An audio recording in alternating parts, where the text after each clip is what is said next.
Tastum.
Mesdames et messieurs, bonjour. Nous souhaitons la bienvenue aux internationaux de France de Roland-Garros 2016, programme jeudi 19 mai.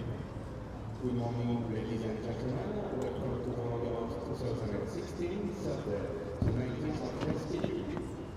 Sur le cours 6, en cours 6, Vania King, Ferro. Sur le cours 8, en cours 8, Béatrice Ada Maria, Jennifer. Sur le cours 10, encore tel, Cindy Burger, Sasha Michel. Sur le cours 13, encore 13, Andrea Mitou, Jacqueline Lou. Sur le cours 14, encore 14, Sorana Certea, Yana Sebelova. Sur le cours 15, encore 15, Cécile Karapancheva, Marina Zanetska. Sur le cours 16, encore 16, Daniela Ankourtukova, Barbara Stefanska. Sur le cours 17, encore 17, Ulysse Mertel, Julien Louchko. Sur le cours 18, encore 18, Teresa Smikova, Victoria Yorovic.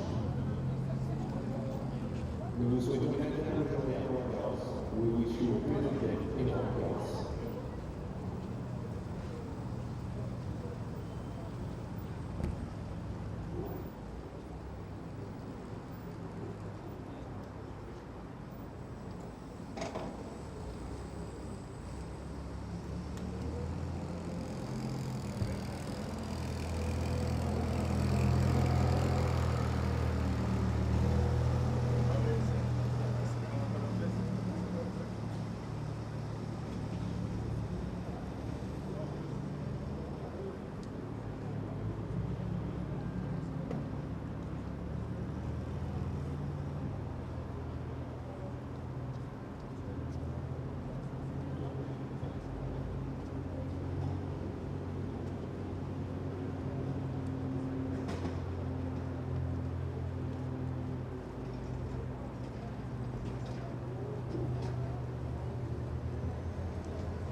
Welcome once again then to our continuing coverage through the week of the qualifying tournament here at the French Open on court number 6. We have 4 matches for you today. Second qualifying round action taking to the courts in both the men's and women's qualifying draws here at Roland-Garros. Starting off with a couple of second qualifying round women's matches before turning our attentions to the men. And our first significant stoppage with the rain on Wednesday, 2.5 hours lost or so of playing time. Means we're playing a little bit of catch up today, but frankly it's not really a problem because this qualifying competition, particularly for the men, having started on Monday, there's a fair bit of slack time built in for the organisers. The women starting a day later, but they're pretty much still on schedule at the moment. This is what we've got to look forward to. Vanya King against Fiona Ferro of France. America against France starting off, and then we have France against Serbia. Mathilde Johansson, last French Open for her, up against the super talented youngster, the former junior #1, former junior runner-up here, Ivana Yorovic. Then it'll be those men's qualifying second rounds. Axel Michon against Jared Donaldson. France against the States. Again, that was meant to take place here on court 6 yesterday, but the rain meant that it's been moved to today. And then rounding things off, another of the American young hopes, Francis Tiafoe. He's up against the Romanian Adrian Ungur. So 4 more matches here, and the final qualifying rounds of course will take place on Friday, both the men's and the women's draws. Mentioned Johansson, this is very much in her second round match that follows a swan song for her. For Ferro, she's at the other end of things, just 19 years of age. Based in the Valbonne, a lovely part of the world actually, here in France. 273 in the world, was as high as 248 earlier this year in February. Just 12 spots below how she ended 2015 as well, Ferro, when she was 261 in the world. That was over 100 spots up on her year-end 2014 ranking. Hasn't done a massive amount, frankly, so far this year. That's why the ranking has dropped a bit. Playing 25k events in the US in January. Didn't play at all in March, and a couple of clay court warm-ups in May. First round losses in Cannes-sur-le-Mer and Saint-Gaudin as well. 2 previous main draw appearances though here in Paris. She got wildcards the last 2 years into the main draw, losing out. First time of asking both those occasions. So Ferro is very much beginning her career, but what of her opponent? We've already seen her in our groundbreaking coverage here of the qualifying tournament. She was here on court 6 against Patricia Maria Teague on Tuesday. That was a very tough match for her, 3-setter. But King, still only 27 years of age, amazingly, when you think that she was top 50 in the world in singles back in November of 2006. Of course, she's a double Grand Slam doubles champion and was top 3 in the world at one point about 5 years ago now, but she's had major problems with injuries over the last few years, King. It really has hurt her career. But back fit and healthy now, 166 in the world. She's been playing some events this year on a special ranking, on a protected ranking because of those injury troubles, where she was able to get into tournaments such as Indian Wells and Miami on a protected ranking because she would have gone in directly before the injuries. You're allowed a certain number of events where you can play on your old ranking, and she has been a top 100, top 75 player for large parts of her career in singles. And of course, that sort of ranking gets you into those big springtime American hardcourt events. 166 in the world wouldn't get you in. But she was in on that special exempt. Reached the second round at the Australian Open, King. Beginning of the year again on the protected ranking, beating Mona Bartel of Germany, losing to Barbara Stritzova. Second rounds at Indian Wells and Miami, and then since then qualifying for the international level event on the WTA in Prague, losing first round to Virginia Razzano.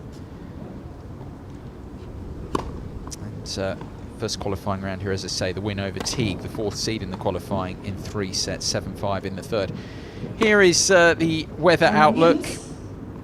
not going to dress it up as anything other than rather foreboding. The main thing is it's not raining at the moment, but huge chance of some stoppages here on day 4 of the qualies. Really thick grey covering of cloud overhead here at Stade Roland-Garros as we look out towards Court Suzanne Lenglen, far end of the grounds. We are here towards the centre, really, court number 6, opposite from Court Philippe Chatrier, pretty much, by the Court Suzanne Lenglen main entrance.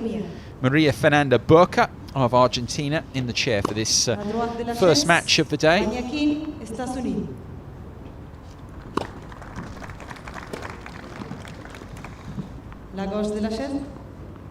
Ferro didn't mention with her first qualifying round win, that was over Liu Chang of China in straight sets. Really do have to hope that the rain stays away, but frankly we are expecting some through the course of the day. The main thing is we can start at least here.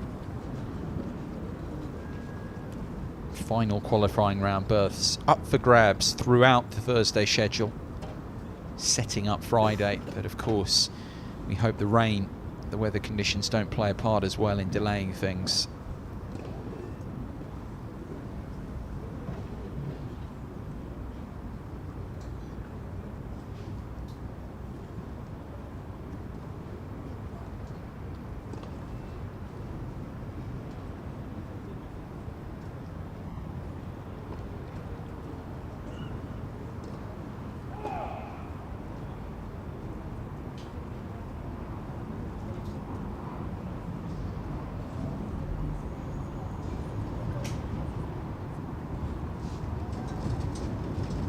Here we are then, second qualifying round action, the start of day 4 of the Roland-Garros qualifying competition for main draw spots, in the main draw that starts on Sunday, of course. It's almost with us now here in Paris, but still lots of work in this qualifying tournament to be completed.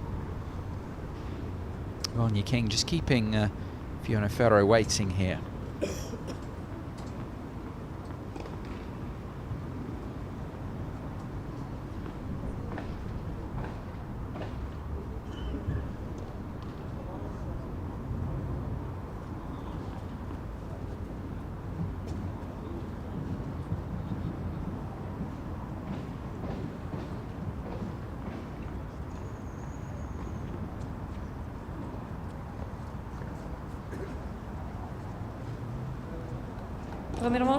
We're ready to go now then. King won the spin of the coin and has asked Ferro to begin. Guy McCree in the booth to take you through this. It will be the French teenager to get this underway. Ready?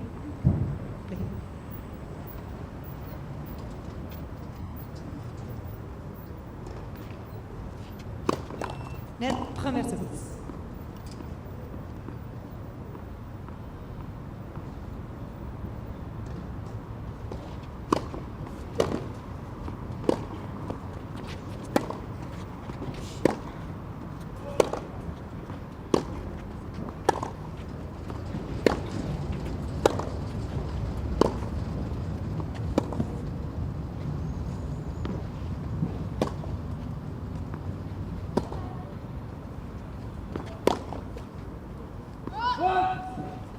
Seconds.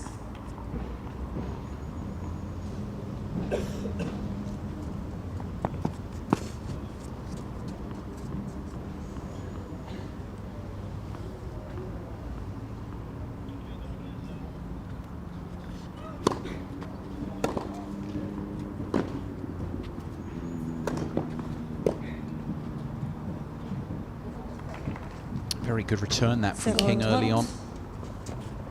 Measured point, the American with so much experience, and looks to be aggressive. Of course, she's not the tallest out there, but counteracts that always with looking to take the ball earlier on the rise.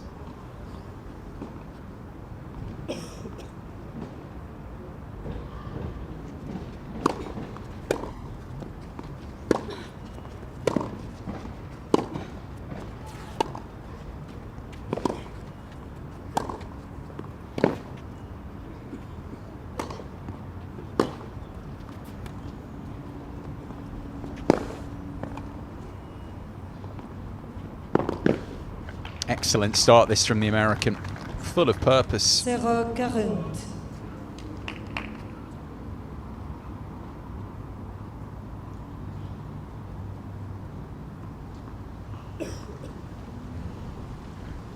very early break points for King.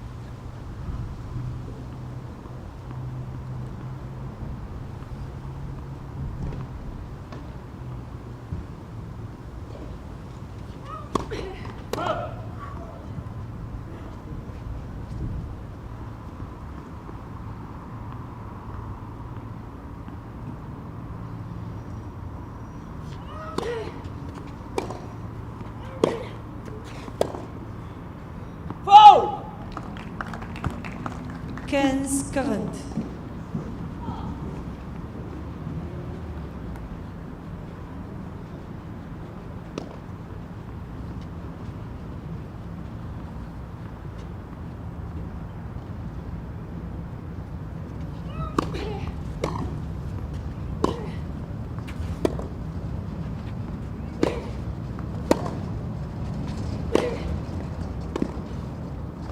Good play from Ferro. Some good work and good rotation into that forehand. Naturally, with the conditions as they are, playing a little bit heavier, harder to get the ball through the surface.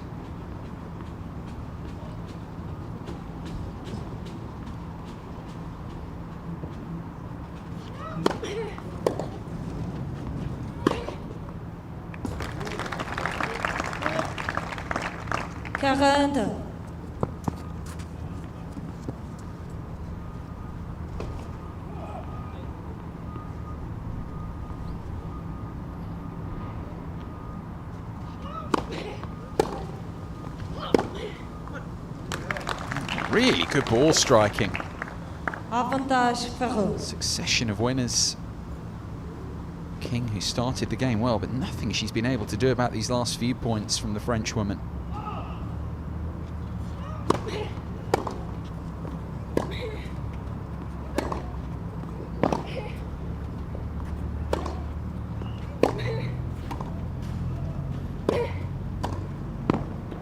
And showing off her prowess at the net. Égalité. Such a good doubles player, still King.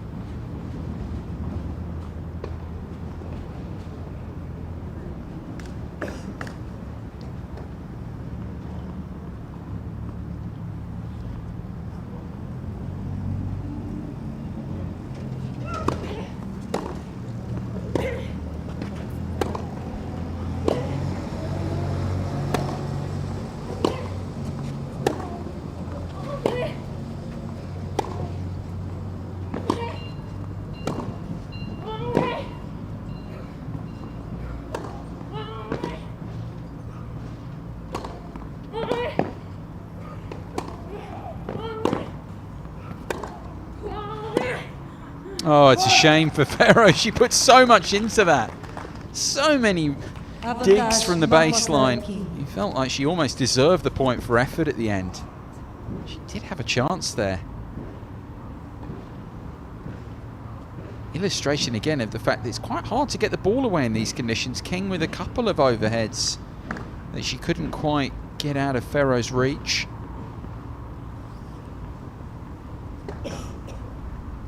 Fourth break point of this opening game.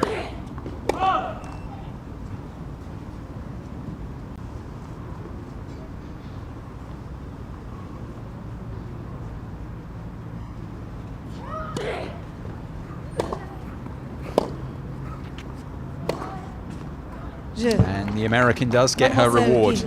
The immediate break of serve for Vanya King here. Premier jeu.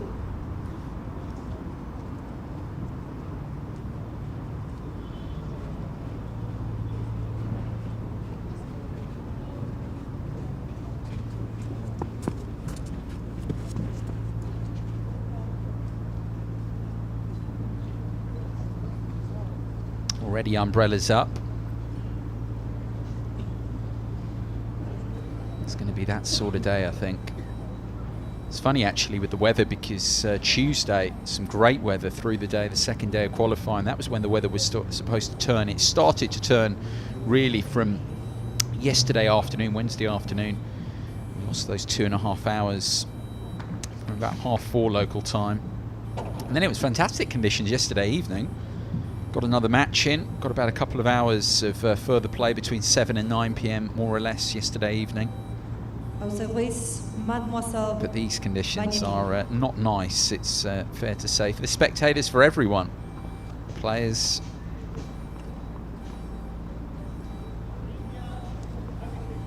King with the early break.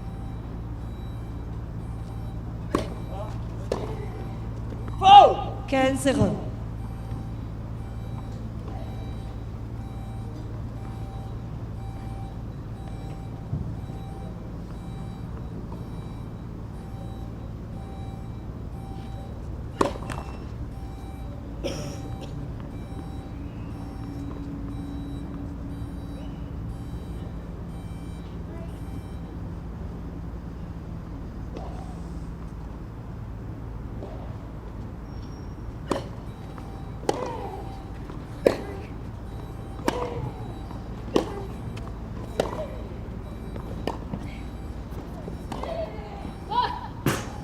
Zero.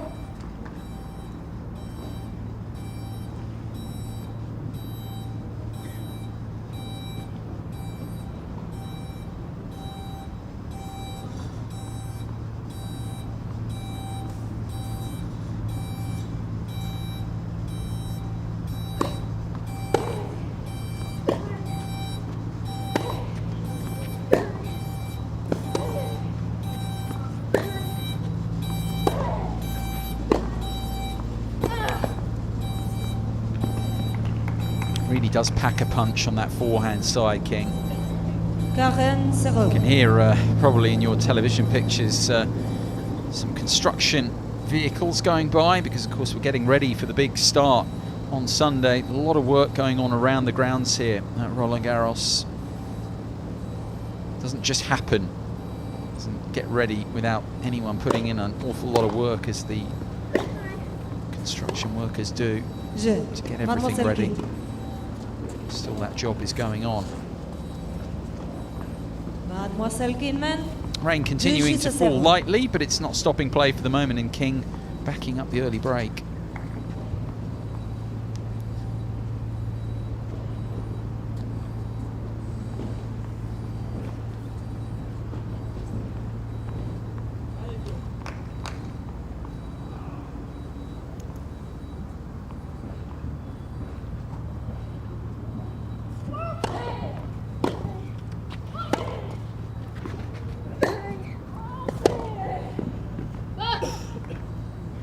Serokins.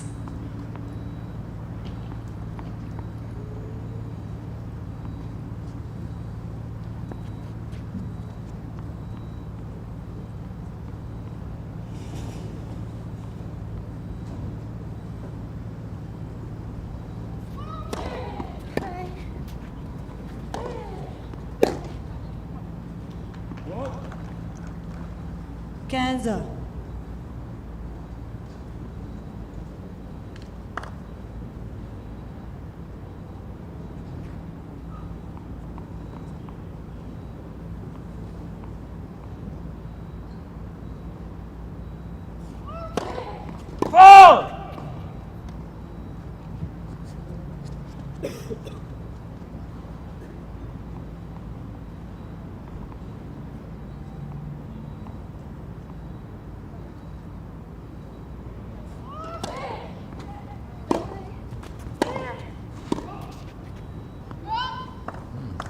Very rare to see that. Vanya King make a hash of a volley.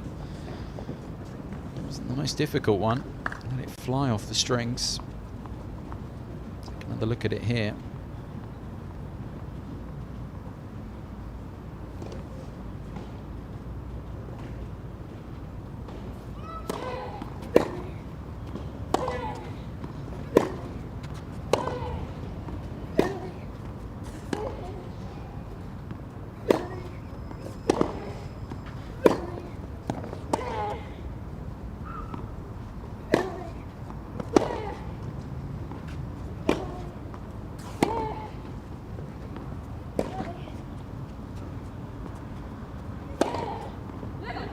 It's a better point from Ferro all round.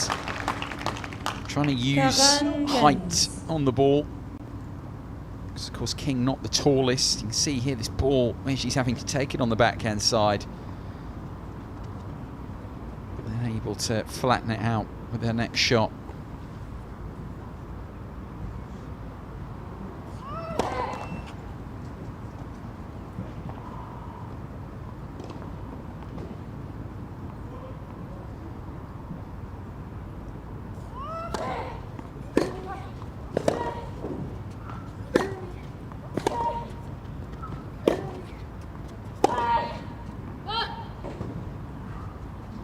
Trente.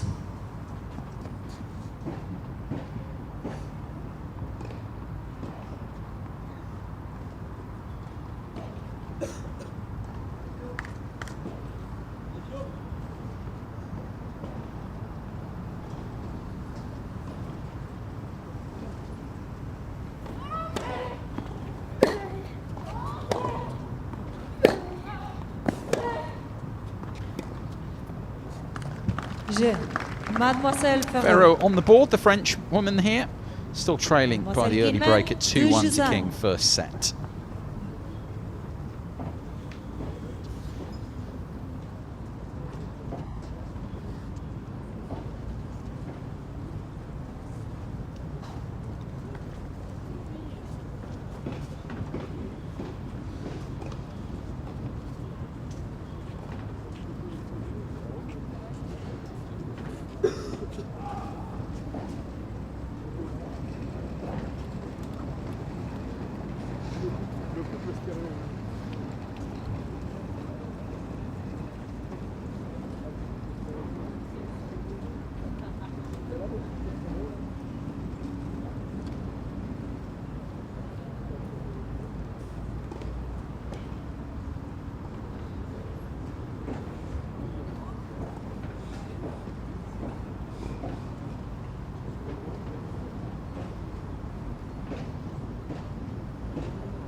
Reprise.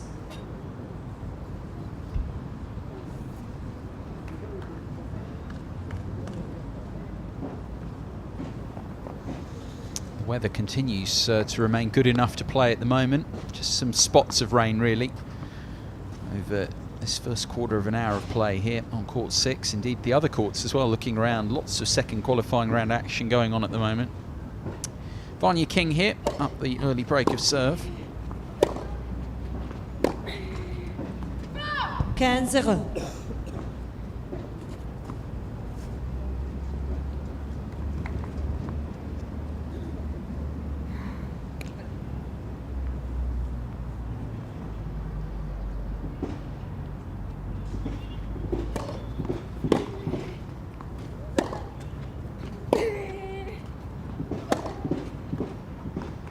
Forehand doing the damage again. Winner of this match plays the winner of match that started on court number 10, but they haven't hung about. Cindy Berger of the Netherlands up against Sasha Vickery, and the American already 5-love up there in a quarter of an hour. Quite a start for her.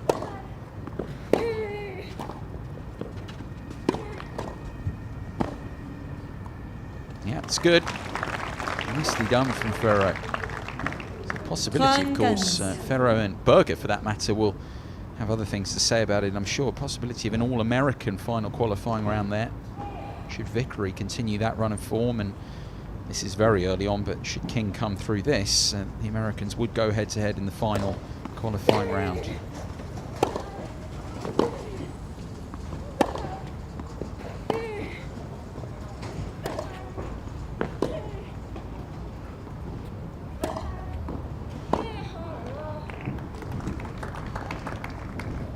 Quarante-quinze.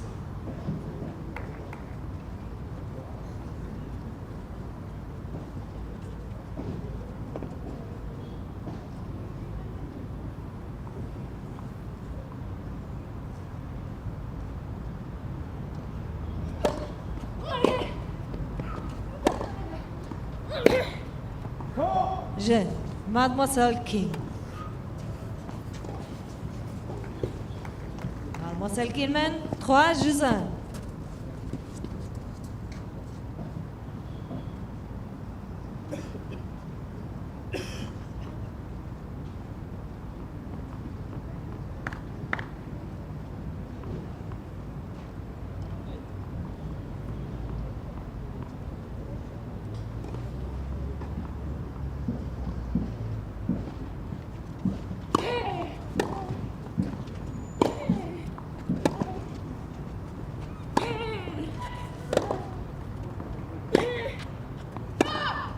0-15.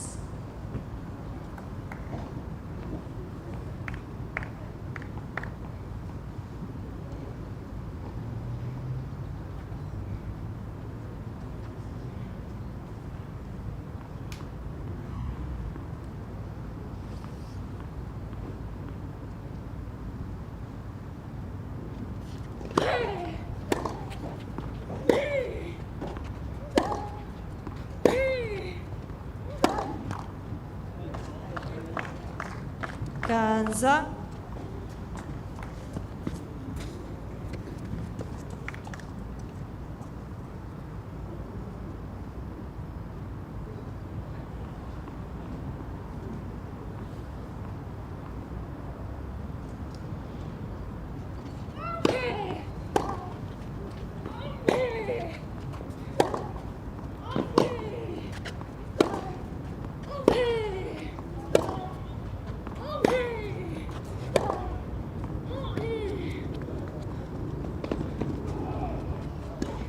There's a good drop shot that from Ferro. Took all the pace off it. Lot of ground for King to cover. 3-15. Really deft touch from the Frenchwoman here. Look how far back King is, and Ferro taking advantage of that. It was all about the weight of the drop shot. Of course, in these heavier conditions, even better choice of shot if you can get it right. Barely coming up off the surface.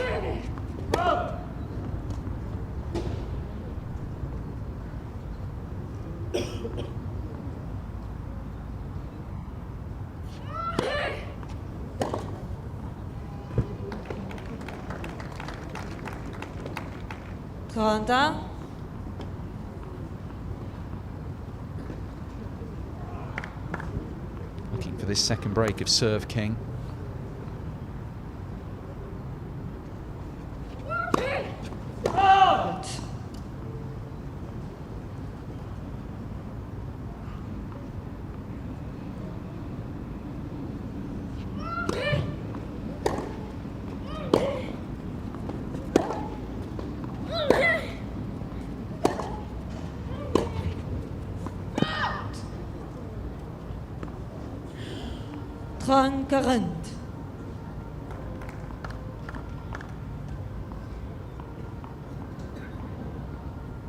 Break point then again on the Ferro serve. She dropped her serve to King in the opening game of this match. It was a tough game. King needed 4 break points. First one here of this game for the American.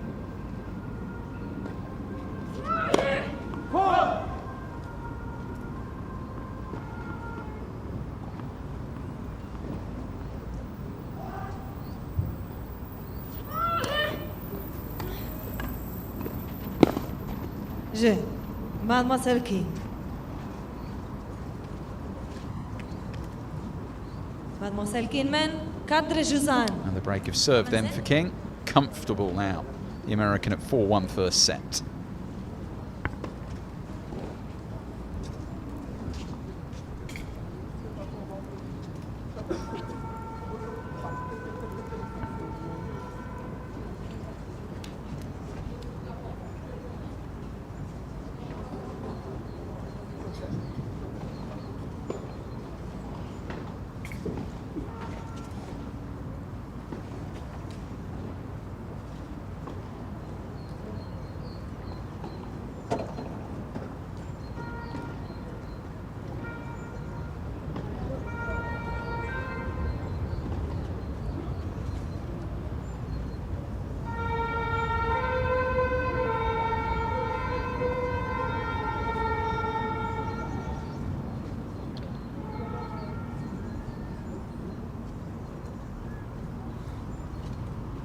Reprise.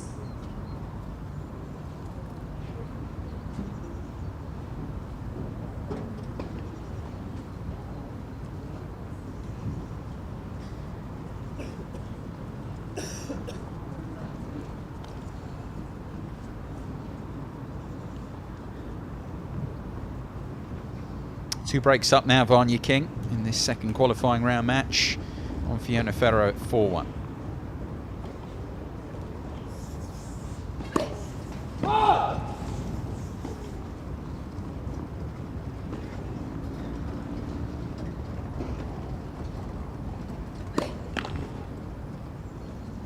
0-15.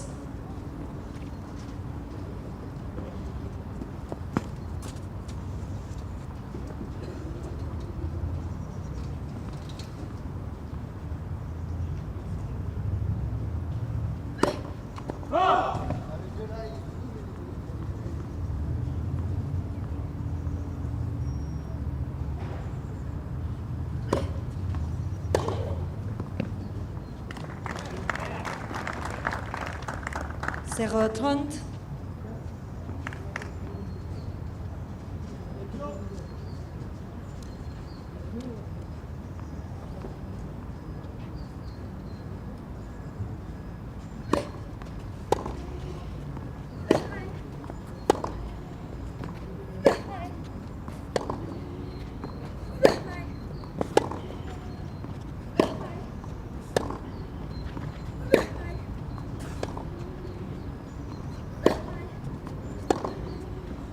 Oh, fabulous. 0-40. Ferro not being downhearted at being broken again here, looking to get one of the breaks straight back. Fearless ball striking. 3 break back points.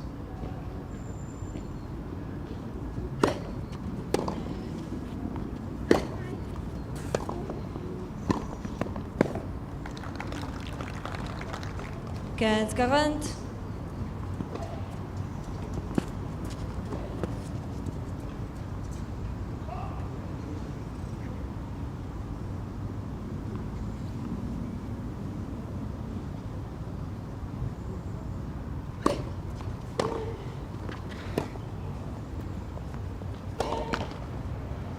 Trente 40.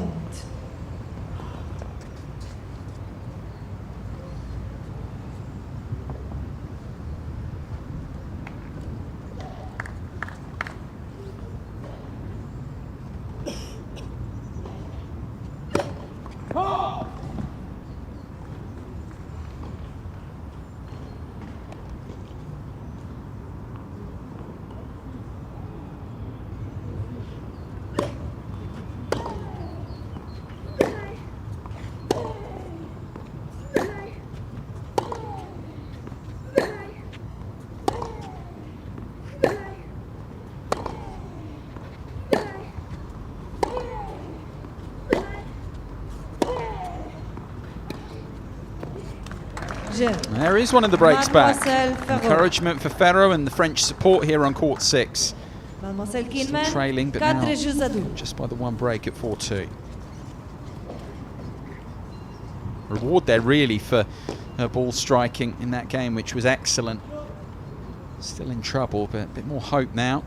There's hope with the weather. It continues not to get any heavier. The umbrellas remain up around here. Spots of rain, but you can probably pick up a few on your television pictures, but not heavy enough to stop the play at the moment.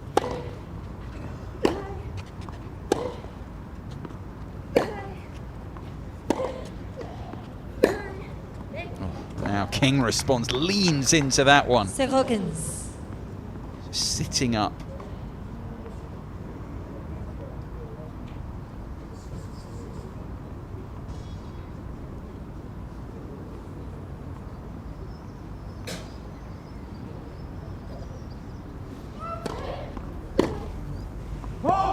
Quinze.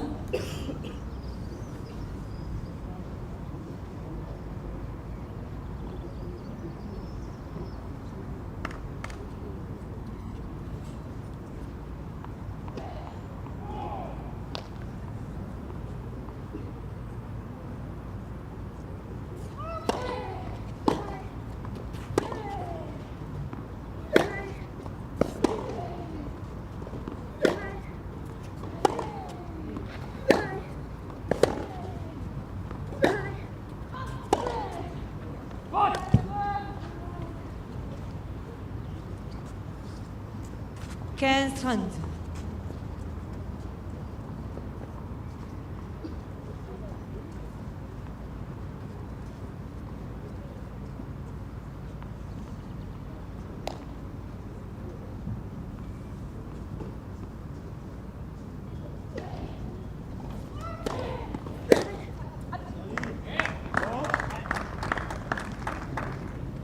30.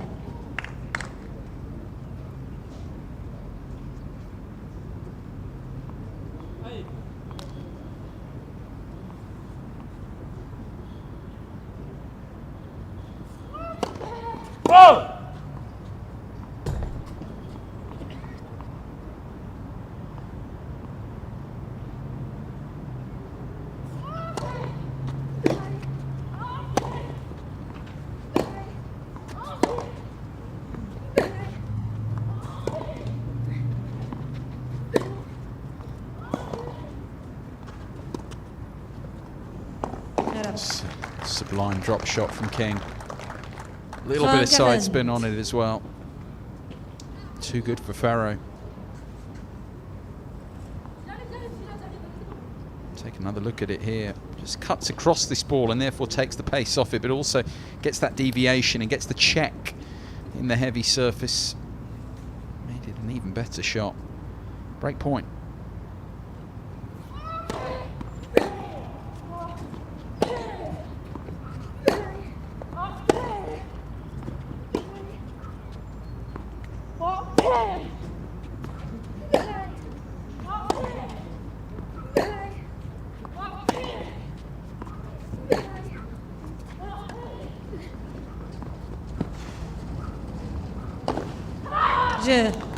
Responds beautifully and has the double break cushion again, Vanya King. 5-2 the lead now, first set. Mademoiselle Kinman, Zhang Juzadou.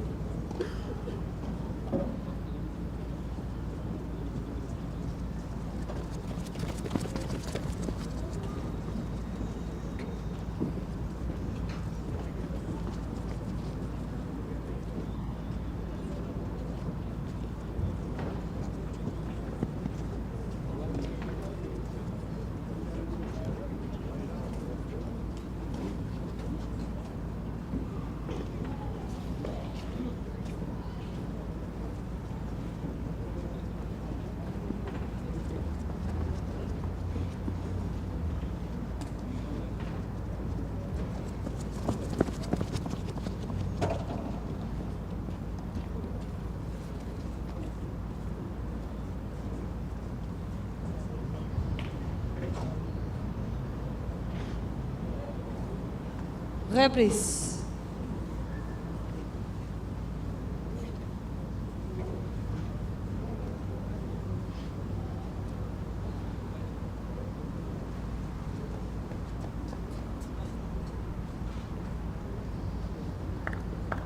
Half an hour played here on court 6. Vanya King playing very nicely at the moment.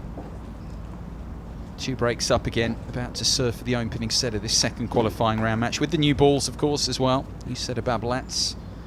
5-2, serving for the set.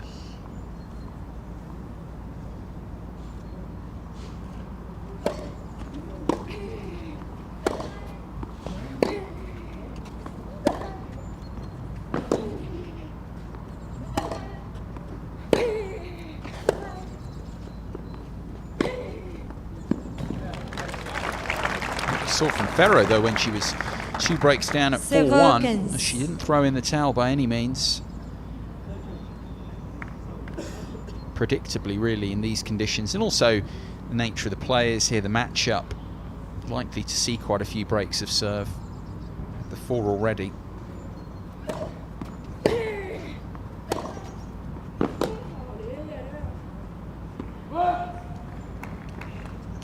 Kanza.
for tennis, because the shot prior, I think Ferro, anyone would have been expecting King to go for the short angle drop shot, but instead she went for depth. Actually went for more of a slice approach here. Look at this. That really caught Ferro out. She was looking to come and advance, cut off the short angle. Very astute play from King. Fault.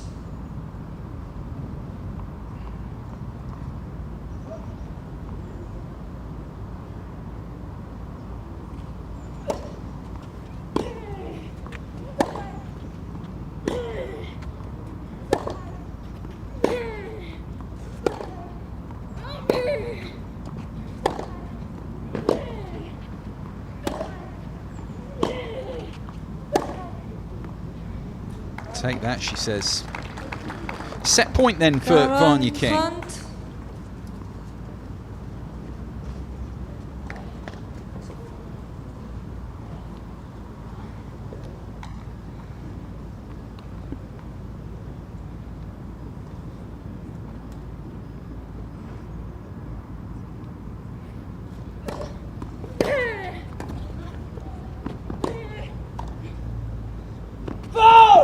Wide. Wants to have a look, but I think pretty sure that was wide.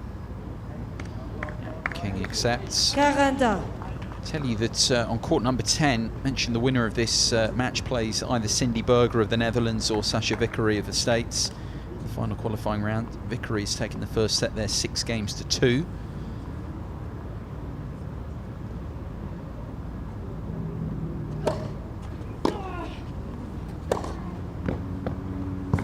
Could well be that her American compatriot, who she would play in the final round should they both come through, might be looking to match that success. Second set point for King.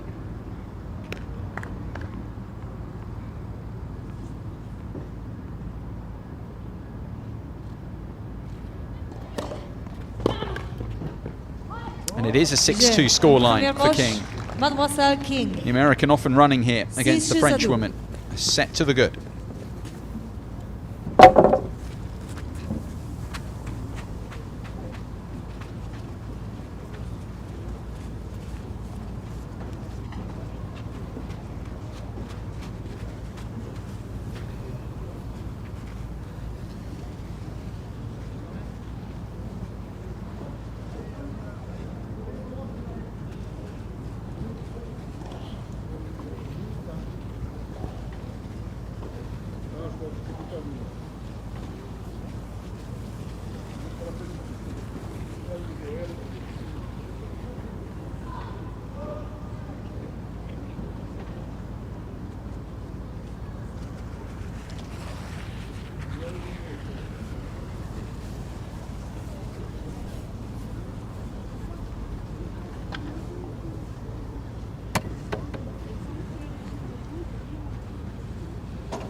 Reprise.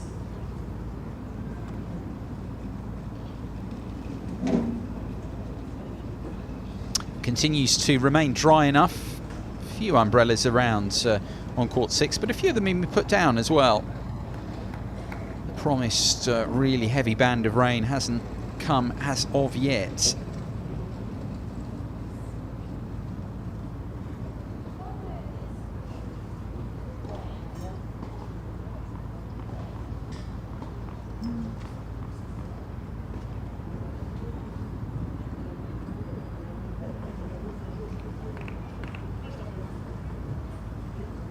Vanya King set to the good here on Fiona Ferro in this second qualifying round match.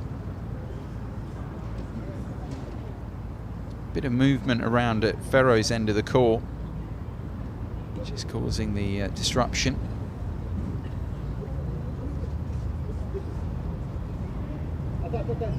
Interview going on there as well. cameraman on, that's why it's caused the break in play.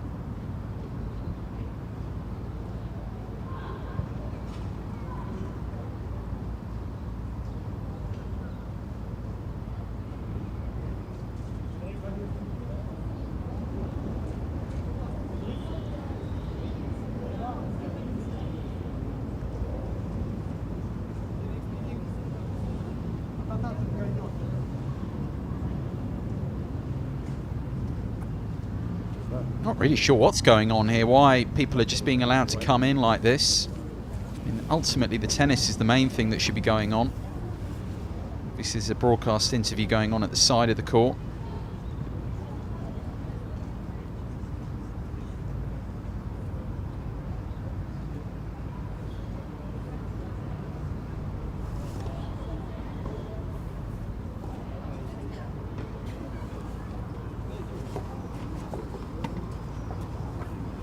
Here we go then, I think we can resume now.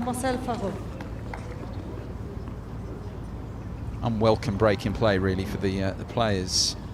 But they can get underway now again. Ferro set down to King here, having lost the first set 6-2.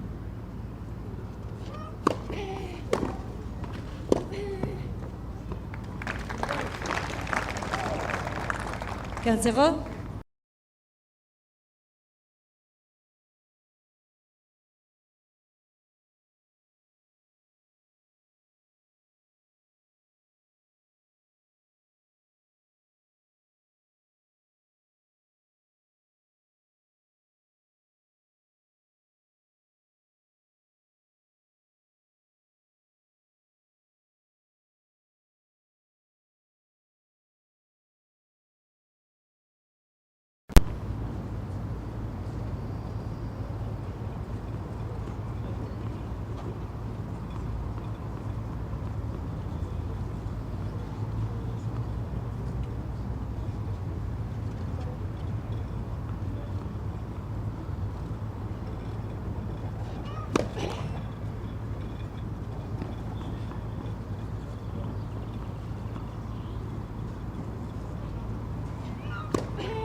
Early march on the Frenchwoman, making the move forward that she so often does, sensing the opportunity to follow this in. Very comfortable volley, good height for it. And the put away, equally measured.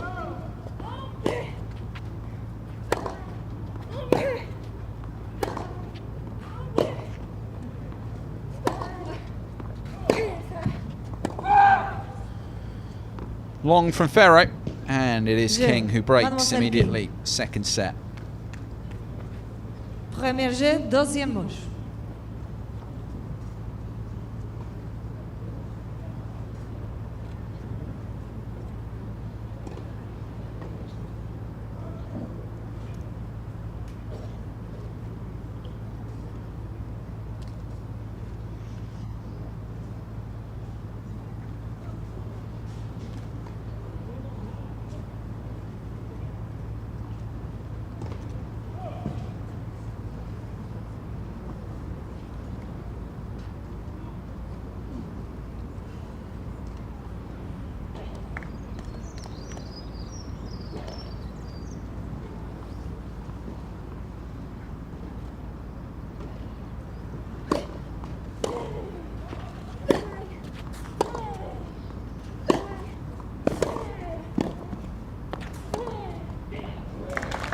Makes that.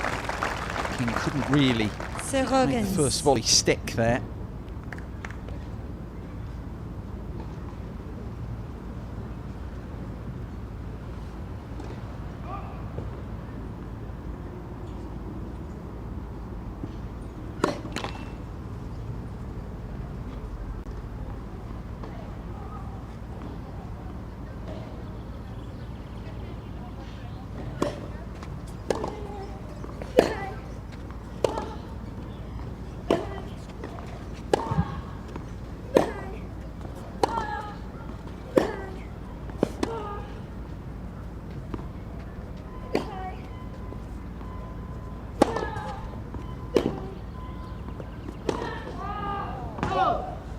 Shot was never really on there.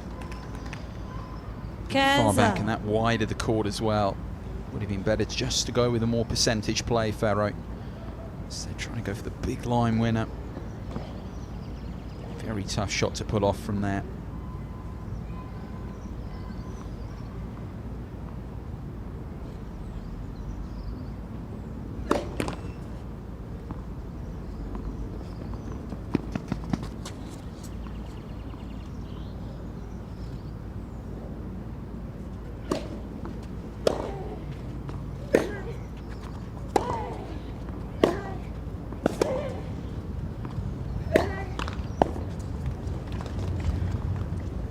Front.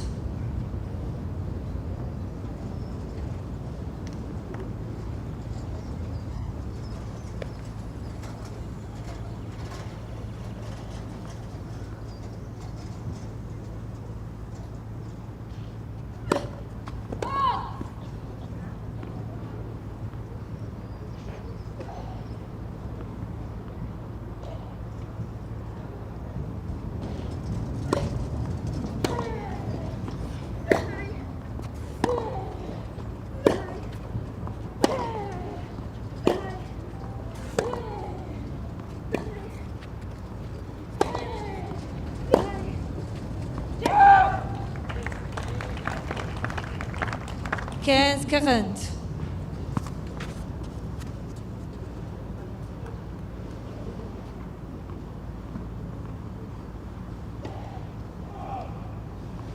Break back points.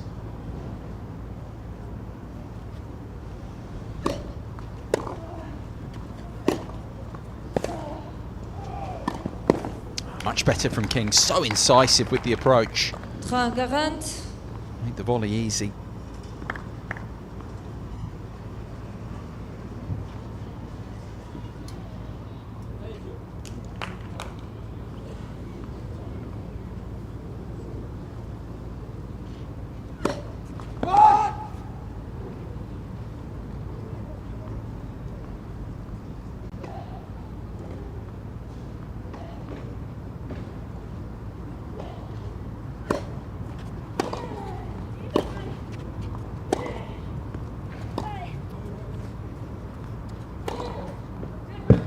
There is the break back. Mademoiselle Ferro. Good stuff this from Ferro.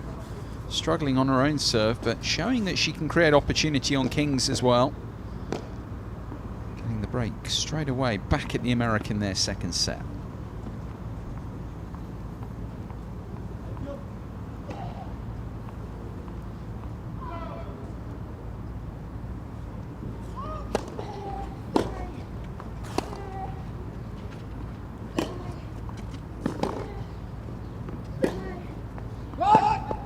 Quinze 0.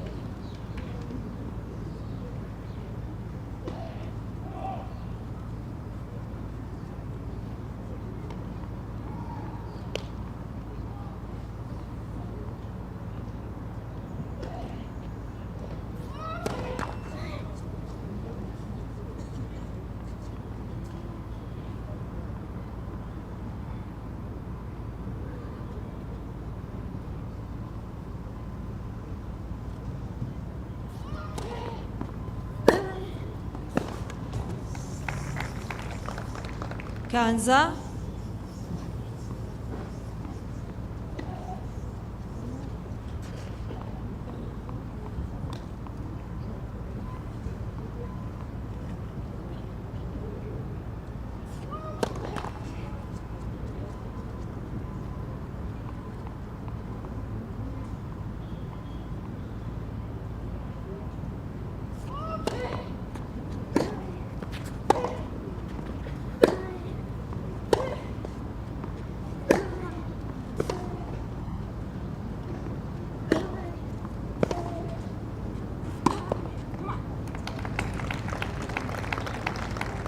Quinze 30.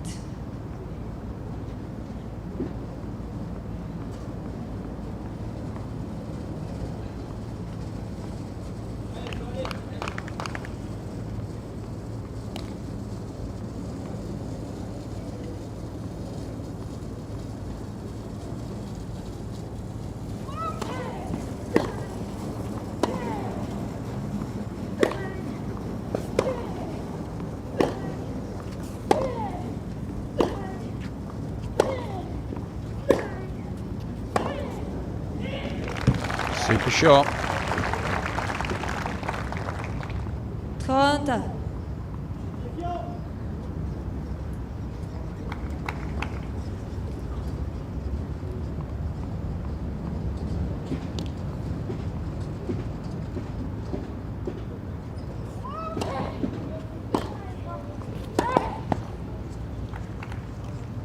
Current.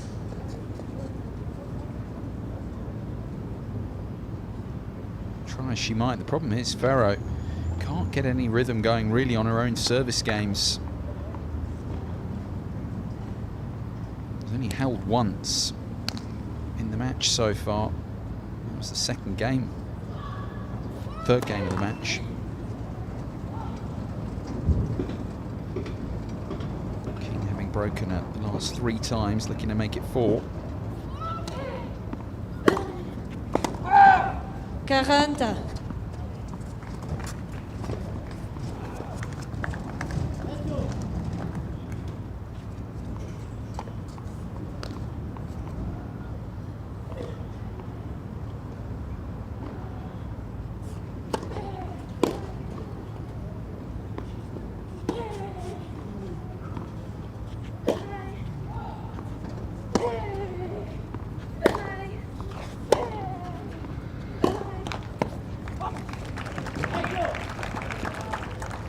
Avantage Ferro.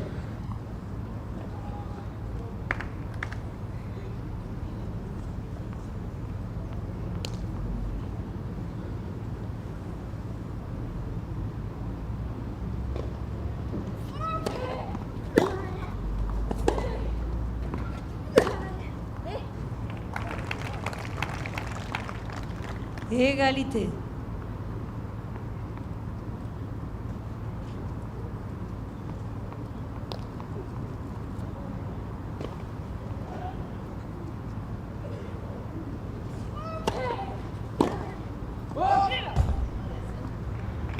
Avantage Ferro.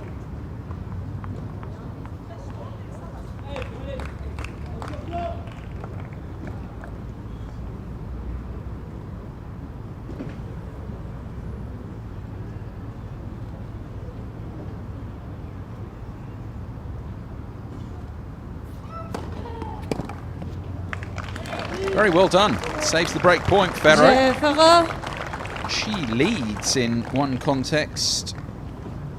Mademoiselle The first Ferro. time since early on in the match when she led 2-1. Now she leads 2-1 in the second set.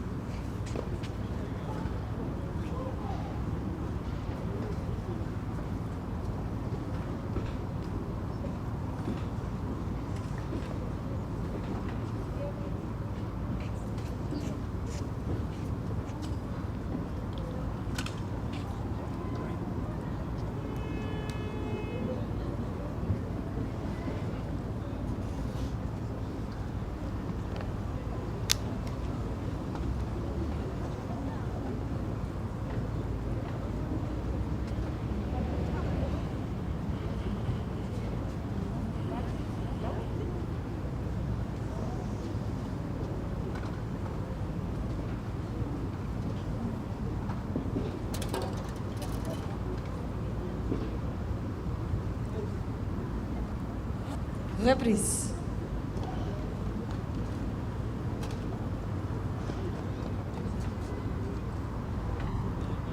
Madame et Messieurs, prenez la place rapidement, s'il vous plaît.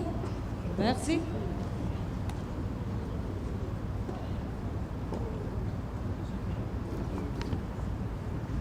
Behind now, Vanya King here. 1-2 second set. Given a bit more to think about. I know she had the break point in the previous game. Ferro actually leading in one situation here. Of course, King still a set up. Can quickly turn around.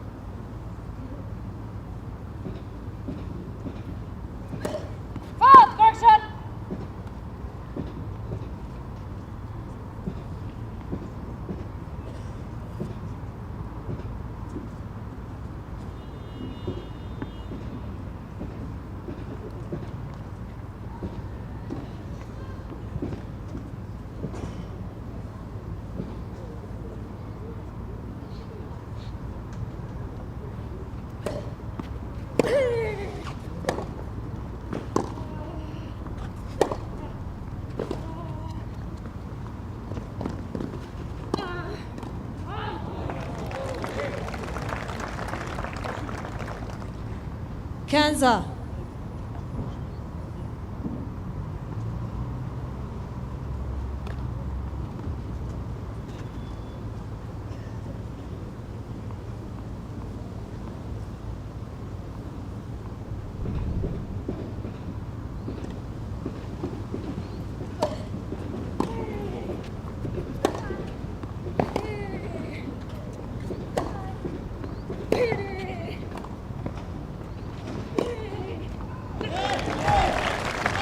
Encouragement. It's a majority of the crowd on Ferro's side, seeing her play better and better now. Much more of a match. That first set, of course, she did break King on one occasion, but she was regularly under pressure on her own serve.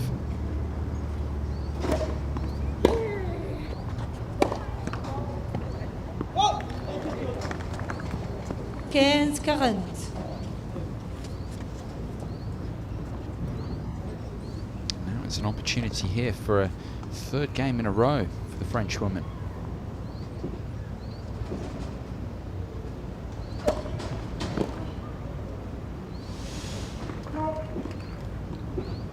Current.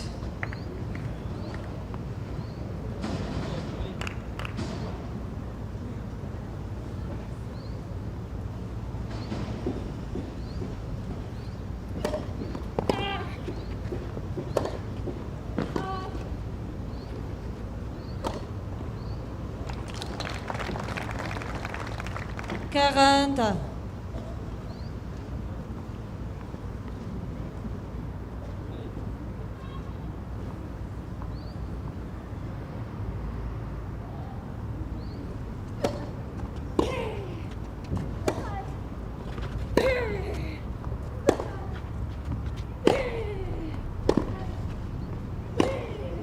Too good. Always on the front foot there, Ferro.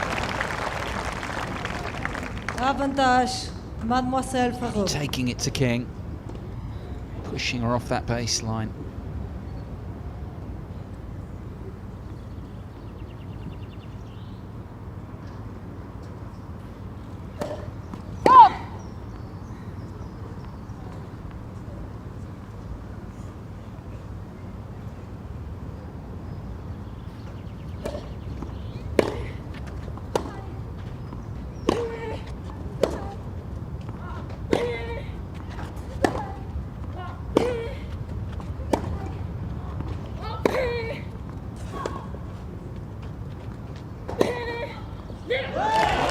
Oh, yeah. Mademoiselle Ferro. It is a third game in a row. Ferro fighting back here brilliantly.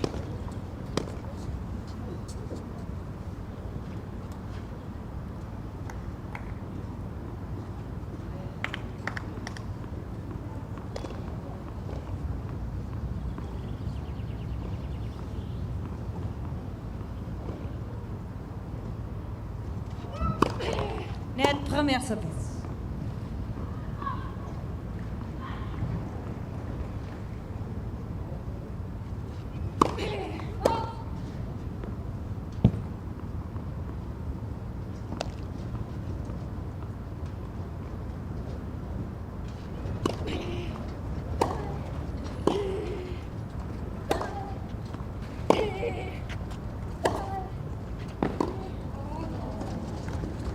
Seconds.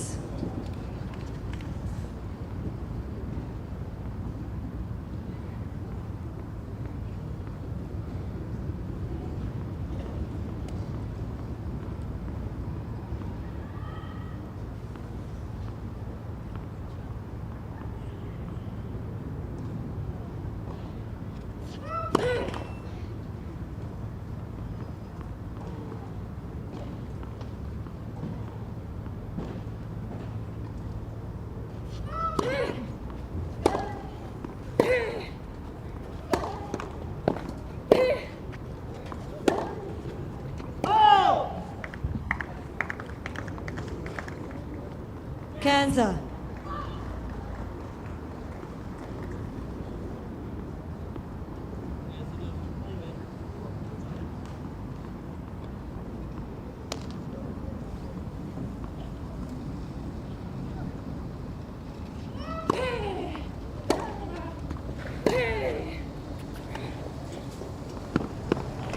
delicate. Gorgeous touch from King. 15-30. Had to be as well, because Ferro had anticipated the drop shot. Given no chance by the quality of execution. King looking to get this break straight back, trying to end the run of games for Ferro, which stands at 3.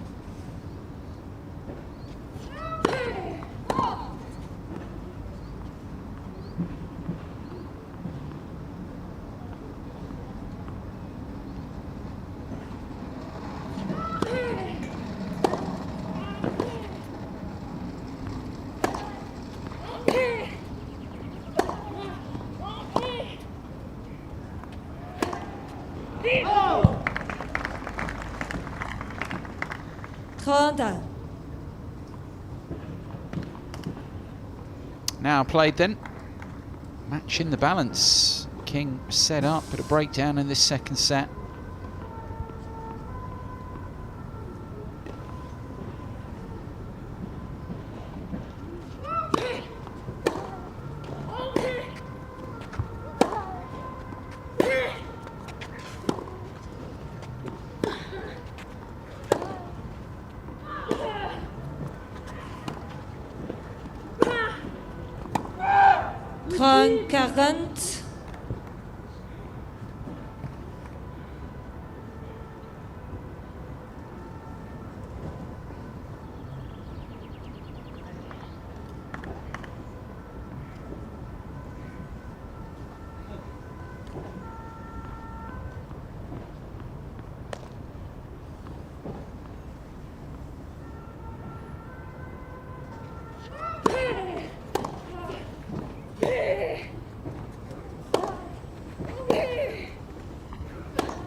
Beautiful play.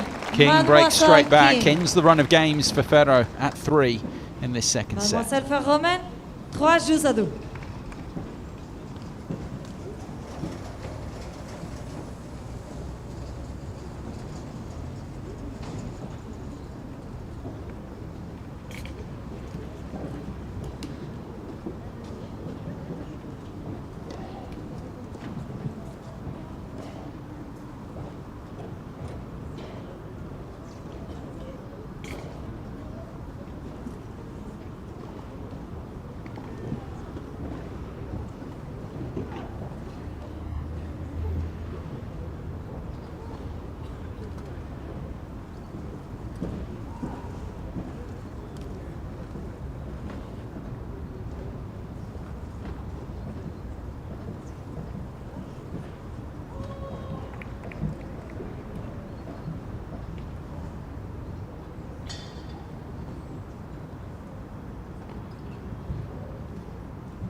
Reprise.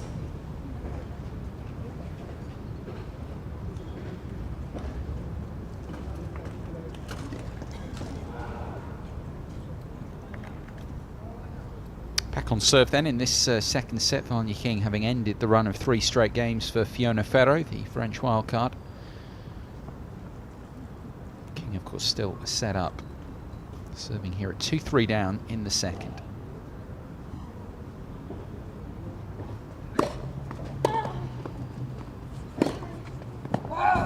Serogans.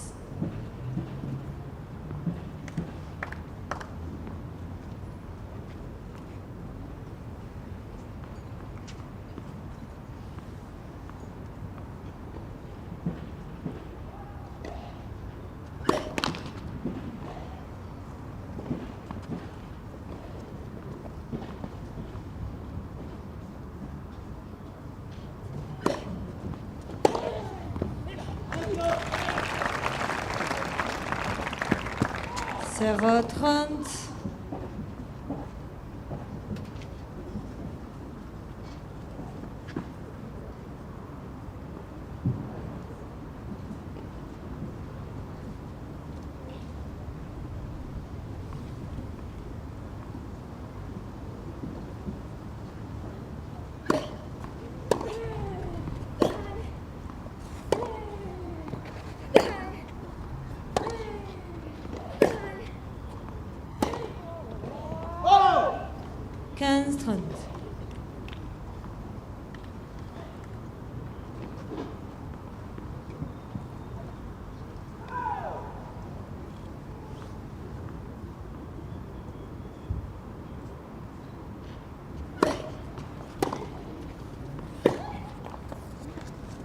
Current.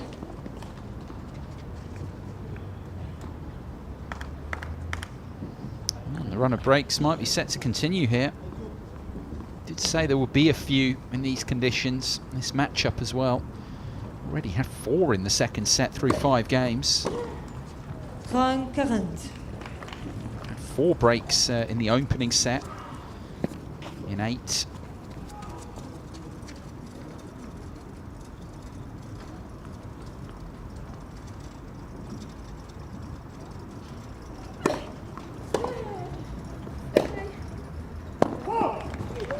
Mademoiselle Ferro. Mademoiselle Ferro men 4 jeux à 2. Back a break in front, Ferro. The run of breaks continues. Second set.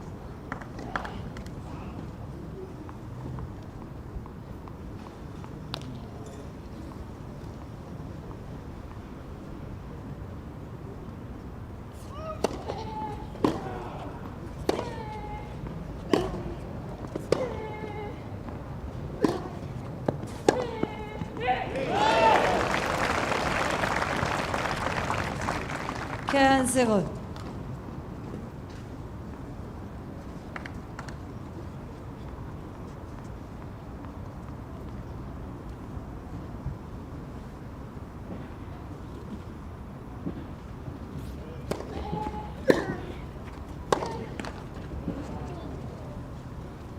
Quinze.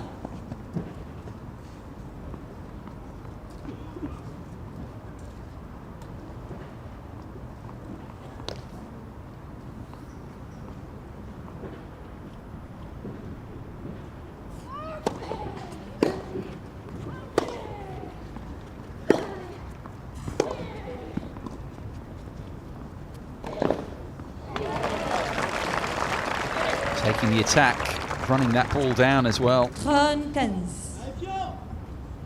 Didn't look promising for Ferro initially. Of course, with the shorter ball, that volley becoming awkward for King. Could only really play up on the half volley.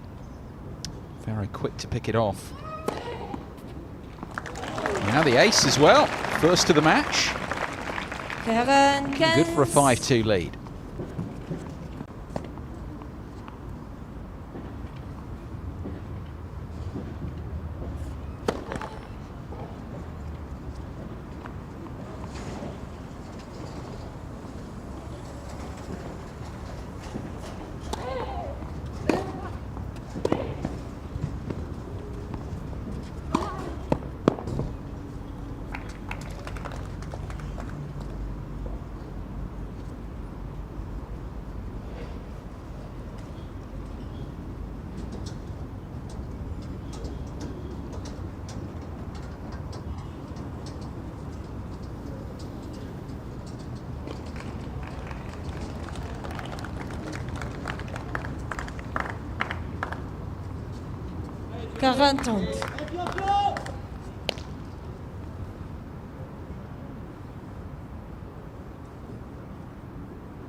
Backs up the break this time, Ferro. And looking good perhaps for a deciding set here on court 6. 5-2 the lead now for the French wildcard in this second set.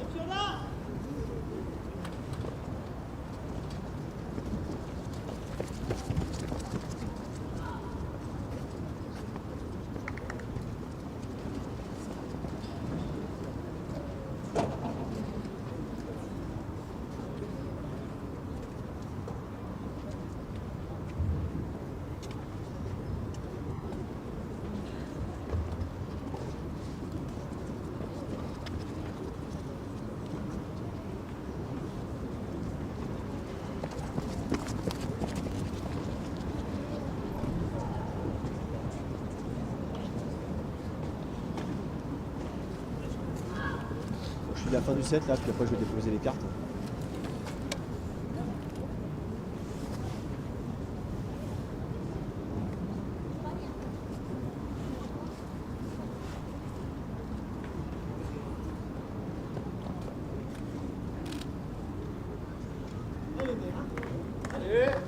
Reprise. So turnaround here then on court 6, this second qualifying round. Looking like it's going to a final set. Update for you from court number 10. The winner of that, keep mentioning it because the winner of that plays the winner of this in the final qualifying round.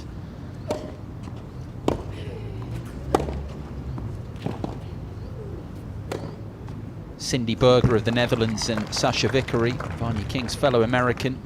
Vickery taking the first set easily 6-2. It's been tighter in the second. Berger at the moment serving to stay in the match at 4-5. Winner of that, as I say, plays the winner of this one in one of the final qualifying round matches.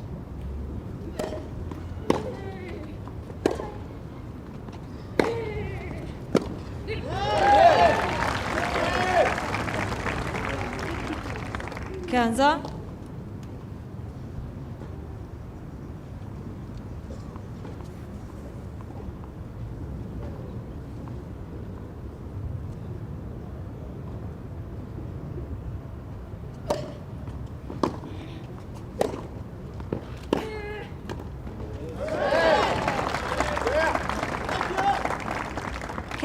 Hunt.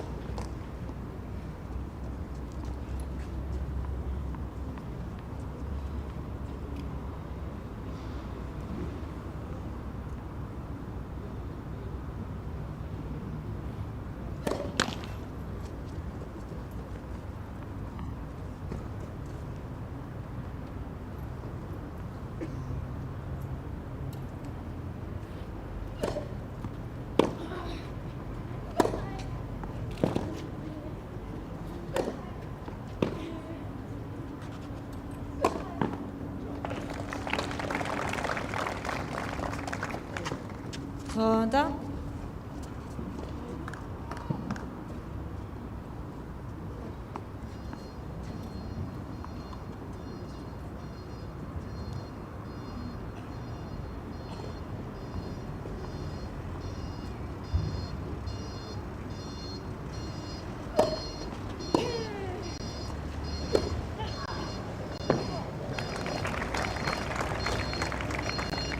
Karen Hunt.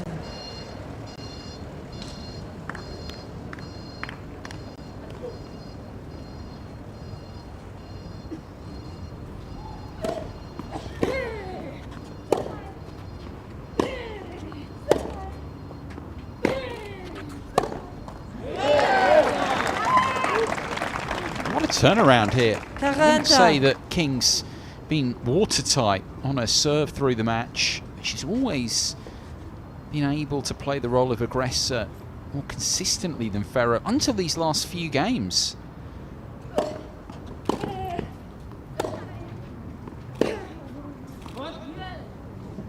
That's a bit of a gift there from the French woman at a good time. Of course, if she can hold here, she's broken Ferro so many times in the match. 5 overall so far. Still would feel she's in this second set.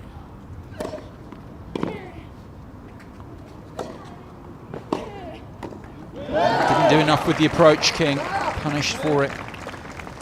Égalité. Bit tentative with that. However good she is on the volley, didn't give herself any chance.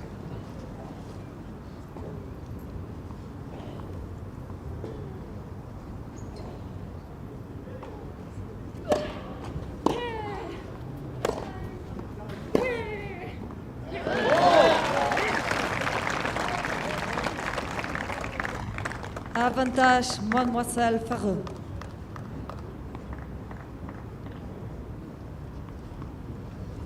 Set point for the first time for Fiona Ferro.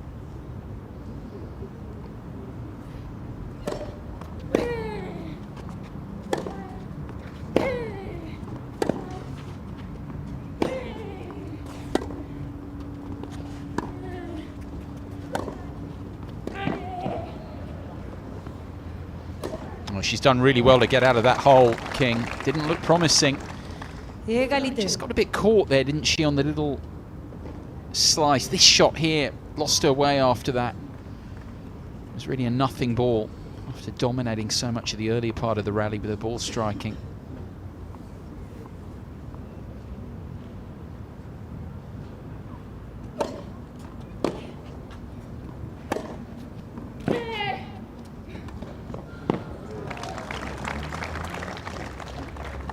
Avantage, Mademoiselle King.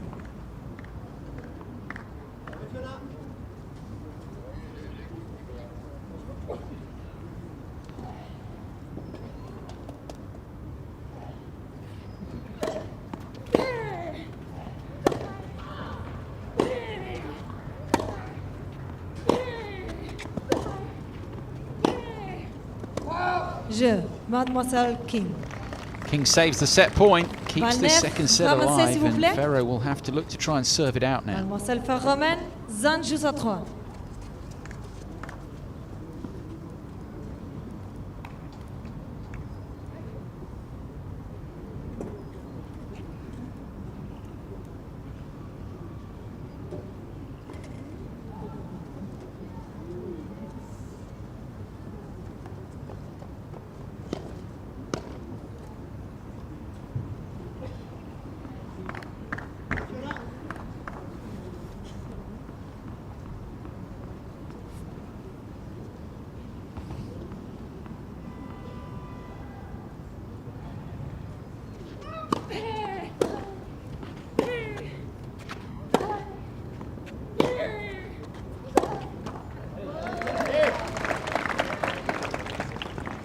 Quinze 0.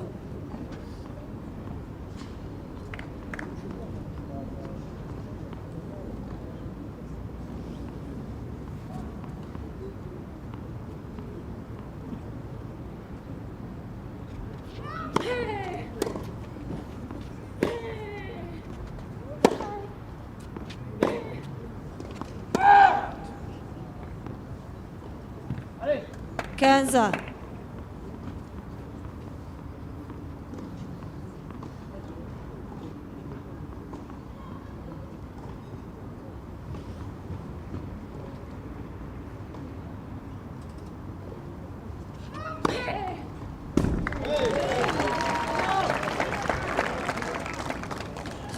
Quinze.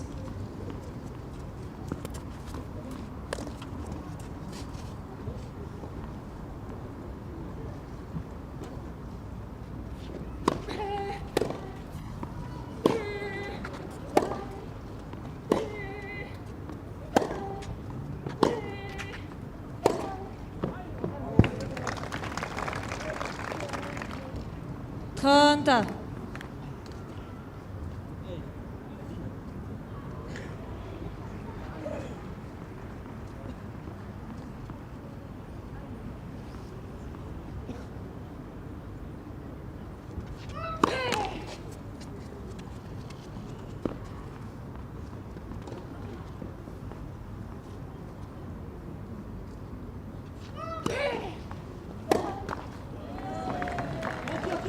King not quite as effective as she was earlier in the match right now. Backed herself to make that return. 273 in the world. Fiona Ferro with set points, second of this set for her, one in the previous game.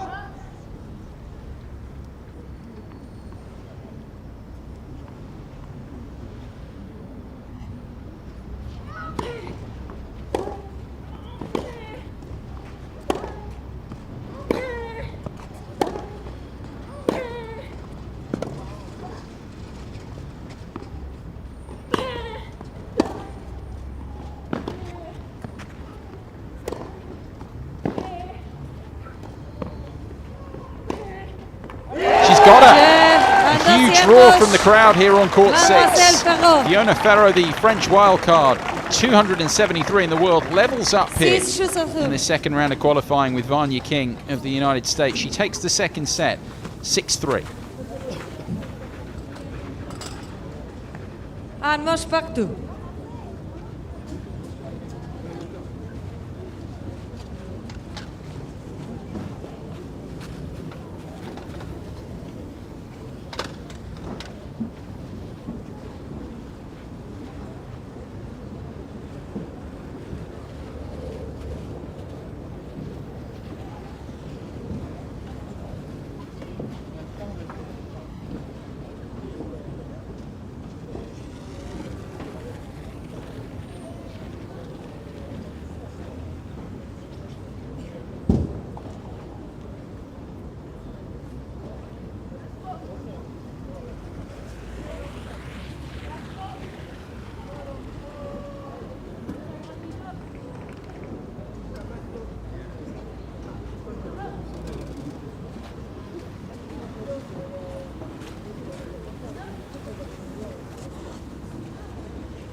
Reprise.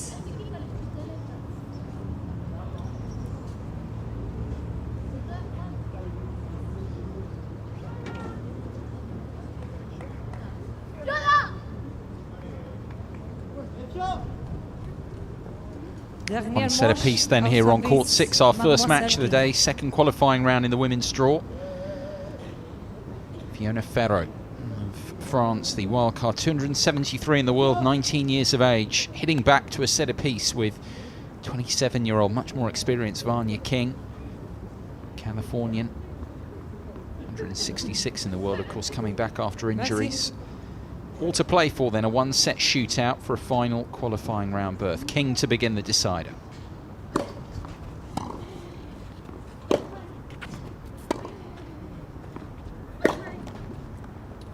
Serogans.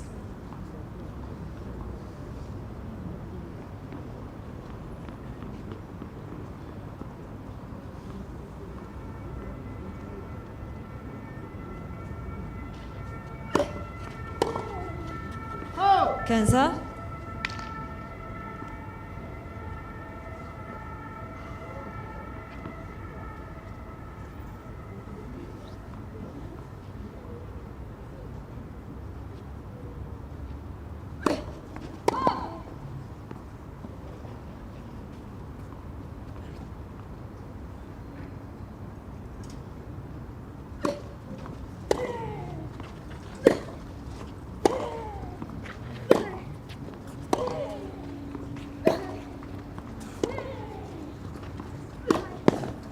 That's the sort of point construction we saw for the first set and a bit from King. Less of it lately. It's down to Ferro's improved level.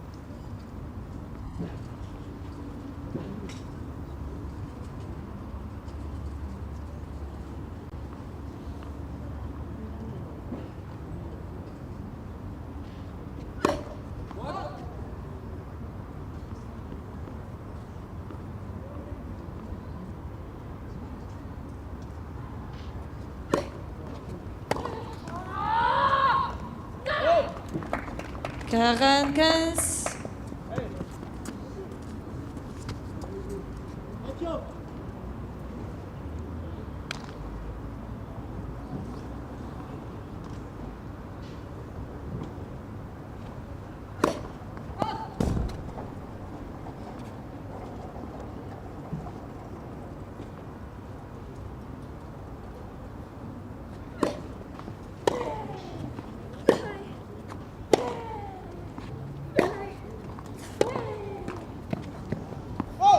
Jeu, Mademoiselle King. Premier jeu, deuxième manche. King begins the final set with the hold.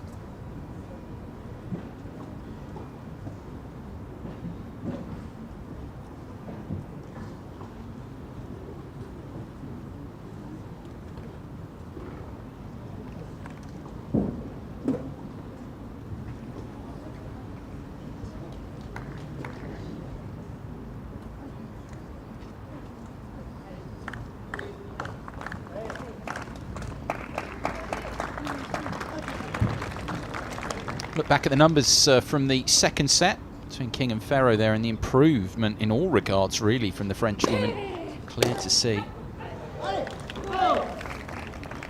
15 secondes.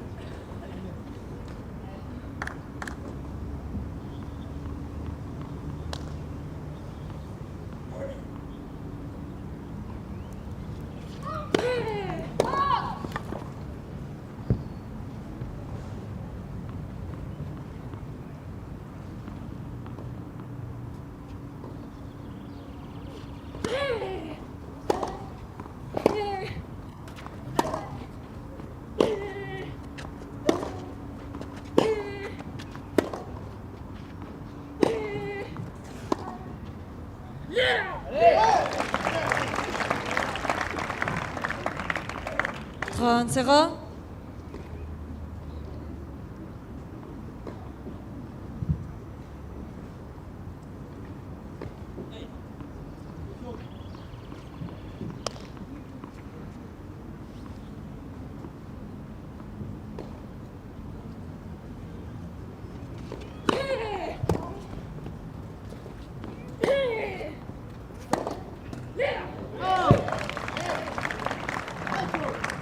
43.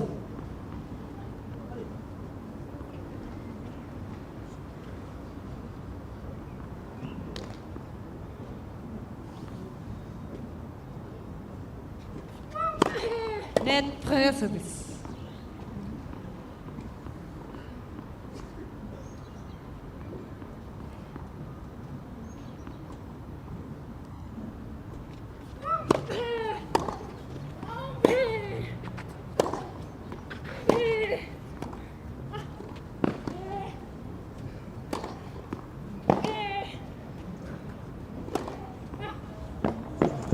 Well handled. Not an easy shot to pull off for King there. The ball dropping, of course having to go back over the high part of the net as well. The overhead wasn't bad. She got in a good place for that, but it's this shot I was impressed with in particular. Look at the little adjustments. Still, a lot of work to do from there to put it away.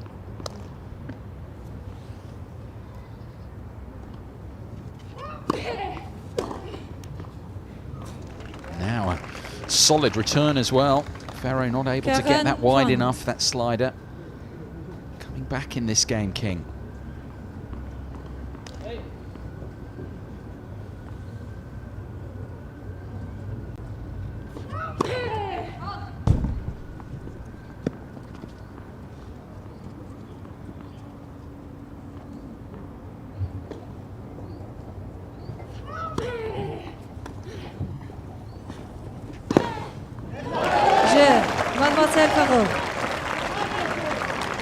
Ferro levels up early on, final set, nipping that little King run of a couple of points in the bud as well. Very impressive this from Ferro, just 19 years of age. As I mentioned at the outset, has played the main draw here in Paris a couple of times the last couple of years, but she was given wildcards directly into the main draw and lost first round. This is impressive to be in a battle like this with someone like King, who's been around the block so long, so much experience. I know coming back from injuries, but King, top 50 player in the past, regular top 75. 15.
Match between Berger and Vickery. Vickery didn't go on to take the second. Berger winning the final 3 games of the set to take it 7-5. 2-1 up in the decider, the American. No, didn't get hold of the first volley, King. So both Americans, King here and Vickery on court 10. I keep mentioning that because the winner of that plays the winner of this one. Final qualifying rounds. Both Americans in recent times, they're seeing it go against them after winning first sets fairly easily. both in deciders with their opponents. Berger there on 10, the Dutch woman, and Ferro here, of course, the French wild card, here on 6. Court 10 is not the next court to this. That's obviously 8, but then next to that is 10, so not far away.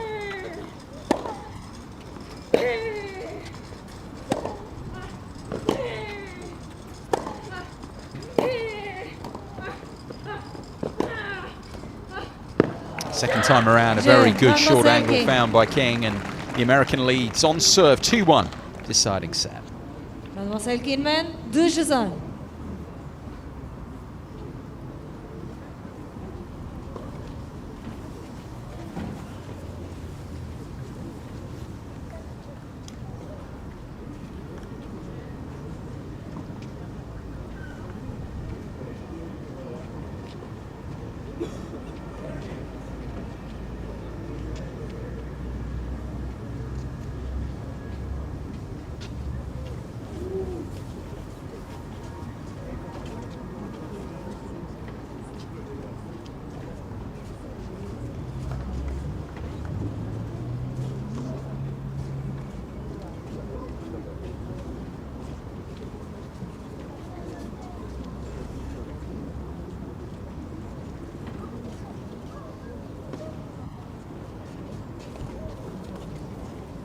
Prenez la place rapidement, s'il vous plaît.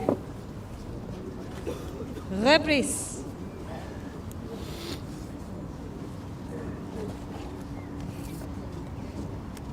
Première place, s'il vous plaît.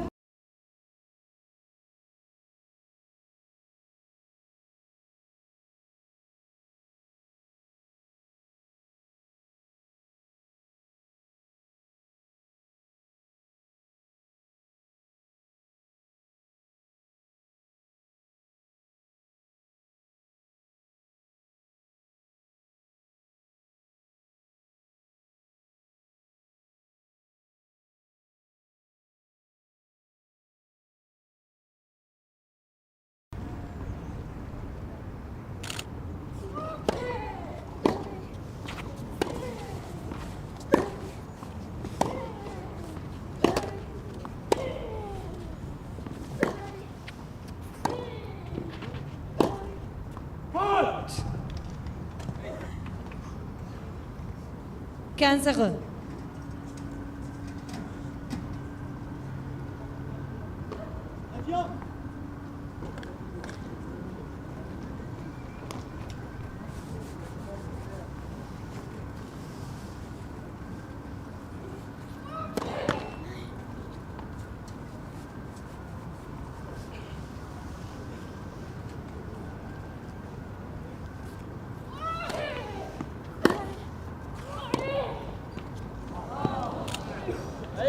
Kansas.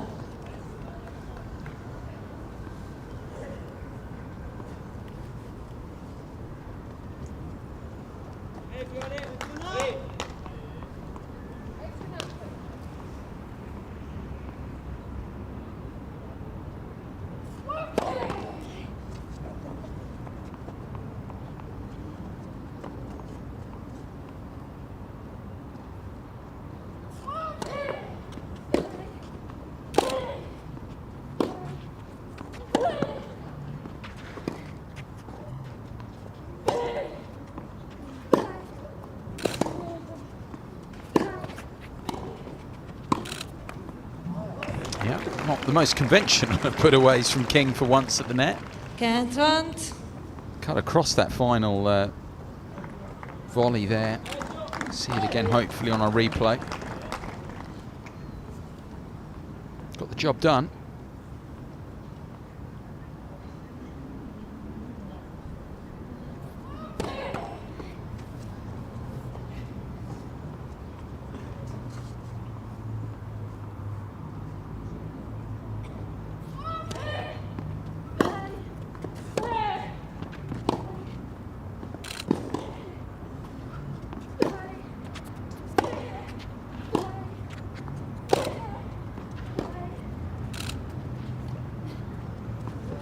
Beautiful tennis from the French woman. She was the one posing greater threat off the ground and then changing it up superbly here.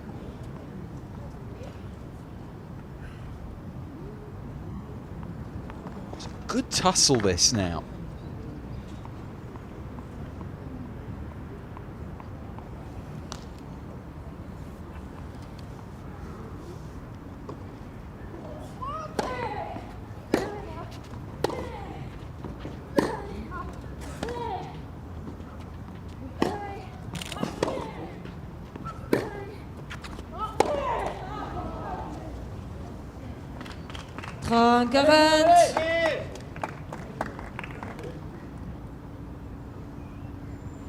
First chance then of the deciding set. Plenty of breaks in the match, but none since Ferro managed to break for 4-2 in the second set. So it's been a little while, 6 games without a break.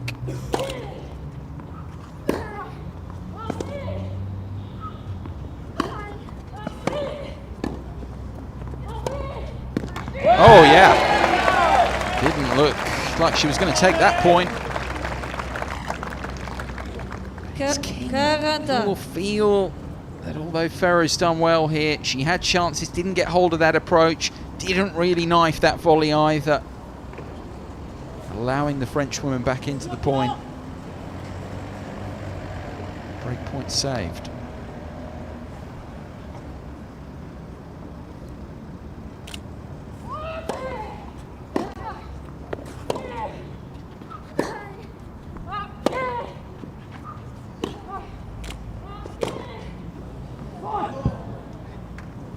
Avantage, Mademoiselle King.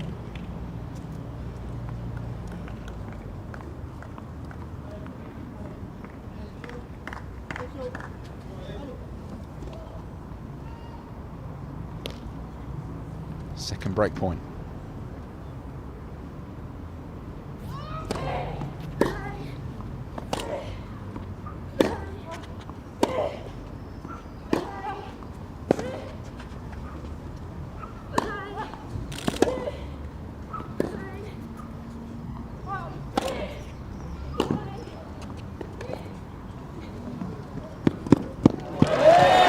Good tennis to watch. Ferro again standing so strong.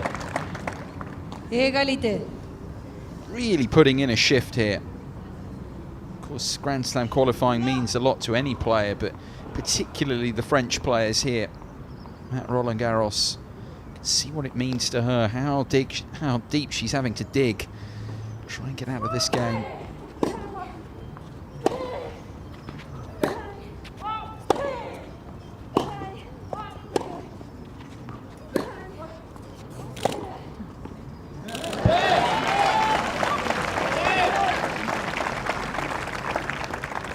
Avantage, Mademoiselle Ferro.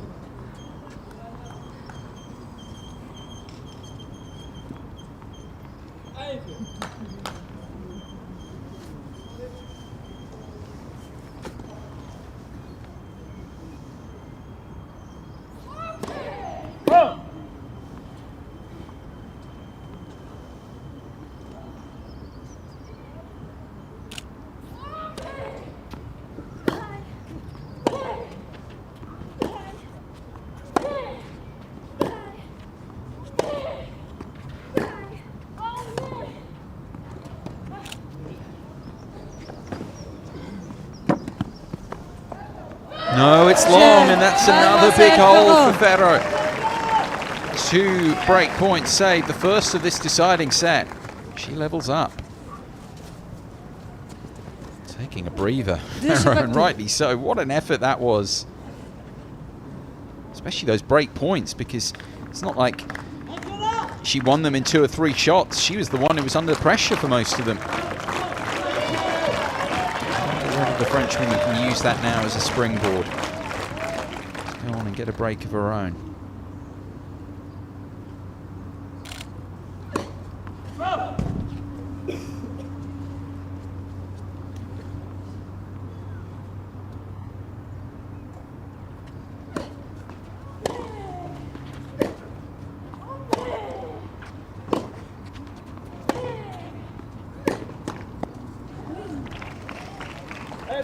Serogans.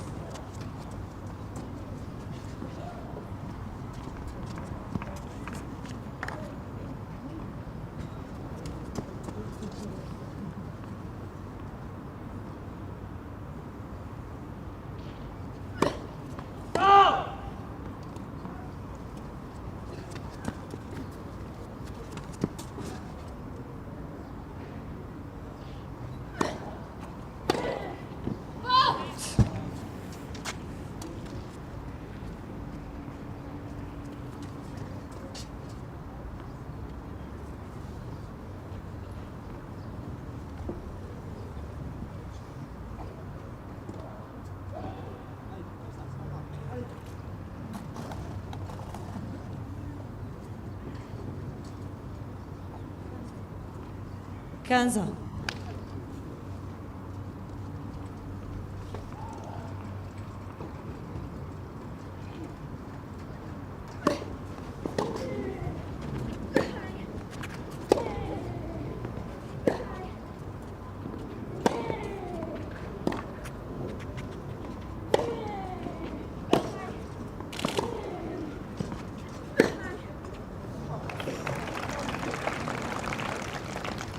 Dragons.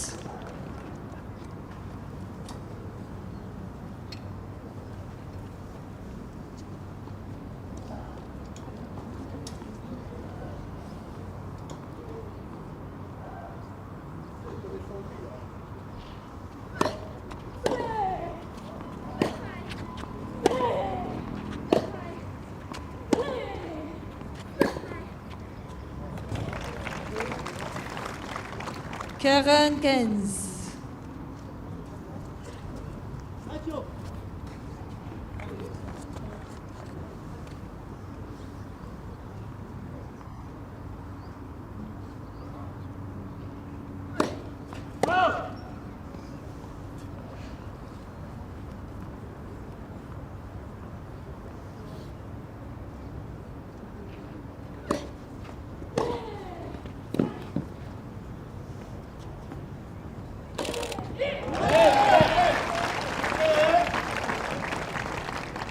Karen 30.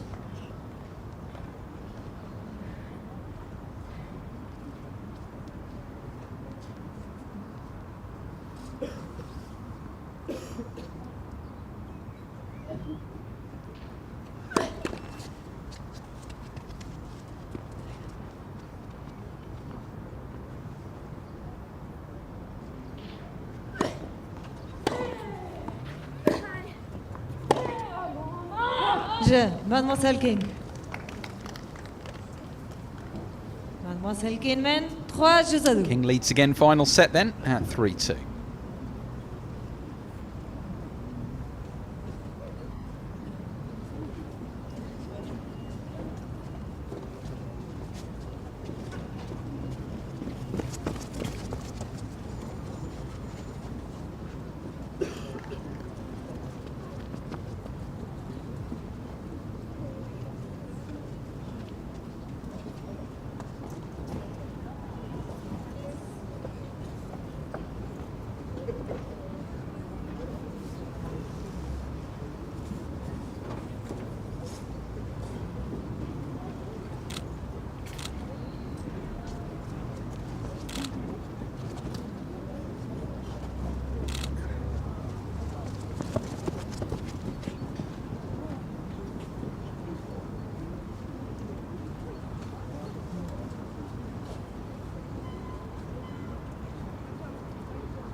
Madame, Monsieur, Mademoiselle King se beneficia de una interrupción por tratamiento médico outside court.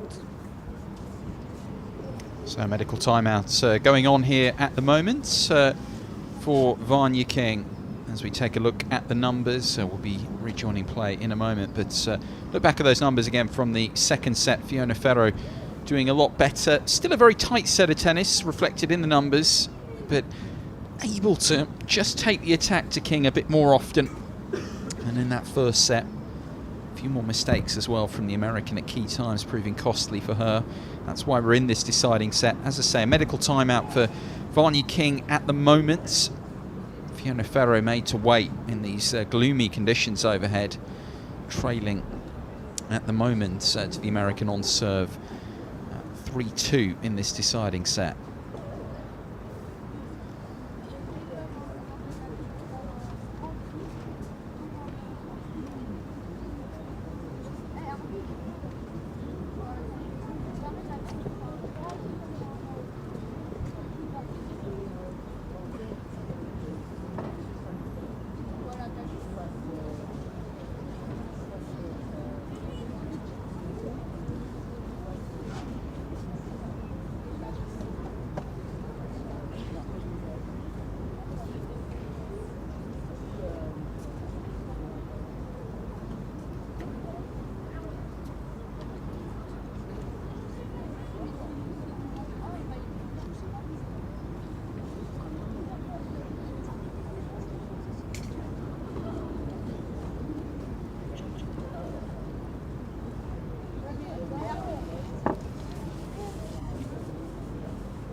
Vanya King then returning to the court after a medical timeout. Off court.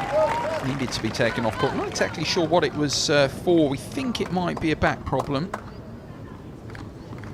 It's yet to be confirmed.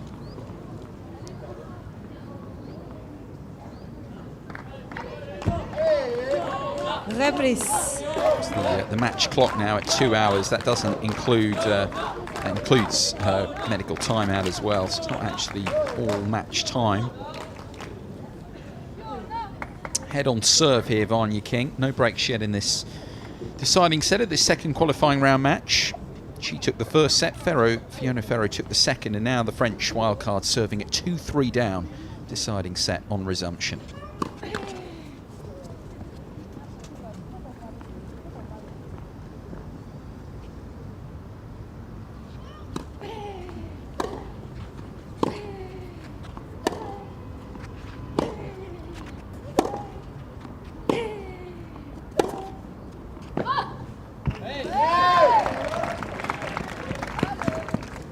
Heureux.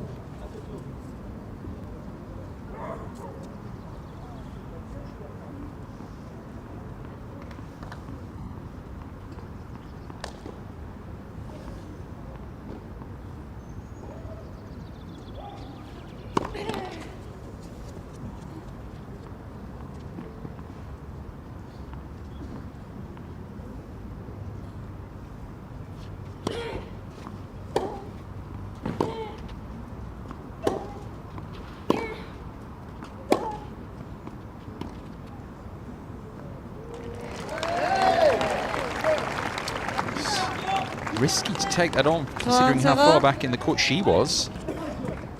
Ferro is showing a good deftness, a lightness of touch in her drop shots throughout the match.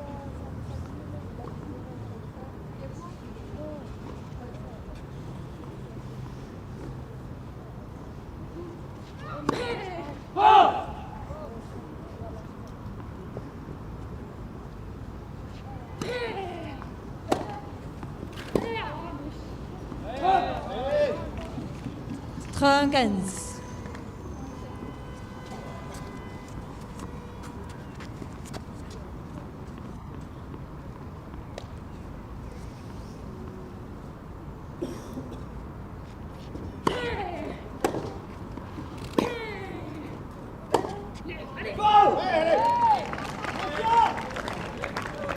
Trangens.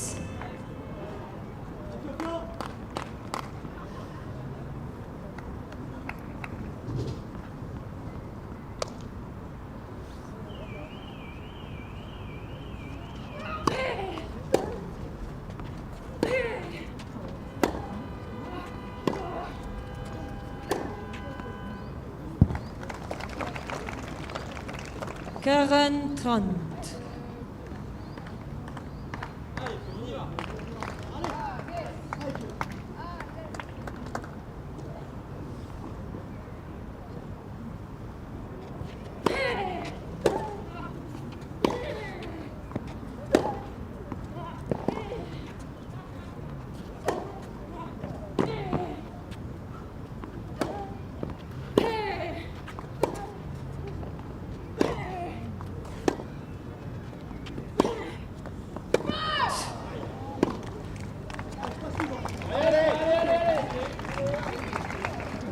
Juice. Last time around, King had 2 break points on the Ferro serve in this final set.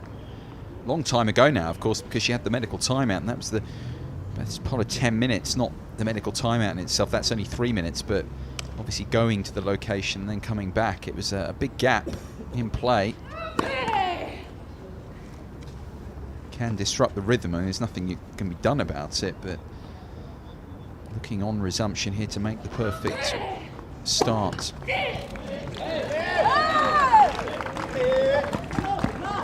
Avantage, Mademoiselle Ferro.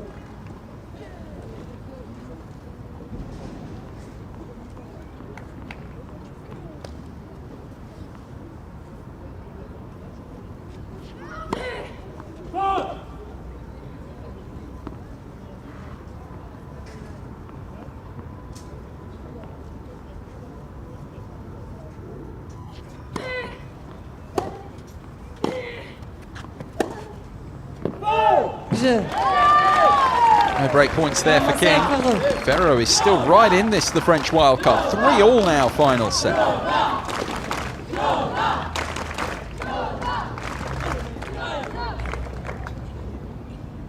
Trois jeux partout.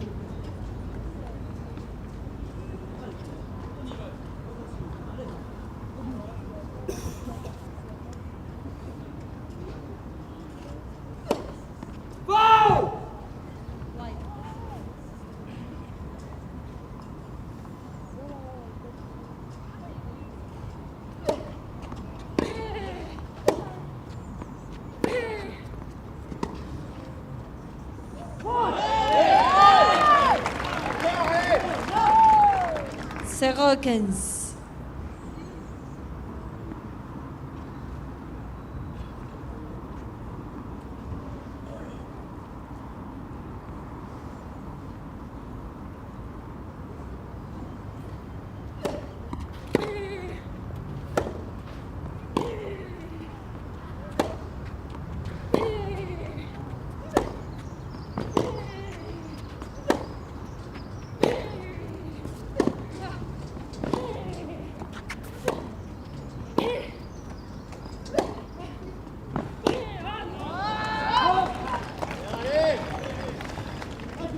Kanza.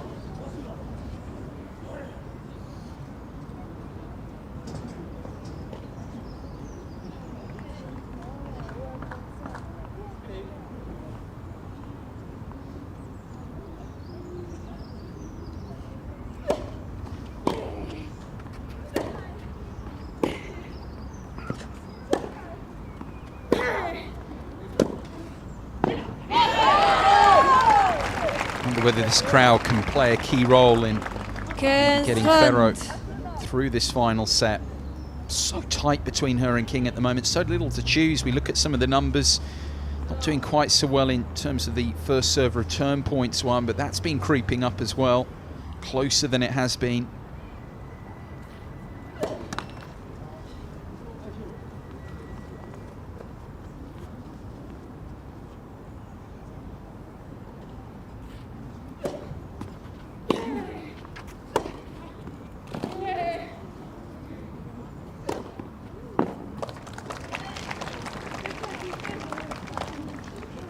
Trenta.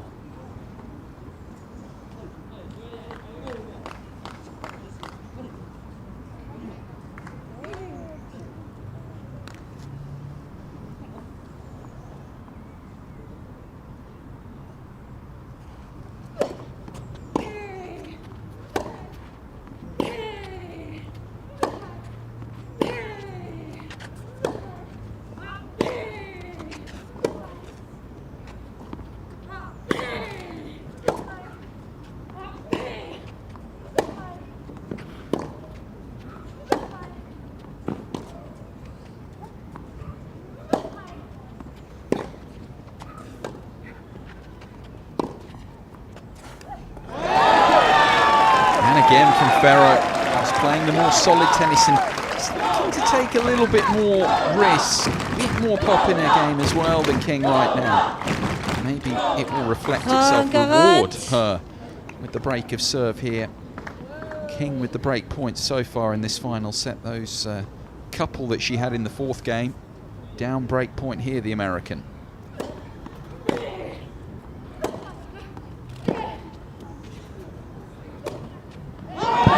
Oh, she's put it long, and that's a gift for Ferro, which she'll gratefully receive.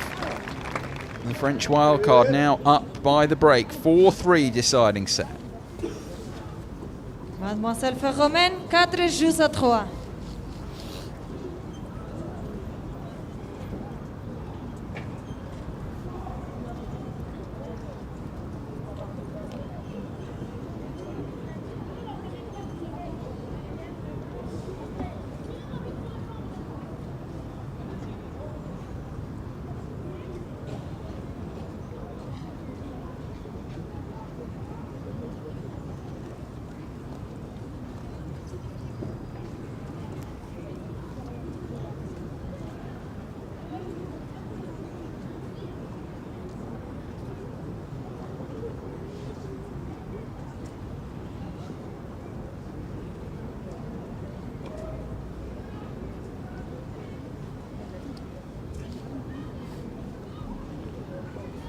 Reprise.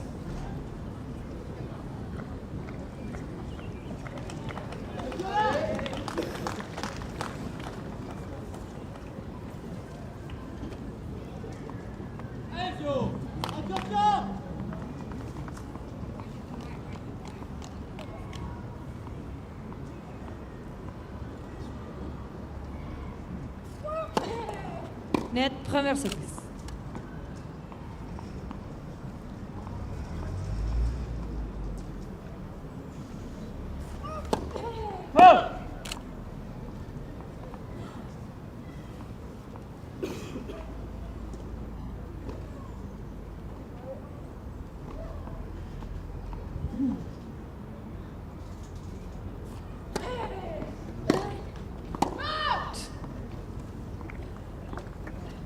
Quinze.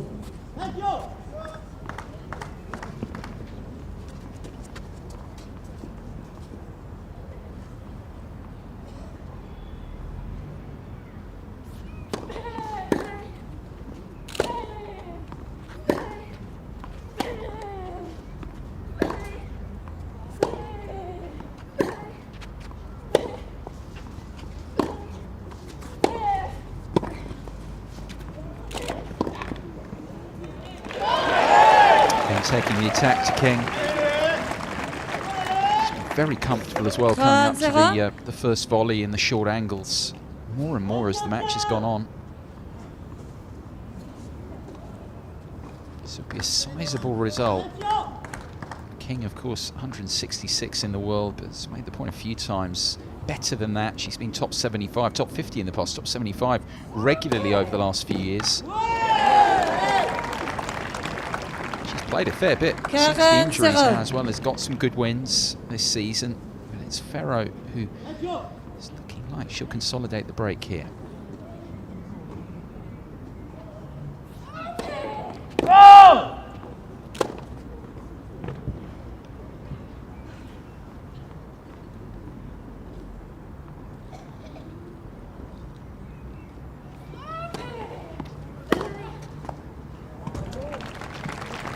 Turn that, good enough on the serve.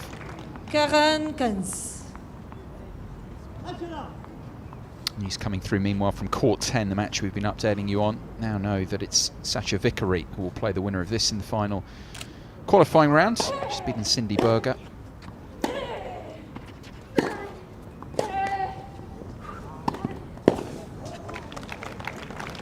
Vickery a winner 6-2 in the decider. That finished a few moments ago.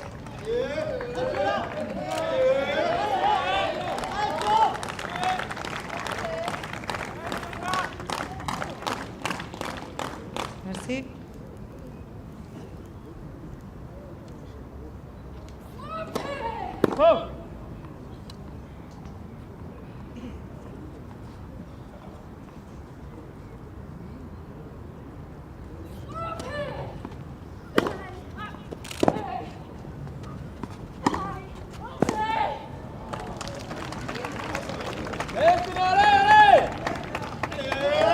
Quarante.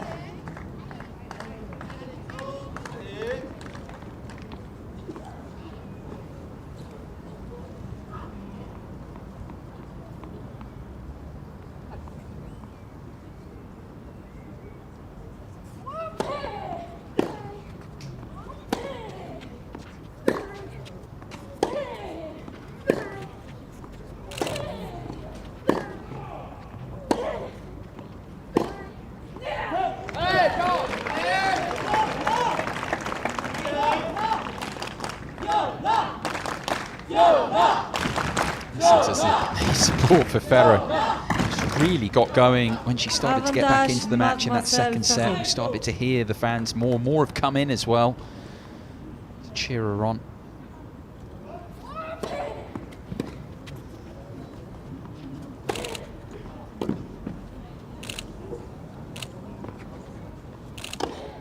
Oh no, she's put that wide.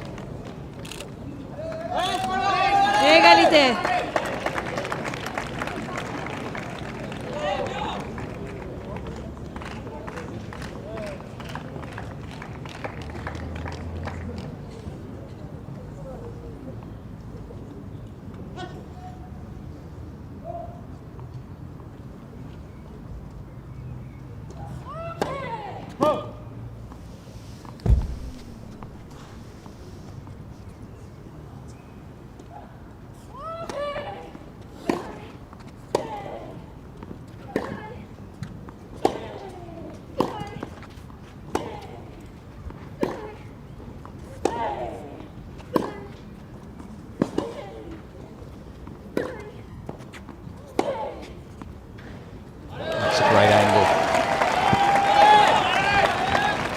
top hand there. It's halfway up the sideline. Again, the support. And the voice. Avantage, Mademoiselle Ferro.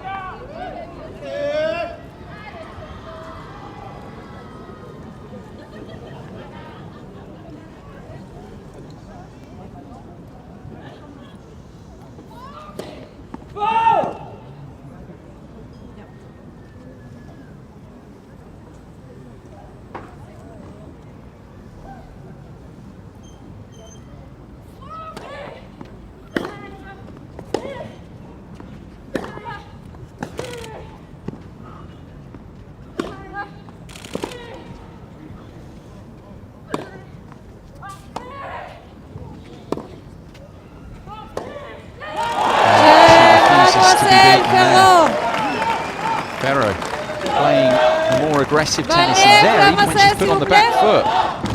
Managing to hang in the point, put up a very good overhead there, and King couldn't get hold of the smash. Game away from a massive win here.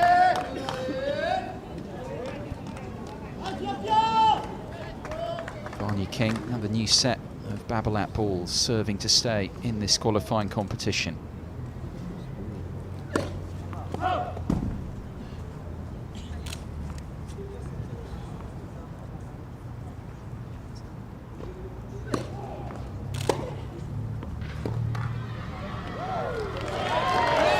Whether it's the injury, I believe it's the back for Vanya King. So I haven't got official confirmation on that yet. She's had a bit more consultation time since she had the off-court medical timeout at the previous sit-down. There's not much really that the physio could do there with only a minute or so, 70, 80 seconds once she was there. Whether it's affecting her in this final set, I'm not sure.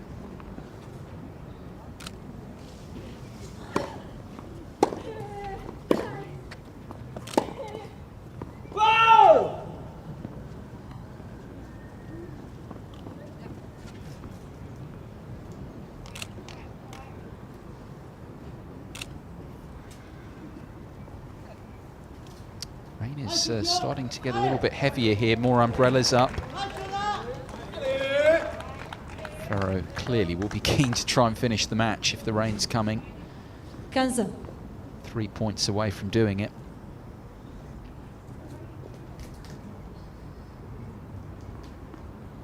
It's been grey and grim overhead right since the outset, but no stoppages yet.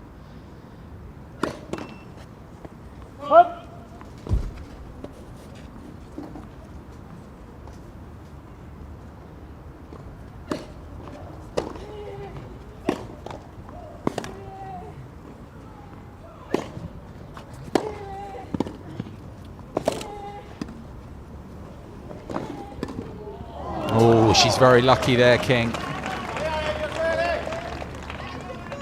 A couple of ollies here that she couldn't really knife.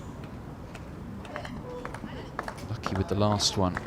It was so easily gone into the net.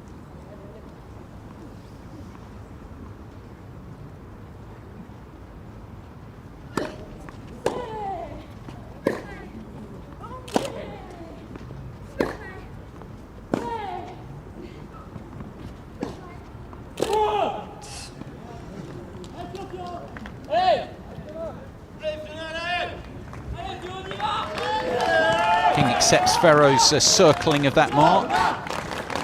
2 points away from the win, the French woman. 30.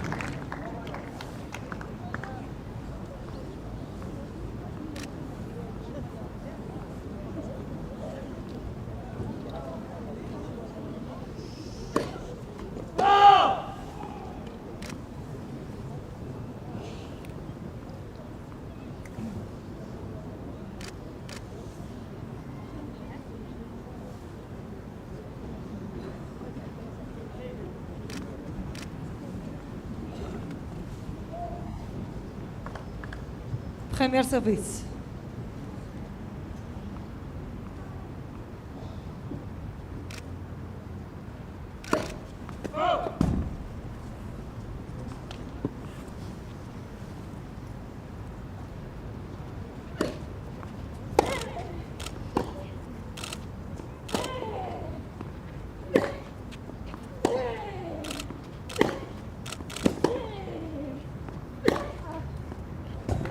good indeed. 40-30. Oh, she might. Ferro couldn't get up closer to the baseline. Steady drizzle continuing to fall. Beauty of this surface, of course, that we can play on for quite a while yet. Want it to get too much heavier though than this.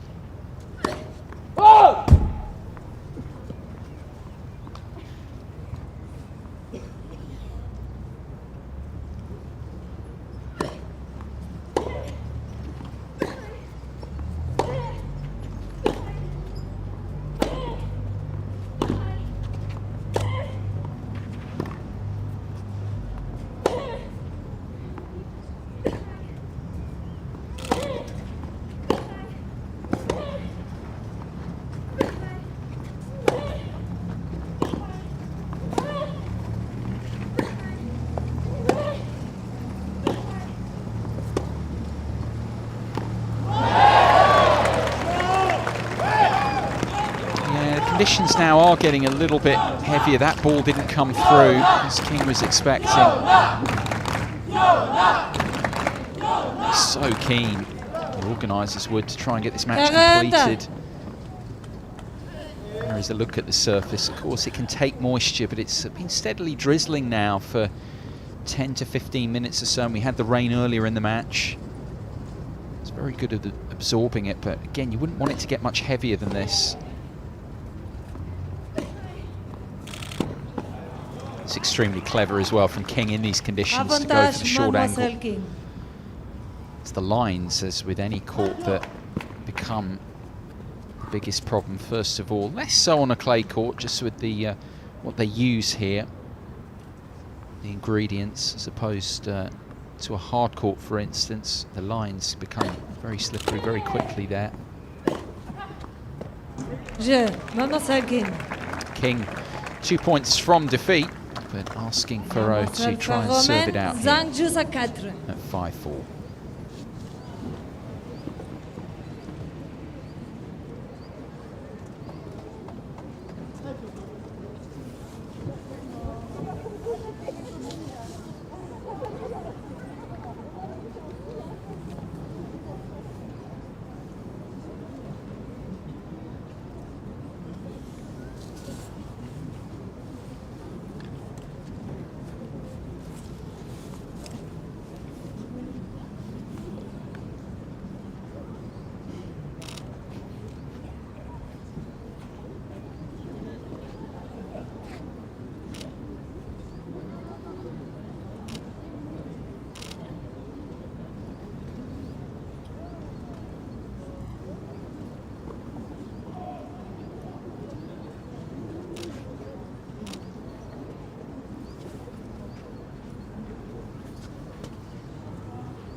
We play on for the moment. The umpire, Maria Funderburker of Argentina, down to check the surface in the latest sit-down. Umbrellas are actually being dropped off at the moment because it's actually stopped, more or less. See spots around, but it's not drizzling steadily like it's been for the last 15 minutes.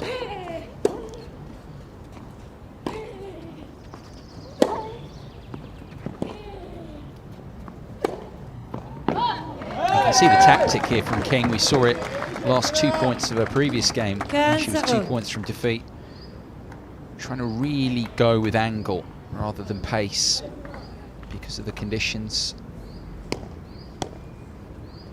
Pushing that one a little bit wide.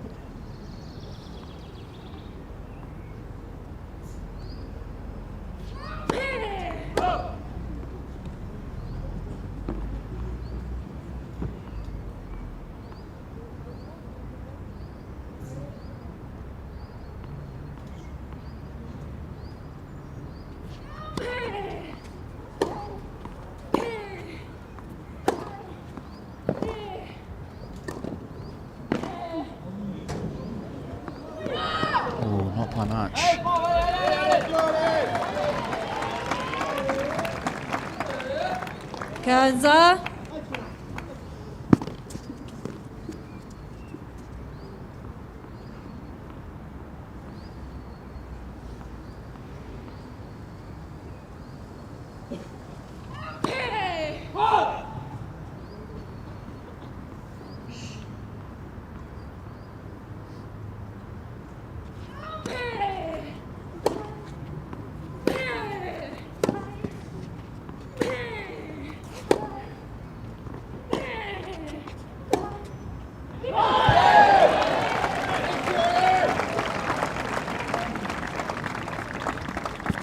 It's a little bit out of keeping with what she's been doing the last couple of games, King.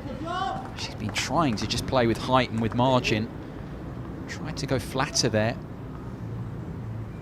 to finish the point a bit earlier.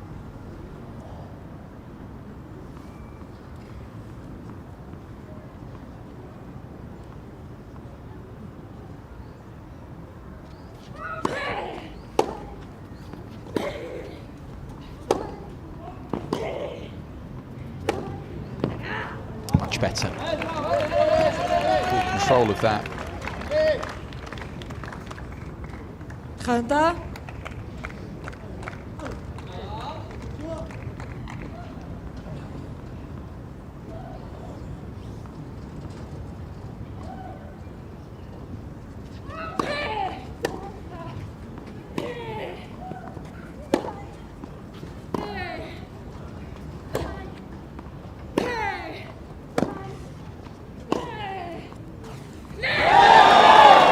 Response from Ferro and the pump of the fist to match. Huge strike that.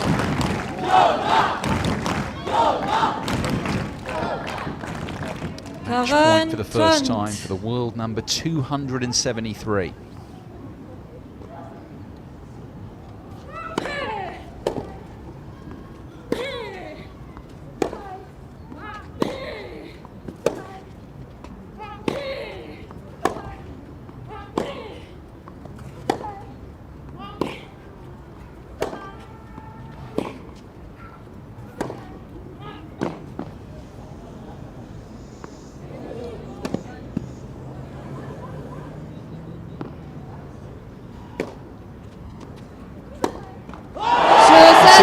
Eventually, it's a huge win for France's Fiona Ferro here.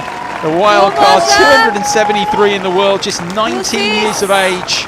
She's beaten a much more experienced opponent here in Vanya King, a former top 50 player herself. And Ferro, to the delight of this Court 6 crowd, advances to the final round of qualifying for Roland-Garros this year. Well done to her. Few autographs, of course. They played their part, the crowd, in that. Huge win for her. Quick look at the numbers before we leave you for a moment ahead of our next match. Ferro improving those numbers, but there really wasn't much to separate them in the end.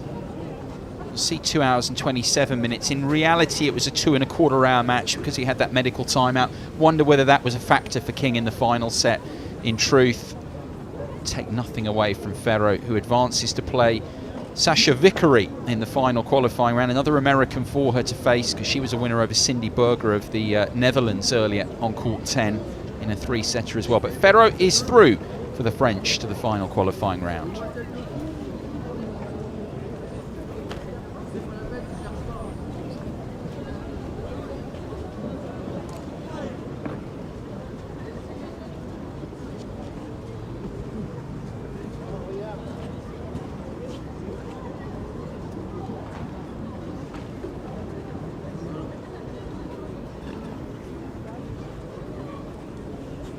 Pas les lignes.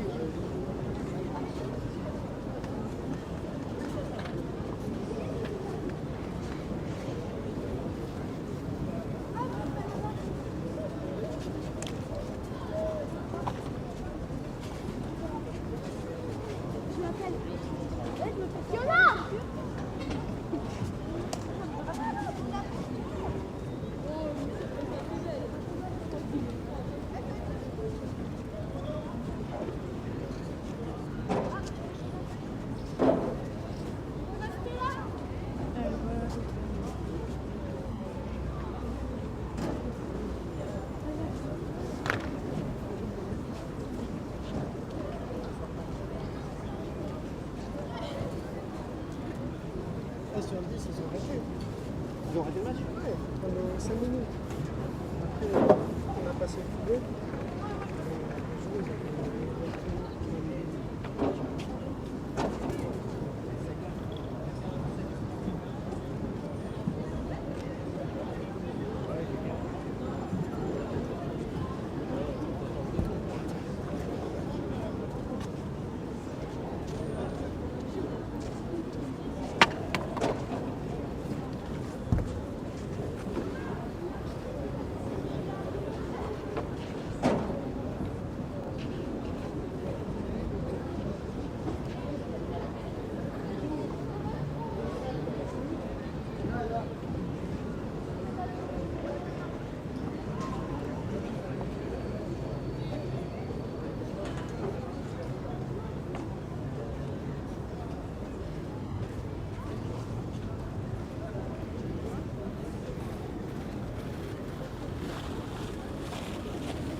Welcome back then to court number 6 and our next second qualifying round encounter of the day.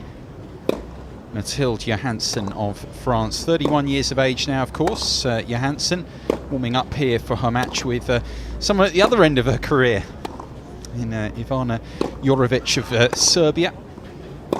Just 19 years of age. Johansson, who's played the last 11 French Open main draws in a row since making her debut back in 2005. So it's a run she'd like to extend. This is going to be the end of her career, she says, the last French Open for her if she can make it. Of course, this is just the second qualifying round. The winner of this to play either Stephanie Ferretz or Sara Sorribes Tormo in the final qualifying round. They are in action at the moment on court 14. Spaniard set and a break up at the moment, so it's looking like it's going to be her setting 4-3 right now on Ferretz. We'll play the winner of this. Johansson, of course, with the win in the first round of qualifying over the alternate Jessica Malechkova, 7-5 and 6-1, up against Yorovic, who's a former junior world #1, very highly rated, and runner-up in the junior event here a couple of years ago. Lost to Daria Kasatkina in the final. Has been doing great things this season, winning another ITF singles title, the 50k level event in Croatia at the end of March, beginning of April. Not so much, to be honest, over the last few weeks on the clay. First round, the 100k level event, the Canet-sur-Mer tournament, and then second round at the 50k in Saint-Gaudens. And that's pertinent because she lost to Johansson, and that was just last week. Lost out to Sankovic in the end, playing each other. So it's a meeting that was only the case just last week. Wondering which way this one will go. Still haven't had actually any stoppages for rain here so far, despite the fact it's been gloomy overhead through much of the morning since we started at 10 o'clock local time. It's coming up now to 10 to 1 to lunchtime. But it's a bit brighter, to be honest, than it's been for some time overhead. With this thick grey covering all morning. And the breeze around as well. Very testing conditions for the players, for the spectators inside Stade Roland-Garros, and for the officials as well. James Kiyothobong is our British chair umpire for this second match of the day before we turn our attentions to the second qualifying round in the men's draw. Pete Odgers will be taking you through Axel Michon against Jared Donaldson and Adrian Ungur against Francis Tiafoe. A couple of Americans involved later on, of course, weather permitting. At the moment, we've had some light drizzle through the end of the first match, so that long match between Vanya King 2 minutes and Fiona Ferro. But at the moment, just some spots of rain around. Spits and spots, but nothing steady. And crucially, I always think this, it's brighter overhead. That often has such a key role to play. Mentioned Johansson with the win over Malechkova with the alternate in the first qualifying round. Yorovic beating Leslie Kirkov of the Netherlands in a tough three-setter. 6-4, 4-6 and 6-3 for Yorovic to progress through there. She is someone who attracts an awful lot of attention. Of course, already having played many matches for Serbia in Fed Cup by BNP Paribas. Not doing particularly well this season, but she's been a regular pick for the Serbians. Various reasons they haven't been able to call upon Ana Ivanovic and Jelena Jankovic for ties over the last few years. So Yorovic, think about it going back 19 years old now, just turning 19 earlier in the month. She made her debut as a 17-year-old for the Serbian Fed Cup team, losing all 3 of her Fed Cup rubbers this year. Serbia, of course, down to the Euro Africa Zone Group 1 qualifying tournament for 2017, having lost their World Group 2 first round in February, and then losing in their playoff. That was last month against Belgium, losing that 3-2 after losing to Spain in the first round of World Group 2. She's a big part of that, loves playing for her country. Mademoiselle Johansson a gagné It's les all about tirages her au sol, here and chaussée trying d'aise. to make what would be a maiden Grand Slam main draw appearance. She hasn't been to that stage as of yet. As we take a look around some of the spectators here, it's been trying conditions. It's good to see so many of them. Filled up nicely towards the end of that first match of the day. Of course, the terrific result for Fiona Ferro, cheered on by the crowd, and a fair few of them have stayed on here to support Johansson. A few others maybe just popping out for some lunch. And she saw some others have come well prepared, tucking into a baguette. No break in the tennis viewing for them. It's a great opportunity, of course, to see some good stuff in the week before the main draw begins. Some of the players who come right the way through, it can be terrific to see them come through the qualifying and then maybe cause a splash or two in the main draw, which begins here on Sunday. We'll have the draw, of course. Men's and women's draws take place tomorrow, 11 AM local time.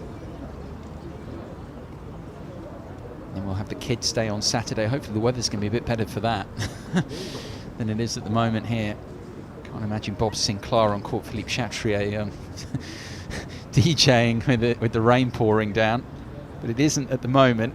Just would like it a bit better heading to the weekend, but the forecast disagrees at the moment.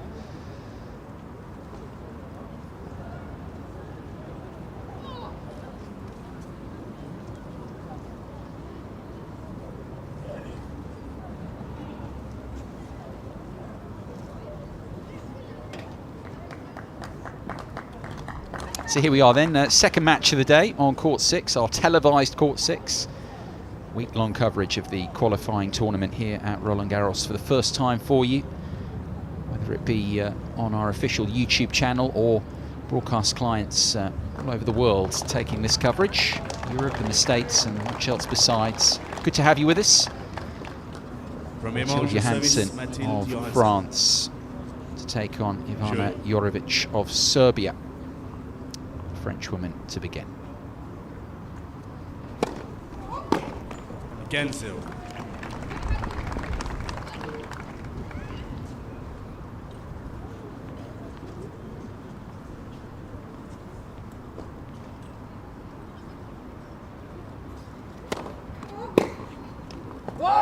Toronto.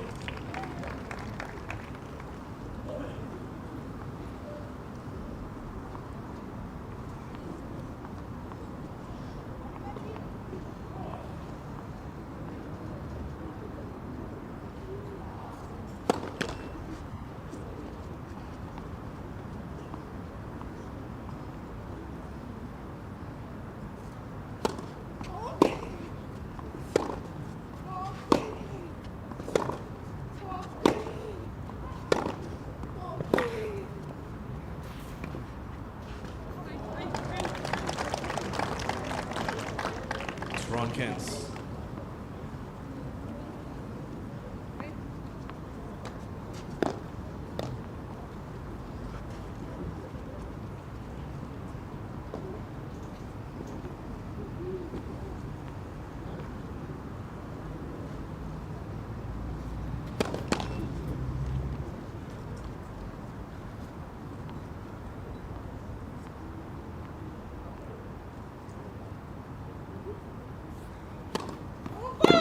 Toronto.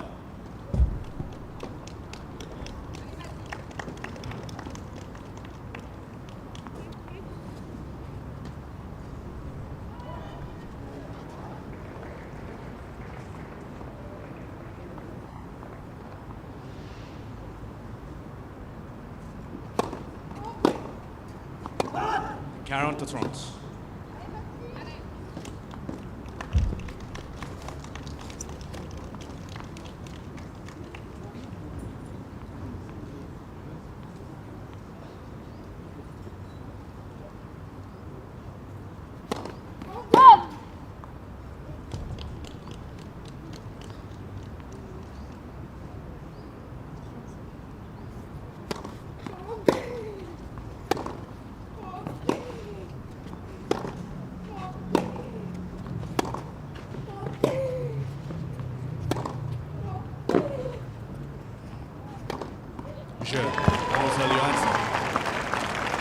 start for Johansson on serve, and a big cheer.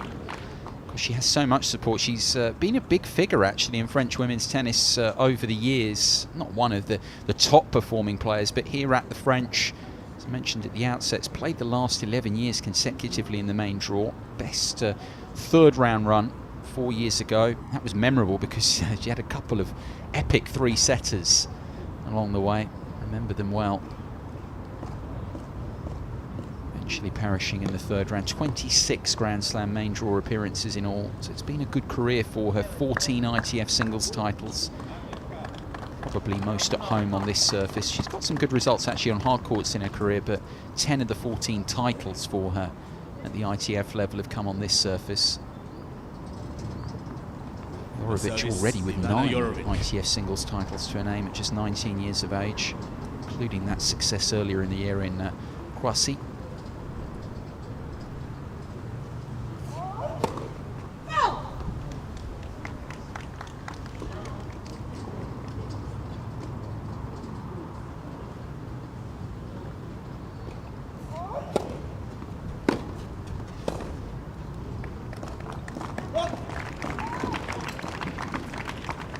Zirkens.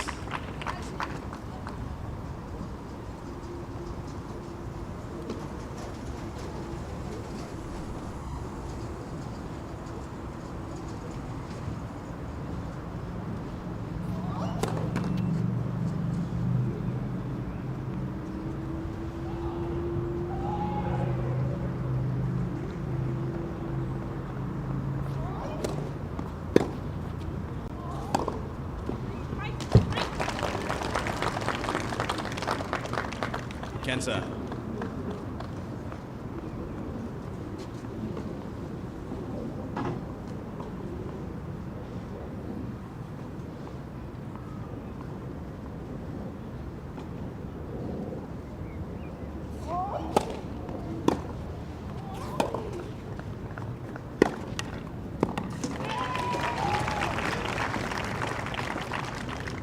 Strongs.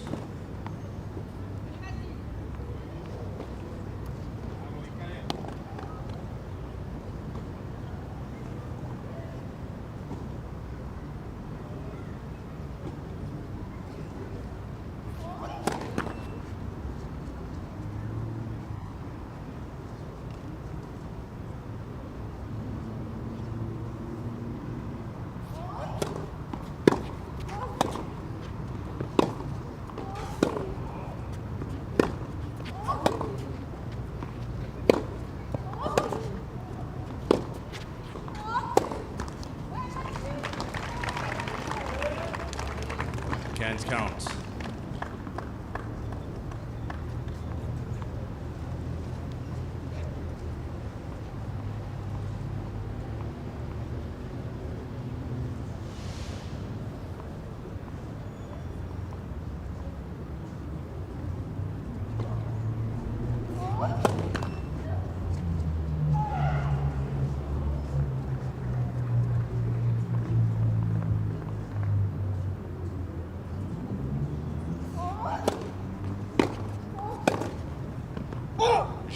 Mademoiselle Johansson. Hands were a bit quicker than she would have liked. Johansson with the early break here, the early steal on Yorovic. Was rushed into a forehand side. We saw that earlier in the game as well. Has been a bit short of results, Yorovic, in recent weeks. I mean, Johansson's not had many at all through since the start of the season, but of course has the greater experience here in these conditions. She's at home.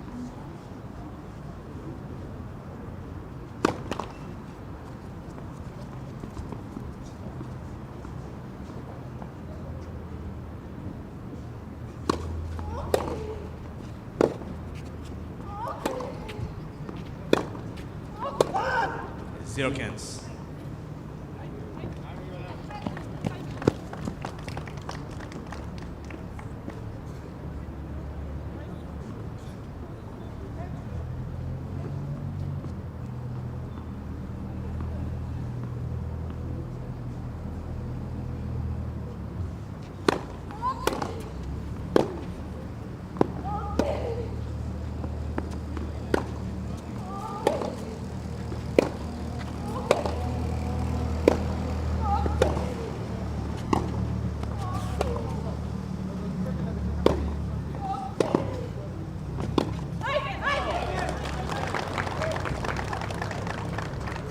0 turns.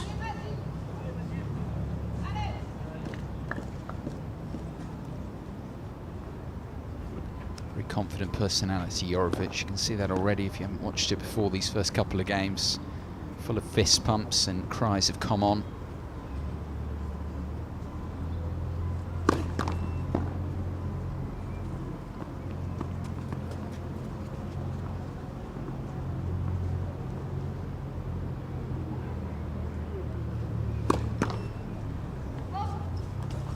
Zero counts.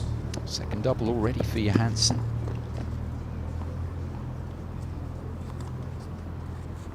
Three breakback points.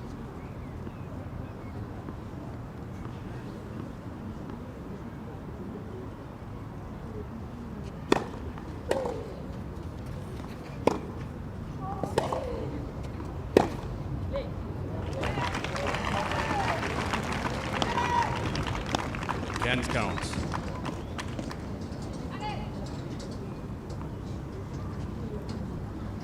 To make the space here, make the adjustment. Ball was also a bit shorter as well, gave him more time. Drawn counts.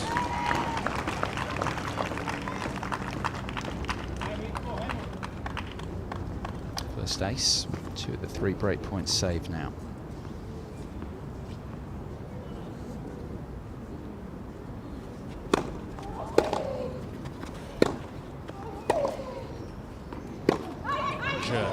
Third, Johansson can't stave off, and Yorovic is back on serve immediately here. 2-1 for the Frenchwoman over the Serb opening set.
Reprise.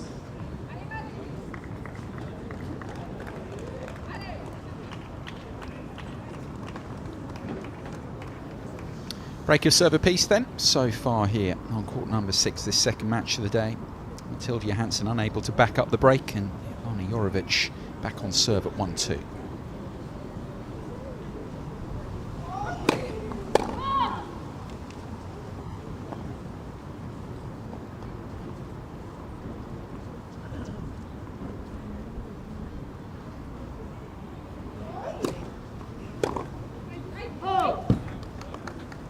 Cancel.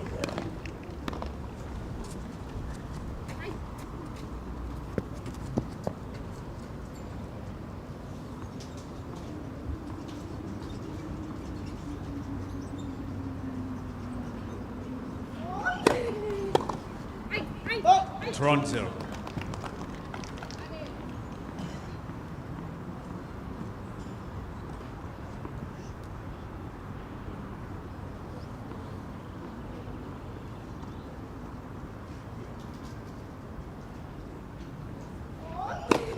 Let's from your service.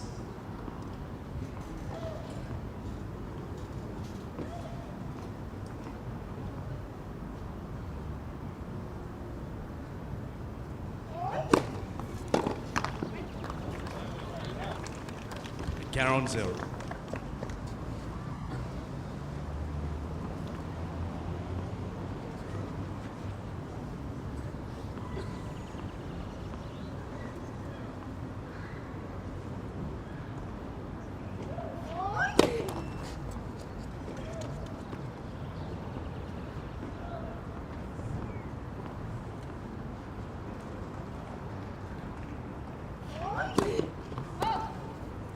45.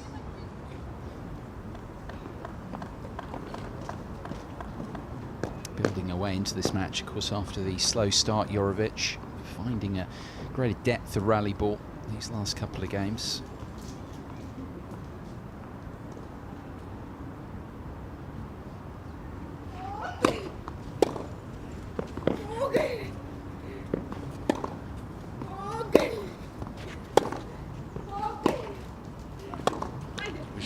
And that just illustrates the point I was making. That last ball just inside the baseline, really flat, deep strike, and Yorovic levels up.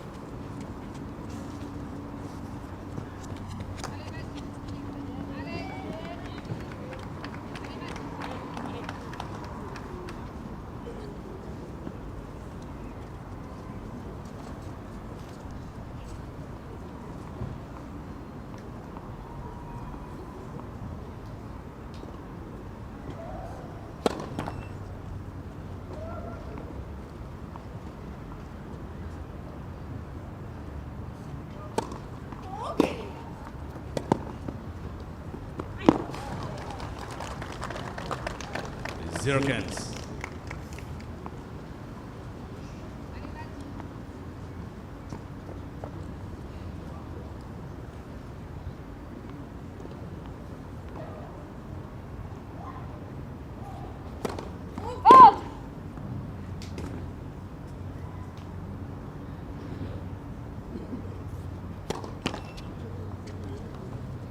Zero trons.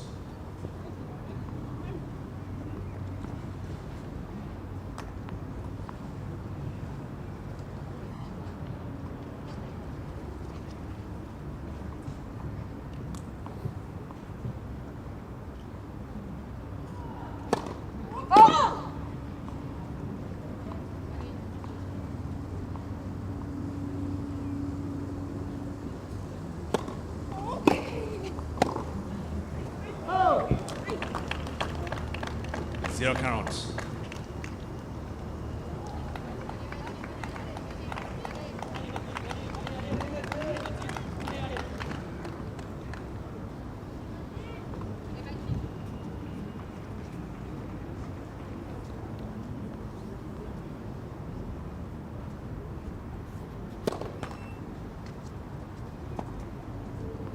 Three break points here. Continue the run for Yorovic. Let's second service. Being helped a little bit along the way in this game. Johansson struggling with the service rhythm.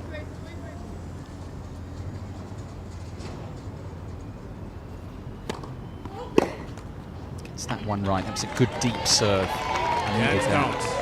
Yorovic is up to inspect it. Concedes the line was hit there. It was good. Johansson, meanwhile, is a bit unhappy, I think, about the quality of the balls here. One of the balls. Only in the 5th game here. Get changed, of course, after 7 games. Wait, please. Used in the warm-up.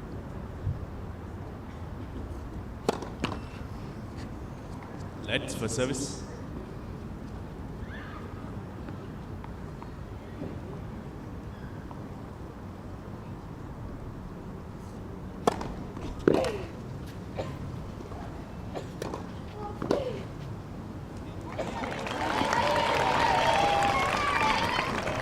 Drawn count.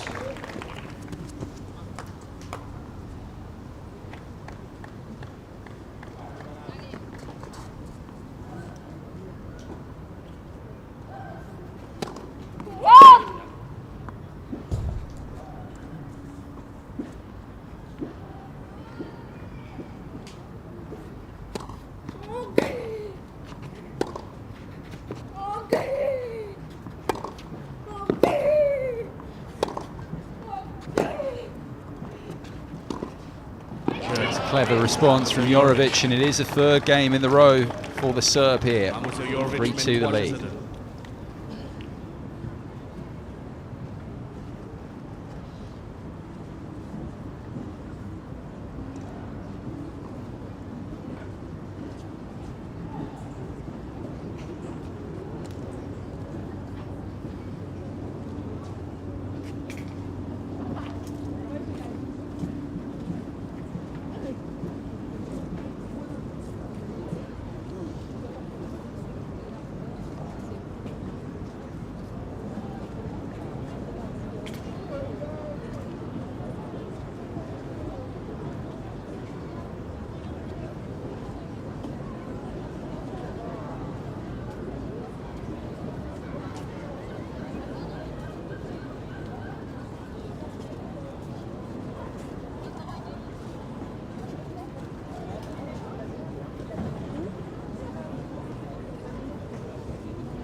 Mesdames et messieurs, l'Estonien est appel sur le court.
Not officially here, still I've not heard it anyway from the umpire, a medical timeout.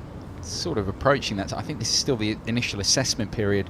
Didn't really pick up anything from Johansson in the previous game, for instance, that she was feeling discomfort. Of course, she has lost the last 3 games after winning the first 2. That's where we stand at the moment. I think the physio there is just talking to the umpire about, I think it's going to be a 3-minute medical timeout here. It would appear that the physio is setting up here.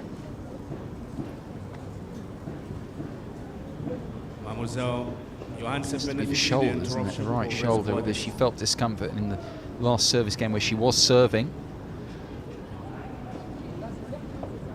So it is a medical timeout now. 3 minutes of treatment to follow here for Mathilde Johansson.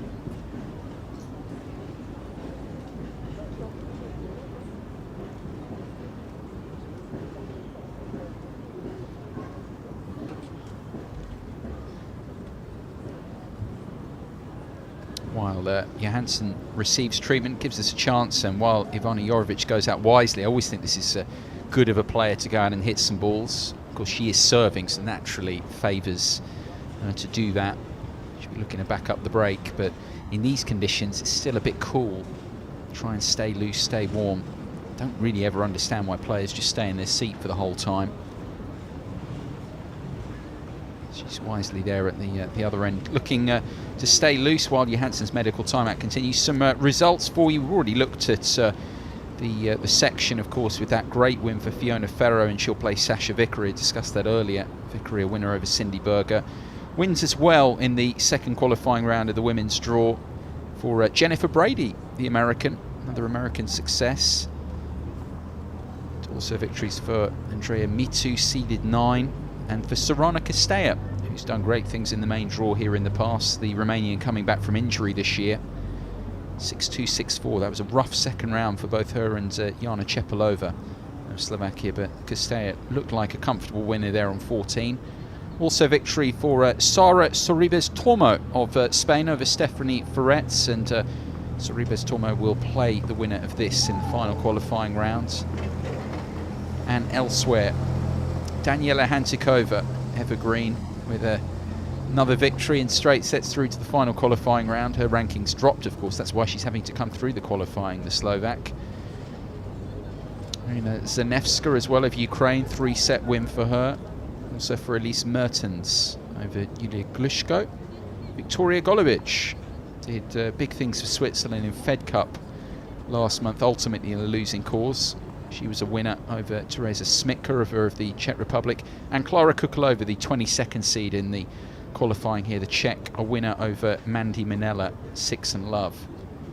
So all women's results, because the women's second rounds, all the courts are in the first section of the day.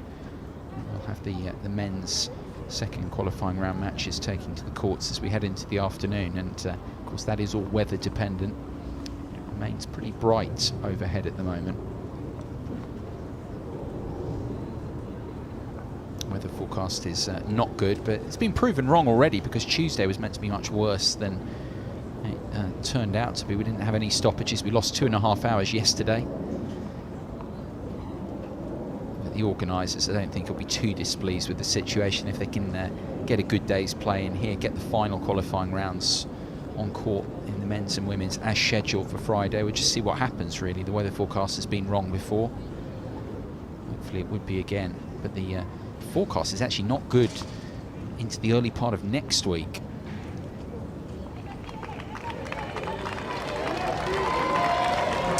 Medical timeout at an end for Mathilde Johansson of France, who's lost the last 3 games here. And won the first 2.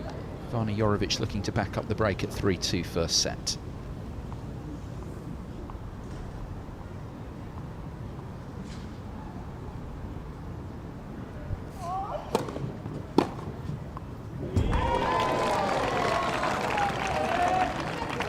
Zero cans.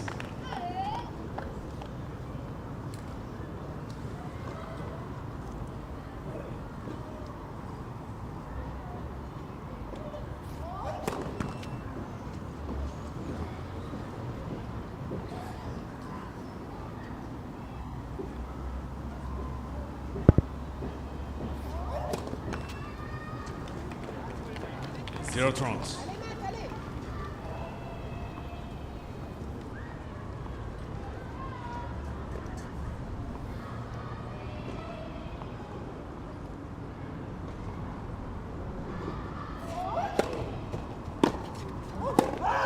Stront.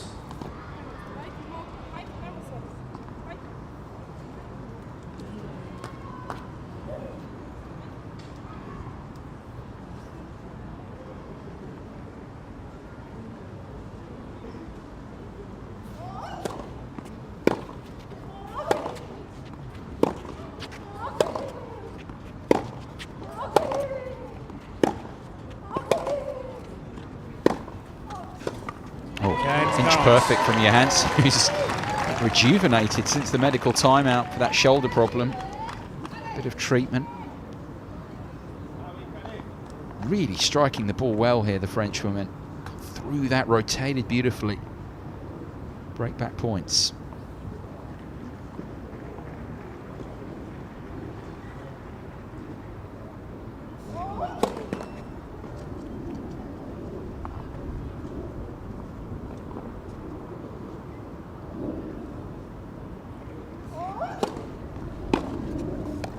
Absolute blitzer returns in that game, and rewarded with the break back.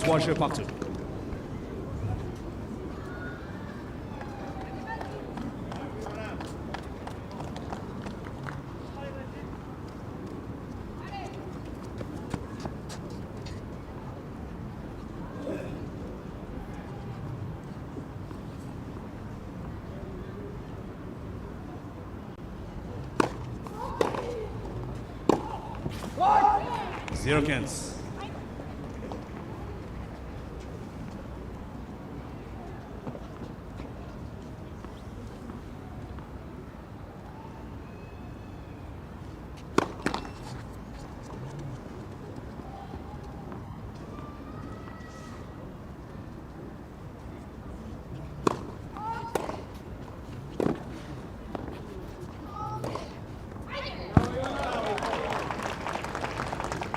Zero trunks. Tough to pick this match at the moment. Every time a player gets a break back here, we've had is it now 4 breaks through 6 games. Serve not exactly dominating.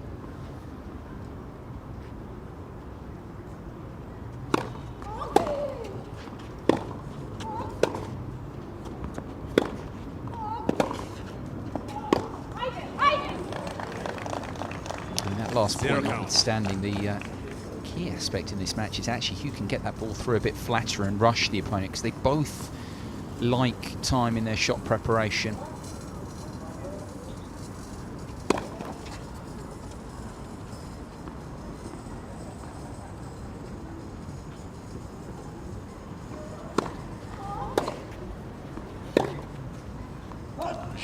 Mademoiselle Yorovic. It is a 5th break in 7 games. Balle neuf, s'il vous plaît. It's Yorovic back a break in front at 4-3. Mademoiselle Yorovic mène 4 jeux à 3.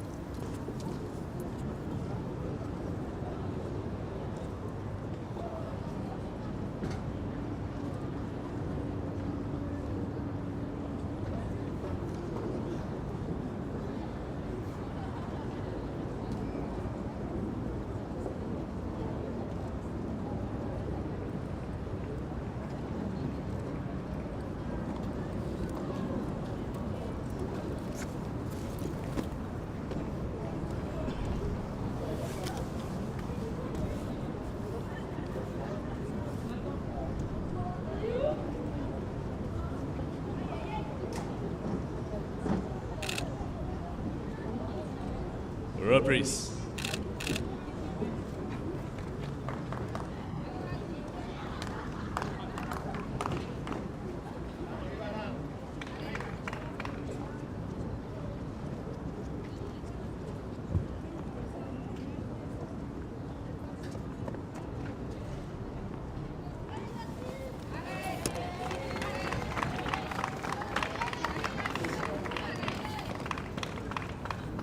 So, can Ivana Yorovic back up the break this time? Serving at 4-3 first set.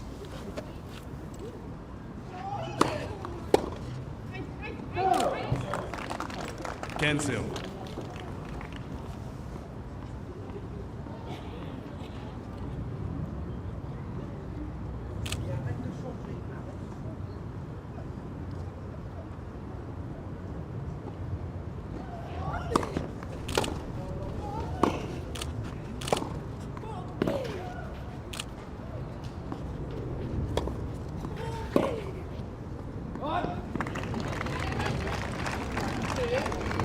Cancel.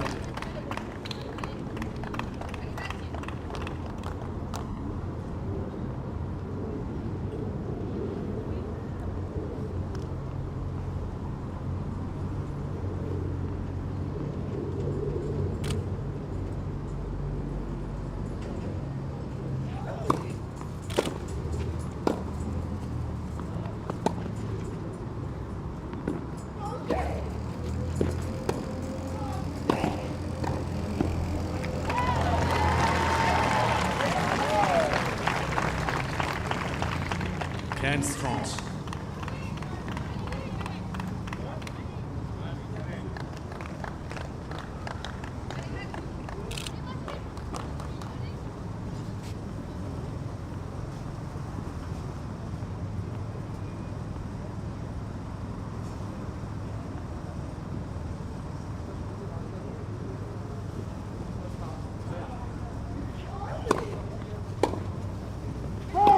Toronto.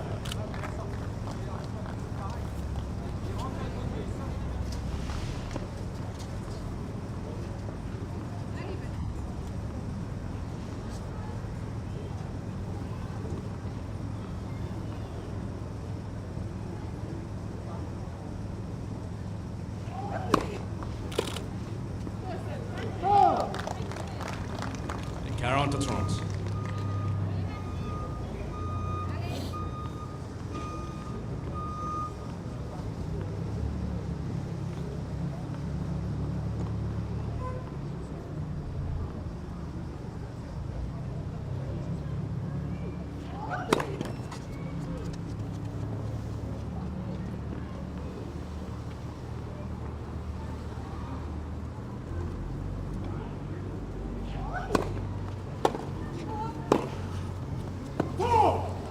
Not by much.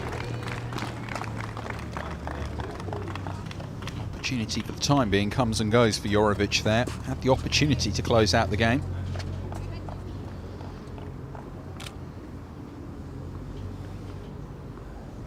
illustration there of how much the serve has been struggling so far to barely win a point on their second serve.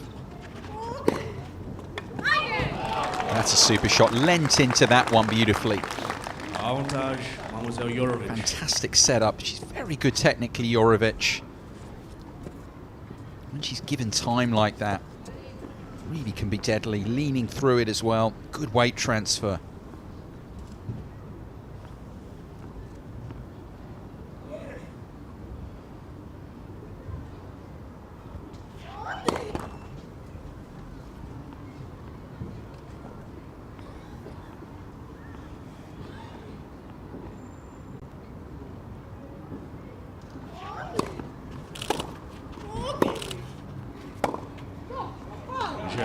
She does close out the game this time.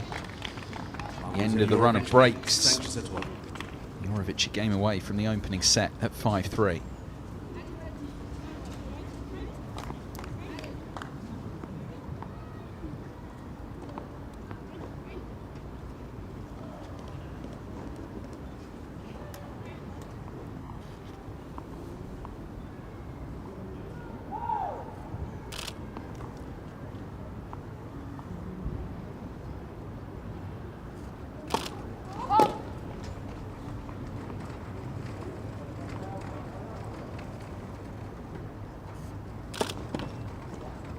Let's second service.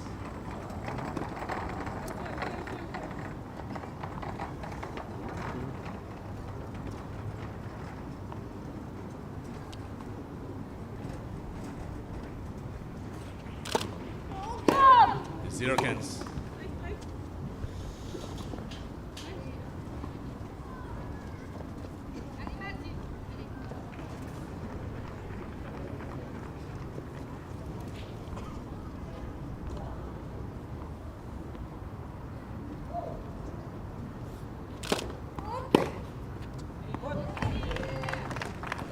Cancer.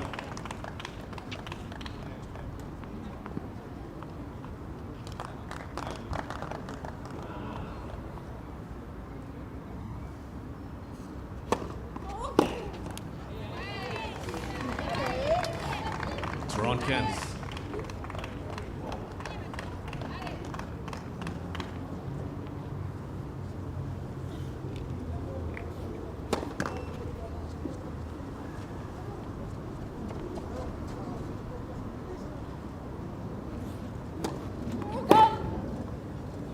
Toronto. Struggling a bit in the double faults column. I made the point earlier in the set, Johansson struggling a bit for rhythm, I think. It is an abbreviated service action. It's been that way. She has actually had shoulder trouble. I know she's had the medical time out. Had shoulder trouble earlier in her career. So it is an abridged action now. It has been the case for a few years for her.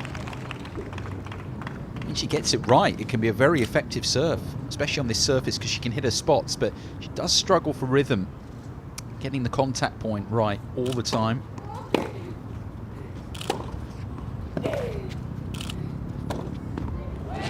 That's an excellent point. That's a good ending to the game for her. She forces Yorovic to try and serve the set out. 5-4.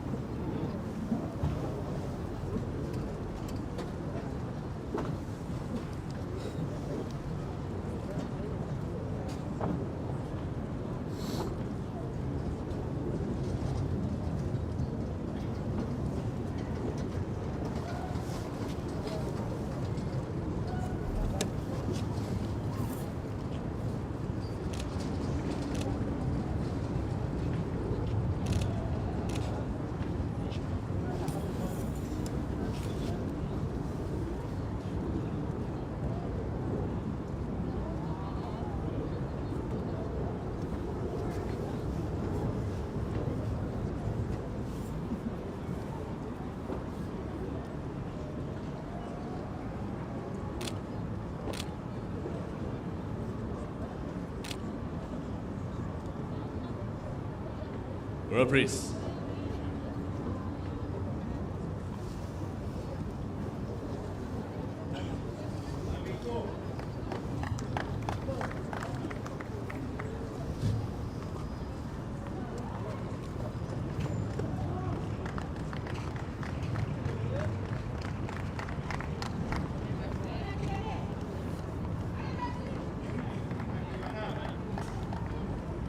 Serving for the opening set then, the former junior world number 1, 156 in the world, Ivana Yorovic at 5-4 on Matilda Johansson.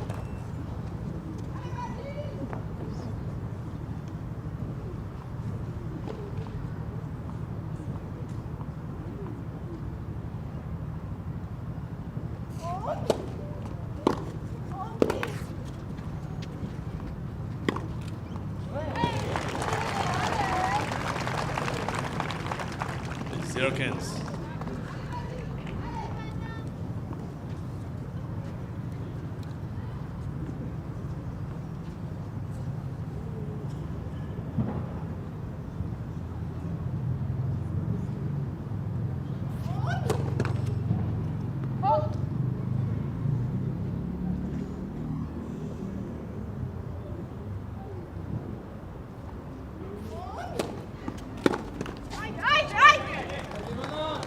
Kenza.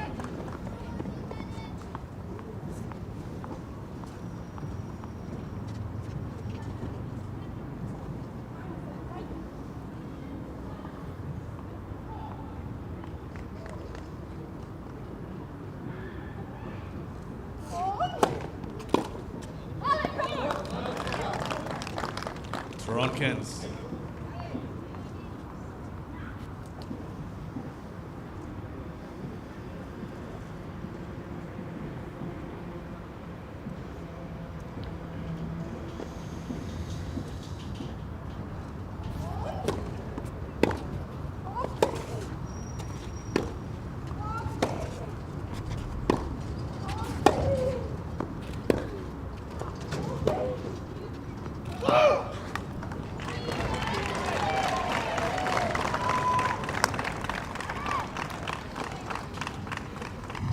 Stroke game letting her down a bit there, and yet it's confirmed by James Keoth of Unger's wide. I think we all knew that. He's down to double check the mark anyway. It's a big point, of course, at the back end of the set. Toronto. Still in charge here, but we've seen already in this set how quickly these service games can turn round.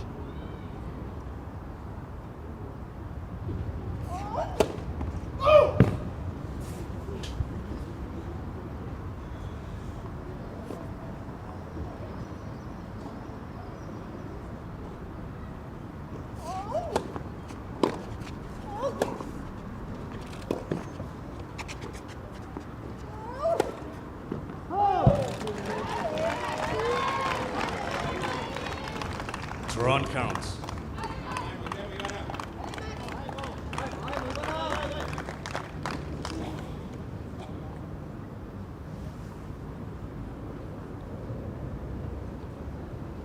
Break back point.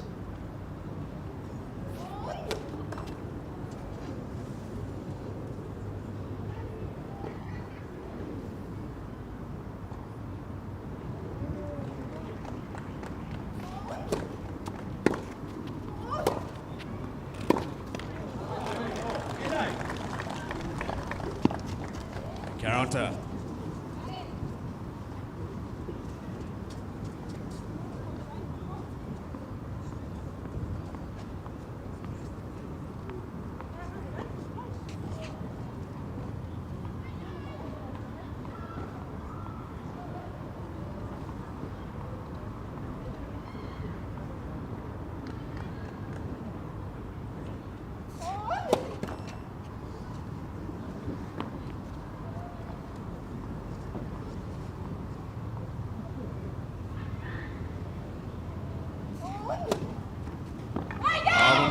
Almost Yorovic. Now from break point down to set point up, Yorovic. Showing good fight. We know this about her. People have watched her, of course, through the juniors since then, the ITF Pro circuit. Exactly what she's got in her game. Really tenacious player.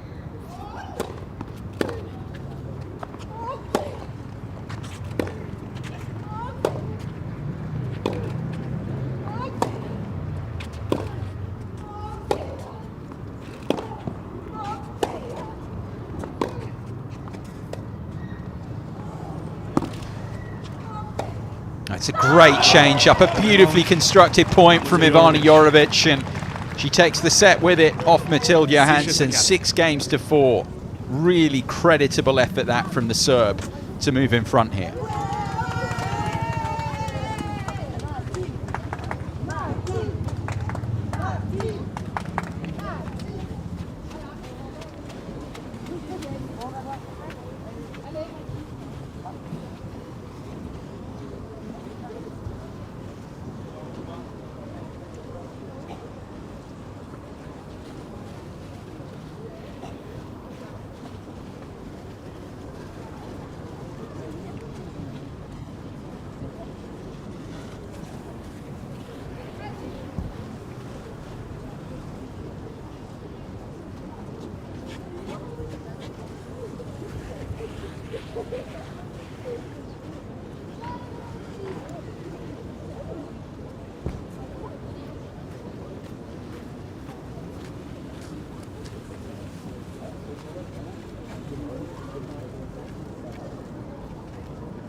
It looks like that ring is under the glass.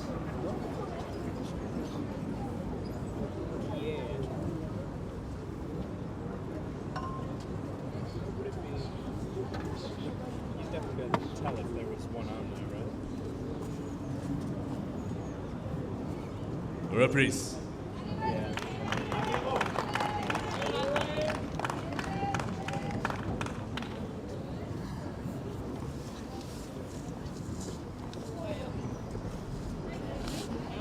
Deuxième manche service, Mademoiselle Johansson. So set to the good, the former junior world #1, Ivana Yorovic over Mathilde Johansson of France. The Serb taking that 6-4.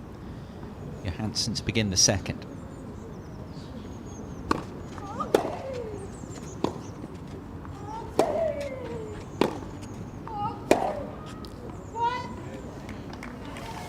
Cancel.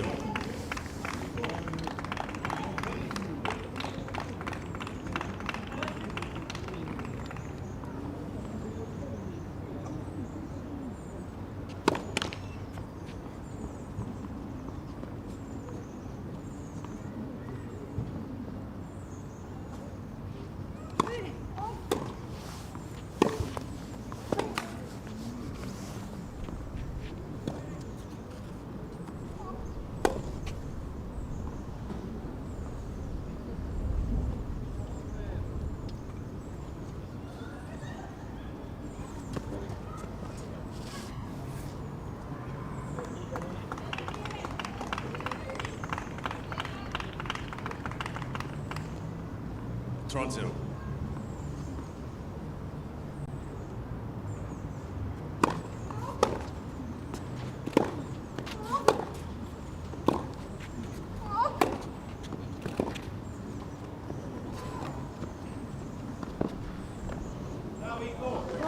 She is starting to take control of this match now. Toronto.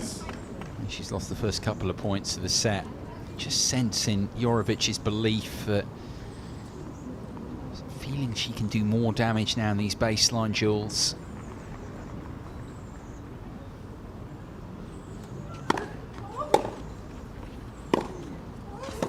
Toronto. And there, Johansson overpressing as a result. It's a big point coming up for the French woman now. Might be only the opening game of the second set, just with the way the match has gone lately. Yorovic playing the big points a bit better.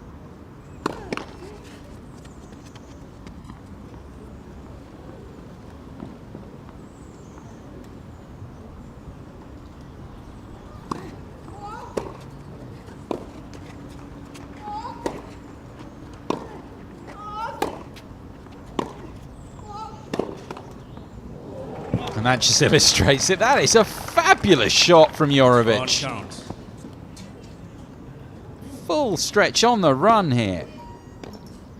Flash of brilliance. Superb.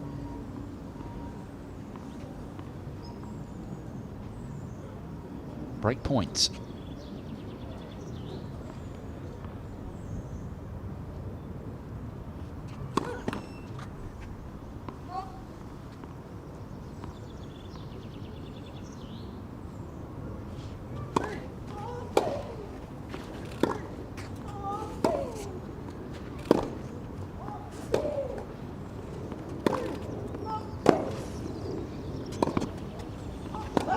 Jeu.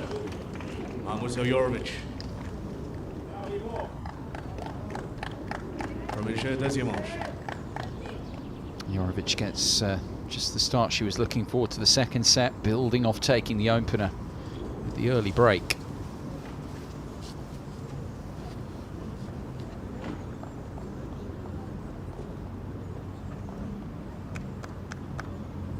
Numbers from the opening set, won by Ivana Yorovic in the end by 6 games to 4. Not a lot to separate them. I think Johansson struggling a lot behind the second serve, made the point about that in the set. Yorovic's own service numbers improving as the set wore on. Just played the big points a bit better. You've got to remember Johansson had a break-back point in that final game of the first set.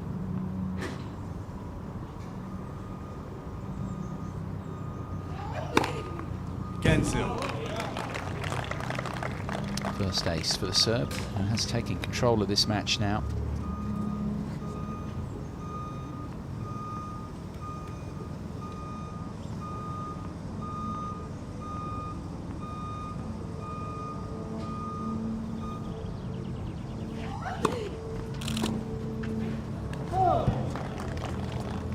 Toronto.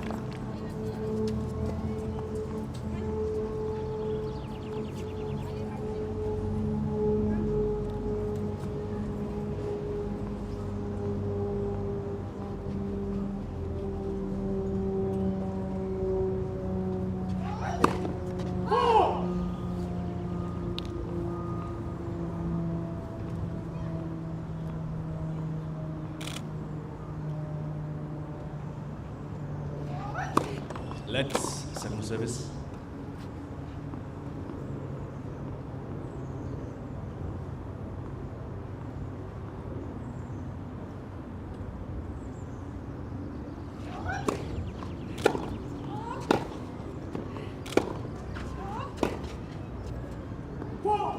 Toronto.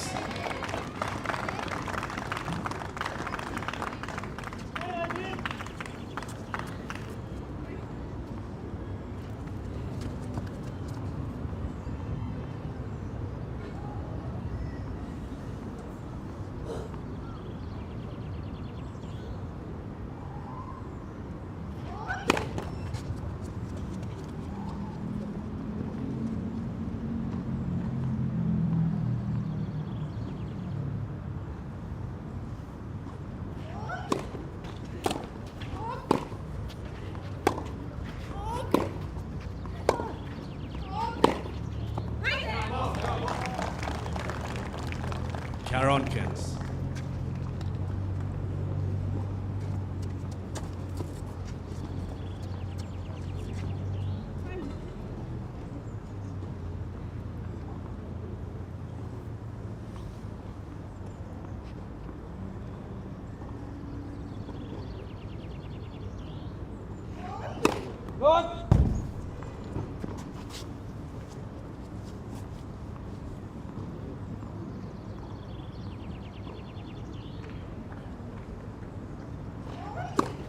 Let's second service.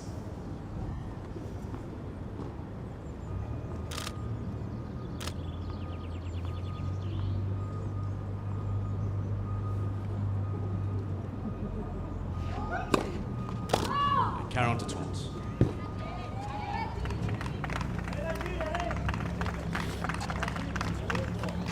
Again, just playing the big points a bit better than Johansson. Give the Frenchwoman credit in this game. A couple of good moments. But it's this maturity that Yorovic has got, even at just 19 years old. Showing it in this match, which is probably a little bit tighter than the score suggests at the moment.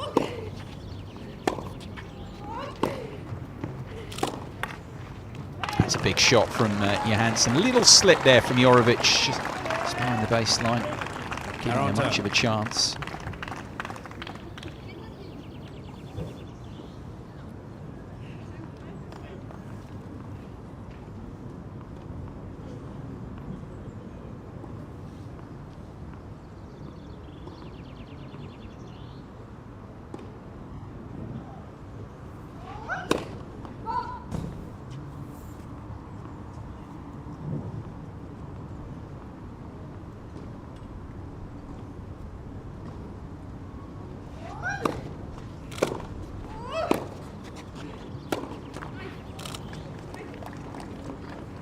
Avantage, Mademoiselle Yorovic.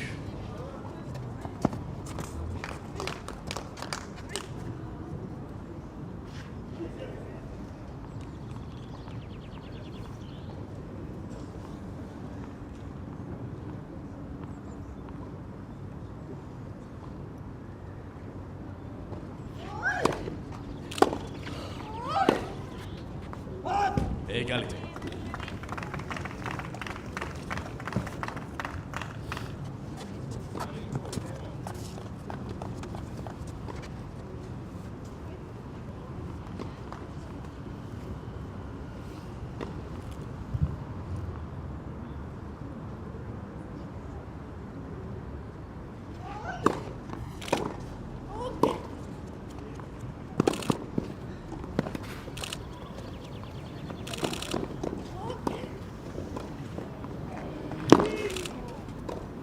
That's a tremendous point to win. It could be a turning point. Look at the reaction from Johansson. The effort she put in to get up to that first drop shot. Avantage, Mademoiselle Johansson. Interrupted there because I thought the point was over. Yeah, that could be a turning point in the match. Break point.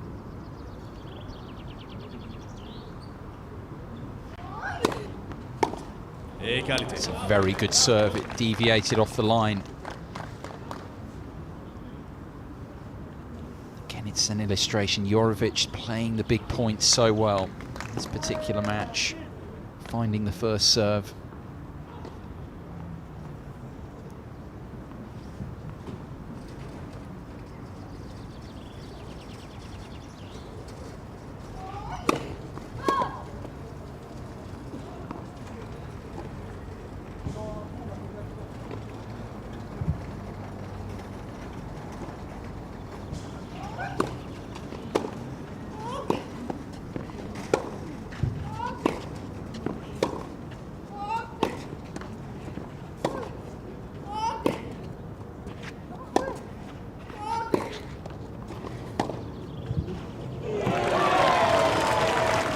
Strike again. The net cord helped her.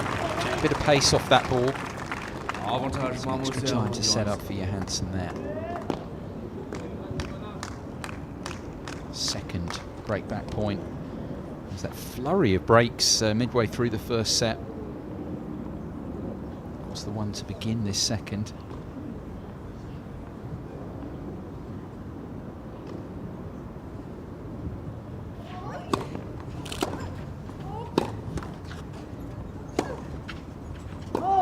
Égalité.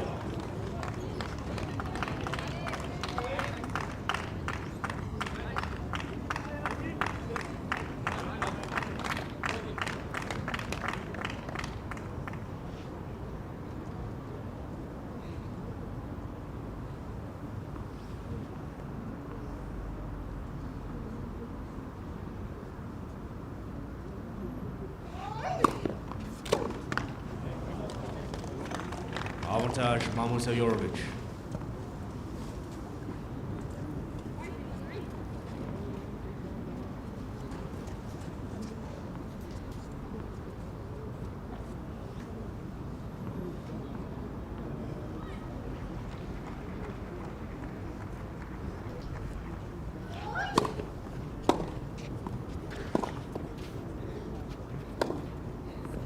Michon, Mademoiselle Yorovic.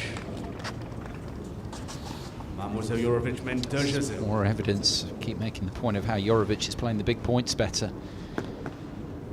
It's another game where she saved break points. Two of them. Now a set and 2 love.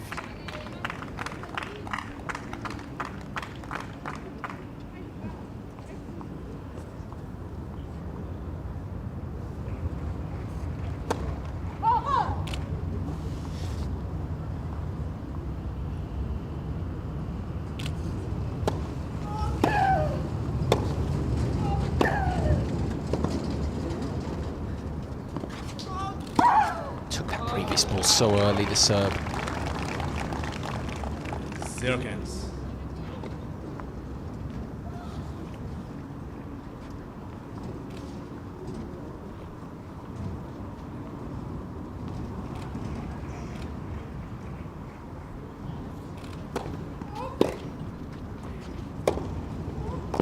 Cancer.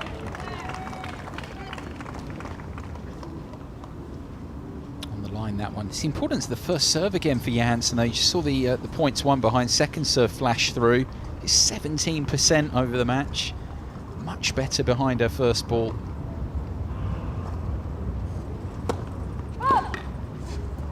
It's all because she can get that first big strike in. Here, this second serve's come under a huge amount of pressure.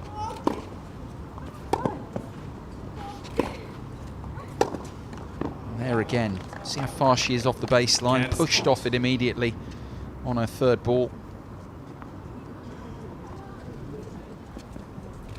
Very important game this for Johansson. I know it's been a match of many service breaks. Should Yorovic break again here? I wonder whether it might get to Johansson. The crowd aren't a factor here either because of the way it's going. Very quiet.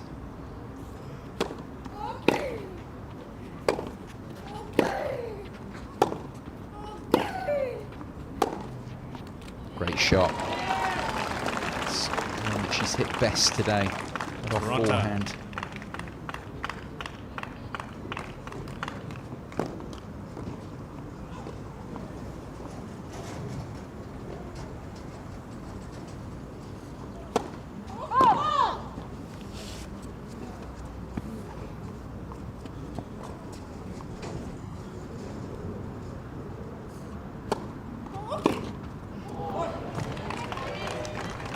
That's a little bit of a gift.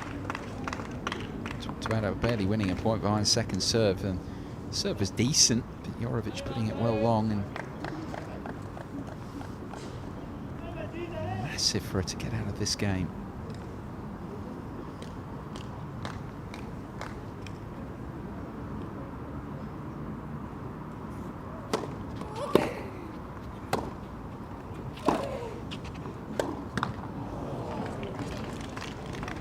Carota.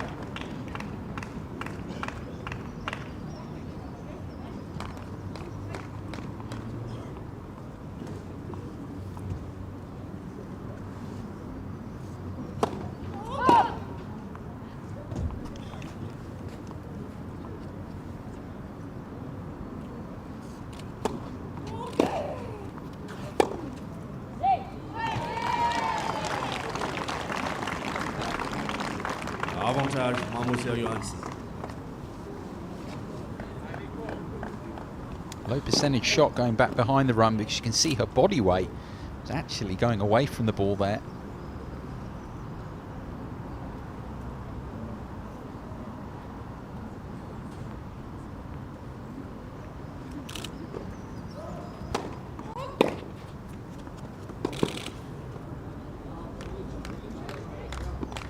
Égalité.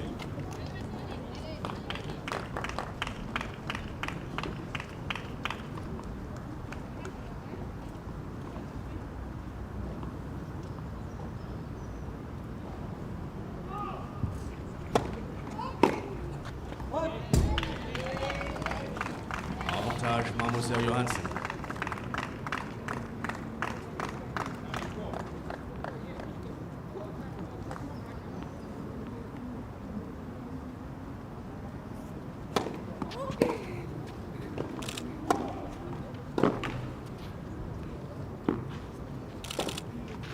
No break points there to face, but you feel that's a very important game for Mathilde Johansson to have won. She had dropped serve. This match might have been heading towards the conclusion, but she's still right there, setting 1-2 down.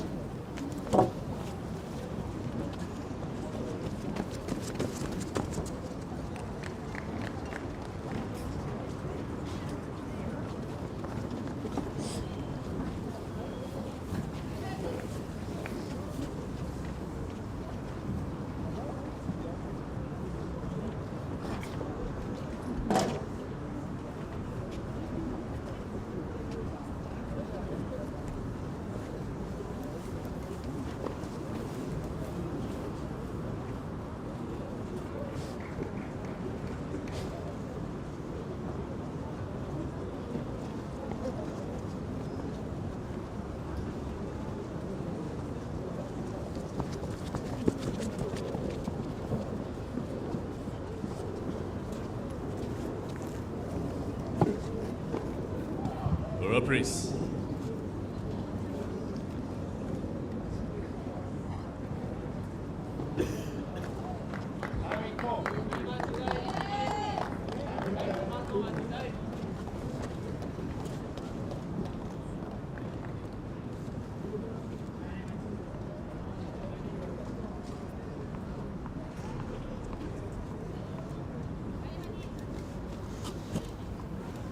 Still ahead by the break here, Ivana Yorovic, and by the set, of course. 2-1. Let's from service.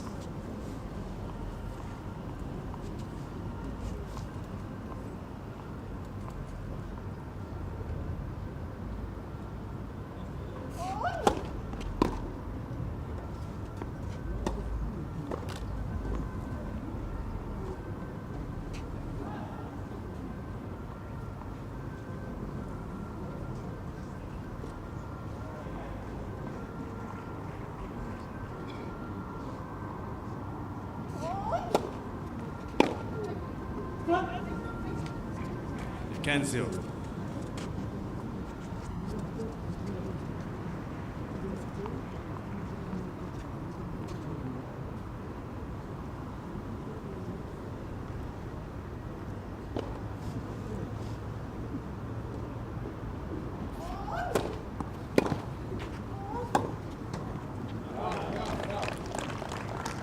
Toronto.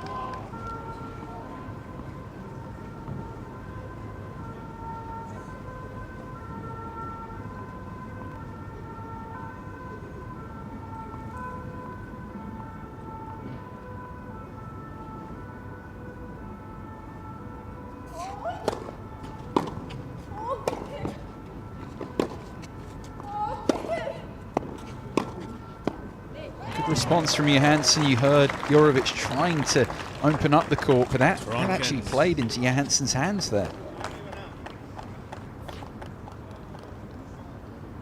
Ready and waiting, didn't have to move too much to a forehand side there to find the angle and just return it the way it came.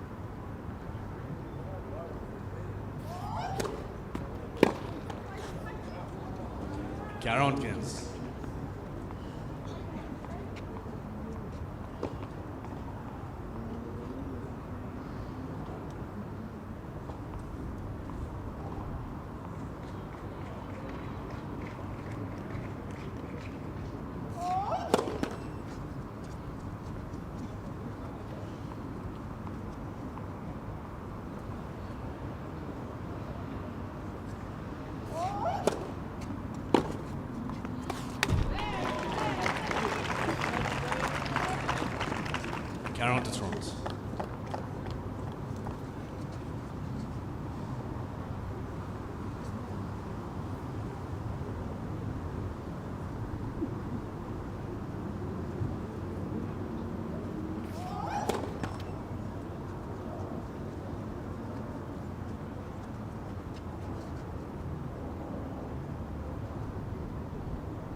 Counter.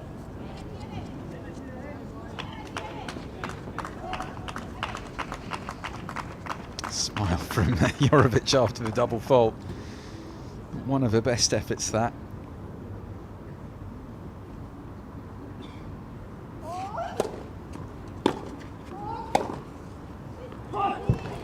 Now lifting up off that forehand, never got set. Talked about that previous game being a potential turning point because Johansson, although she didn't face a break point, was coming under real pressure. Now on the brink of breaking back.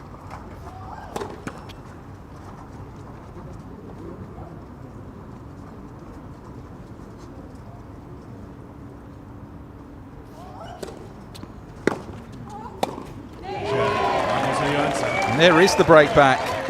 See, it's so often. Just a couple of games like that.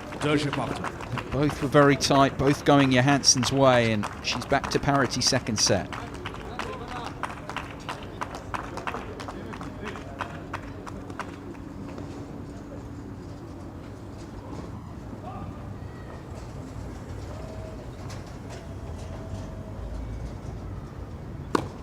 Let's from service.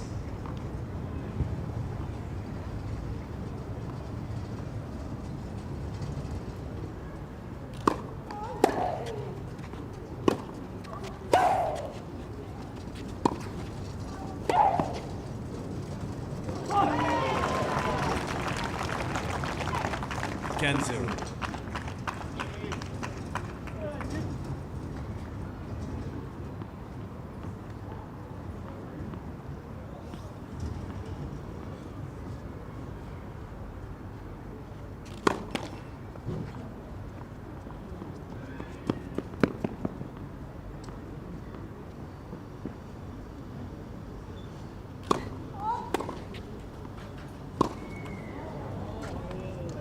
Cancer.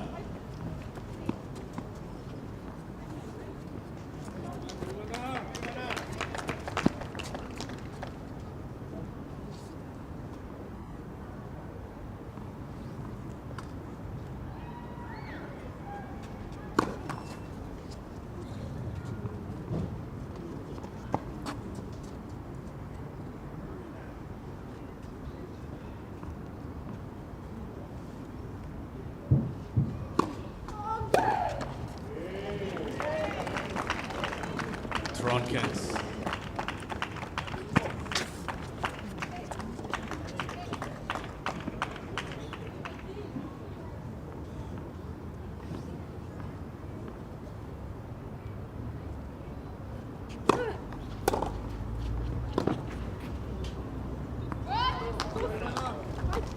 Toronto.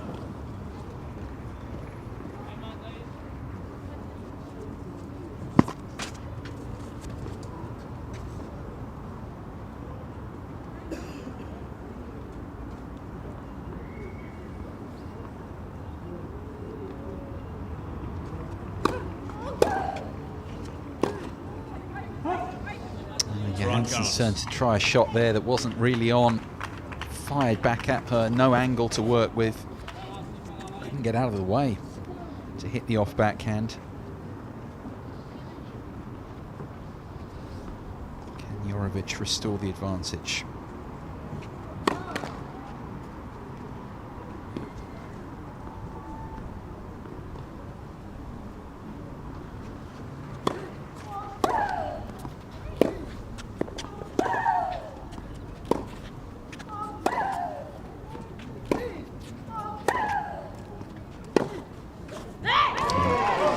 Bemoaning herself there, Yorovic, because she knew what was coming. As soon as she's dropped short there, it's Johansson skipping round to hit the off forehand. It's the shot she's hit best in this match so far. Getting real penetration off the surface as well.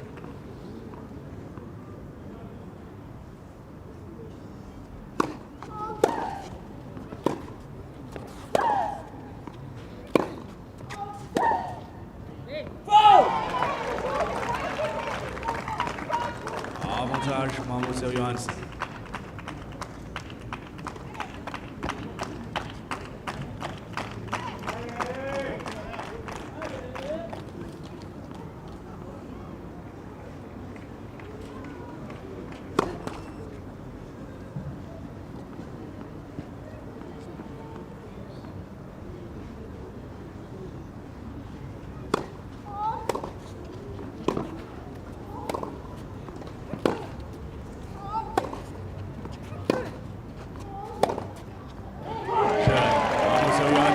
Johansson winning the bigger points. She saves break point there and leads now in this second set at 3-2.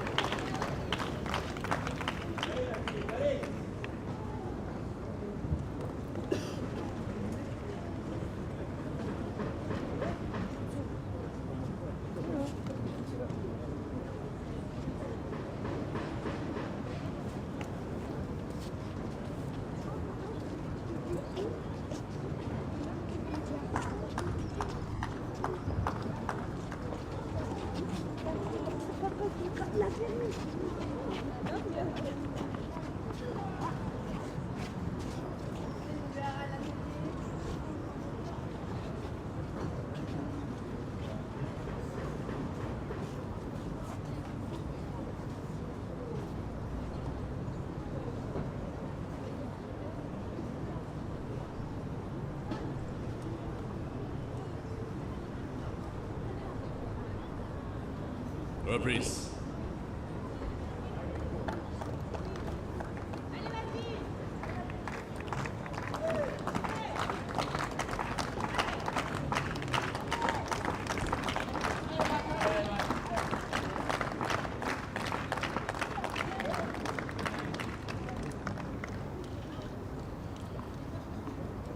2-3 Yorovic, having led by the set and a break. Big game for her now coming up here.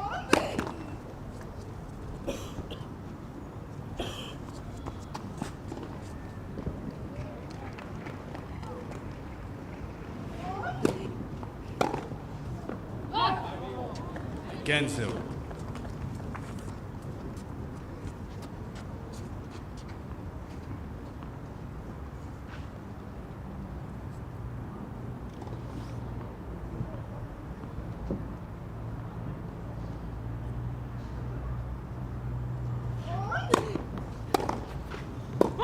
Toronto.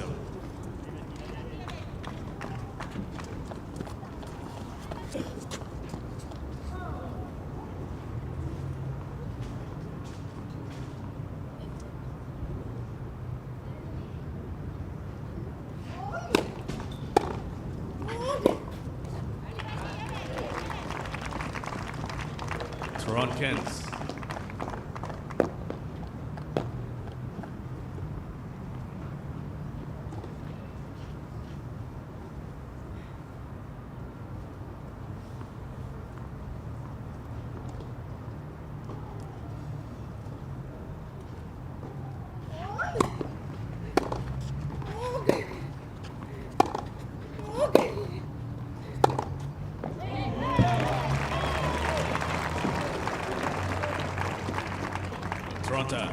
So many of these games having got to 30 all back over, and the match as a whole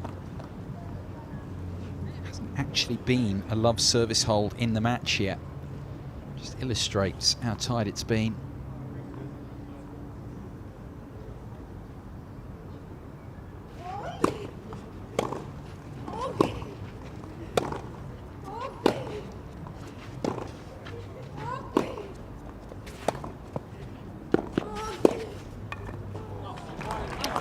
Really well there, Yorovic, the adjustment at the last moment, because that ball came through low. Just to hold on to the shot long enough, get a good look at it again here, how good she is on this surface. Look at this, getting down to this ball, up over the high part of the net and down again. Very good.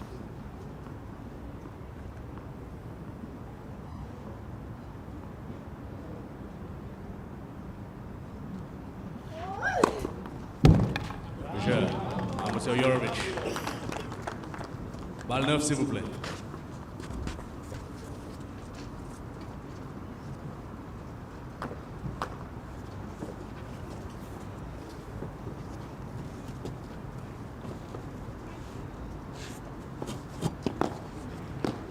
Trois jeux partout.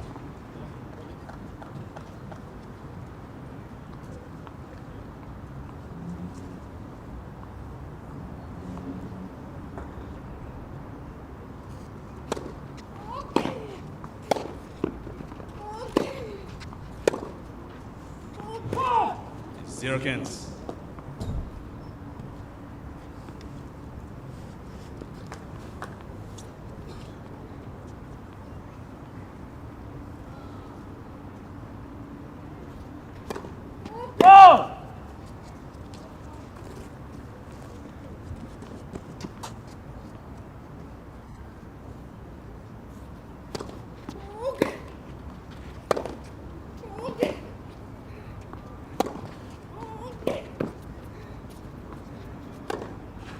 Cancer.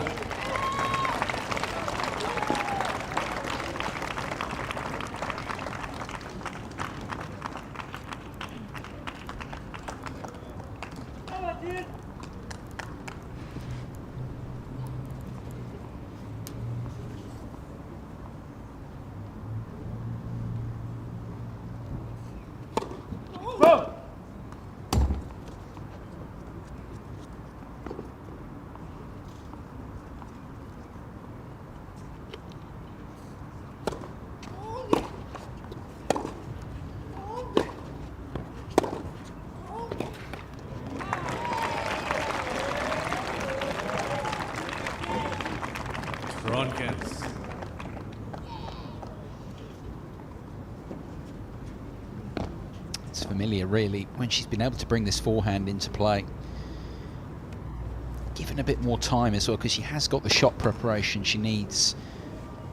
Both things really, but the forehand, she needs a little bit more shot preparation time, Johansson, getting it there.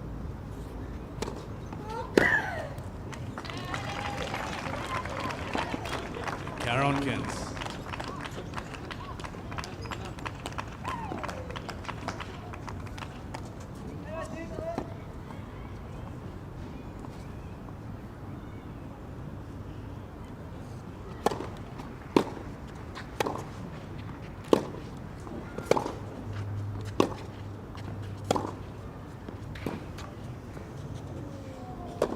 Excellent play off that forehand again, and Johansson leads again in this second set. The French women at 4-3 now. Johansson men 4-6.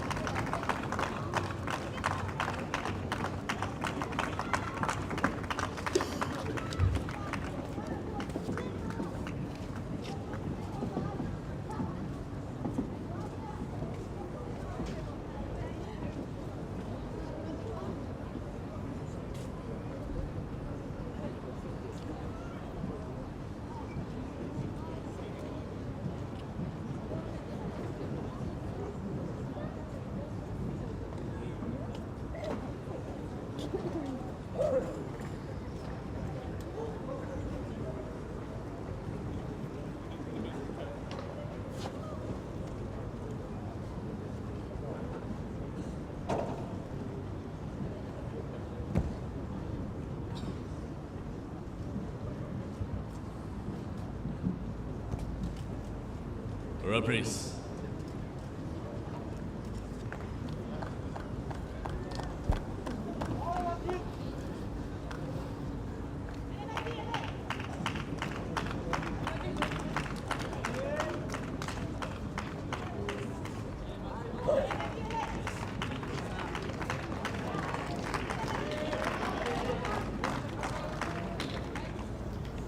Still on serve in this second set, but you can sense the belief levels amongst the French support growing.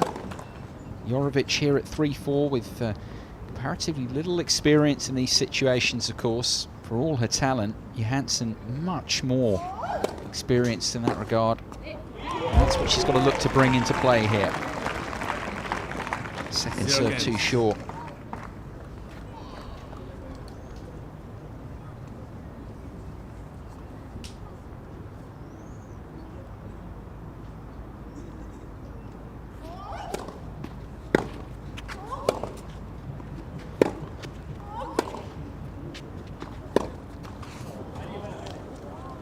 Kenza.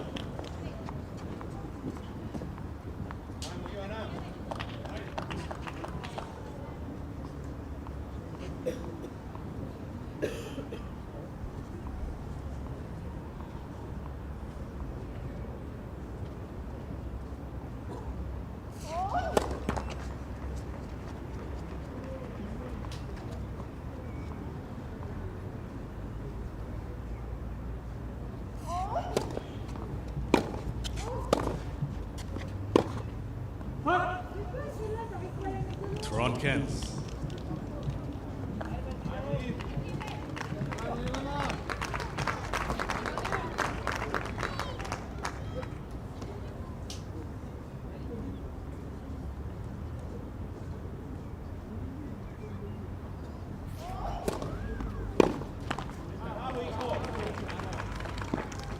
Kens.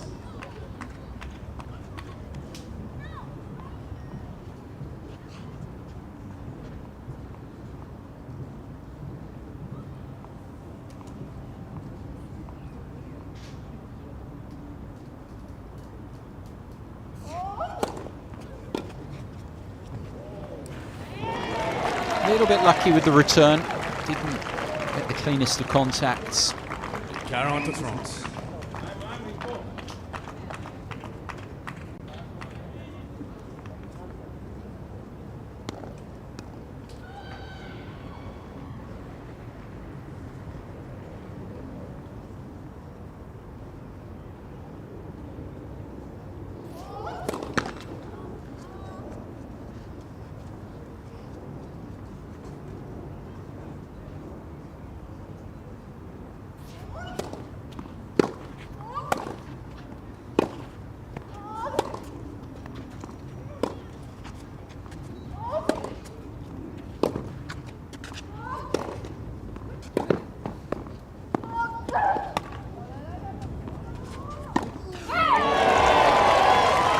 Huge cheer there. And now Johansson is into this return game. He's got herself to juice.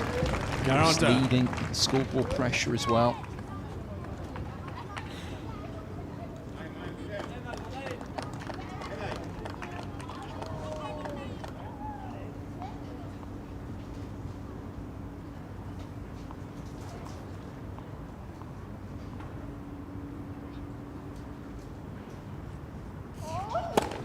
Let's promise service.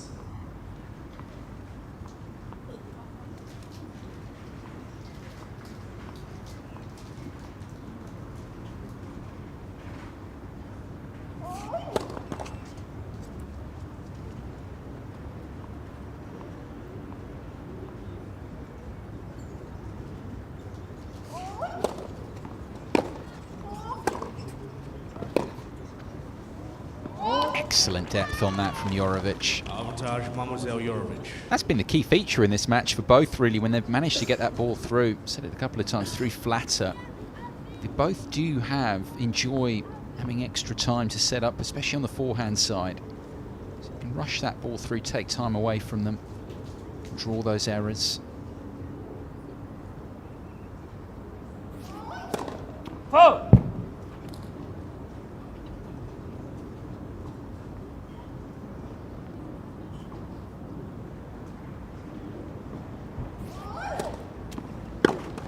Michon, Mademoiselle Yorovic. Yorovic survives the juice game. 4 each now in this second set. Can she make a push? Perhaps close this out in straights. We'll have to wait and see.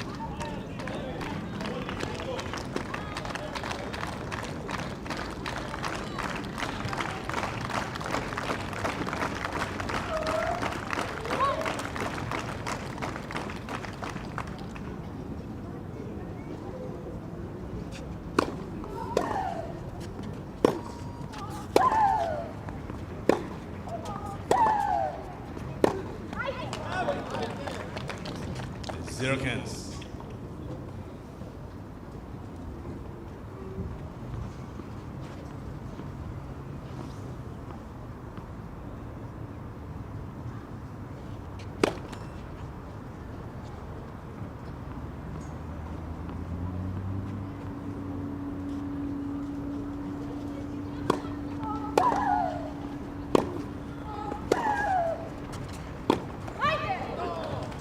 Now the door opens up for Yorovic. He's been durable these first couple of points of this game.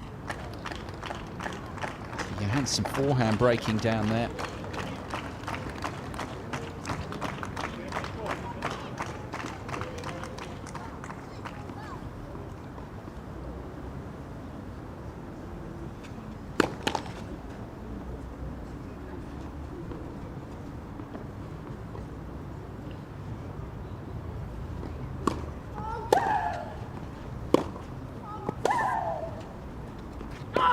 Ken Strong.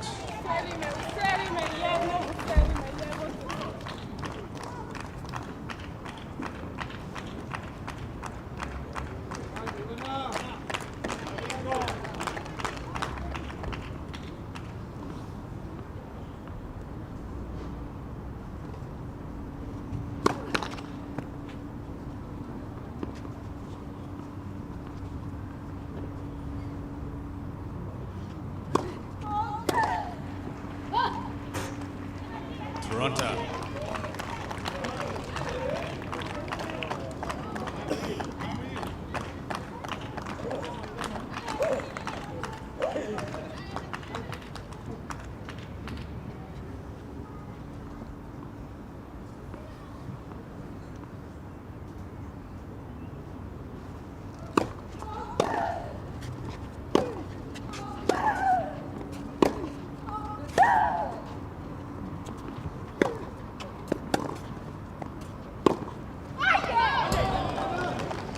Now, she's erred on the last couple of points, but there she was solid. Johansson going for a bit too much, and this is a big chance now for the Serb.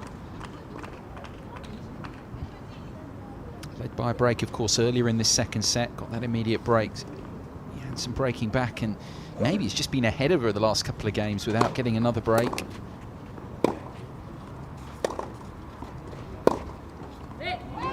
She Pelzer there, got down to that nicely, Johansson. 40.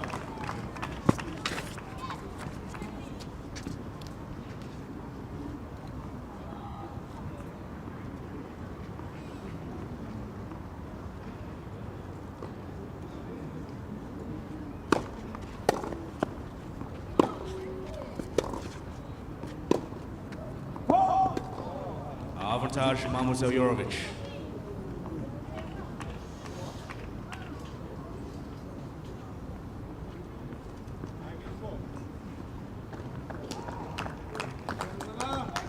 Two from 6. Break points coming into this.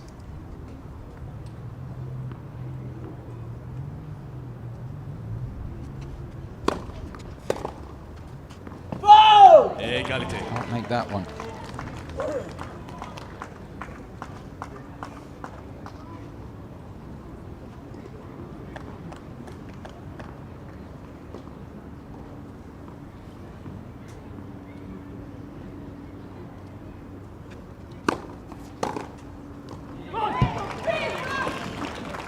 Avantage, Mademoiselle Johansson.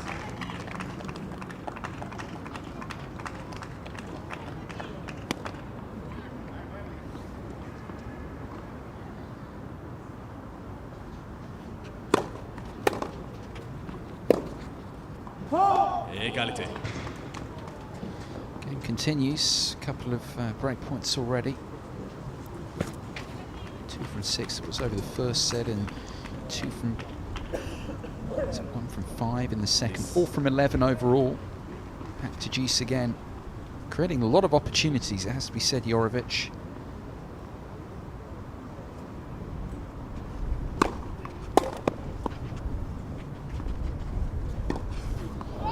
Oh no. Avantage, Mademoiselle Yorovic. Very good serve from the French woman. Really didn't have to be that good.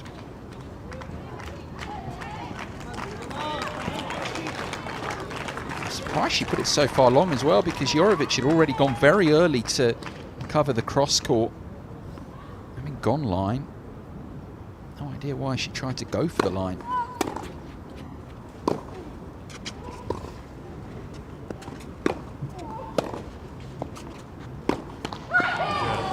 There's the reward for Yorovic. It's the Johansson forehand breaking down at the back end of the game. Couple of errors and it hands Yorovic the break. She'll serve for the win, the teenager. Shortly the set and 5-4.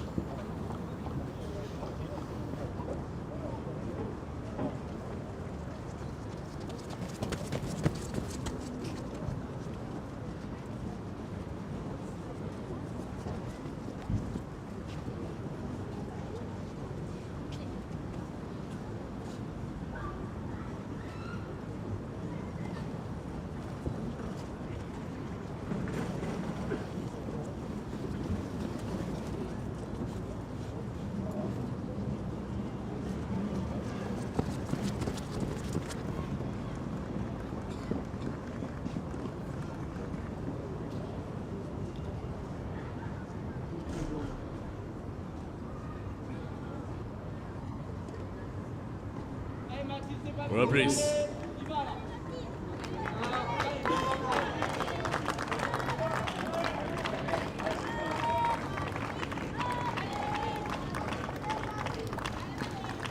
Ivana Yorovic, the former junior #1, the former runner-up in the juniors here a couple of years ago. 156 in the world, 19 years of age, and on the brink of sealing a spot in the final qualifying round here in Paris, serving for the match here. Set 5-4.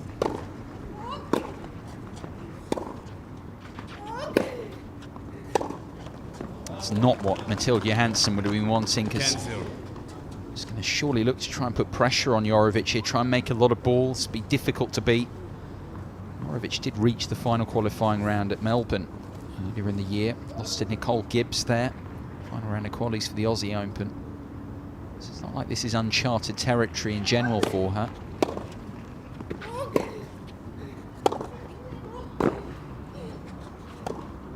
That's a much better point from Johansson. The French woman looking to extend this run of consecutive French Open appearances. It's Played the main draw the last 11 years since making her debut back in 2005. This will be her last French Open. Not want to bow out in the second qualifying round, that's safe to say. She might not get much of a look in. An ability to influence it now. Third ace for Yorovic, 2 points away.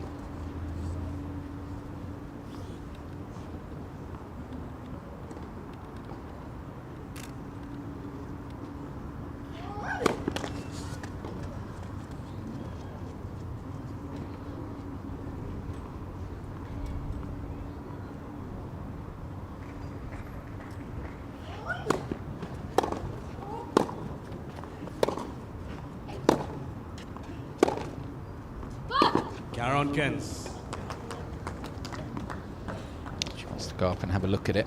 It was a quick call, and it's the line nearest to James Tiafoe. There was no overrule from the umpire.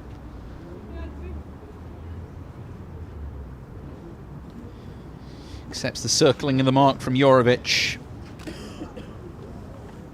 Hour and 36 played, and it is the teenager with the first of 2 match points.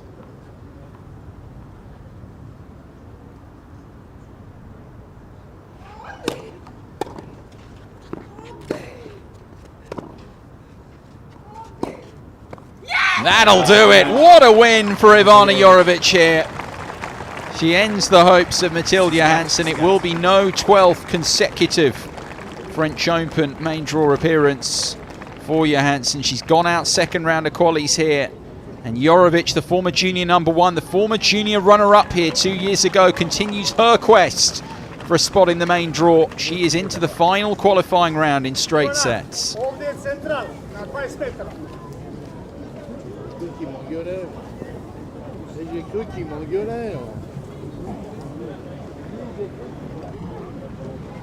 Look back at the numbers then from that one.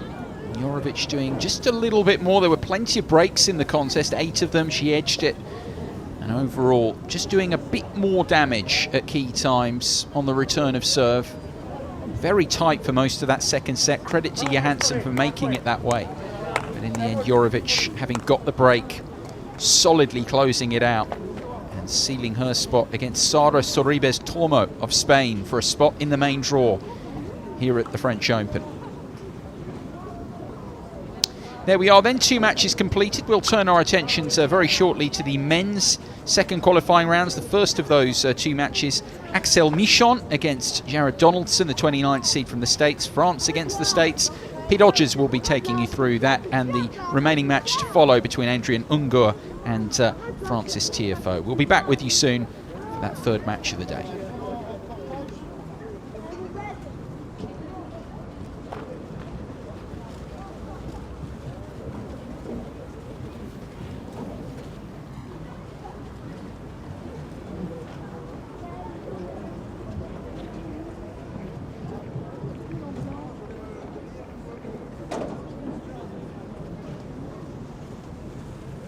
En fait, je sais, elle a perdu. Mais attends, je suis à l'intérieur encore. Il y a un gars qui est dans la salle de balle.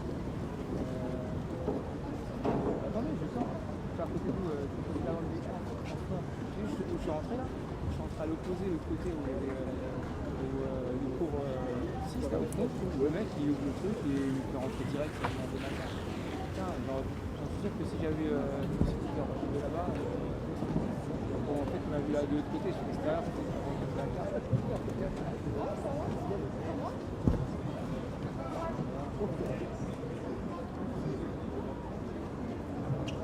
Voilà, bah, je vais partir, putain, Roland là-bas, là, sur le central, je ne pas même pas. La dalle, il est par Roland. Ils ont fait 7 balles de tenue dans les P4. Le Roland. Ouais, c'est qui sert. C'est venir. T'as vu? C'est bon ça. Attends, attendez, rentrez. Le mec, il sort pas le... Attends.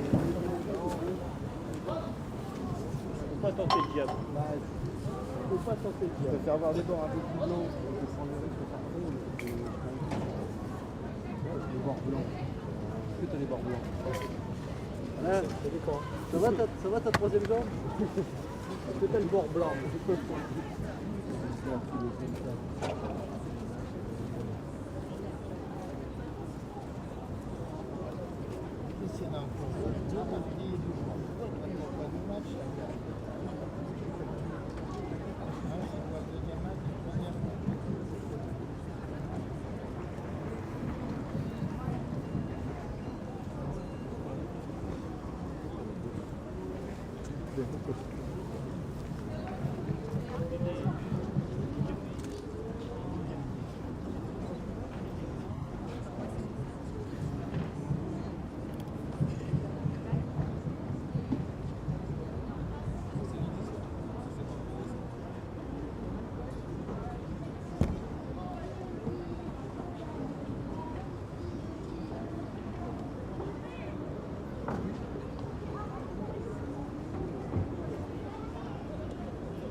Derrière.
Yeah, looks okay.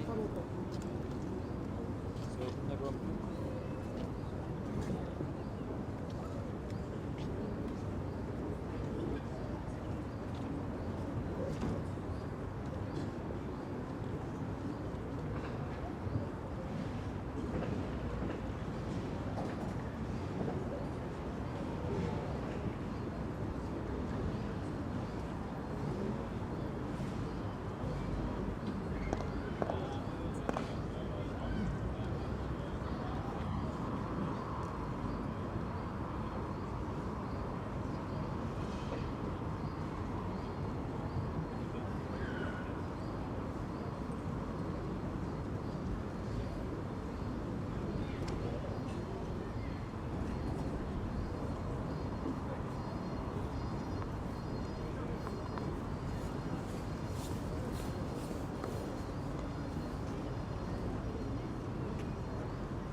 Well, welcome back.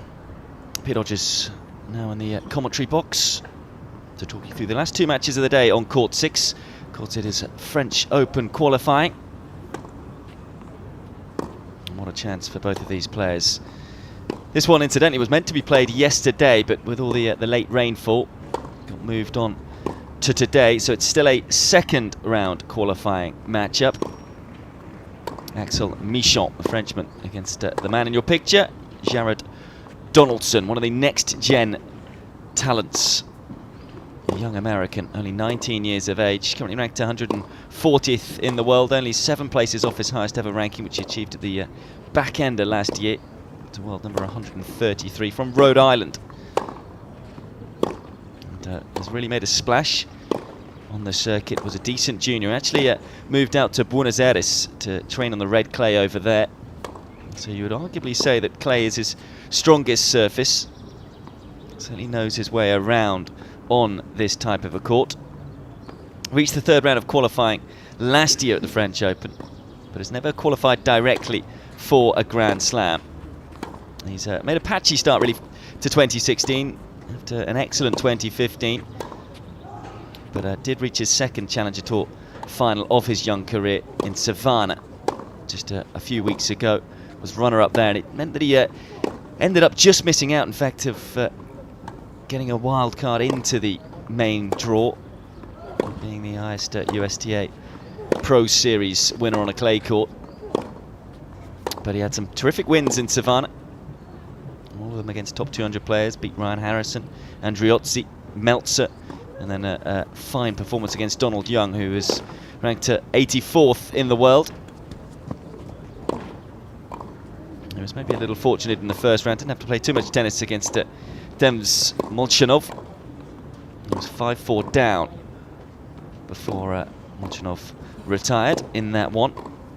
He's the 29th seed, though, in the men's draw, and so is the favourite for this one. But of course, it's never always easy being the favourite, just 19 years of age. It's always interesting to see how players deal with the pressure, particularly in such a big event like this one.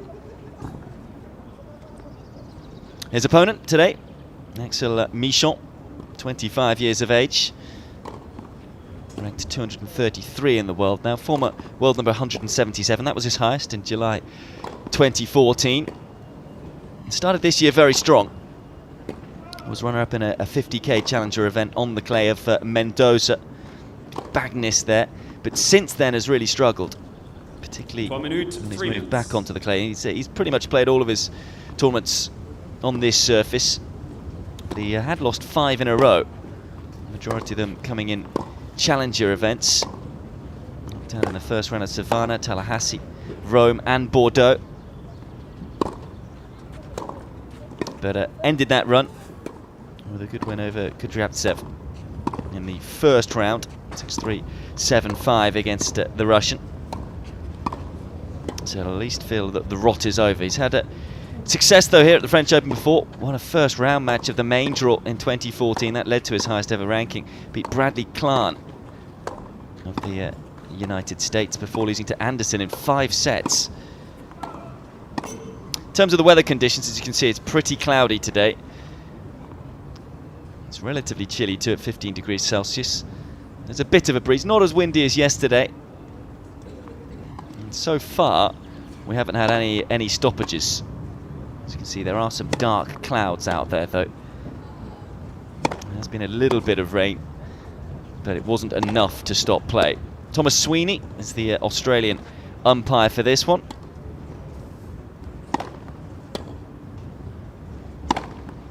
2 minutes, 2 minutes. Winner of this match, incidentally, meets the winner of the match between Basilashvili and Jimeno Trevert. They're currently 2-2 in the 3rd set over on court 14, so I'll keep you up to date with that one. So it could actually be a repeat of last year's 3rd qualifying round matchup for Jared Donaldson, because he lost to Basilashvili in the final round of qualifying there. But yeah, decent junior, won the Orange Bowl as well as the Lepetis. And also was a finalist at the USTA Boys Under 18 event in 2013 as a 16-year-old. So he's been talked about for some while. They really do have a fine young crop of American youngsters coming through right now. We'll see after this one Francis Tiafoe take to the court against Adrian Ungur. And the likes of Tommy Paul and Taylor Fritz have all certainly been stood up to be counted in 2016. It's a bright future for American tennis, it looks like at the moment. It's tough to tell who's going to go the furthest. Donaldson was talking quite freely after reaching the final of Savannah about the improvements he's made on in his game recently. He said he's gone back to basics on the first serve, getting more cheap points behind that serve. Tried to change it and adapt it. It didn't quite work. He had a very mean first serve when he was playing futures at 17. And they were trying to get more pace on it, but simplified it again. And also he was very impressed with how he returned in that tournament. As of saying, it used to be a weakness of his. He's getting better depth and more speed and spin on the ball, trying to be aggressive but not overcook things. It's always about getting that balance right. Michon. Just the one challenger tournament to his name so far in Maui in 2015. There's a few spectators here, isn't there? You can see a few empty seats as well. Of course, it's pretty chilly conditions, and you can see it is just there's a little bit of rainfall, isn't there? Spots, you could say. Certainly a day for the rain jackets and the warm clothes rather than the sunglasses and suntan lotion.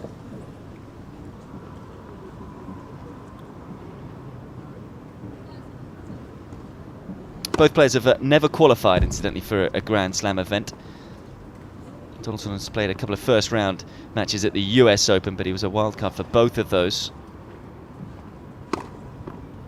And the same can be said for Michon, who won his opening round match in the 2014 French Open, but he didn't have to qualify. He was a wildcard into the main draw. So they're both looking to do something for the first time in their career.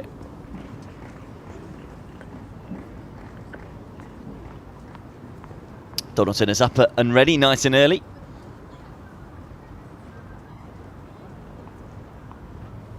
In terms of his clay court record on the ITF circuit, 28 wins, 13 losses. So more than 50%. So help that time in Buenos Aires. Now coached by Taylor Dent. Works with him at his academy.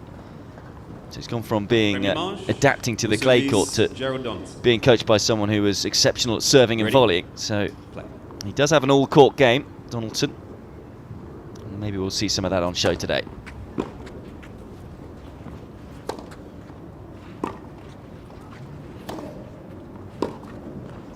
Almost lost his footing straight away, did the American. Cancer. Of course, you can talk all you like about how players play the game, but it's often what's in the head that counts. 30. First ace.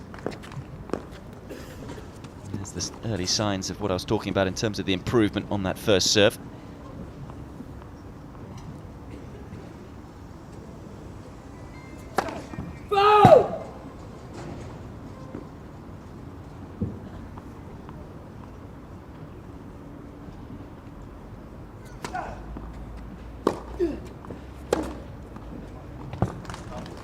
Superbly struck forehand again.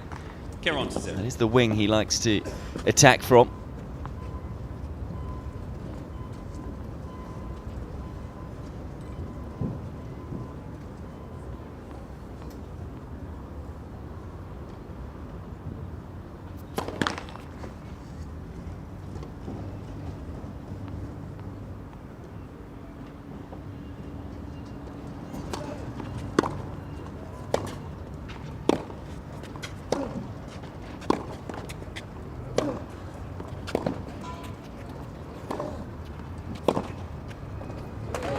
Just didn't do enough with the approach. I think it's safe to say the crowd here on court 6 will try and get behind the Frenchman. Big reaction to winning this point. First point that he's won in the match. It's on the stretch. It's a brilliant passing shot.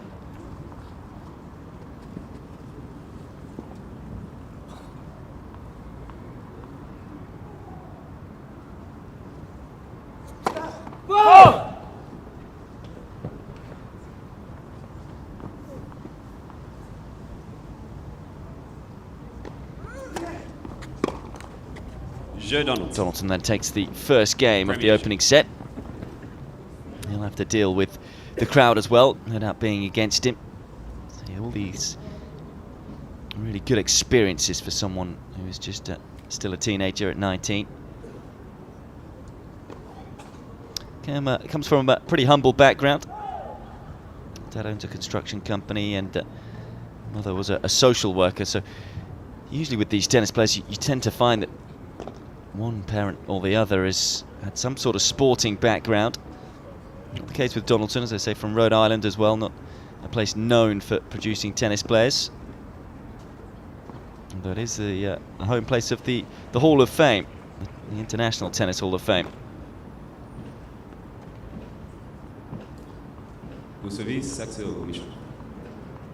Not the ideal place to have warm, sunny tennis playing weather all year round at Rhode Island.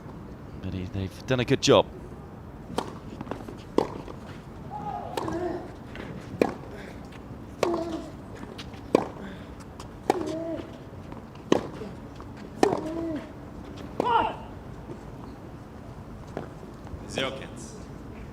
Michon, who's had most of his success in futures, 15 futures titles to his name. Did qualify for a 50k and get through to the semi-finals last year in Prague. As I say, reached the final of Mendoza at the start of the year. But really, you do feel that this is almost a level up for him.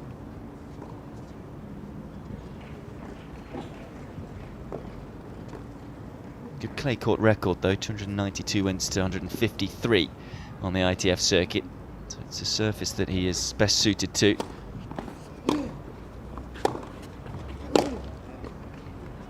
Problem is though for him is whether he's got any shots where he can hurt his opponent.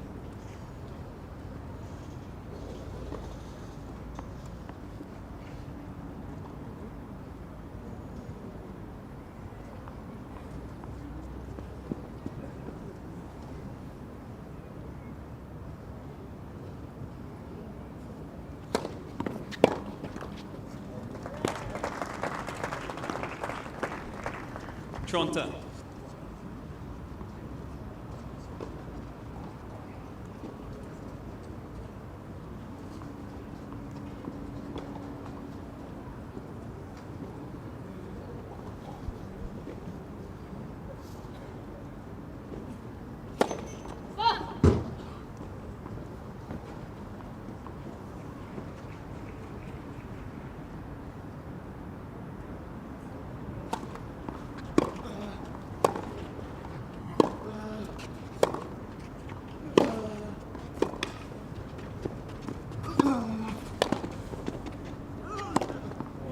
Oh, he got a little lucky there, Michon. Big miss hit. It was going into the court. It was clearly tough to track for Donaldson. He's going to have to be careful today, though, Michon. Again, it was Donaldson who was able to dictate the play. Got to try and somehow find a way of keeping the ball away from his forehand. Certainly depth will be key.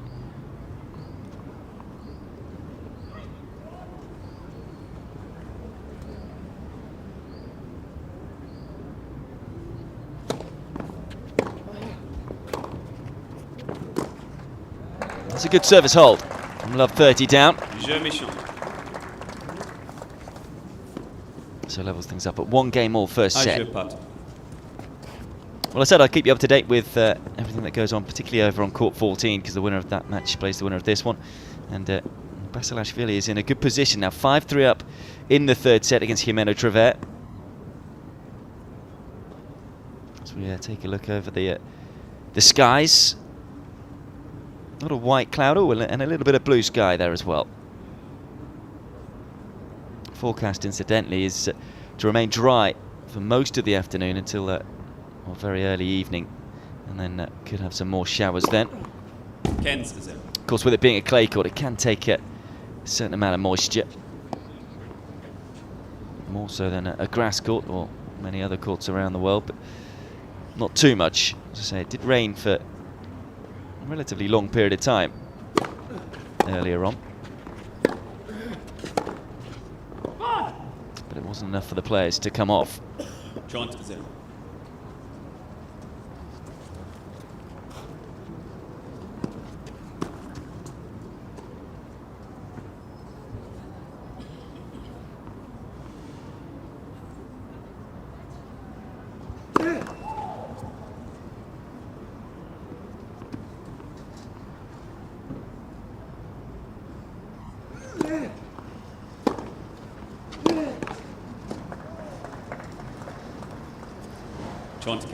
One of the interesting things that Jared Donaldson also said when he reached the final of Savannah, he was closing in on reaching that, being the top-ranked American on that USTA Pro Series clay court swing.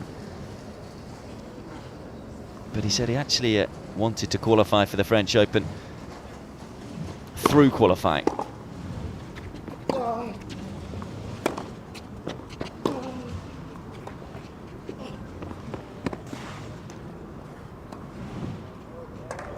Delicately done. Didn't really do enough with the ball, having got to the drop shot, Donaldson. Take nothing away from Michon there. It's a nice controlled lob.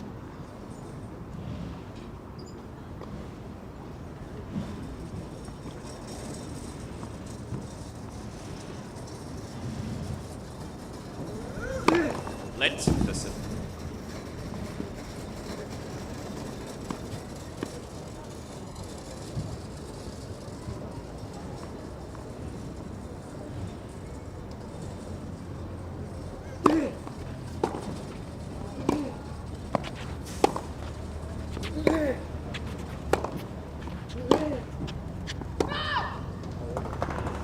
Few too many unforced errors from Donaldson right now.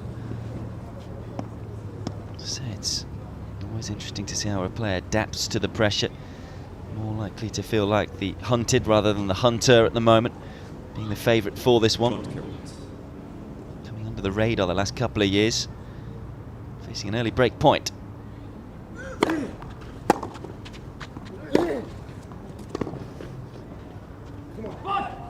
Feel like Michon's going to be an awkward customer for Donaldson.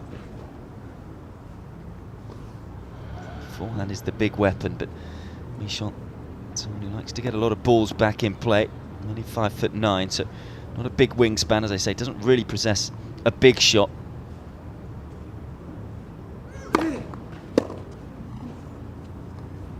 Avantage Donaldson.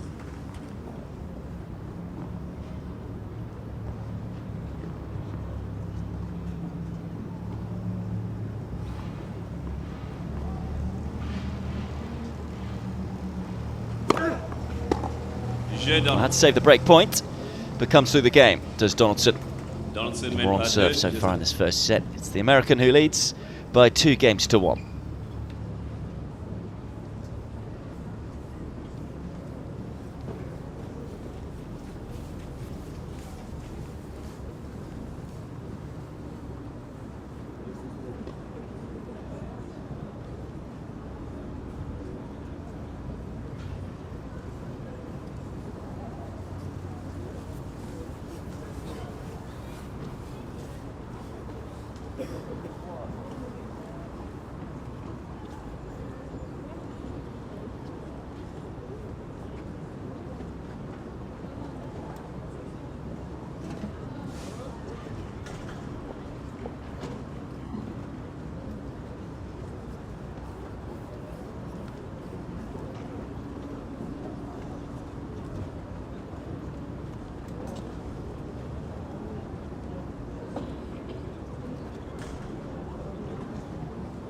Reprise.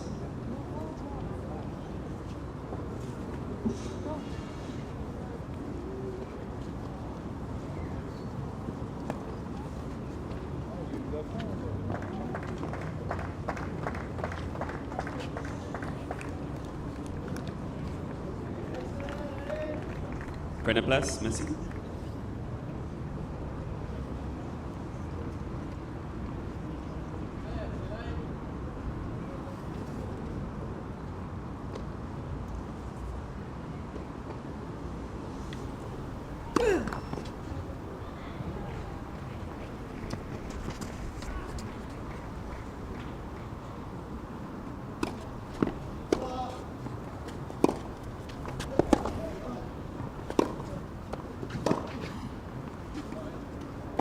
That's a tidily constructed point. As I say, no real big weapons, but thinks about his game, does Michon.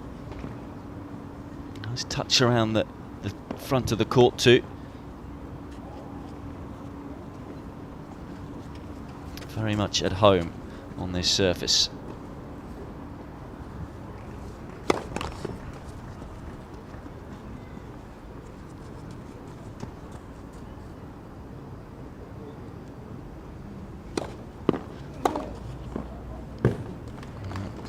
Do enough with the second serve there, Michon.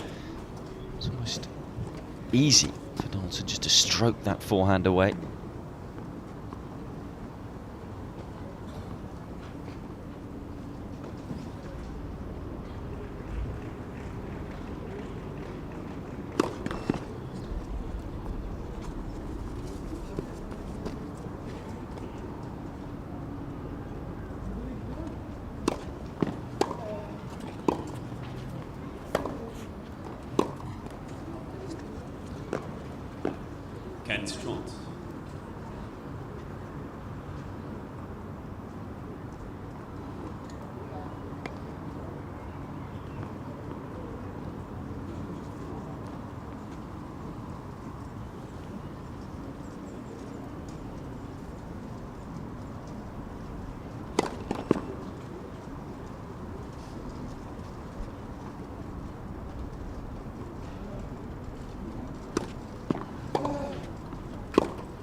Chased it down but couldn't get there.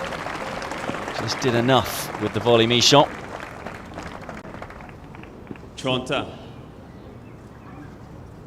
Good 1-2 punch. This is where Donaldson will be a little frustrated with himself. The return slightly short. He's been mentioning that recently, where he believes he's improved that shot a lot. Particularly off the first serve, but that was far too short.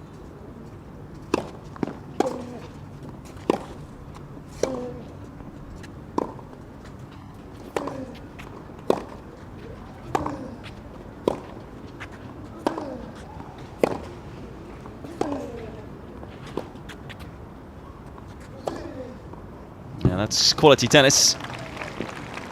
Again, though, there you have to feel Michon. A couple of short returns from Donaldson. And he was allowed to get away with them and then just slowly manoeuvred himself into the power position, into the point. It was a nice backhand up the line. And then time to wind up on this forehand. It's another break point.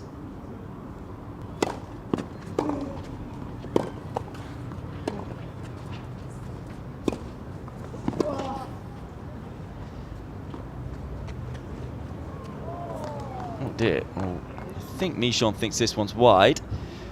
It's a very slow bouncing ball. And it's just been confirmed as just wide. Taking a risk there though, Michon. A ball that really should have been able to put away anyway. But it was a good call in terms of seeing that it had bounced wide. So break point saved. It was more aggressive though there. Was the Frenchman earlier on in the rally. I think he's going to have to do that, because you do feel that he'll get overpowered and dictated and dominated in the rallies otherwise.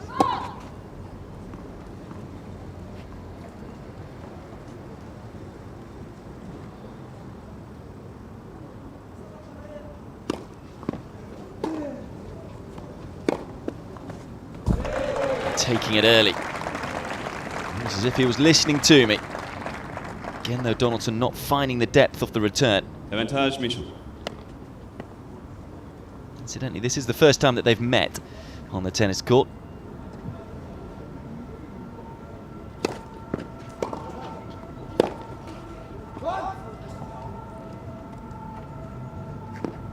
Égalité.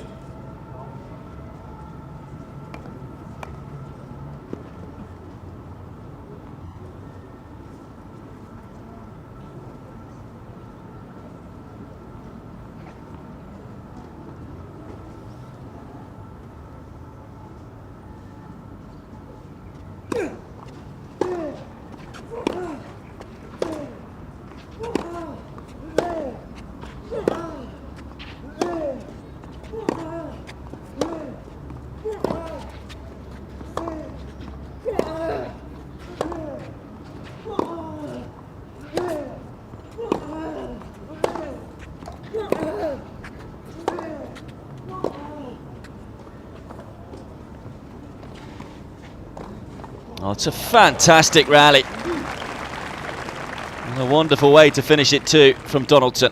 Avantage, Donaldson. Both players trading at the back of the court, but it's Donaldson who's able to inject that extra bit of pace. Slightly heavy-handed with the drop shot, but made up for it with the stretch volley. Second break point.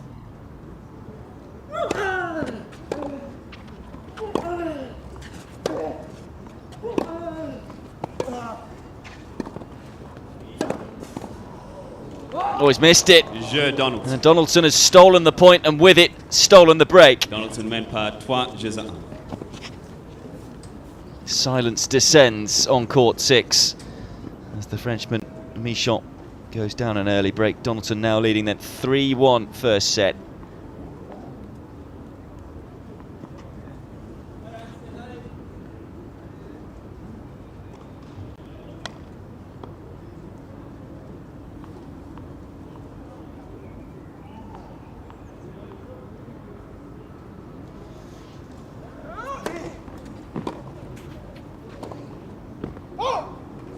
Tell you that over on court 14, Basilashvili has indeed closed out the match against Jimeno Trevert, 6-4 in the third, so he awaits the winner of this one.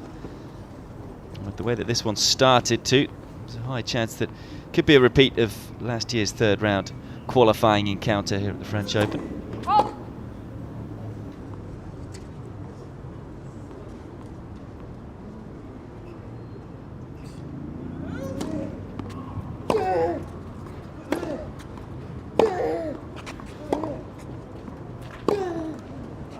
Basilashvili, incidentally, was the other seed in this section, 14th seed. So there's been a mixed fortune for the seeds so far this week. Up next, incidentally, on this court, another American youngster, Francis Tiafoe.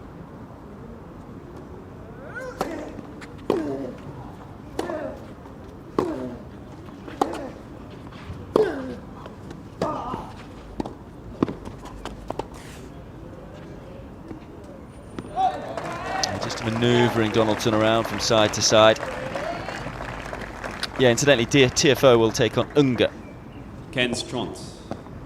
Ungur, who was able to knock out Tim Smicek earlier on this week. All unseeded affair. That one is a third round qualifying match, so the winner of that one will be in the main draw for the French Open.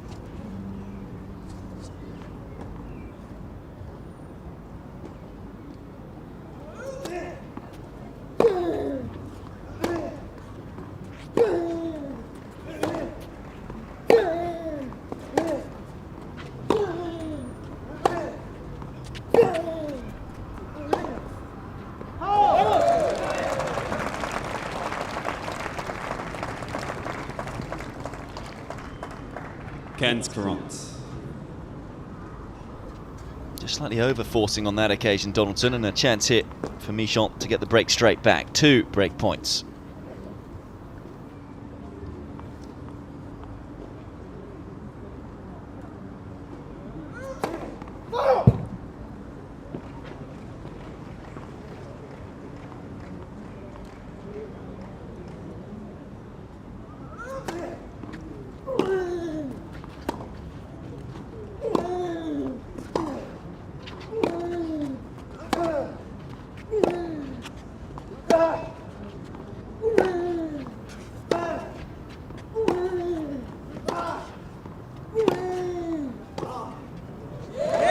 Je Michon. Breaks back straight away, does Michon.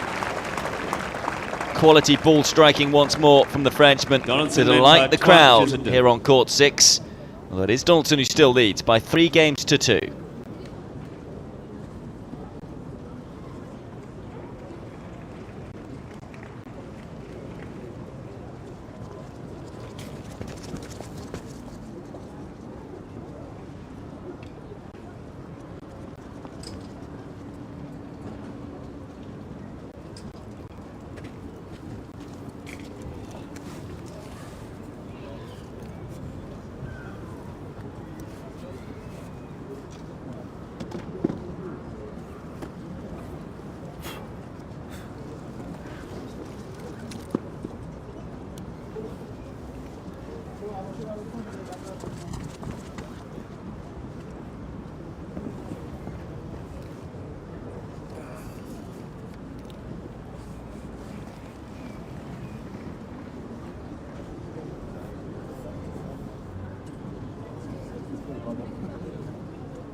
Reprise.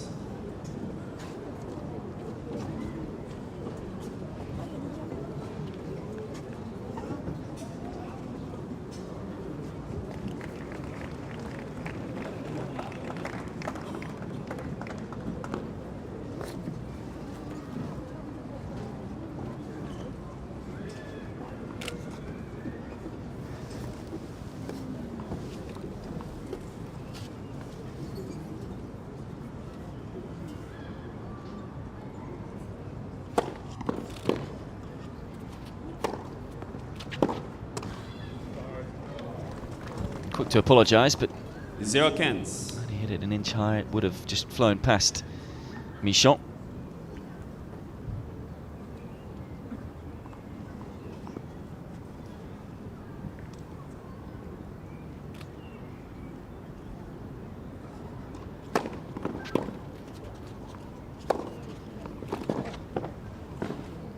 That's beautiful hand skills at the front of the court. Interesting that he's serving from a wide position a lot, Michon. As I say, not blessed with much power, but he can be an awkward opponent, making it difficult. It's with lots of spin on the forehand. Also tends to slice the ball with the serve. Skids through the surface.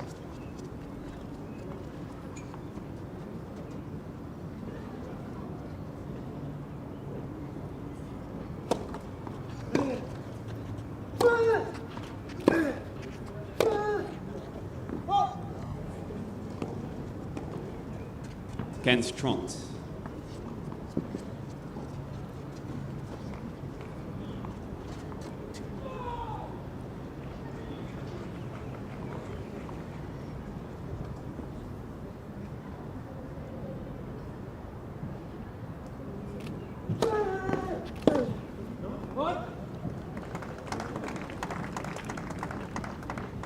Tronta. It's a common serve, that one, as a lefty. Yeah, slice one out wide to the backhand side. Donaldson, I think, will be aware that he'll go to that one probably about 80% of the time. Try and get the American to stretch, take a hand off the racket. Overcook that backhand, though.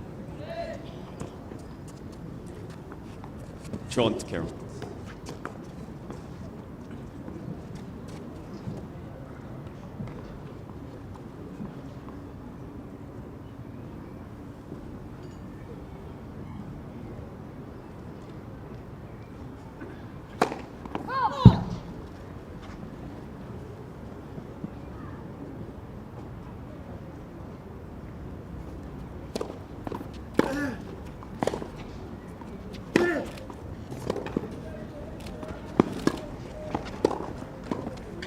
That's a solid volley.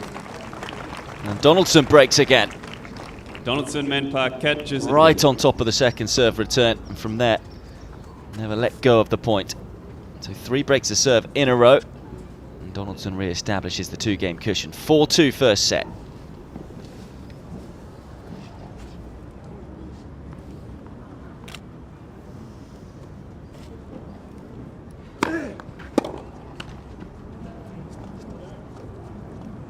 Cans 0.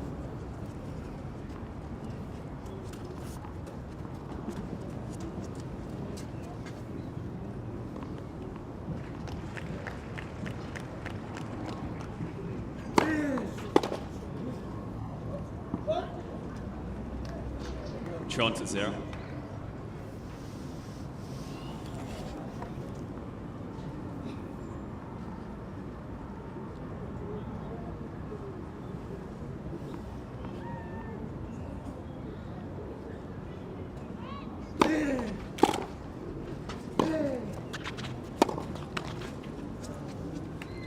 Quarante 0.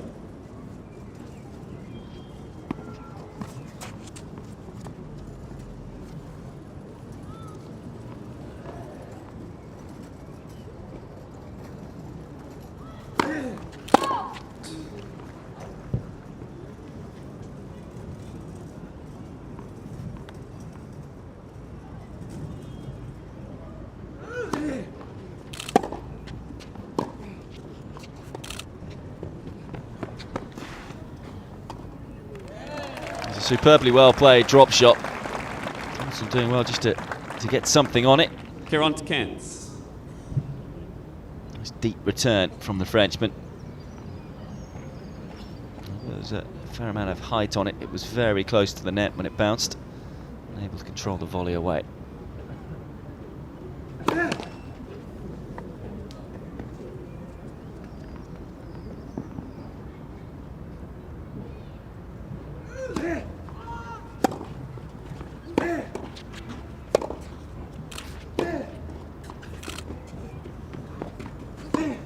Far too much height on the drop shot that time.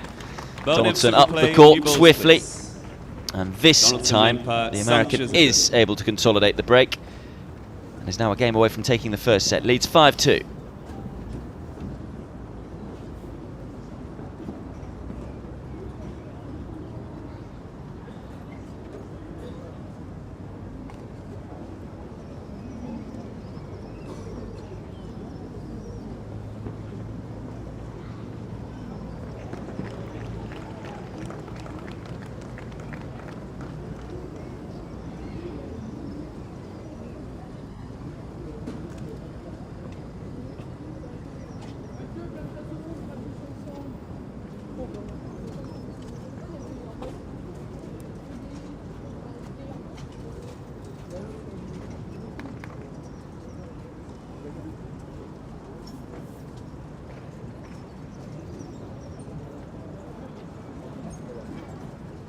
Reprise.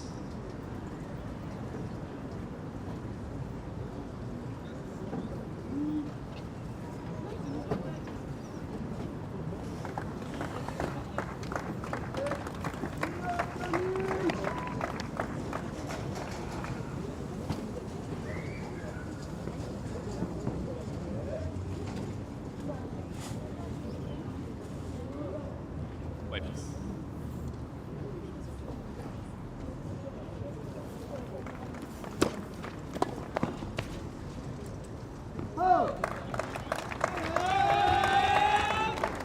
Cans 0.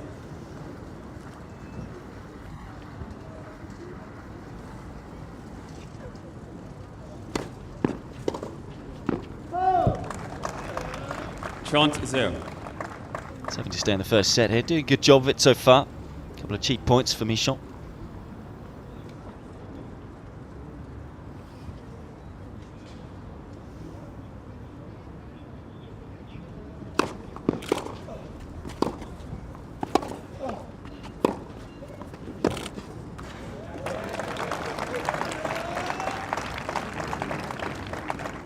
Caron 0.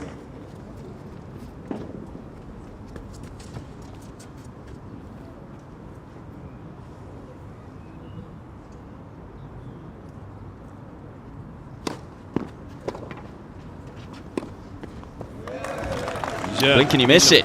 Super fast service hold for Michon. Just the second time he's been able to hold serve Donaldson mène in par this opening 5 set. jeux à 3.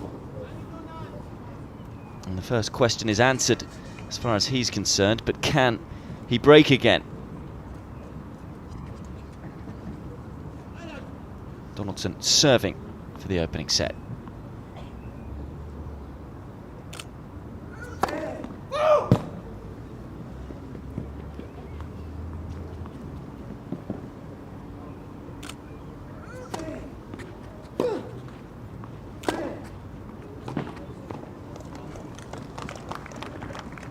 Cairns 0. Really winds up on that forehand wing.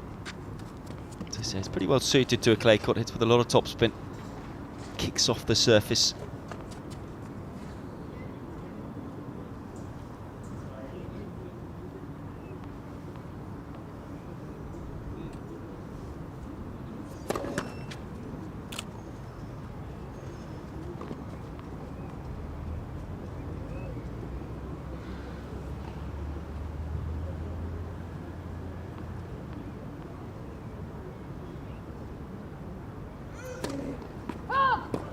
Struggling with his ball toss there. The wind has actually just recently picked up a little.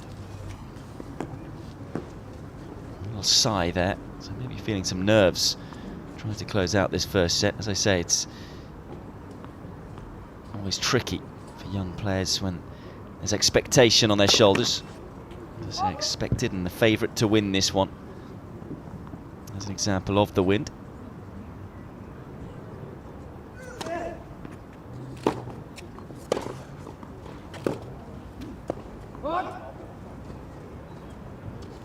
Cairns. So following this match we will see Tiafoe take on Ungur. Tiafoe struggled yesterday to close out sets. Got over the line in the end. He's had a fair few, well, a couple of really dramatic matches this week. Donaldson hoping this one isn't going to be as dramatic in this opening set, as he has 2 set points now.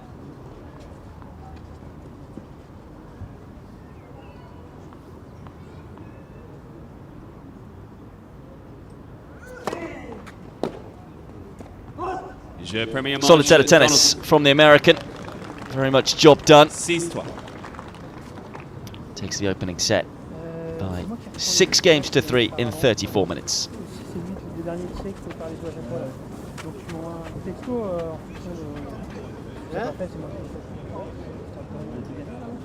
Oui, il faut que j'aille au 17. Bah, toi, t'en as des matchs. Je vais pas faire. Donc.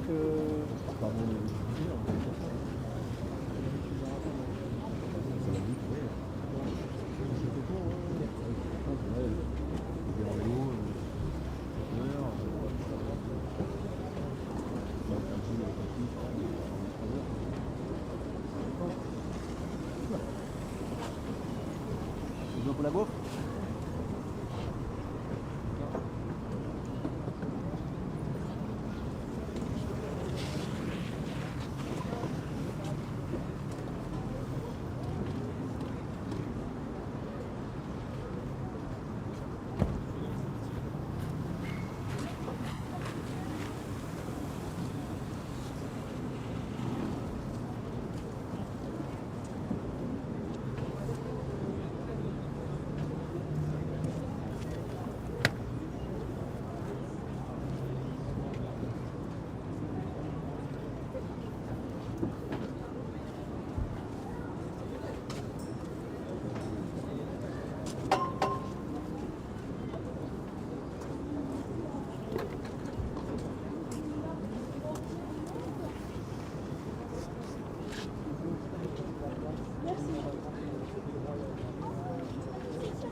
always takes players a little longer to have a bathroom break here, because toilets are a little further away. To walk a fair distance to get there. After taking the first set, just showing that he's calm and collected. And maybe just giving himself a bit of time before focusing on the second set. Deuxième manche au service, Michon. Michon then will get this second set underway, having dropped the first.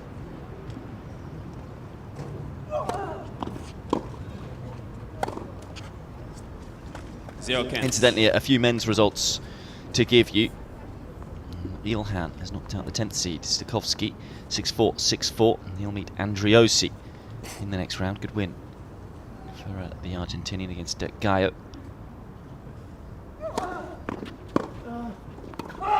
The results I'm giving you are second round qualifying matches.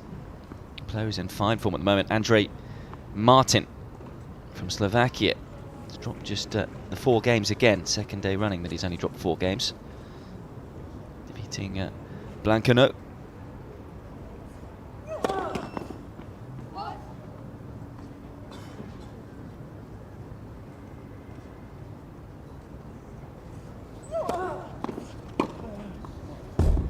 It's a super return. Too many spots left though at the moment in terms of third rounders. The conclusion of this one will take on Basilashvili, and then Hachinov take on Sampa Montana.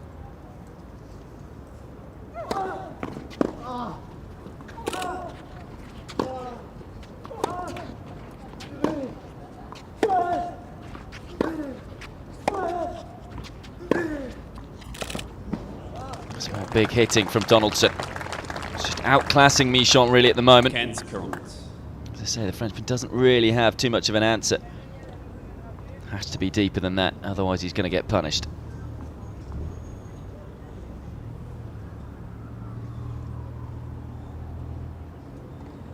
Two break points. Only needs the one. And Donaldson breaks again. Goes up an early break in this second set.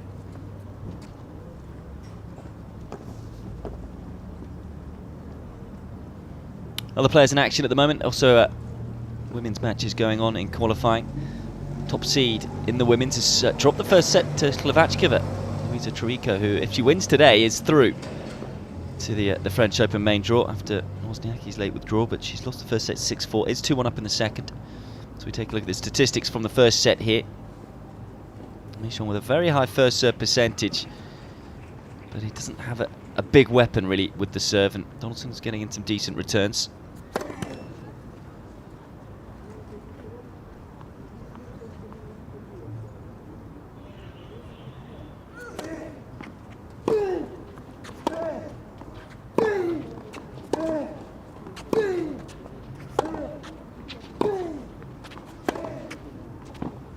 It's a fabulous ball strike from Donaldson, dissecting the line.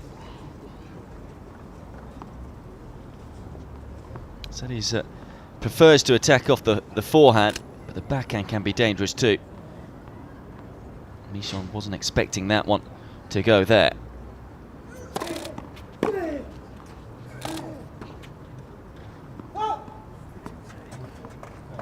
Kenza.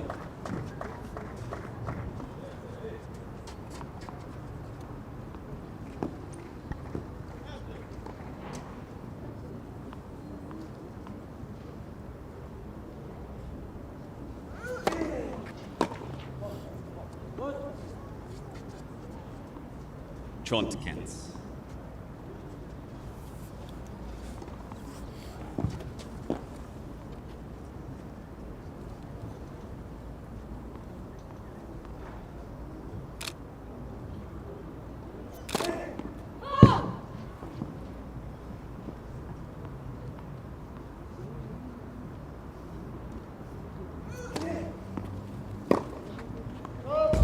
I'll give you another result, incidentally, from Court 10.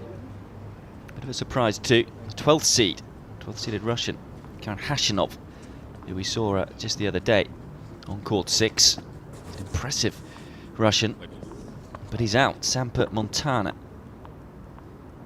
has beaten him, the Spanish player. 6-2 in the third.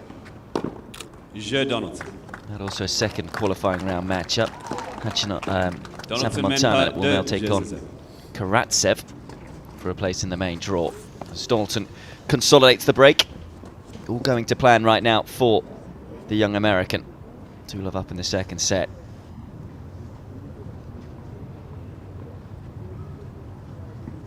As you can see there, plenty of other matches going on around the grounds. Some results as well. Soilu beating Udin.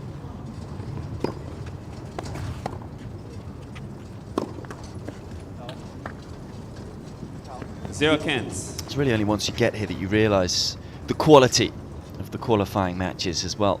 So much depth in the game. Of course, it's a 128-person draw for the French Open. There's a lot of either experienced former players here, the likes of Radek Stepanek winning through to the third round of qualifying yesterday, former top 10 player. Also, as we're seeing here, plenty of young talent too, on both sides. It's been a good day for the youngsters on this court. Good wins for Fiona Ferro and Ivana Yorovic, two 19-year-olds. Is it going to be a hat-trick of wins for the 19-year-olds? Looking likely at the moment. Donaldson comfortably ahead.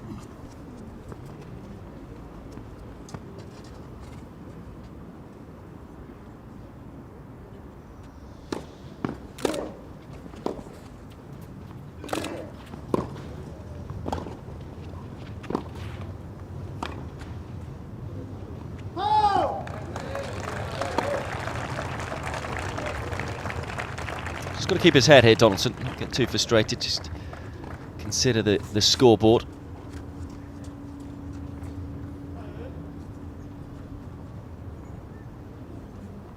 Trontkins.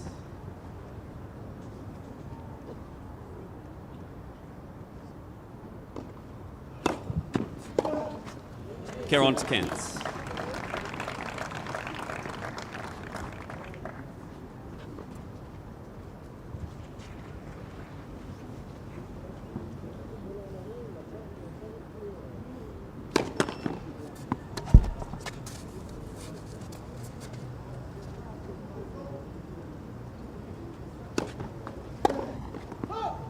Michon. It's first hold and a first game for a while for Michon. Still got work to do, hasn't he, the Frenchman? Because it's Donaldson who leads by a set and a break.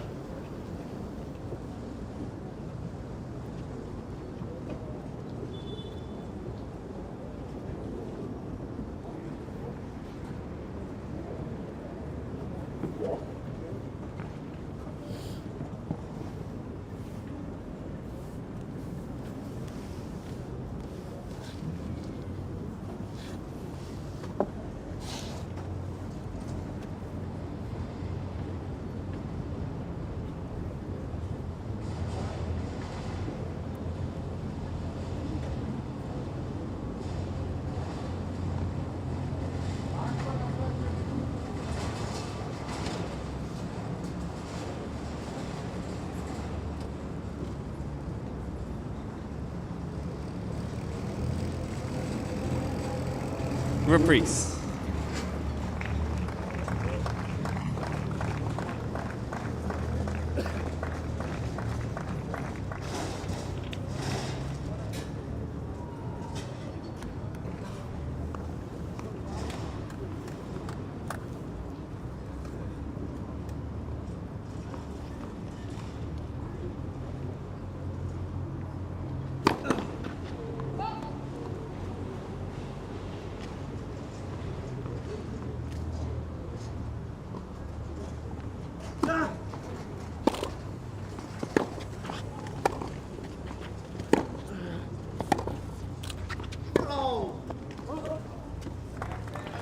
Kicked up a bit higher than I think Donaldson was expecting.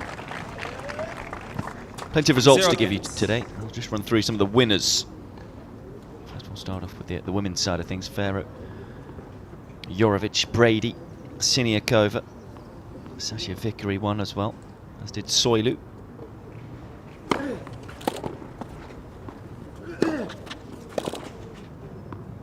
Made it. Well, he was almost looking down and out a few moments ago, but as I say, he's got an excellent temperament, Michon. Didn't give up on things here. Guessed the right way and then was able to control the passing shot. Brushed up the side of the ball, got a lot of topspin on it.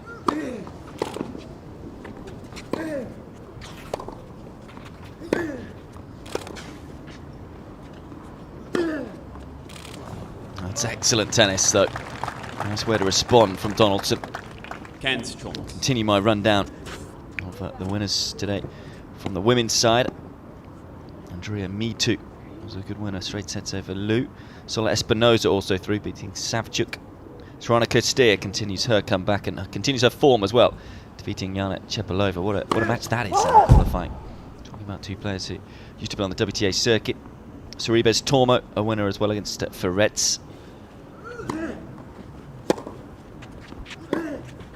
All these matches second round encounters.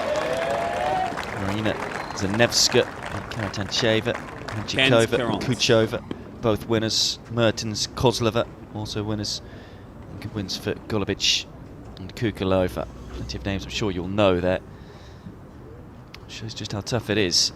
And Donaldson's finding it tough right now. 2 break points for Michon. Not just the one.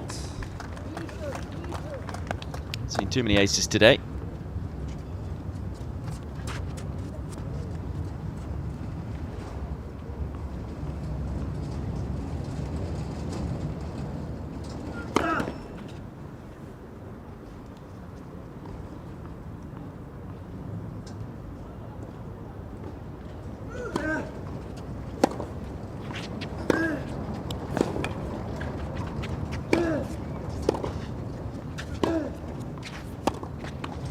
Chance got himself back in the point.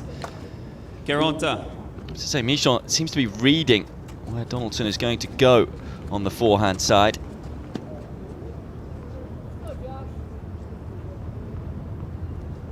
So he's giving himself half a chance in some of the points.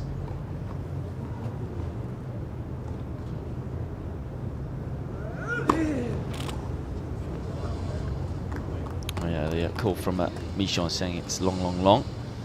To say, it didn't sound like it came off a line. Confirmed as long. So tough second serve this one for Donaldson. Players don't tend to like it too much when you have too much of a break from the first to the second.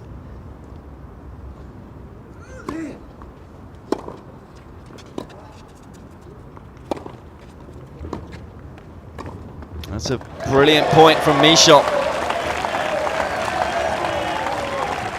What a good strike in early on the return.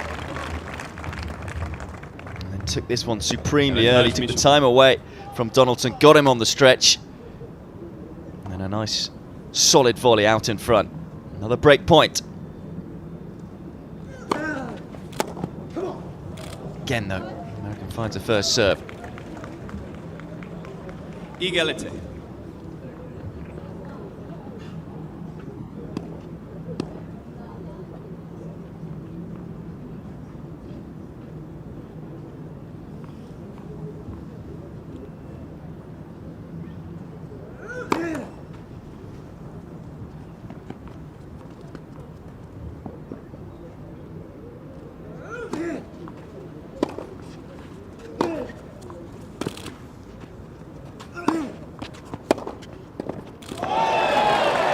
Again, just can't put Michon away. Counter punching from the Frenchman. Donaldson really should have made that volley. Another break point. 4th of the game.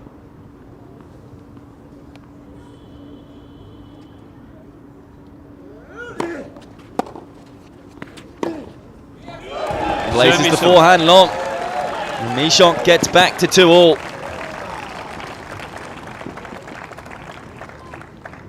That's what he's got to do. He's got to ask the questions of the 19-year-old.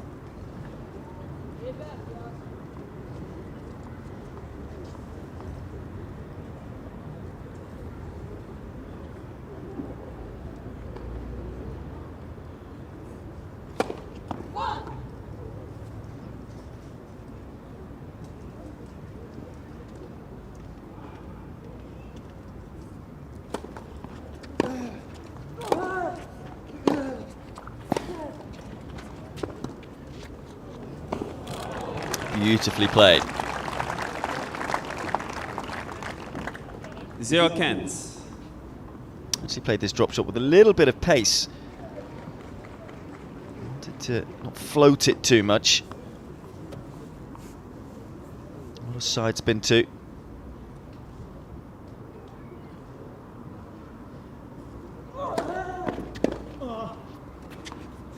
Correction. It's a correction from the chair. Replay this one. Won't be replayed then.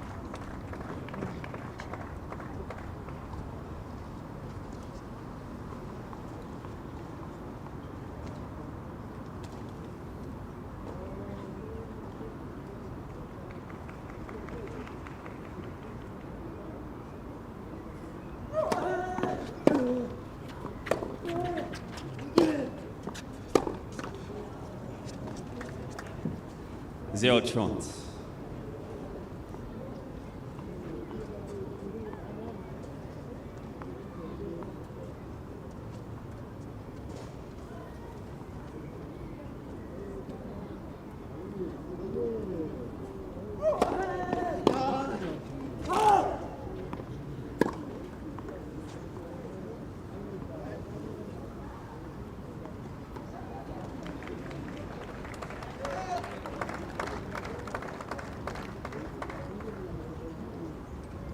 Kenstrom.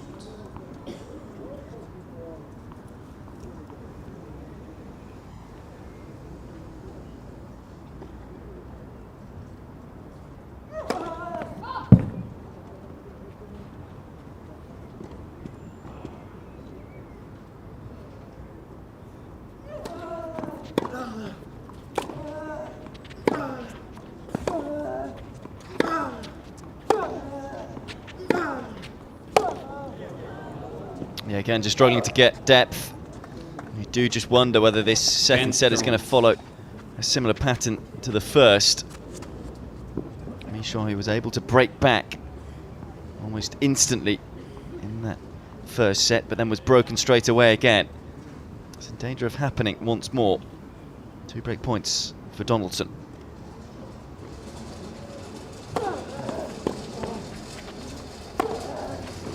That's great aggressive play from the Frenchman. Not a bad return from Donaldson at all. Good serve, got him on the stretch, hit around the side of the ball, cutting it away from the American, but got his base early. Was able to get the rotation on the ball to generate the power.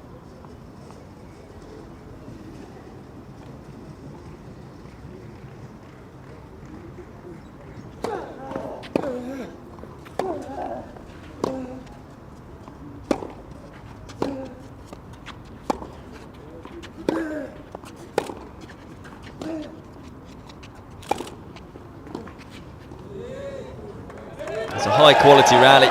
Both players not holding back. But it's Michon who comes out on top of it and saves the second break point. Keronta.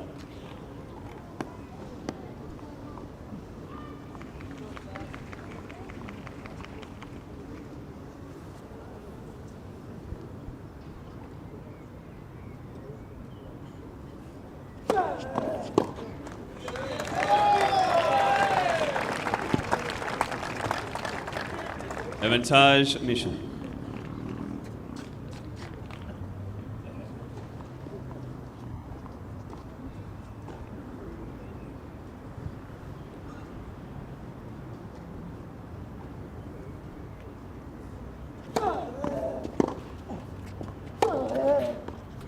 It's a gutsy hold. With some terrific tennis as well to dig himself out of a 15-40 hold. And for the first Michon time in this second set, it's Johansson. Michon who is in front. Leads 3-2.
Reprise.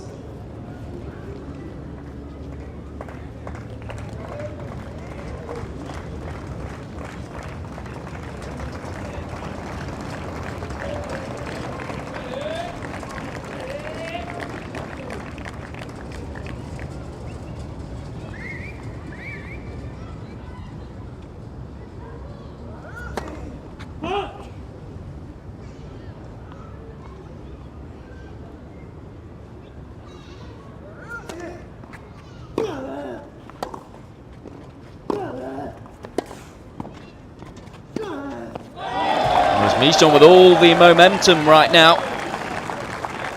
This crowd, which is filling out on court 6, really getting behind him. 0-15. Won the last 3 games.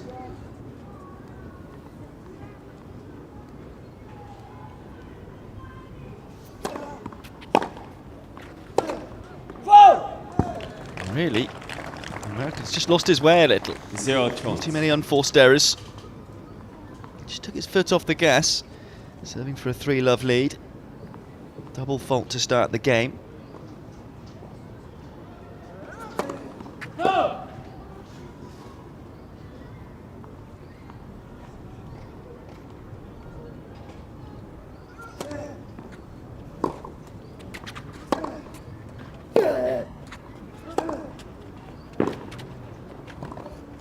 He's got that volley wrong as well. I think it was the right move to get up the court, but 0-40. just didn't look at all comfortable playing that shot. Looks like it could go from bad to worse for the world number 140. 3 break points for Michon to win a 4th straight game.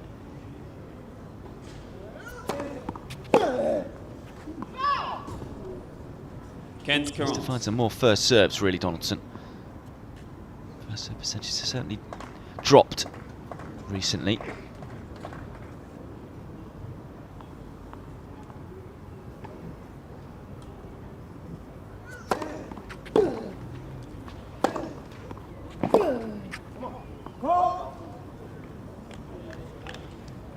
Chant Carroll.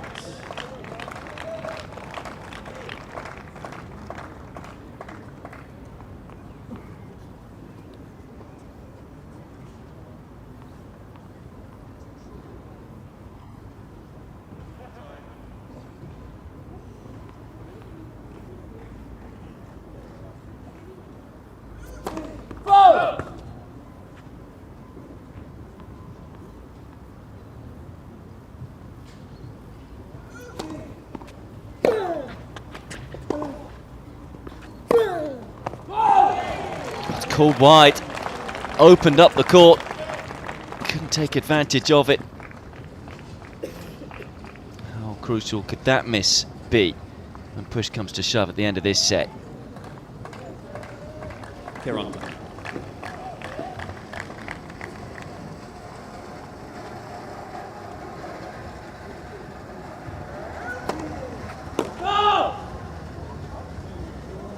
Wants this one checked. A decision for the umpire as well. It has caught the line, hasn't, so it will be a second serve. And it was a weak second serve, pounced on by Michon.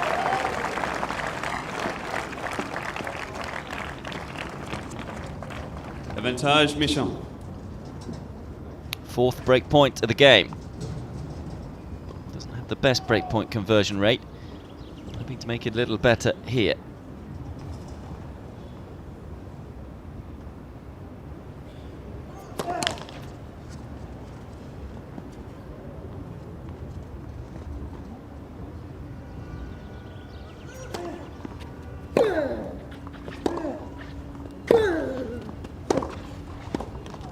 Oh, what a chance. And that's 2 now. Opened up the court a couple of points ago. Égalité. So you have half a court to hit it. A forehand into, missed that opportunity. Right on top of the net there.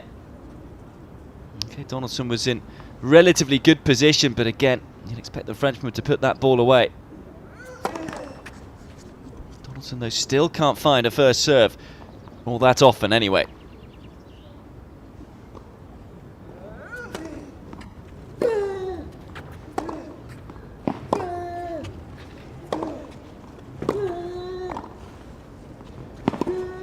surprised he approached up the line there, Donaldson. He left himself very exposed to the next ball, and he was struggling there on it. Here's the angle. He's gone up the line.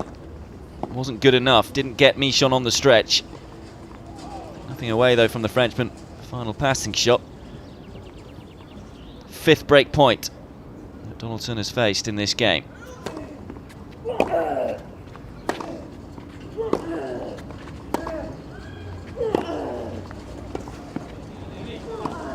This time, Michon gets it done. No mistake with the backhand volley. And he wins a 4th straight game and breaks again. Michon même pas 4 jeux à 2. Donaldson just rolled that first serve in. And Michon was alert to it, stepped up the court and played nice, positive, aggressive tennis. What a turnaround.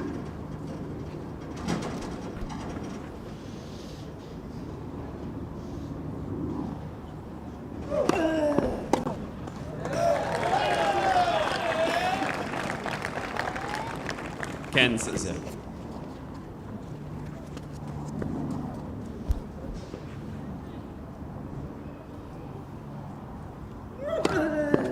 Out.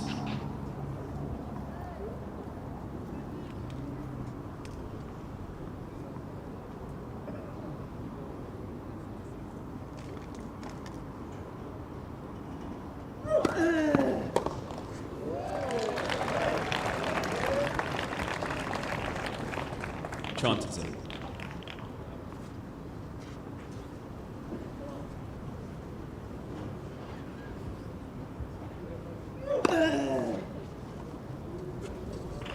It's called in. Donaldson's just going to have a look at the ball mark here.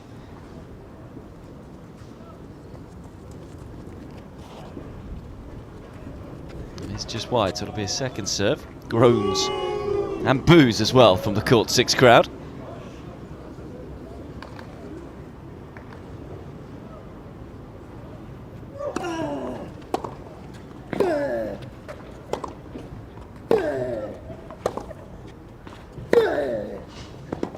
Not up. Caron to 0. He called for a double bounce there. Everything right now going against Donaldson. It's incredible, isn't it? It's a bit like a role reversal, what we're seeing in this second set. Donaldson's gone very passive. Michon is the player playing on the front foot.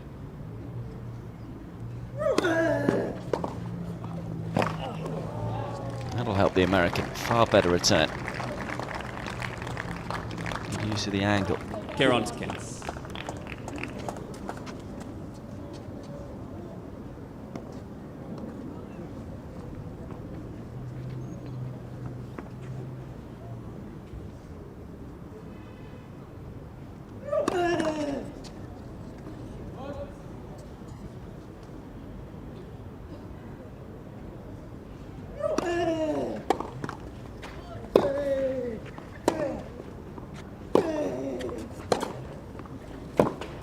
That's more like it. It's in a big forehand for a while from the 19-year-old. Caron to Trant. Just sweetly struck one up the line. At the moment, though, he's giving himself a mountain to climb every game he's getting himself into. The last couple of games, it's been too far to come back from.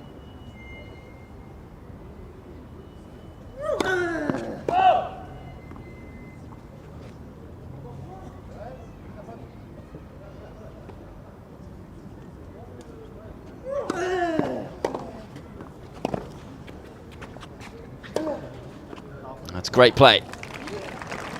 And being positive, taking the second serve early. Getting Michon on the back foot. Another juice game. Rather, since Donaldson's had game points himself, he's been saving a lot of game points.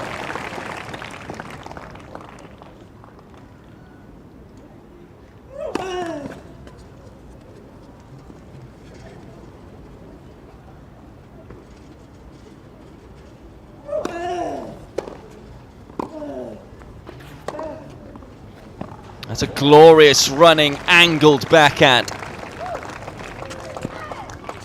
Avantage Very tough to do without much of a base hit. And there's the deep return. It was a good pickup, really, from Michon. Breakpoint Donaldson.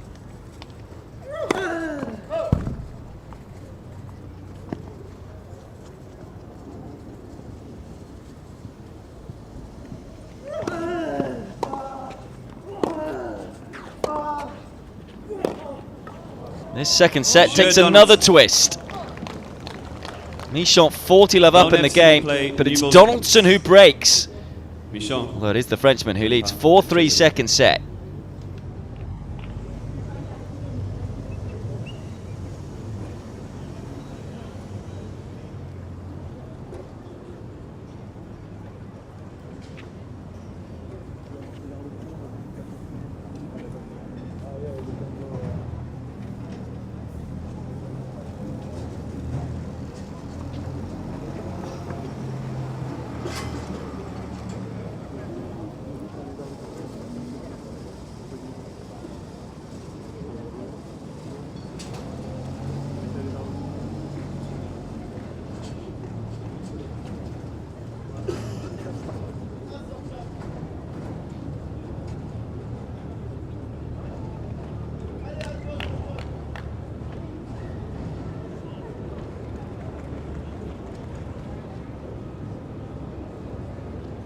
Reprise.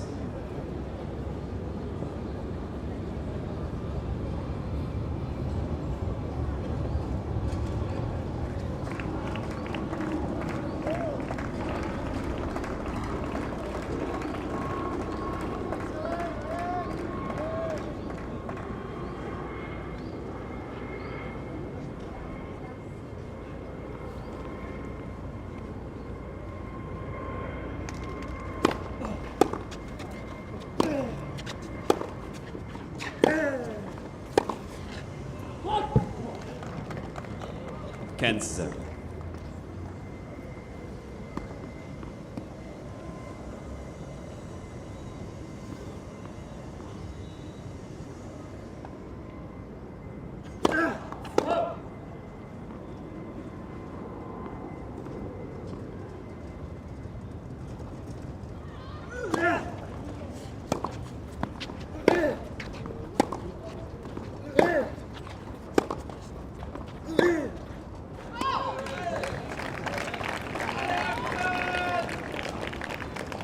Kansas.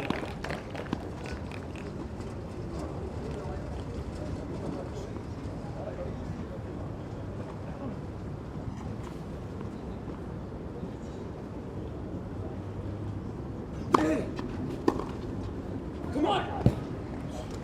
Tront Kents. Well, this one swings one way then the other. I'll tell you similar sort of going on over on court 8 in the women's. Plenty of American interest there. Top seed in the women's qualifying, Luisa Chirico, has just levelled things up against Andrea Lavachkova. Also first set 6-4, won the second 6-4.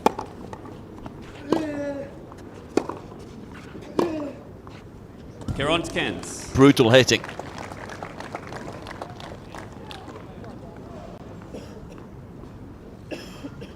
Couldn't have timed that forehand any better.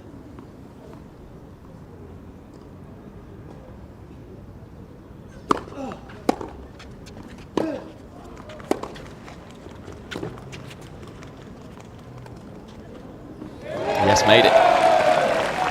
Wonderfully weighted drop shot from Michon. Keront On the back foot here, but the wrong footer gave him the possibility to hit this creative shot. She couldn't have played any better.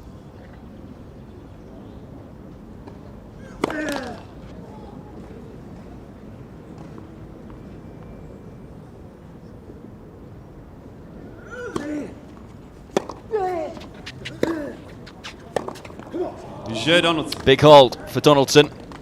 First one in a while. First one since the beginning of this second set. Been broken twice since then. Gets back to level pegging though.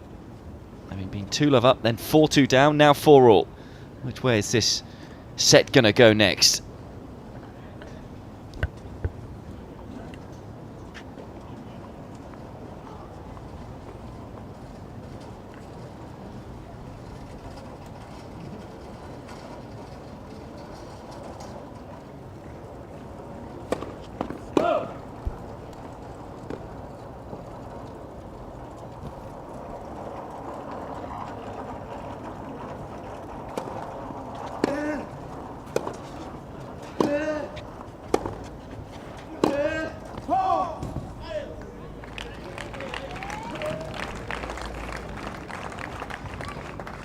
Cans 0.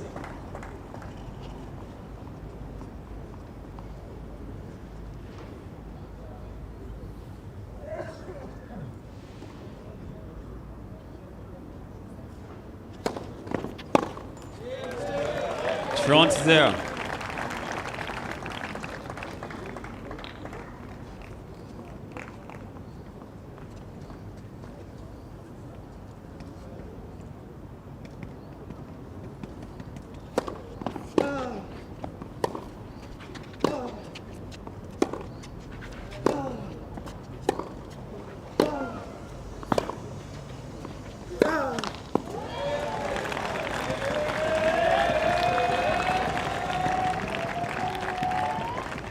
Caron to 0.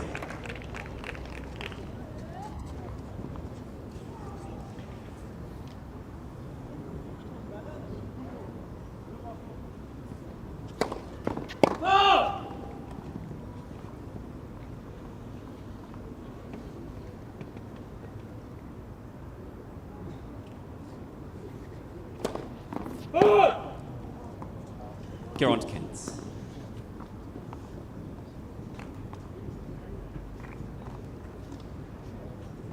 Second double fault for Michon.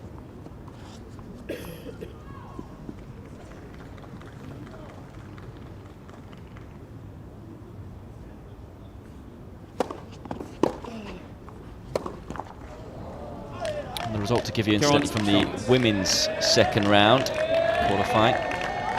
Tede Roig has defeated Kaya Kanepi 7-6, 7-5.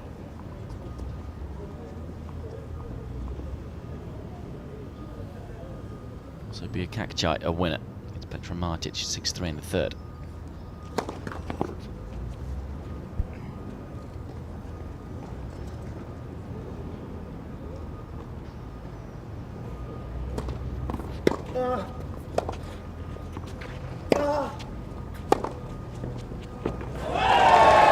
Well, he was pegged back from 40 love up last time he served Michon, not this time, as he closes out the game and moves to a game away from taking us the distance.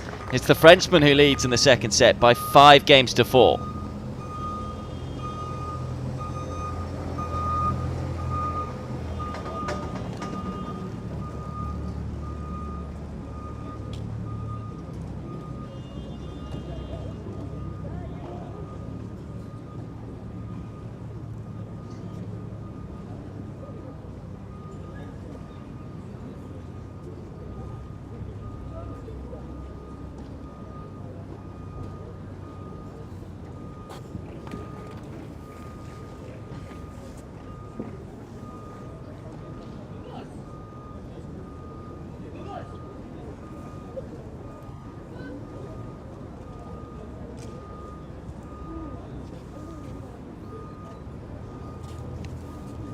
Reprise.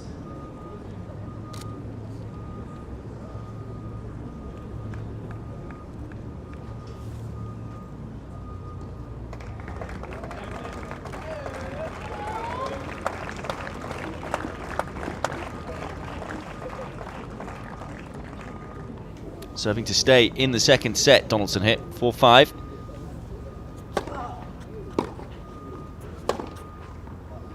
Kens 0. Just a little yes from the American. He's trying to get the balance right at the moment between what to do on the first serve. He was missing a few when he's been going for it. And when he takes the pace off, Michon's been able to get a decent return in.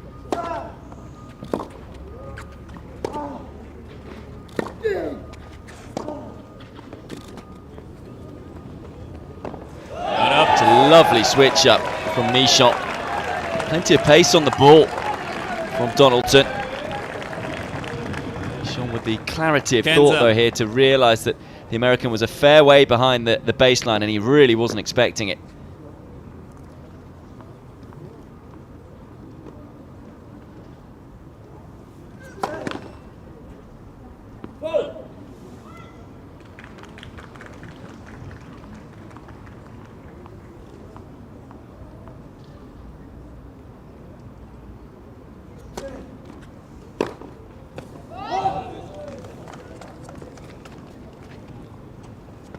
Trond Kens.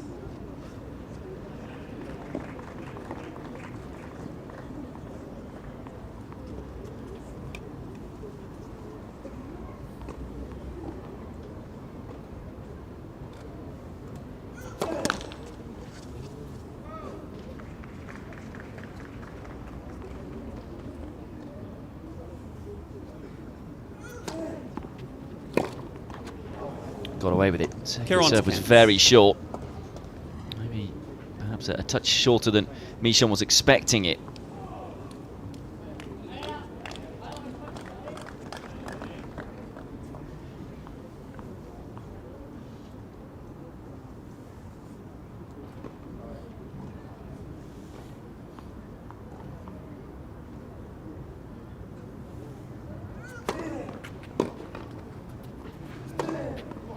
It's a confident service hold from Donaldson.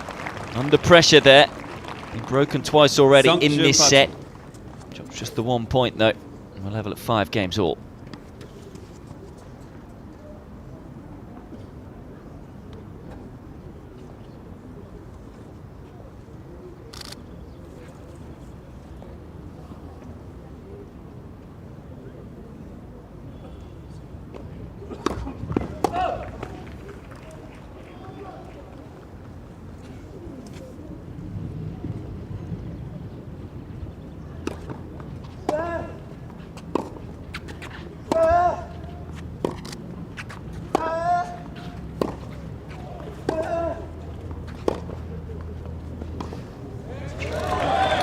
Nice tennis.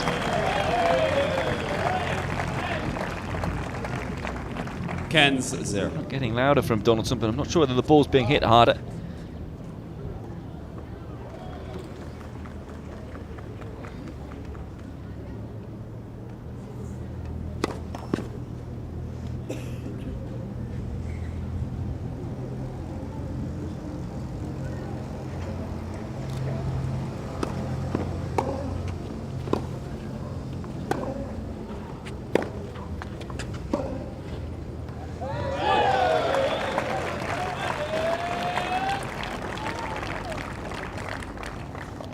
Toronto 0.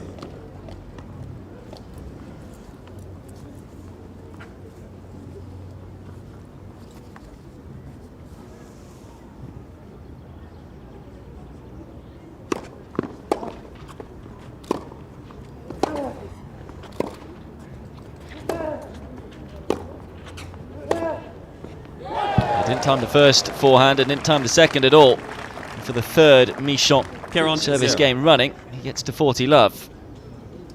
Remember, he was broken from this side last time he was 40 love up. Hoping this will be a little bit of an easier ride.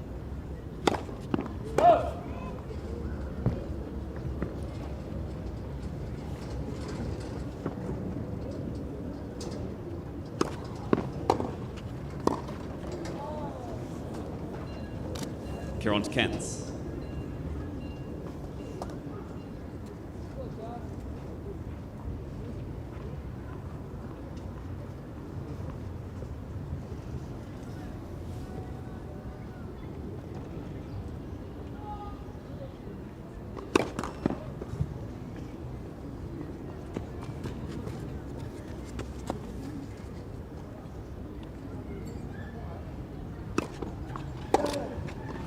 Missed it. There's a chance.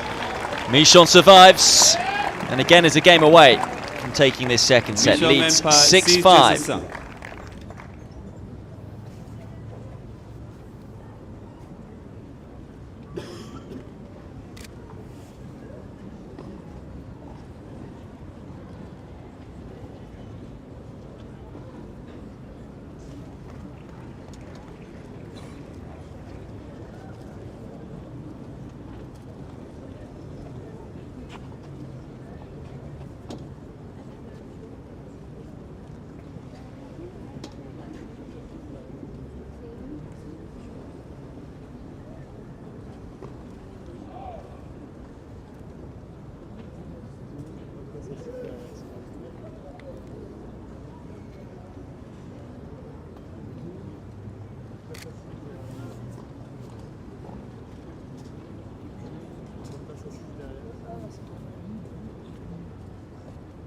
Reprise.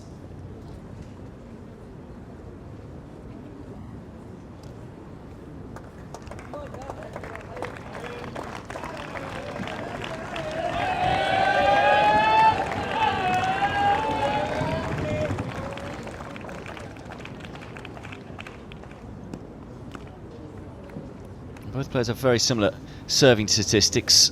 They both struggled when missing the first serve, so Donaldson will hope for a few more here, serving to stay in the second set for the second time.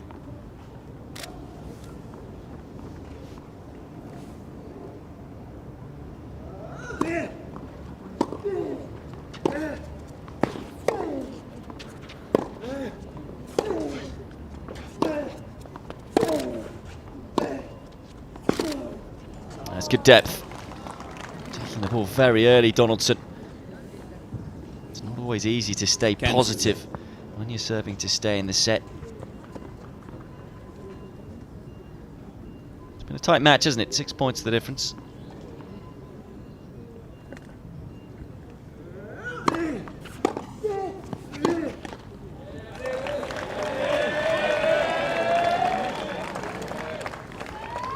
Kenza.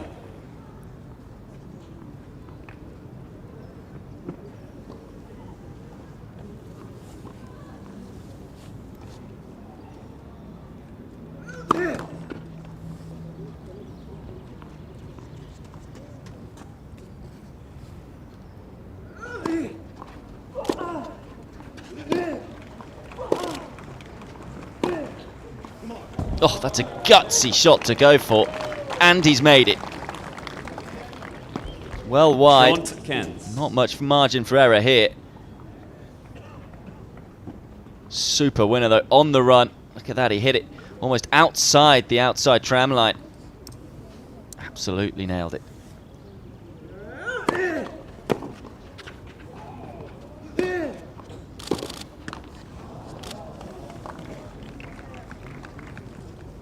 Kent.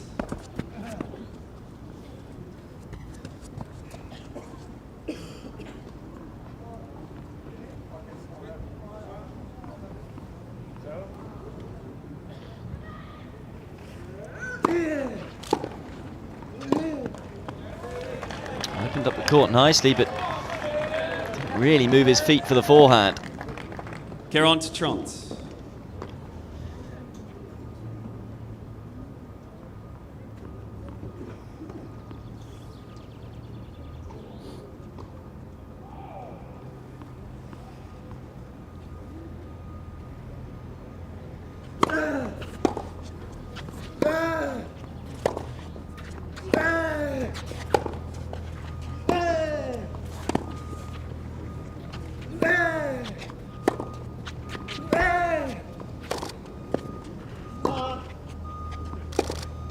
That's a really good rally. Donaldson. Both gave as good as they could get.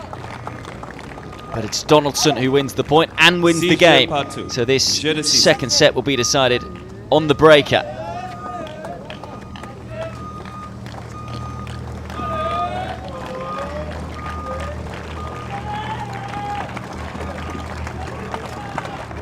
Very tough one to call this. Depends on who's going to come through. The crowd are looking to try and play their part. Get behind their man Michon.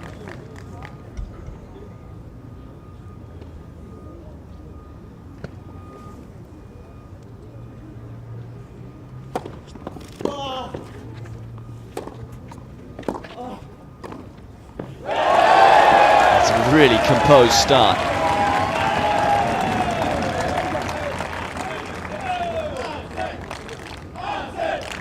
Zero. Michon. Axel is the chant.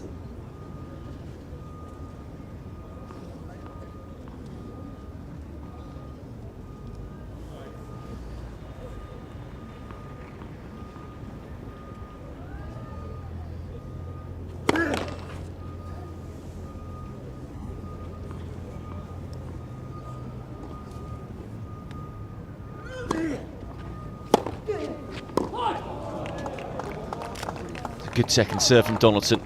Kicked up really high. Contact point was about head height for Michon. enough racket head speed to get enough topspin on it.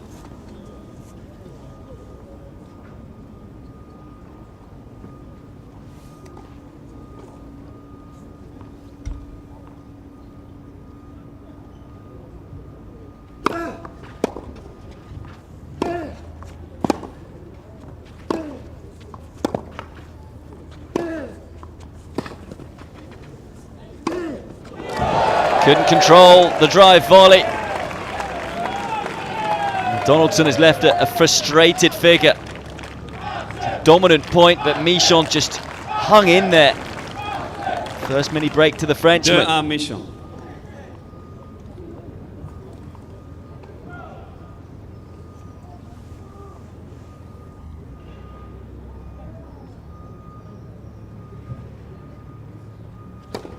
Let Fessel.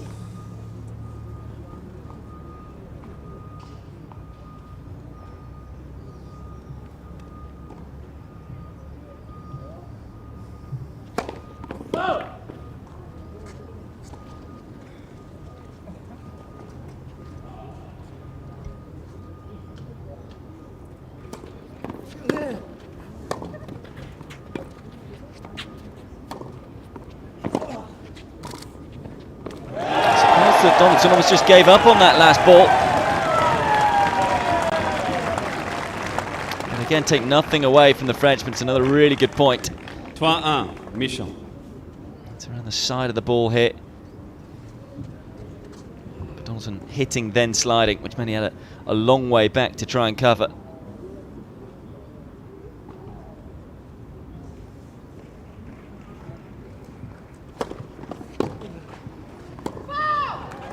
That's long.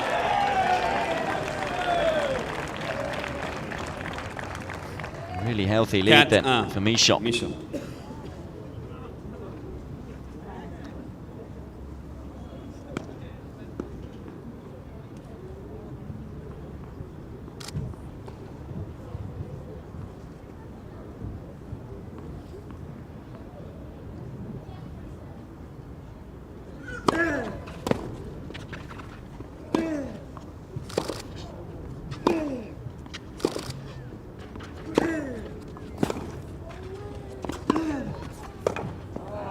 This time, he's able to find a way through Michon. Need to work so hard, though, to get the ball past him. 4-2 Michon. Incidentally, I'll just run through some live scores as they change ends. Tell you that Chirico is looking good now over on court 8. 4-1 up in the third against Slovakia at a second round women's qualifying match. And if Chirico wins it, as far as I'm aware, she qualifies for the main event after Wozniacki's withdrawal. She's the top seed in the qualifying. Over on court 10, and Struff setting a break up. It's Rublev. Right now, although our focus is here, Donaldson 2-4 down in this tiebreak.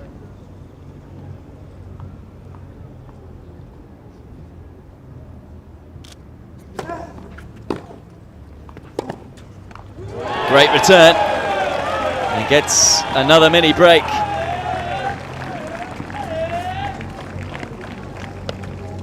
Cinq-deux Michon.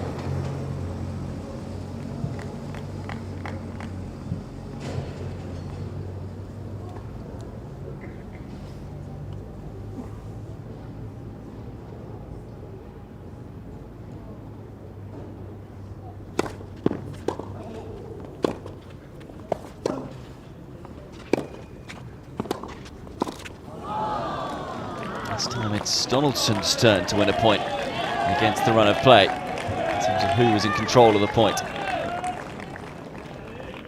5-3 Michon.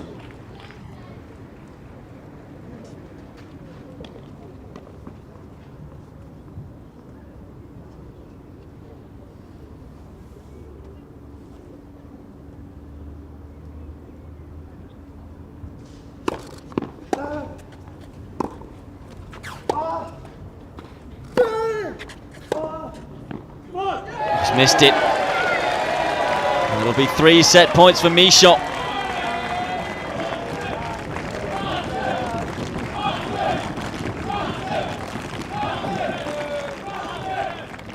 Six-trois Michon.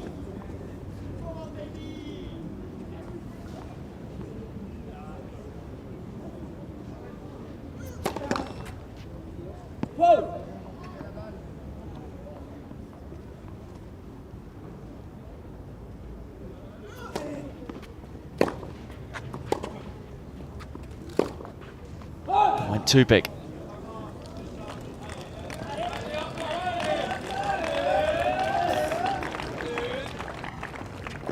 Six cat, Michon.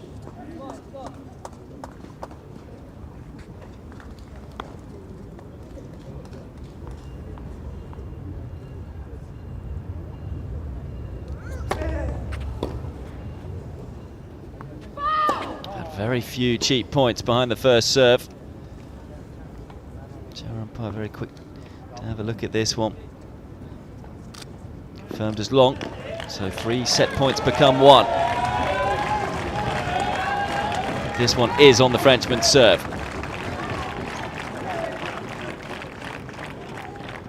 Six-cinq, Michon.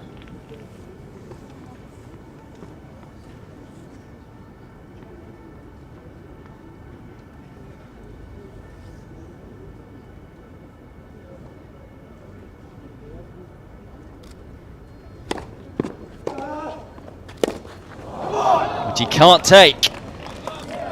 Back from the dead, Donaldson in this set saves 3 set points in a row.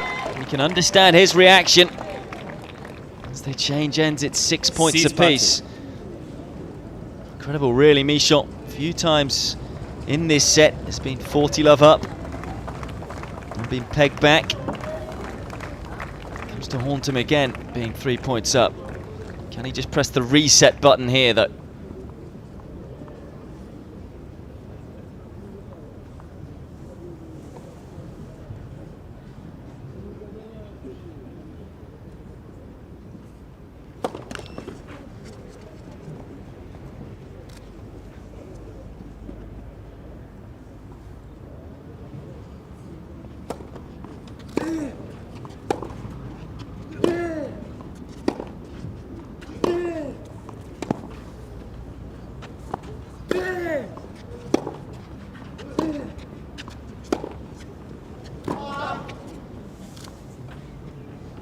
Oh, what tennis from Michon. It's the best point he's played all match. What a time to do it. Able to turn defence into attack. He was on the back foot. Was able to neutralise the point and then stepped up with real confidence and assurance. And to play that drop shot like he did, incredible. 4th set point.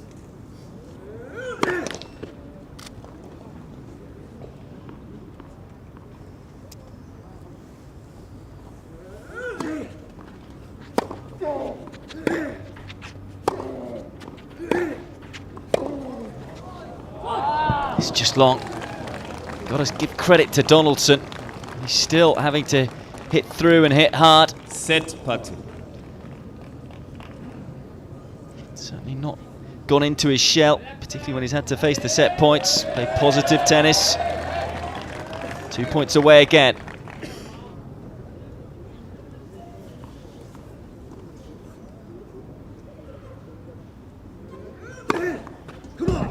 What a time to hit an ace.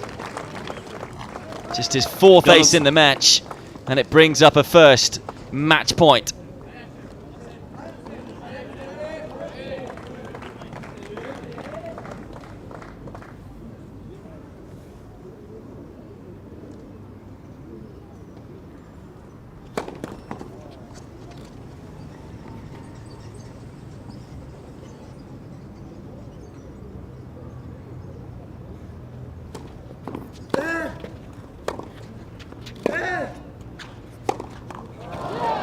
What a recovery in this second set. Saves 4 set points in it. Recovers from 3-6 down in the breaker.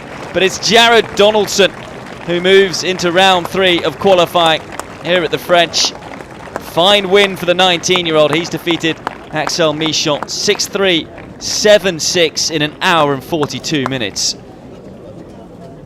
And he sets up a meeting with Basilashvili, the same player that he lost to in round 3 of the qualifying last year. So a good little barometer to see just how much he's improved in a year, the American. but he can be very proud of his performance today. Maybe not in terms of the complete performance. Went a little into his shell, particularly at the start of or midway through the second set. Got a little too defensive, I'm sure he'll talk about that, but then showed a lot of character to fight back from a breakdown and to save all those set points. Stayed positive in particular on those set points. And you can look at stats all you like, but it's who played the bigger points the best, particularly at the back end of that second set. And it was Jared Donaldson, and he is through to the third round of the French Open qualifying, where he'll meet Basilashvili in that third round matchup. That match will be tomorrow. Well, I'm going to take a quick break, but don't go too far, because I'll be back to talk you through another American youngster, Francis Tiafoe, who we saw a couple of days ago on this court. He's taking on Adrian Ungur. When they're out on court, I will be able to talk you through it. But from me, Pete Rogers, for now, for all of about 10 minutes, I'll say a brief goodbye.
Allez, tu y vas? Attention, hein, attention, on va en ouvrir. Là, on ressort là de dedans, ouais.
Well, welcome back. And this is our first third round qualifying encounter. So the winner of this one will be through to the main draw of the French Open, where plenty of points and prizes are on offer there in terms of if you lose in the first round of the main draw over at Roland-Garros, you get 30,000 euros. So a lot of money at stake in this one. You'll get 14,000 the loser will get. So they've not had a bad week, these two. It should be an exciting encounter, this one. Another talented young American. And in your picture now, Francis Tiafoe. If you were watching our coverage a couple of days ago, you would have seen him. He's had a dramatic time of it in qualifying, incidentally. Was able to fight back from 6-1 and a breakdown in the second set against Guillaume Clézard. Had to fight off a couple of break points as well to avoid going a double break of serve down, and he really looked all at sea in that match, but was able to turn it around, winning the second set 7-5 and the third 6-2. But then his last round was also full of drama against Maineni, the Indian. He was up 5-2 in the first set, but then ended up having to save a set point at 6-5 down before winning through 7-6 in that set, and he was also 5-2 down in the tie-break before recovering and winning 5 straight points. And he was also 5-2 up in the deciding set, in the second set as well. Pegged back to 5-all, but won at 7-5. So he's certainly an entertainer. Crowds have got value for money when they've watched him this week, but he is someone who is very, very talented, and he's been around the circuit for some time. 18 years of age, and he's been around the junior circuit, I should say. Someone who's been talked about a lot. At 15, he was the youngest boys singles champion of the Orange Bowl in its history, and the wildcard to the French Open in 2015 last year after accumulating the most points on the USDA Pro Circuit clay events. Lost in the first round to Martin Clézard in straight sets, but looking to get back there this time, having to go through qualifying. And you probably make him the slight favourite for this one. Ranked 188 in the world, which is all of 16 ranking places higher than his experienced opponent, Adrian Ungur. And here he is, 31-year-old from Bucharest, currently ranked 204th in the world. His career high ranking was 79th, which he achieved in June 2012. That was the year that he reached the Challenger Tour finals. Had a lot of success on the Challenger Tour in that year. It's the equivalent of what they play in London at the moment, the ATP World Tour Finals. They do the same on the Challenger circuit. He lost on that occasion, though, to Guido Pella, 7-6 in the third. He's had most of his success throughout his career on the Challenger circuit. 8 Challenger titles to his name, all of them on clay, the last one coming in 2014. And this year he's decided to try and qualify for a lot of the ATP World Tour tournaments. Has struggled on the whole, but did qualify through and then get through to the second round of Istanbul. Good win over Maximo Gonzalez there. Certainly clay is his strongest surface by some distance. He's never qualified for a Grand Slam directly. Obviously he got into Grand Slams in the past with his ranking being high enough. His best effort was here at the French in 2013, where he got to this round of qualifying, the third round. He's tried 17 times, so will it be 18th time lucky for Ungur? But he has won a round in the main draw of the Roland-Garros before, defeated David Nalbandian. He was then ranked 40th in the world, which was an excellent win there, and also took a set off Roger Federer in the next round. That's just how much he loves playing on this beautiful red clay here in Paris. They both look to qualify for the biggest clay court tournament of them all. That is his only win, incidentally, Ungur's in Grand Slam history, his Grand Slam history, that is. He has reached the first round of the Australian Open and twice reached the first round of Wimbledon and the US Open. In terms of the weather conditions, it's been pretty good, hasn't it? We were a little scared at the start of the week. Lots of thunderstorms and rain. Hasn't materialised, really. We had a break yesterday afternoon, late afternoon, in play because of the rain. We haven't had any breaks in play today. It's been overcast all day, but you can see there glimpses of blue skies. Temperature 16 degrees Celsius. We did have a bit of rain earlier on today, but it wasn't enough to stop play. It's you take a look at Jean Campistol, Spaniard in the chair. We'll look after this one. Ungur, incidentally, did take out a seed in his first round match against Tim Schmicek. That was a long 1-2, 6-2, 6-7, 6-3, and then had a good win over the Hungarian Fucsovic in the last round. As I say, we're yet to see any player qualify for the main draw. This will be the first time on international TV that you'll be able to get to witness it. So a bit of history. Of course, this is the first time that the qualifying has been televised. And we'll be able to see the joy on one of these two faces when they do make it through.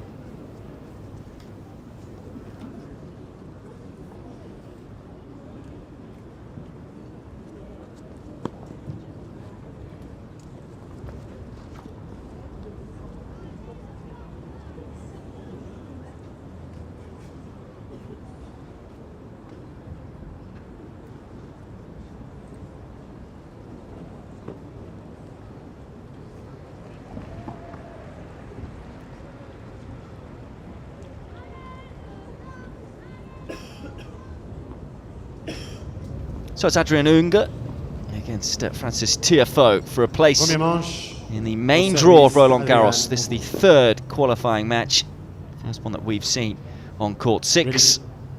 And it will be the Romanian to get us underway first.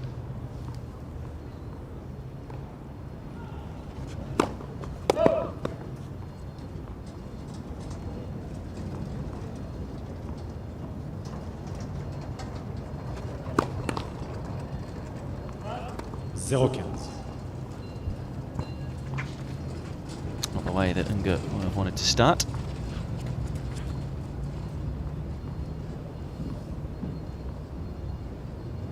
Lost to Steve Johansson, incidentally, in the final qualifying round in 2013.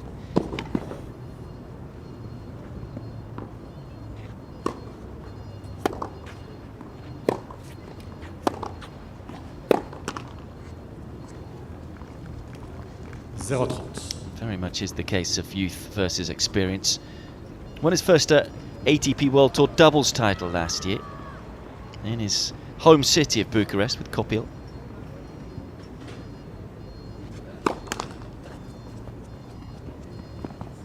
Never reached a final on in an ATP Tour event though, in singles.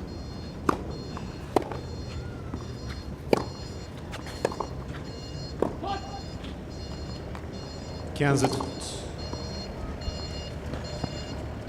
of course keep you up to date with all the matches going on around the grounds here. Matches that do get complete.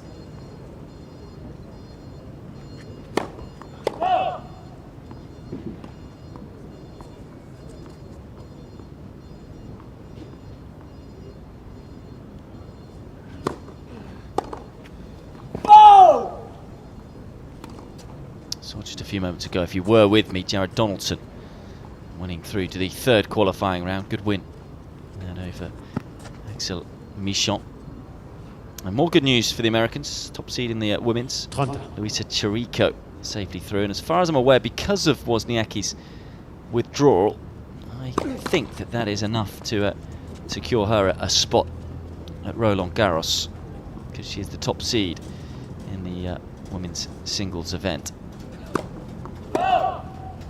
Second double fault in this game from Ungur. No doubt a few nerves in the system. Gives Tiafoe an early break point.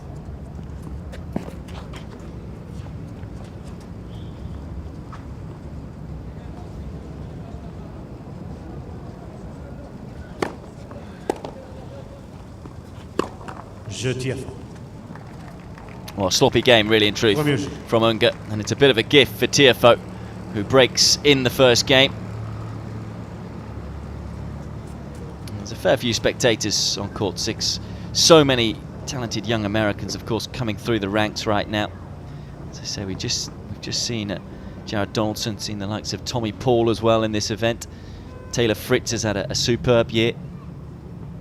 Of course, Fritz was a player that Tiafoe was able to beat Indian Wells in that All-American battle early on before losing to David Goffin 7-6 in the third. Fritz is a player that also Tiafoe always beat in juniors, so I'm sure he will be a little bit frustrated that it's not himself who's got as much of the limelight.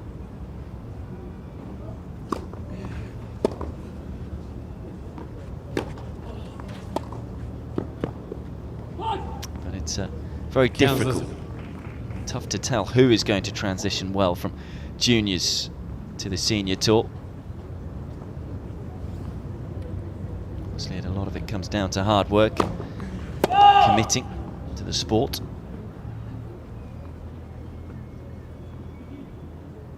Talent certainly seems to be there though for Tiafoe, and he's shown a lot of character already to come through a couple of tight matches.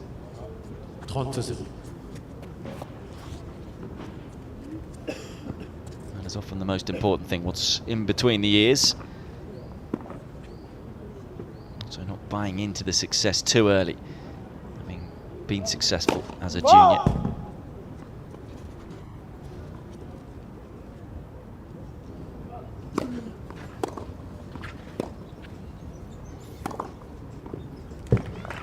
Smoothly struck backhand up the line. 35. Just caressing the backhand with a single hander here.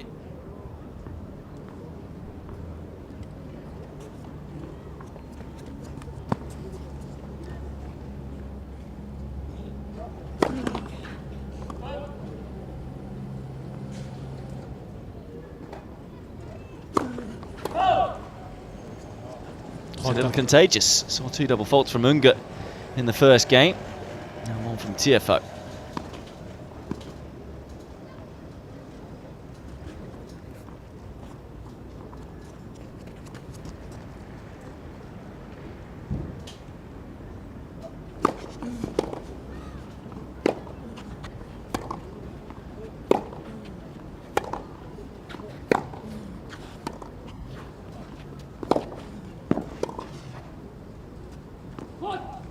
Wasn't far away. 40. Tiafoe very much an all-court player, someone who's comfortable wherever he is on the court.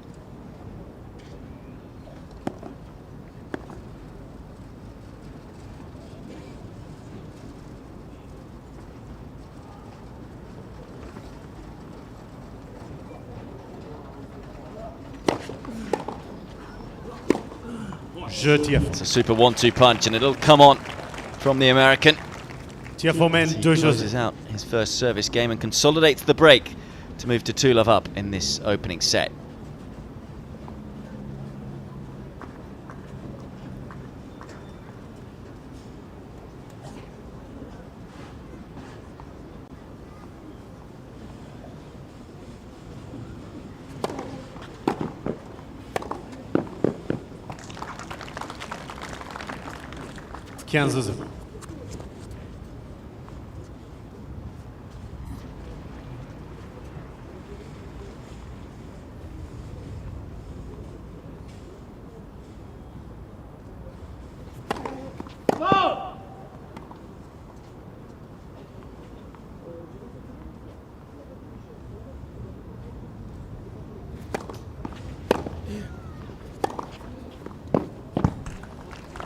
When he connects and times that backhand well, fizz it over the other side of the court. Aggressive baseliner is how you'd probably describe his game.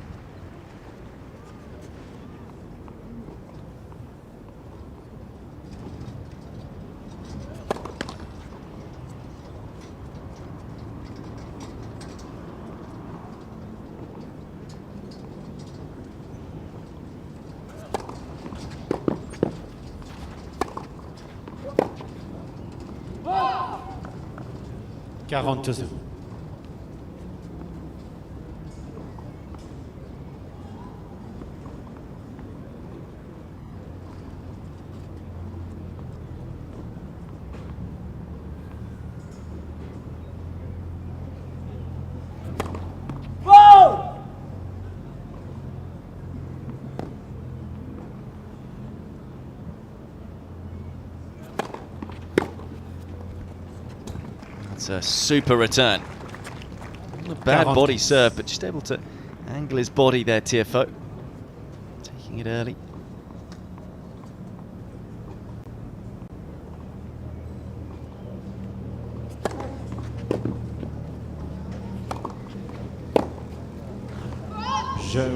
Gets himself on the scoreboard then, does Ungur. A little later than he would have liked, because it's Tiafoe who leads in this opening set by 2-1.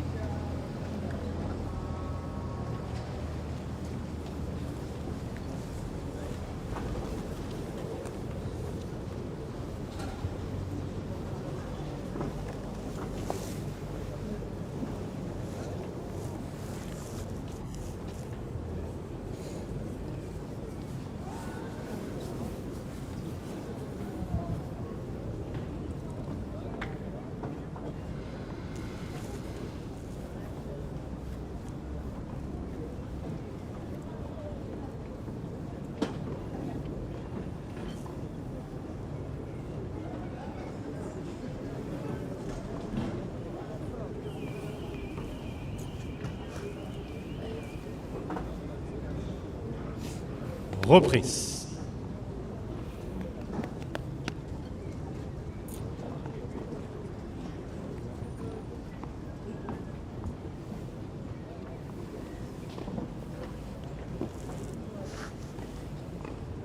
Installez-vous rapidement, s'il vous plaît, les joueurs sont prêts, merci.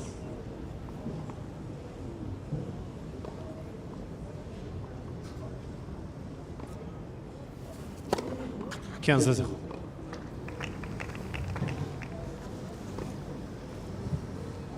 I can tell you about a first man through to the Roland-Garros main draw. And it's Radu Albot.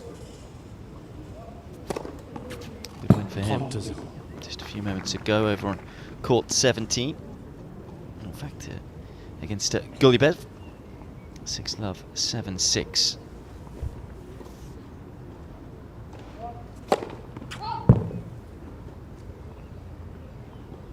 Moldova through to Roland-Garros.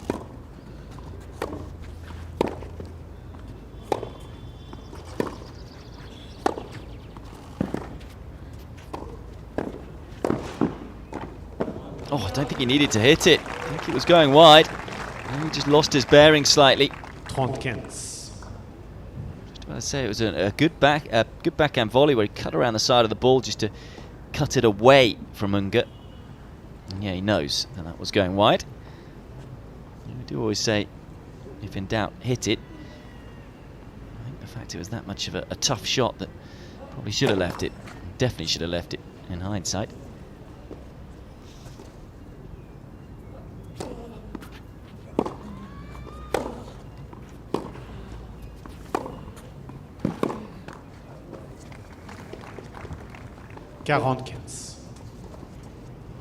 Incidentally, other than Jan-Lennard Struff against Rublev, all of the matches involving the men today will be third round encounters, so I'll let you know who makes it through to the main draw of the French Open.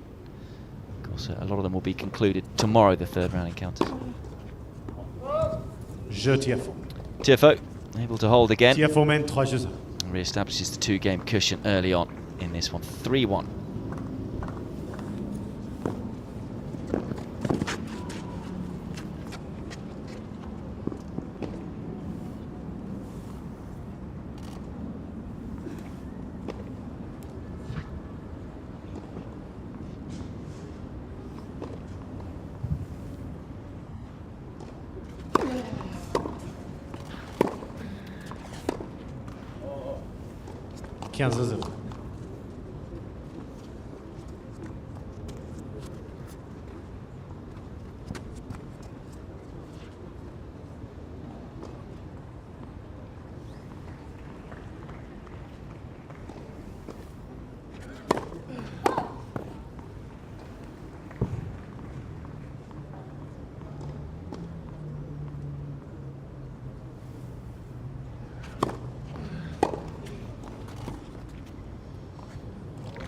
That's beautifully played. This combination, the kick serve and then the nice delicate drop shot. Shaped to go big. Cutting underneath the ball.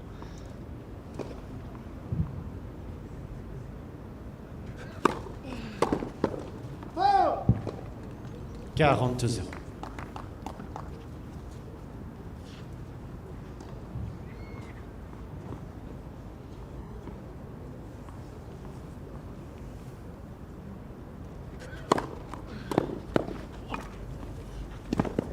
Jeu. Confident service hold for Ungur. Tiafoe mène 3 After a jeux. slow start, he seems to have found his game now. Can he get the break back there? That's the question, because it's Tiafoe who's leading 3-2.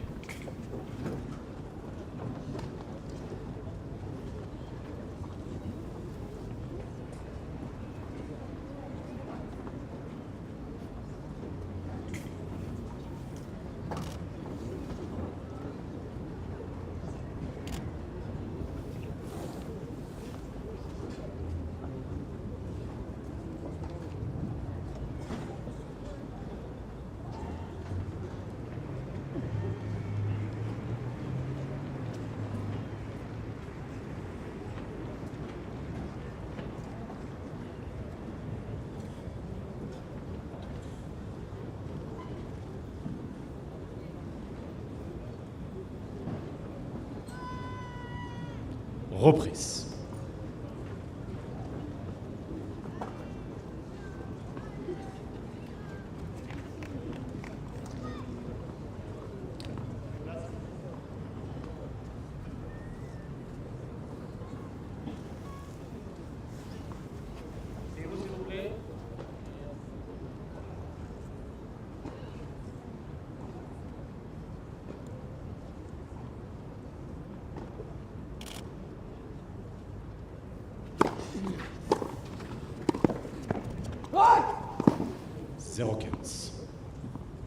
Well, as with many 18-year-olds, they can just lose.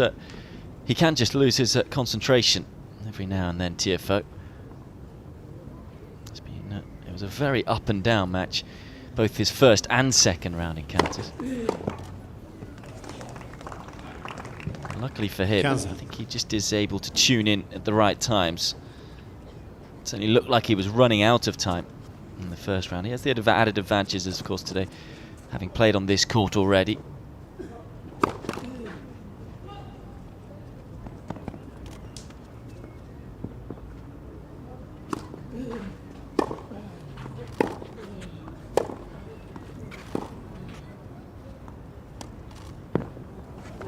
Oh, and again.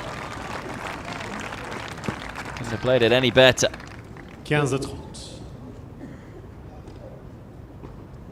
And shaping to go big. This is the difference really with players who are looking to make it in the game, maybe players at futures level. How easy these clay court experienced players who play on the challenger circuit time and time again can make that shot look. He stood behind the baseline.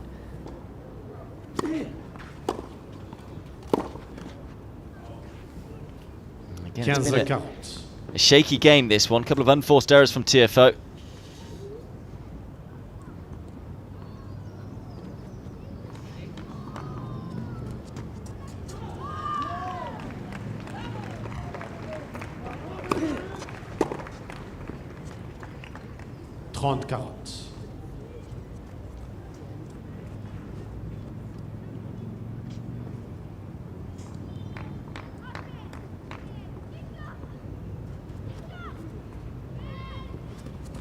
So I make it 30-40. The score is getting there, by the way.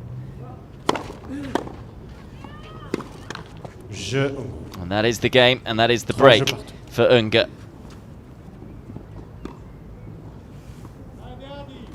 3-3 then. 3 unforced errors in the game from the American. It's a bit of a gift, really, in truth. Both players then really with one poor service game each. Nothing away. It was a fine drop shot in that game from the Romanian. Again, didn't have to work too hard for the break. Let premier service.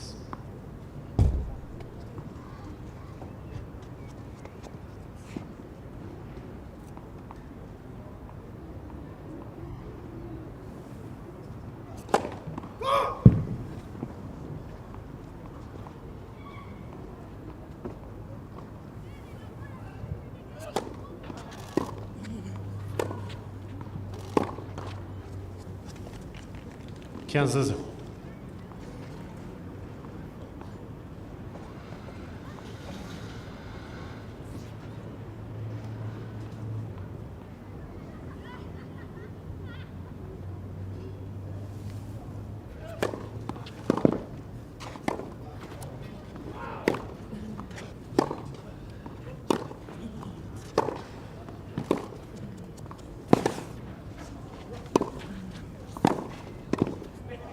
That's a super point. Great defensive play from Ungur. He was so quick to get to that ball on the backhand side. Momentum with the world number 204 at the moment. Made it difficult as well, that slice. Really knifed down the back of the ball. And it was an uncomfortable looking volley for Tiafoe.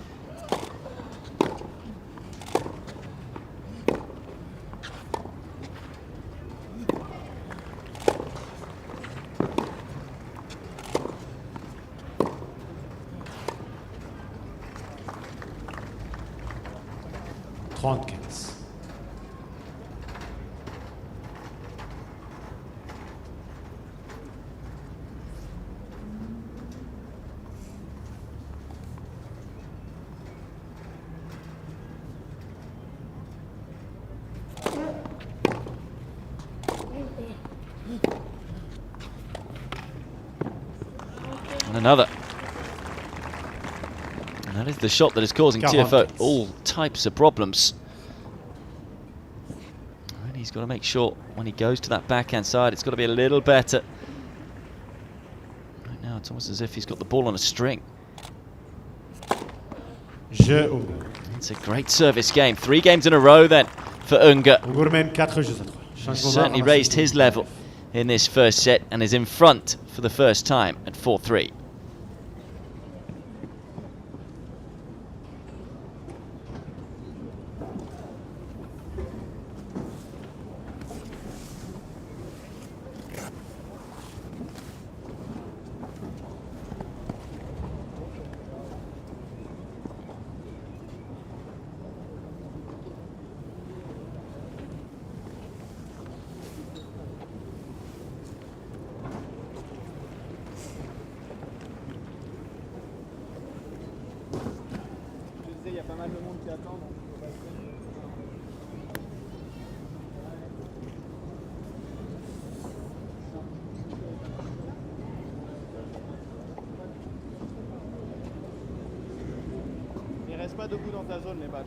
Reprise.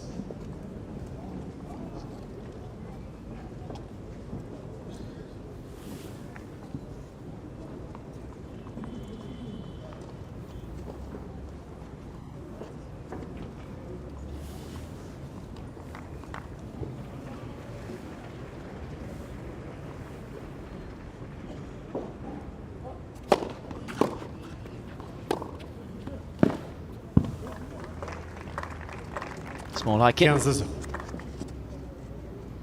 he got very down in that first round win over Clizat. I say he got a little lucky maybe. He was a set down, 3-1 down, 15-40 down. And one of the break points he saved in the game just seemed to transform his attitude. Oh, that's a scintillating return. Almost took it on the half volley, it was that early. 15. Flick of the wrist almost. Look how far up the court he is. How early he still took it.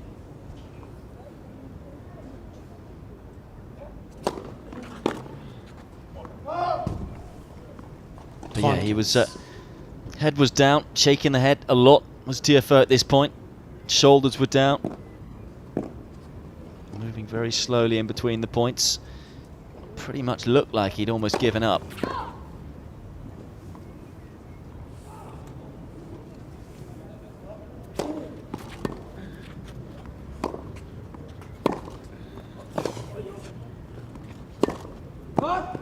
But as so often happens in tennis, it all changed on 1 point for Tiafoe. He was able to get back a lob, and it was a long rally that he won, really against the grain. And the crowd erupted, he then erupted, and from there on in, he just had the bit between his teeth. Liked the taste of it. And kicked on and fought back.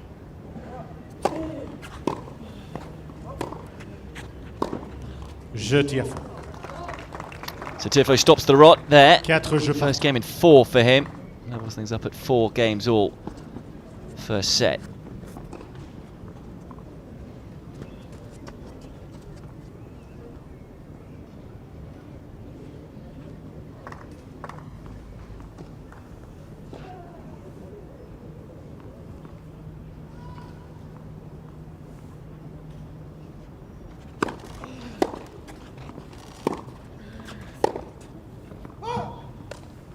15-0.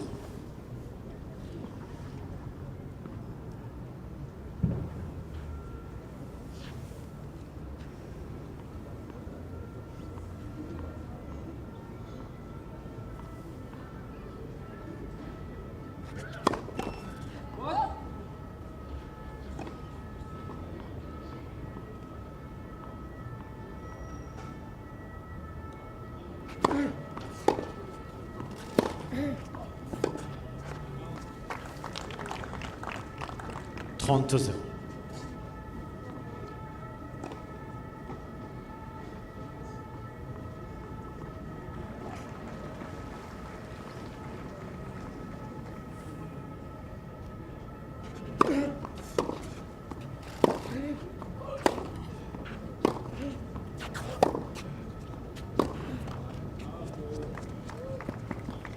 Trente-15.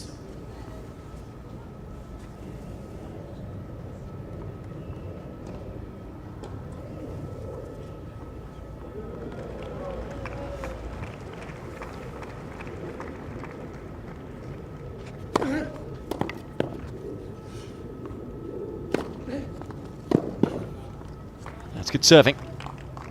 40. Tiafoe on the stretch early on, finding the centre service line, cutting it away from him.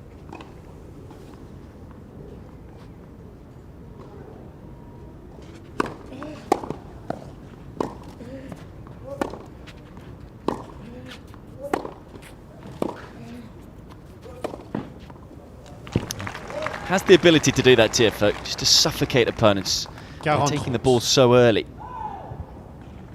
That's why there's been so much hype around him. It's a skill to take it that early. Comfortable moving up the court. So he doesn't seem to overhit on the ball. Looks very controlled. It'll come on. He knows that this is now a big point coming up as he gets back to deuce. Other than the break in the first game, Tiafoe hasn't had too many chances on the Ungur serve.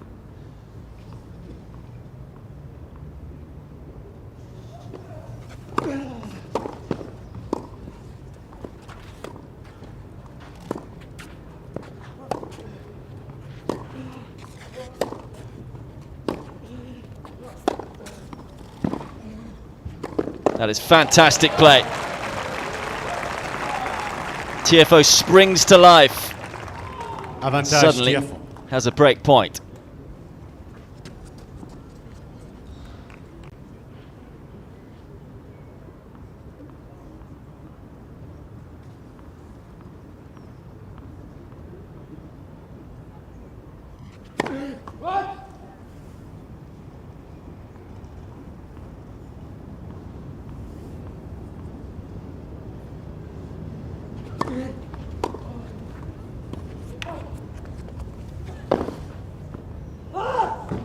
Called very late, but I think he has missed it. Just can't seem to pick that drop shot at all. Can Tiafoe from Ungur.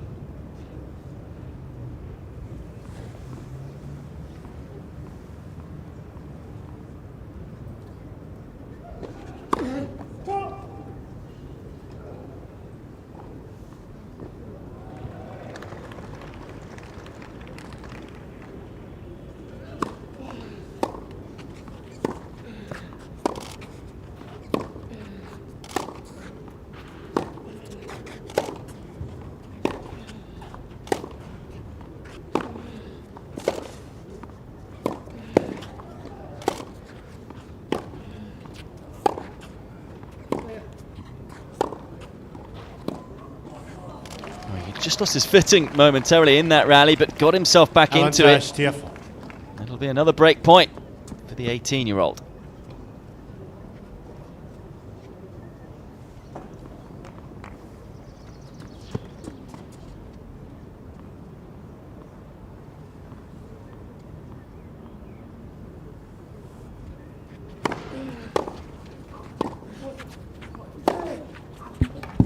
Huge hitting.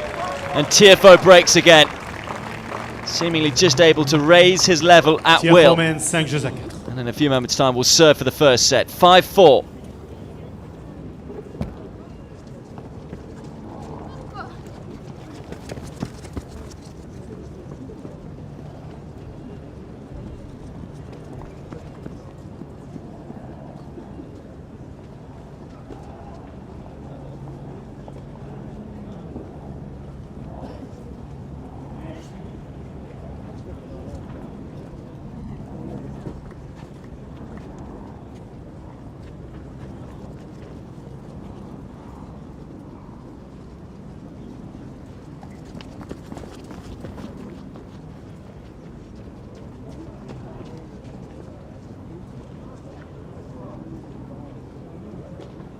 Reprise.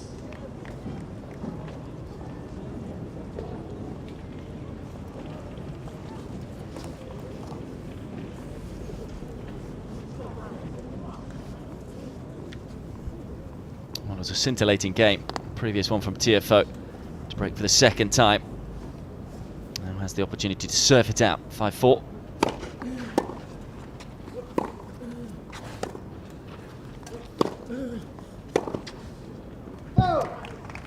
It's almost as if he just enjoys the drama, isn't it, Tiafoe? I do feel he was almost just coasting in this opening set. Suddenly, yeah, play some blistering tennis. Ungur didn't do much wrong in the previous game. Just unable to live with the 18-year-old. 32-0.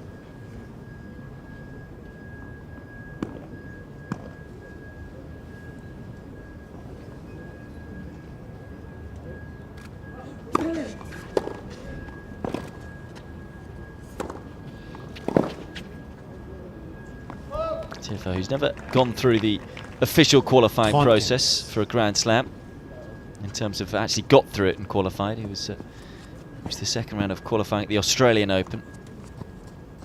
And we beat Donaldson, who we saw win just a few moments ago on this court, get through to the third round of qualifying here. Of course, this is for a place in the main draw, though. And Tiafoe now a point away from taking the first set.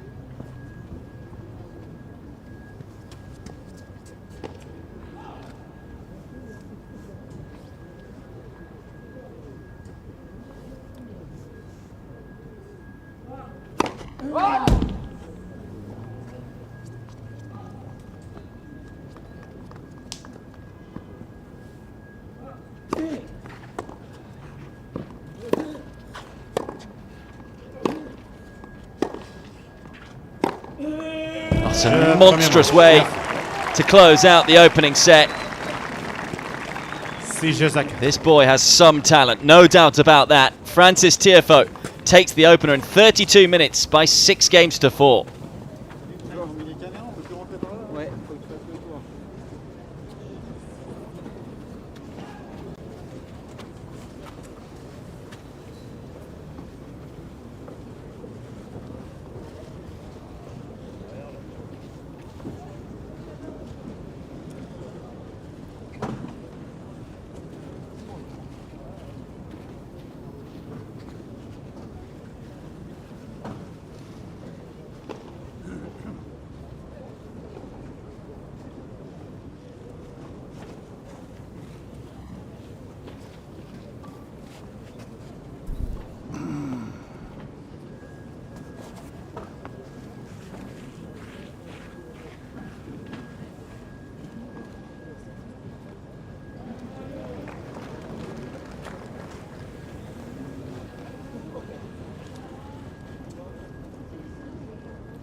Sur les pieds, juste les pieds. Oui, allez. Pour la peau, les mettre dessus. Hein. Là, oui. C'est juste D'accord. pour le départ après.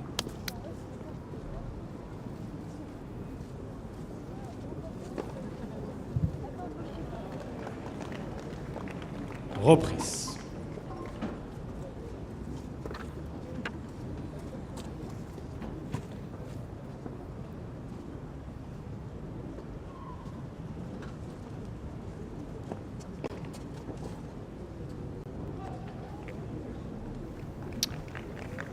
Deuxième manche. This was the winner to close out that opening set. Look what it means to him. Seems like he's in the mood today, which is a very dangerous sign for Ungur.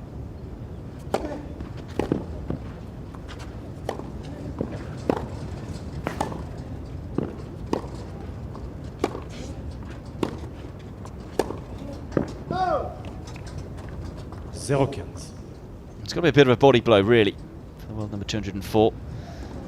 As I say, other than a sloppy first game, didn't play that poorly in the opening set. When they went toe-to-toe, it was the American who came out on top more often than not.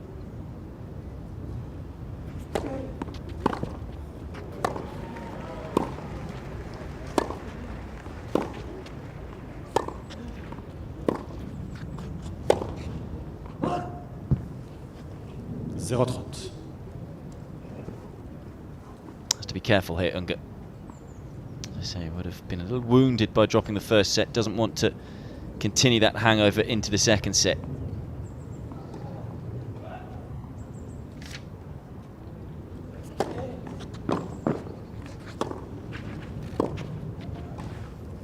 Such a clever return from Tiafoe.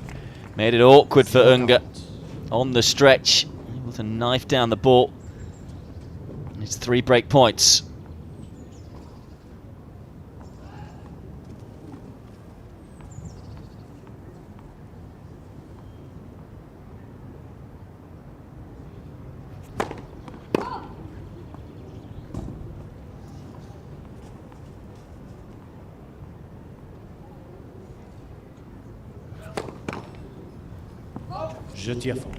And the break is gifted to Tiafoe again at the start of the second set this time. Love break for Tiafoe. There he goes and wins a 4th straight game. Moves 1-love up in the second set. Well, the interesting thing for these guys is, in terms of when I say these guys, a lot of the American youngsters, is dealing with the pressure of being the hunted rather than the hunter, in terms of now expecting them to come through these types of matches. And at 18, that's a tough ask, but he dealt with that pressure very well, as you can see there from these statistics in the first set. Won a lot of points behind his first serve. 15-0. You do feel with Tiafoe that it's all about the attitude and putting together runs consistently, not just on the ATP World Tour, but on the Challenger circuit maybe first. Winning challenges regularly as he finds another forehand winner. 30-0. He's had a few good wins this year, but hasn't gone that deep in challenges all that often. Was a runner-up in Tallahassee, where he beat the likes of Young and Harrison. So beat Fritz, of course, in the first round of Indian Wells. Beat Groth early on in Dallas as he reached the quarterfinals of that challenger.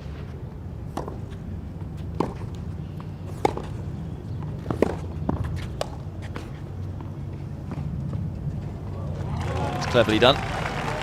But he's a player who tends to like the limelight, no doubt about that, Tiafoe. 35.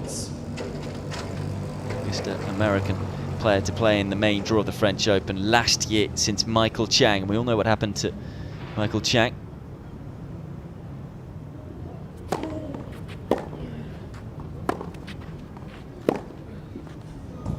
That's a lovely backhand from Ungur.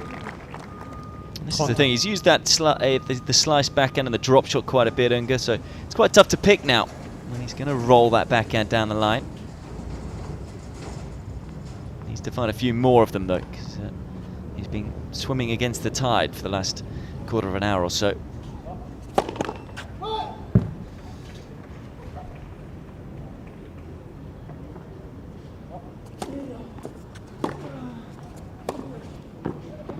That's a nice 1-2 punch. 40-30.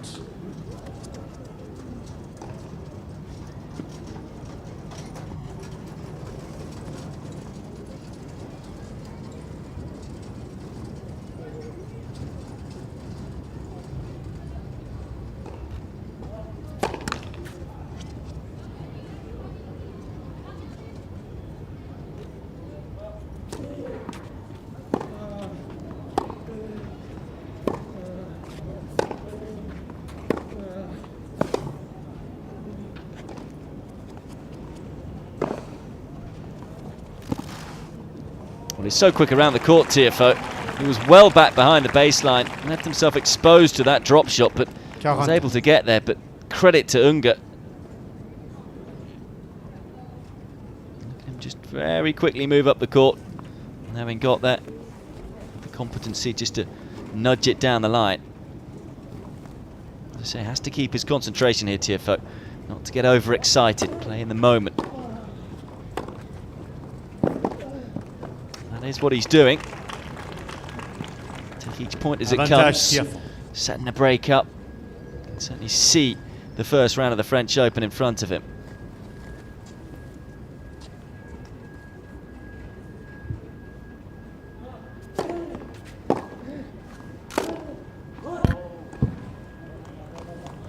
Égalité.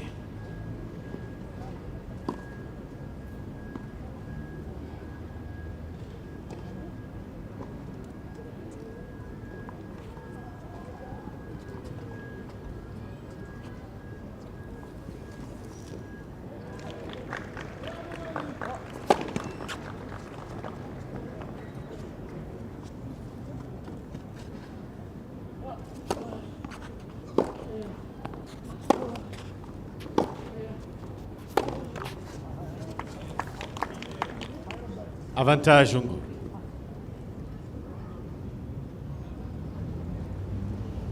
Just feel maybe trying to force the issue too much. Ungur's done a good job of making Tiafoe play a few more balls in this game.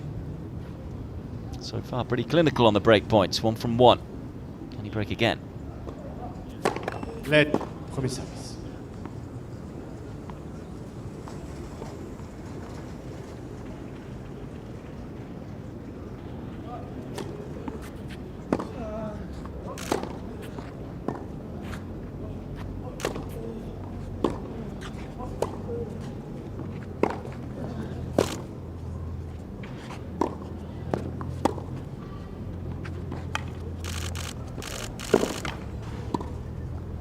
That is wondrous tennis from Ungur. And he does break back straight away. Stops the rot. First game in 5 there for the Romanian.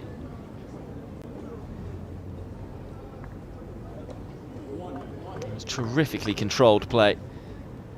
So aware of where Tiafoe was on the court. Tiafoe allowed him the opportunity, just again, as I say, clever tennis from Ungur, showing his experience. And again, showing his experience. That is frustrating Tiafoe. Time and time again, he hasn't lost a point when he's gone for that drop shot yet. Not want to overuse it, but it's such a potent shot on this surface.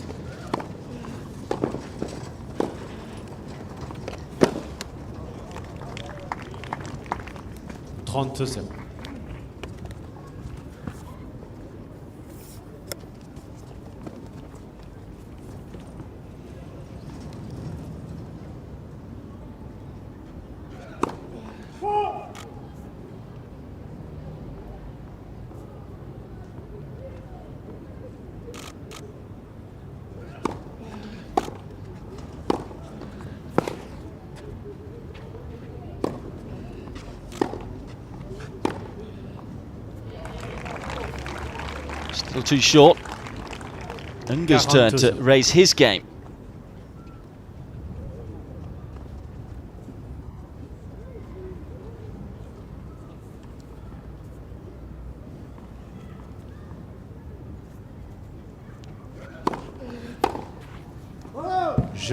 Love service hold to back up the break.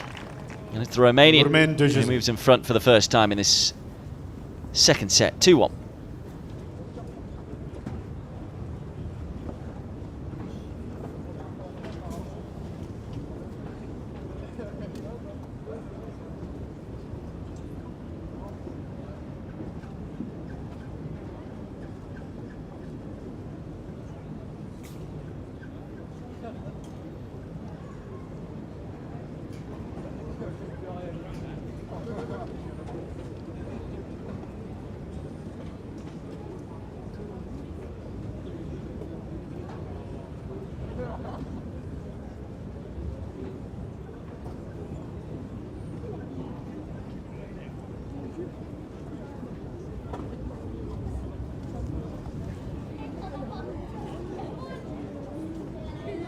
Installez-vous rapidement s'il vous plaît.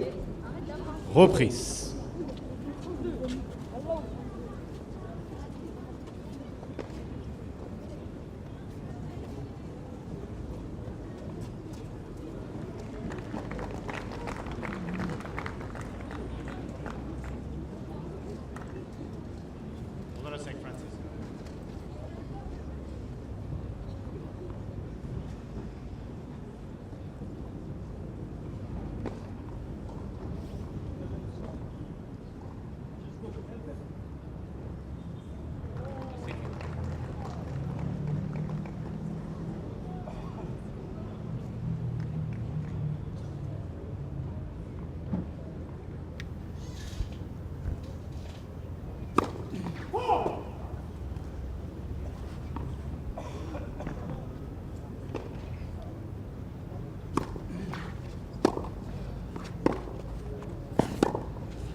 Sumptuous. In the zone right now as Ungur. 0-15. It's amazing how tennis can just turn around, can't it, in a few moments. Tiafoe looked like he was ready to race away with this one after breaking in the first game, but now it's Ungur who's looking good. 0-30.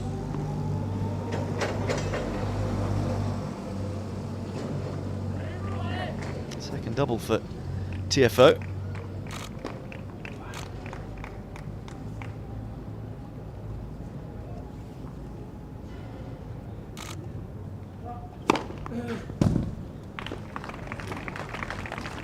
And a third ace.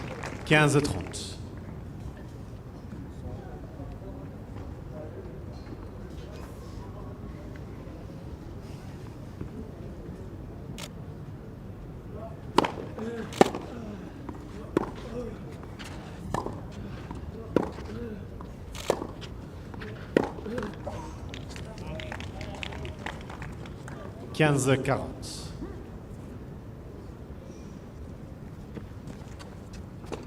Chance to break again.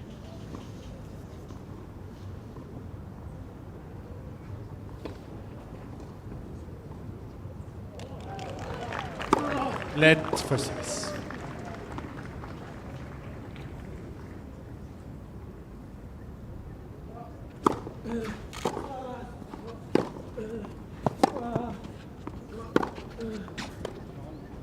That's the first time he's got it wrong.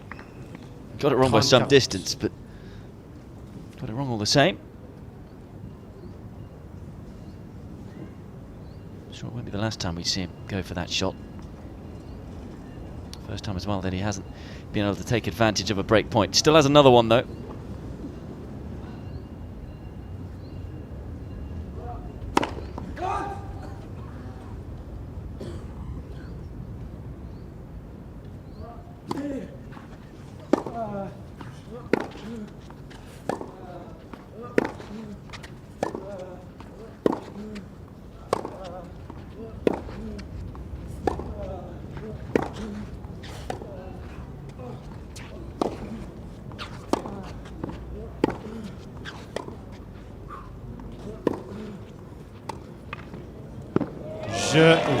Well, I said it wouldn't be the last time. He uses it on the next point, and that is some improvement compared to the last point. That is a magnificent shot yet again from Ungur, and he breaks again. Now leads 3-1.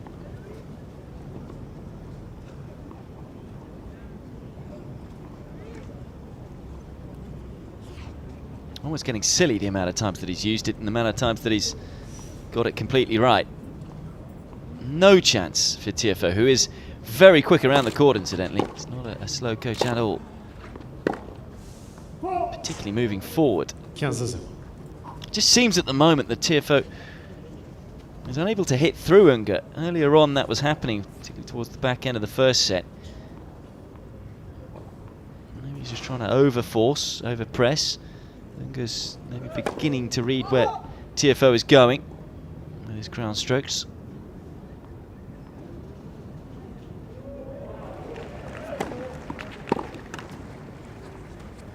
$30.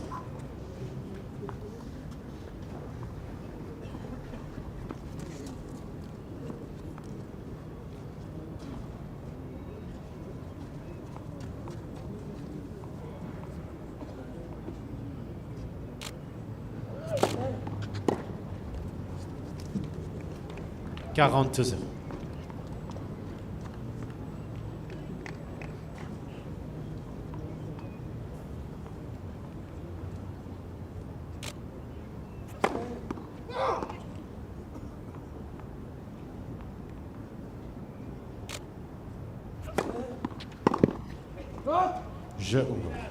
Another love service hold for Ungur. Ungur 4 Racing away now with this second set. Still only the one break of serve, but it doesn't feel like that. He's won 4 games in a row and leads 4-1.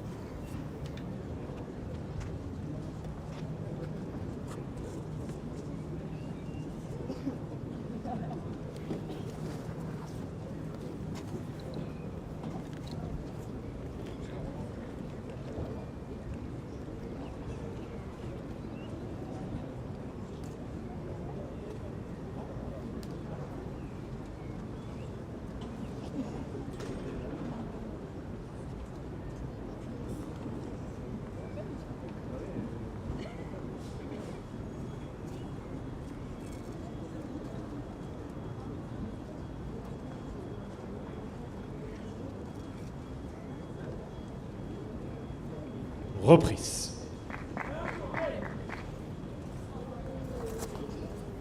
Look at that blue sky. Something we were anticipating today. This, just a reminder, is a third round qualifying match. The winner of this one is through to the main draw. Already through. Already Olbut. The Moldovan. Yeah, defeated Gulibev earlier on today.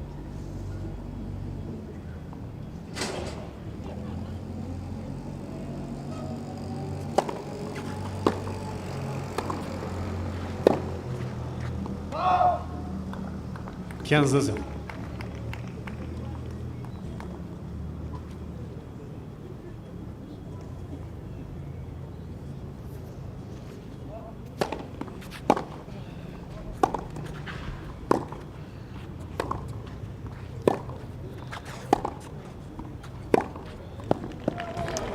A super backhand from Ungur. And joining Olbut, by the way, in the main draw on Sunday is Tobias Kamka. He's defeated Arna Boldi, the Italian, over on court 14, 7-5, 6-4, so he's through as well. It's better from Tiafoe. 30-15.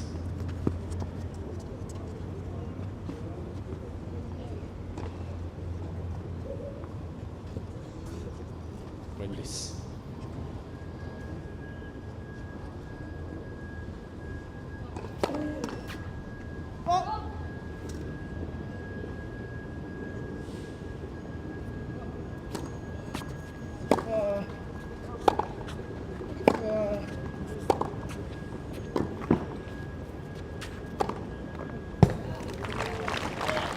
What we were seeing towards the back end of the second set.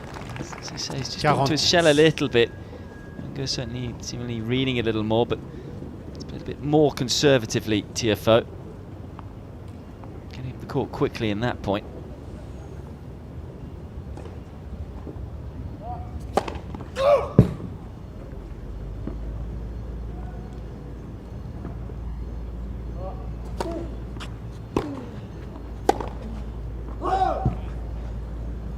$40-30.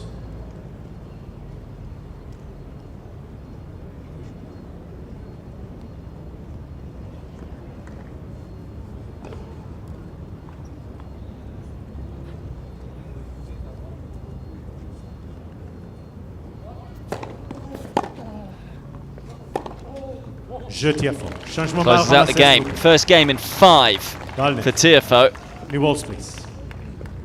Ungurmen 4 Feeling that was a must hold with the way that things have been going. Second set so far. Topsy-turvy first set, remember. You want to break up early before being broken back. Went 4-3 down and then won 3 games in a row. Broke at the start of this set too. Ungur then won 4 games in a row. That has at least stopped the run, but it's Ungur serving with new balls 4-2.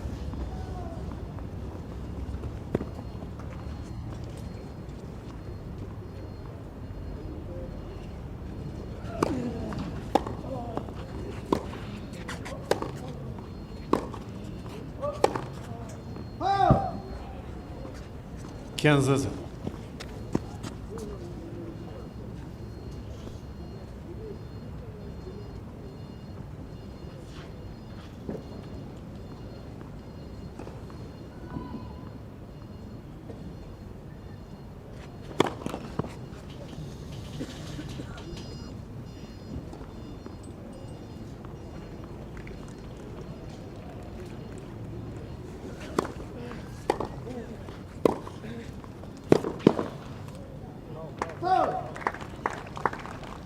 $30-0.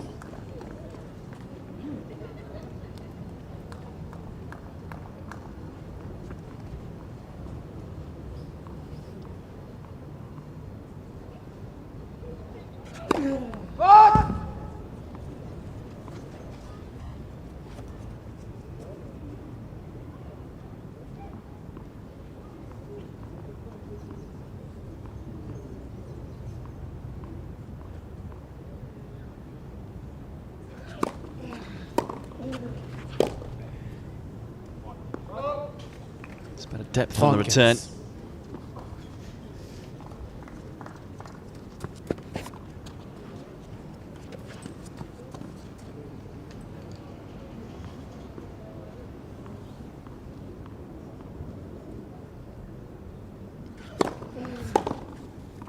Well,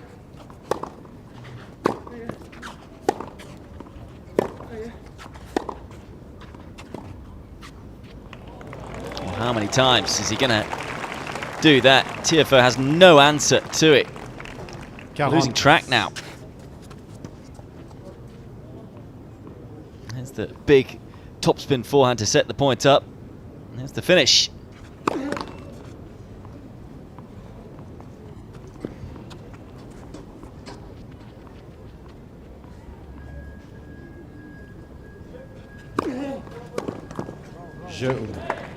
Ungur's a game away then from taking us the distance. Ungur mène 5-2. Another excellent service hold from the Romanian, and he leads 5-2 in the second set.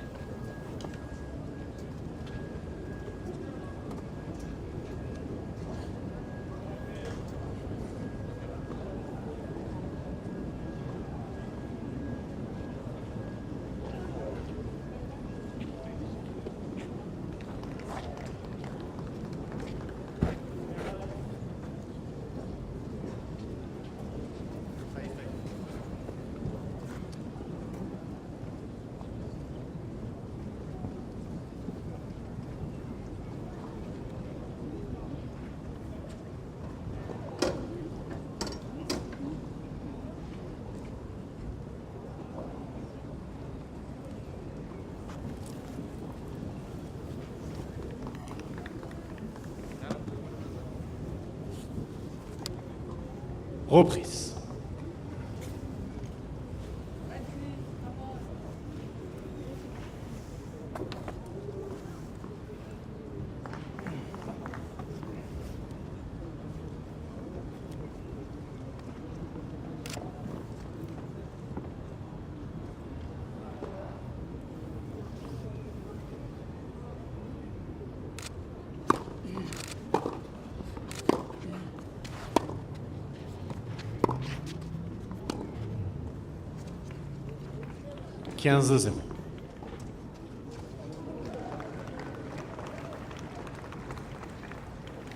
Serving to stay in the second set here. Made a good start.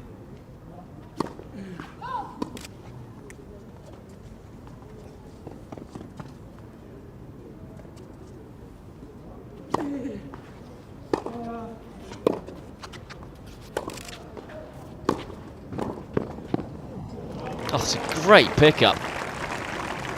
Tiafoe, I think, rightly just stepping inside the baseline, expecting a little drop volley here from Ungur.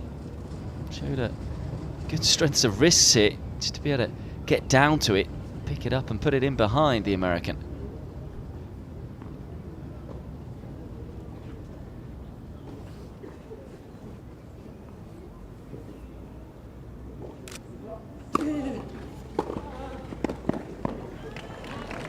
Coolly done. 30-15. Has got the ability just to mix it up, hasn't he, Tiafoe? All the shots in the game.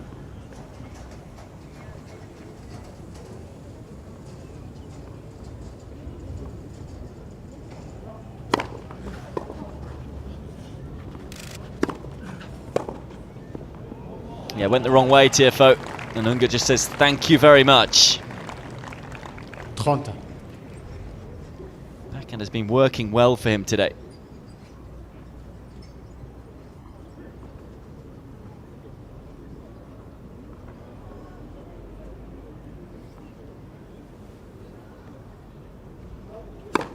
Led for service.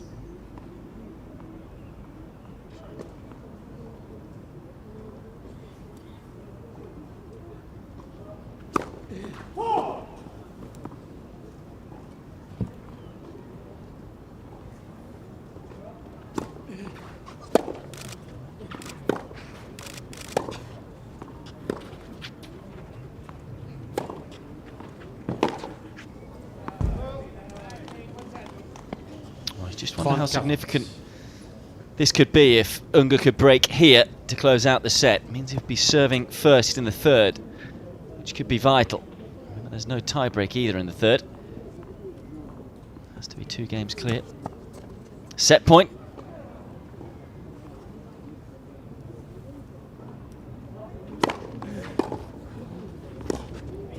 It's a great return, and in truth, that's a terrific set of tennis from the Romanian.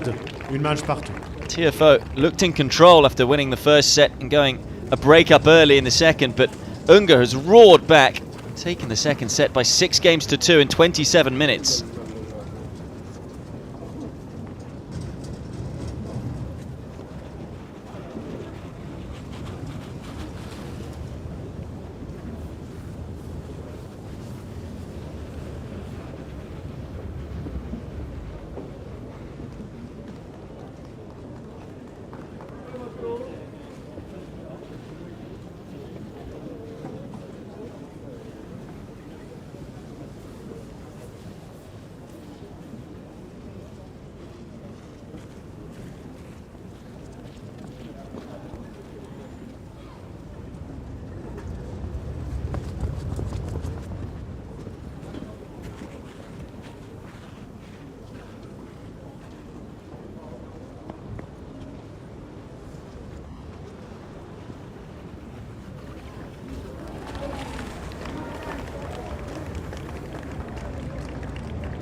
Reprise.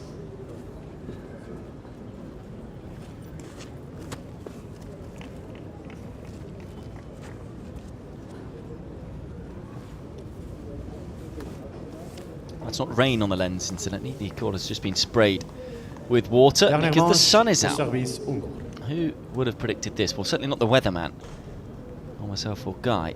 Maybe it's been slightly oversprayed. So it's a one-set shootout then here to see who goes through to the main draw, the French Open.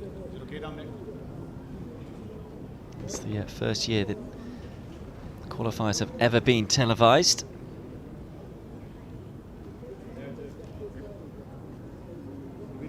As I've already mentioned, Tobias Kampke and Albert already there. Possibly Louise Chirico will try and get that confirmed in terms of the fact that she's the top seed.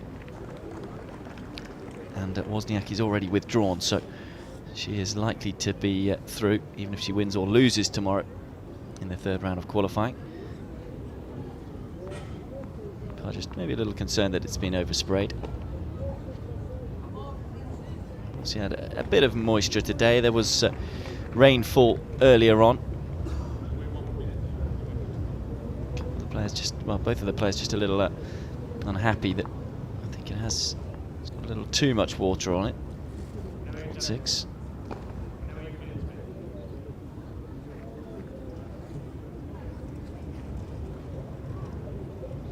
Good job though that the sun is shining, so it should evaporate pretty fast, although there's still a lot of cloud cover around.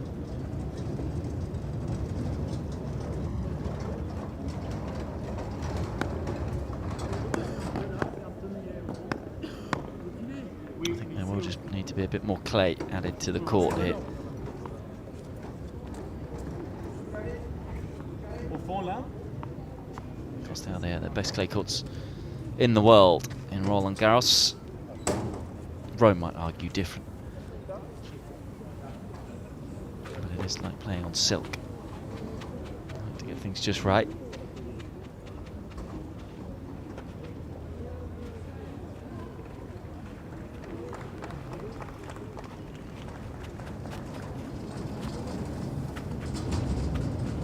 Adding to the suspense. Should be a fascinating third set. Well, as they just sweep the courts, I can just give you an update from around the grounds here. Some of the scores elsewhere. Over on court 8, Tobias Baena. This is a third round men's singles match. Has taken the first set against Kopil, but Kopil is up an early break in the second 2-love. Also in the men's third qualifying round again. So that the winner of these will go through to the main draw event. Jie took the first set against Pavlicek, the 21st seed. Pavlicek winning the second 6-3, but it is Jie who's 3-1 up in the third set. I'll keep you up to date with those. Back to this one then, as I say, 1-set shootout for a place in the main draw at Roland-Garros.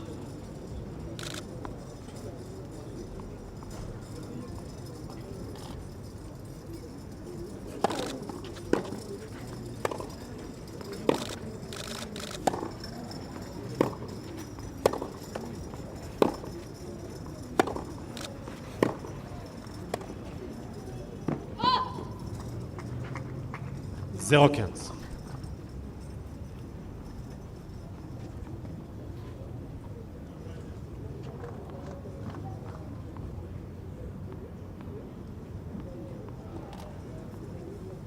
Jan-Lennard Struff did close out that match against Rublev as well, 6-1, 7-6.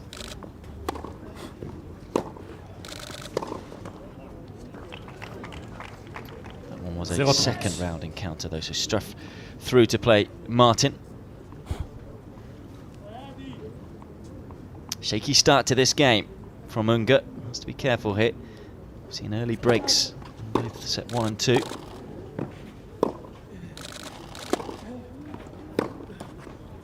He was broken in the first game of set 1 and in the first game of set 2. Doesn't want to make it a hat-trick here.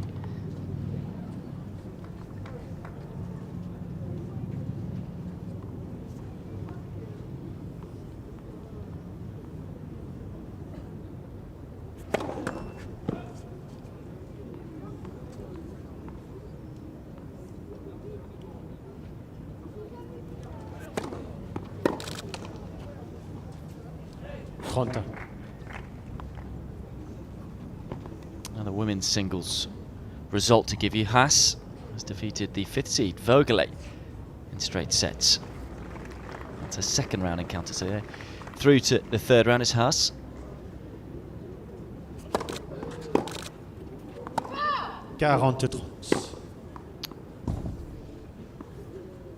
And also through is Grace Min.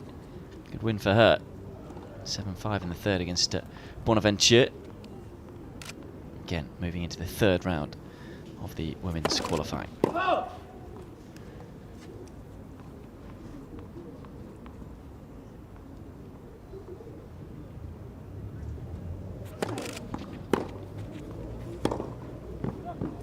Two more results 40. as well. Again in the women's, Lucy Sredetska has beaten Hogenkamp over on court 18, straight sets, 6-2, 6-3. Again to move into the third round, as has Kromacheva, also a straight sets win over Sadikovic.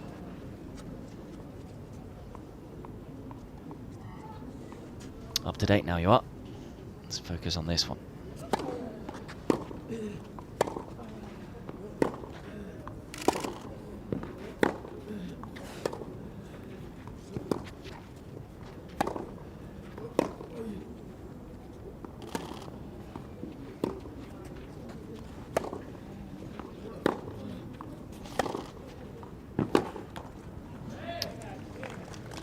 Taking a little look at the ball mark there. Avantage. Easily have bounced out. It was very close to the baseline, one of the strikes from Tiafoe. Wasn't called, but did well just to keep his concentration in the rally after that. Ungur.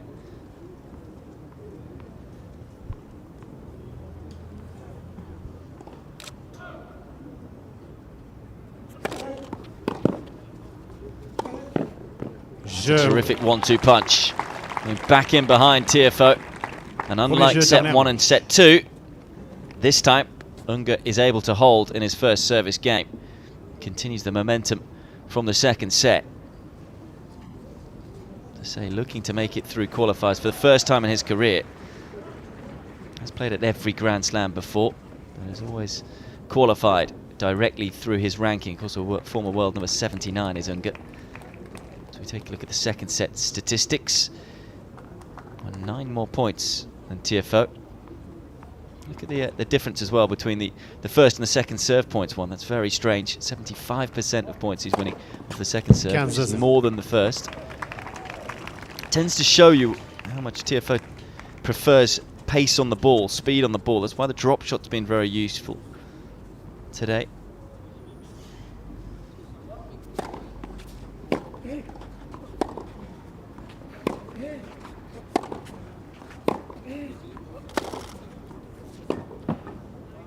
And the alarming statistic for Tiafoe was winning just 20% of points when he's had to hit a second serve.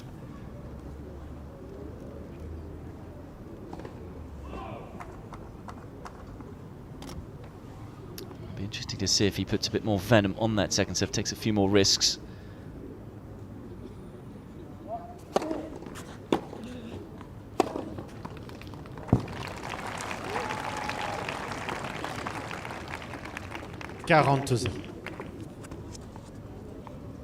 Couldn't have won in straight sets comfortably, could he, Tiafoe? As I say, craves a bit of drama, it seems.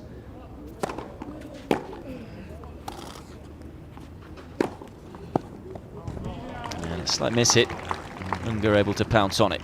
45.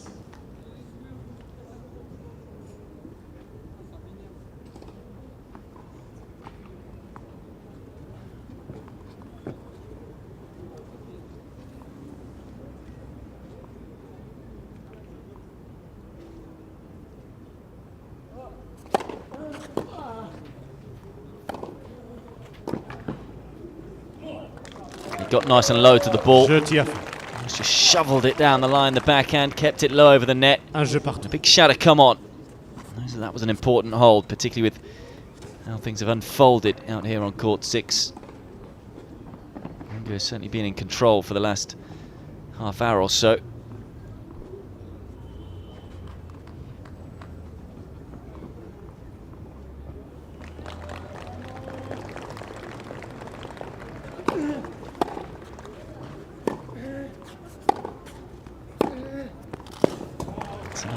Brutal backhand from Ungur.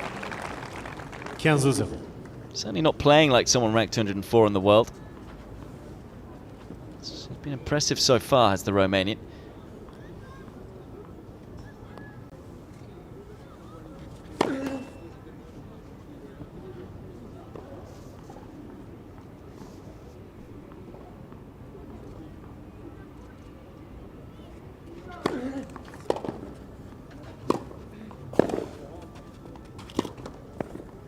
Again, going back in behind him. Don't think too many people would have given him too much hope in terms of getting through the qualifying. Of course, as I say, he's a former world number 79. Clay is his favourite surface, but away from all that, as I say, he's failed to qualify 17 times throughout his career. Not exactly playing his best tennis of his career either coming into this one. As I say, did reach round 2 of Istanbul. But other than that, has lost a lot of matches this year. It's a superb return. Leaning backwards, moving backwards, but able to hit the inside-out forehand into the corner.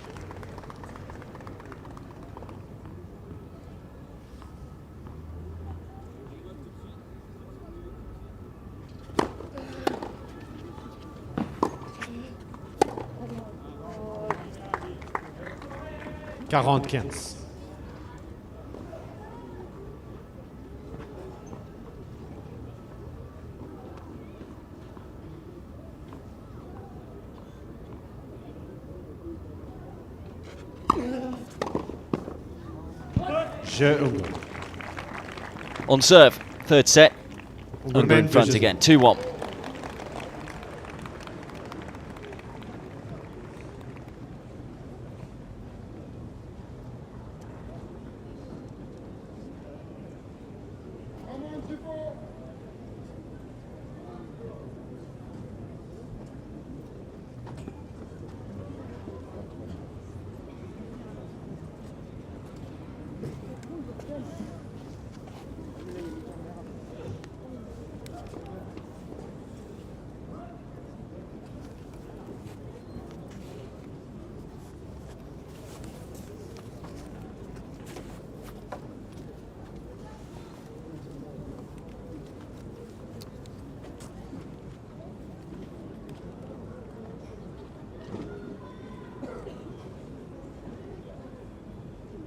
Reprise.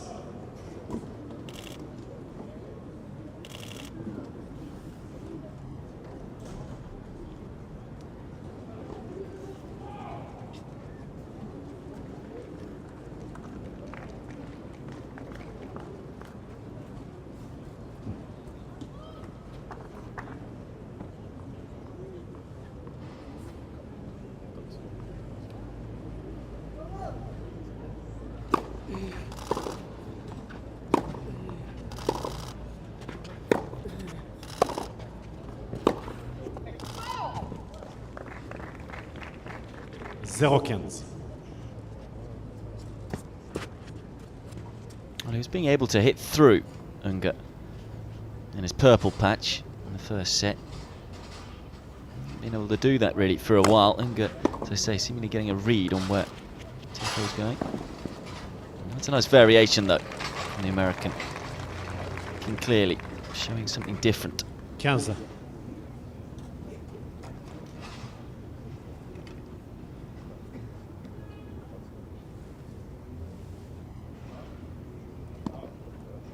Incidentally, a score update from Court 8. Copil's fighting back, having dropped the first set against Cabellas Bayana. He's 4-1 up in the second set. Over on Court 15, Gier now 5-2 up in the third set against Pavlasek. Both of those third round encounters, so looking to move through to the main draw.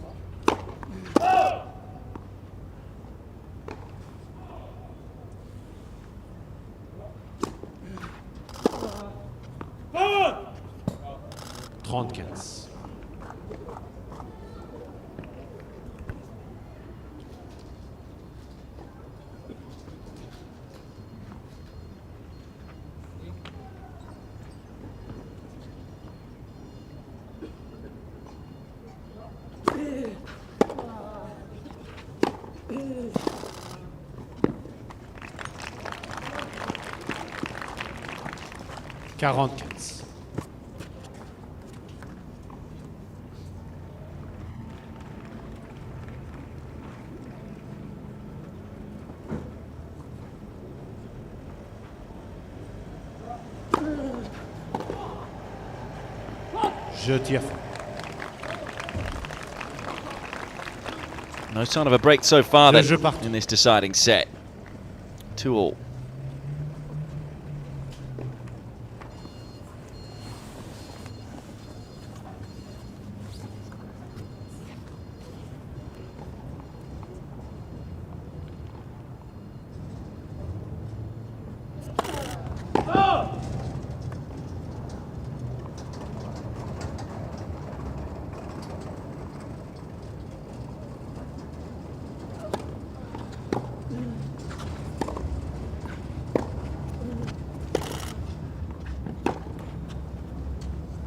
The shot that closed out the opening set, wasn't it? The running forehand. Been timing it as well since then. Interesting footwork up to the ball. Wasn't that quick? A couple of longer strides rather than the quick footwork you often see. And little steps to get himself into the ideal position.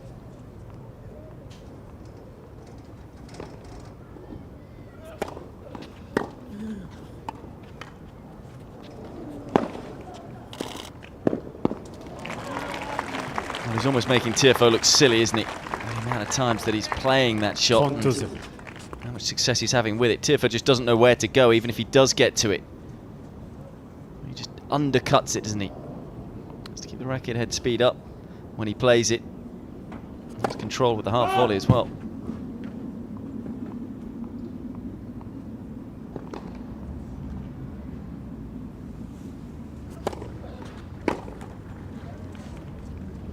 $42.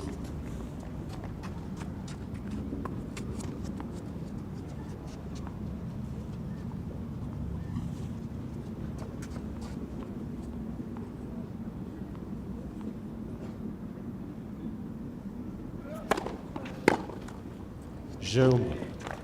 Love service hold. Ungur mène 3 jeux à 2. On serve. 3-2, third set, Ungur leads.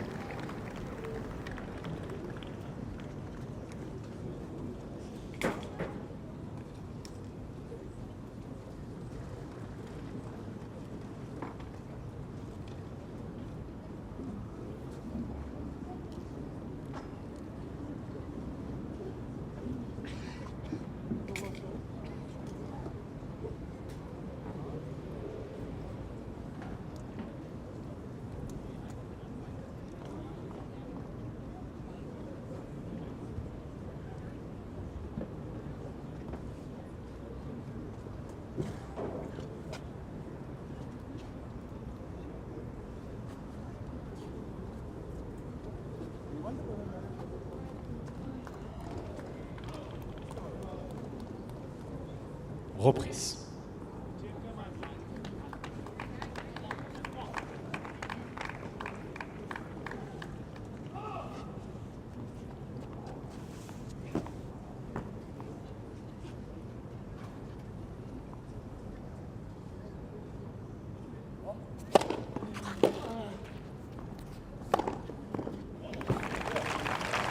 Into the ball swiftly. First serve helps setting up the point. Remember, he only won 20% of the points behind the second serve in that second set. First serve percentage going in the right direction though right now for Tiafoe. The curse of the commentator.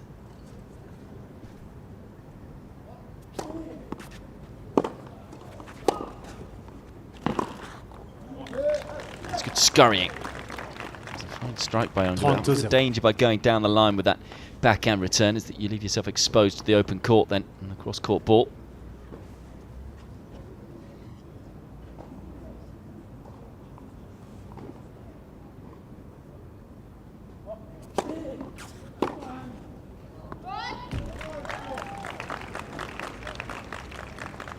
$42-0.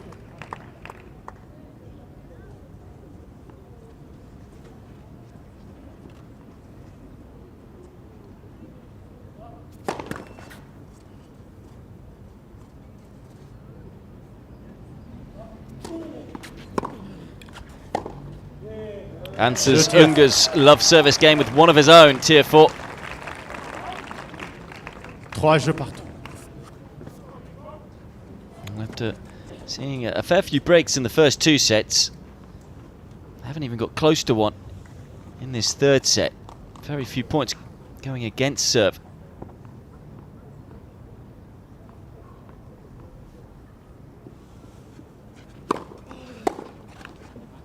Just a reminder, no tie break either 15-0. in the third set, so this one could go and go.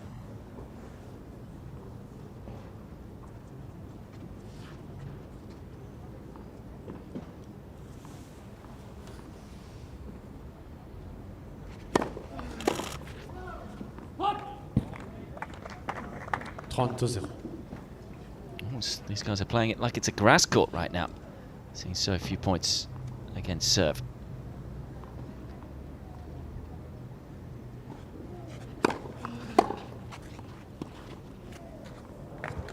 And for once, undercooked. 35.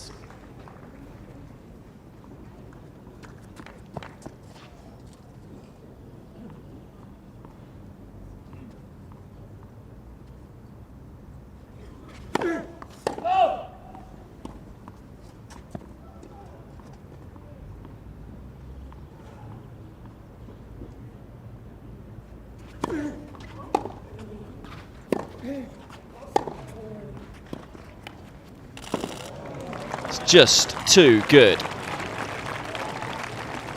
Almost running out of adjectives to describe it. As I say, Tiafoe is not slow. We saw it in his first round. He was lightning quick to get to drop shots against Klizar, but Ungur's drop shots are just another level right now.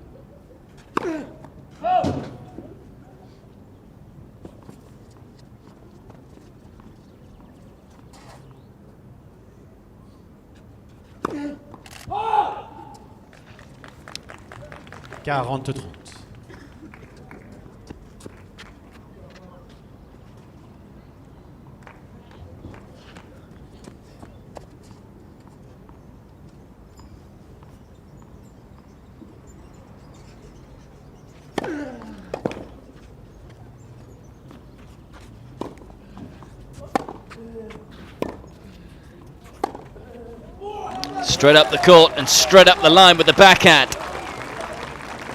First time either of them have got to juice 40. on each other's service game. Half a chance for Tiafoe. Just didn't really do enough with either ball there, Ungur, having got Tiafoe on the back foot.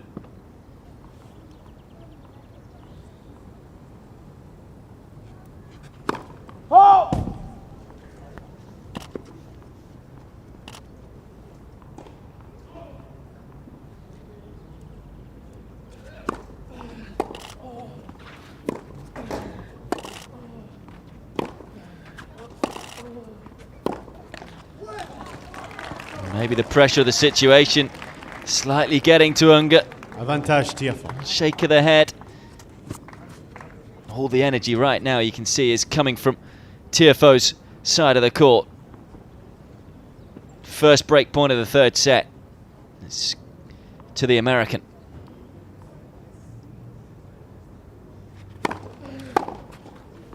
Can't convert. Finding a decent first serve, and Égalité. understand Tiafoe trying to be positive there. Wanted to get a deep ball strike in.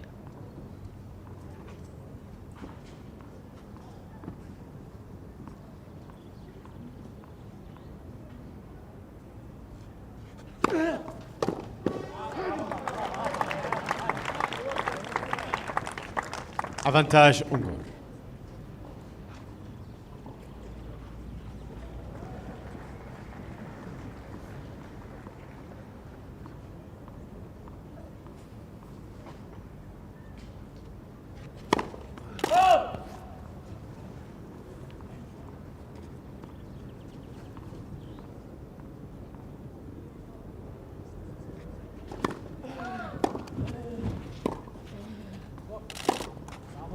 Survives, does Ungur. Changement balle ramassé, s'il vous plaît. Balle neuf. New balls. First time in the third set he's had to save a break Ungur point. mène 4 He jeux à comes through the game and moves in front again. 4-3.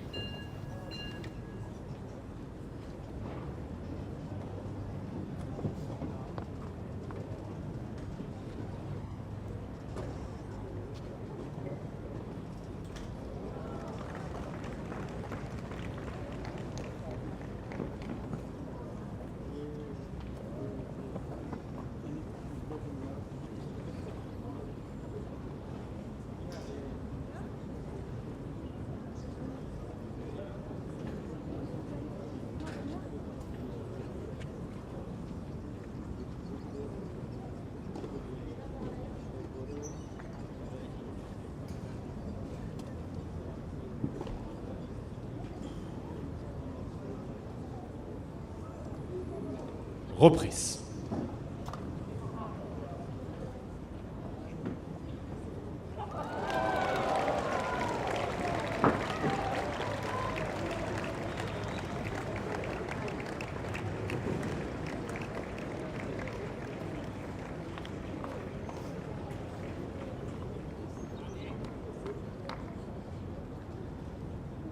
Another player into the main draw. It's the Serbian, Jer. Winning 6-2 in the third set against Pavlicek. Who's going to get into the main draw here in the balance? Tiafoe serving 3-4. 15-0. Means that there's just 2 matches now left out on court around the grounds. This one and the match over on court 8 between Calbayas, Baena and Kopiel.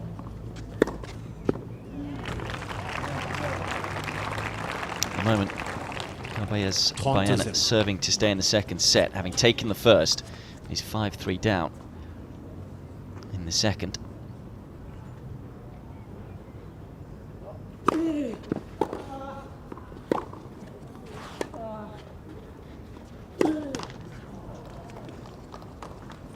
Trente-quinze.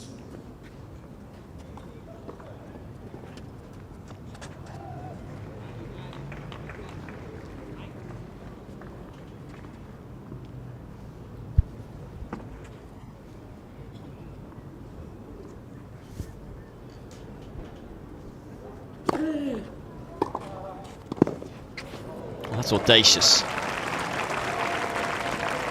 You do never quite know what you're going to get with Tiafoe. 45.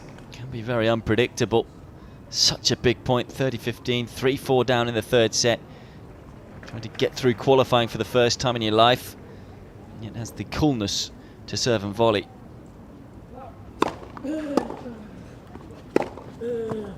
Closes out the game in emphatic fashion. No hangover from not converting on the previous break point. 4-all third set.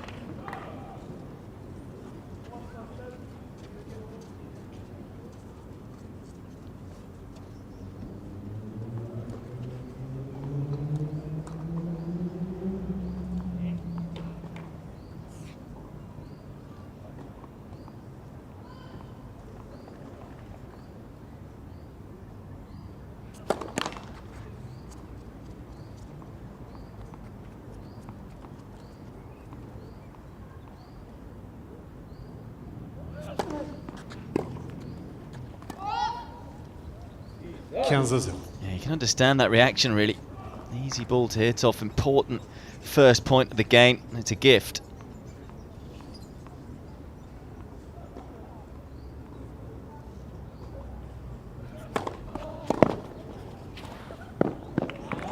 It's a wonderful serve and volley from Ungur this time. 30-0.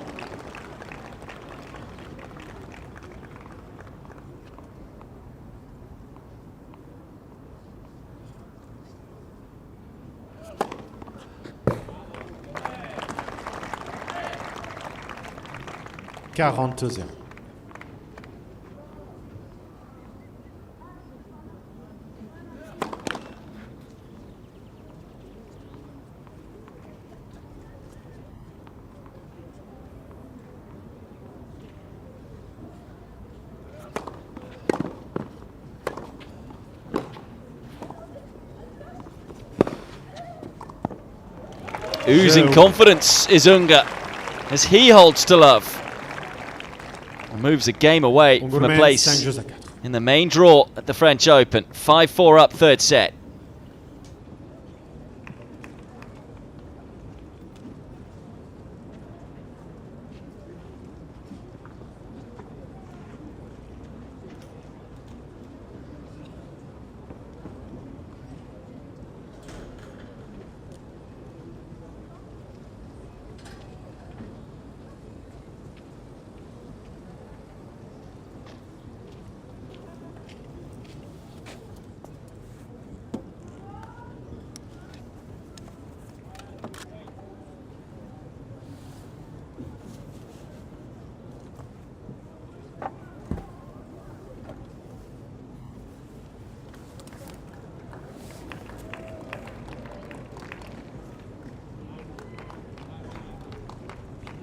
Reprise.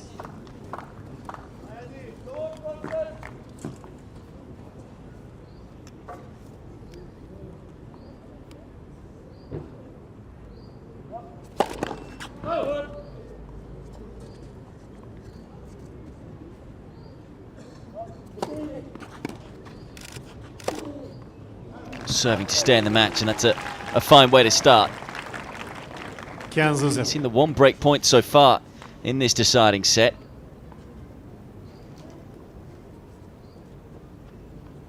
If they keep holding serve, we could be hit all night.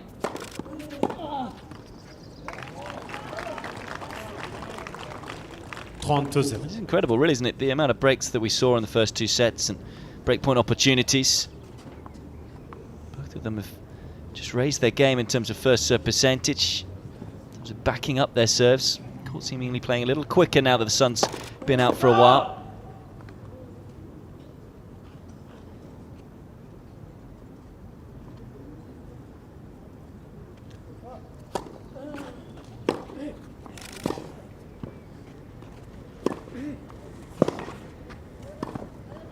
Yeah, coolly done.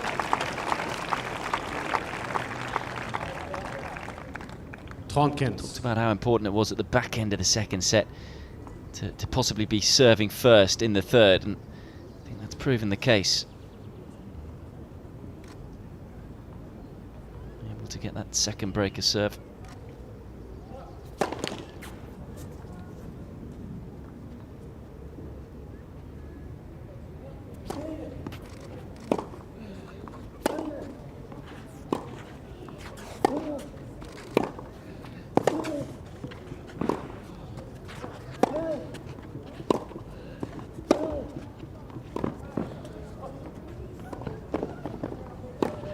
Oh, what a rally. And it's Ungur who finishes it off in style. Didn't do enough with the ball, having got there, Tiafoe. That was a great forehand, but brilliant defence from the Romanian. This needed to go cross-court. Clearly just got caught in two minds. Relatively easy passing shot to make, but in the circumstances, got to give him credit. A lot of pressure out there right now.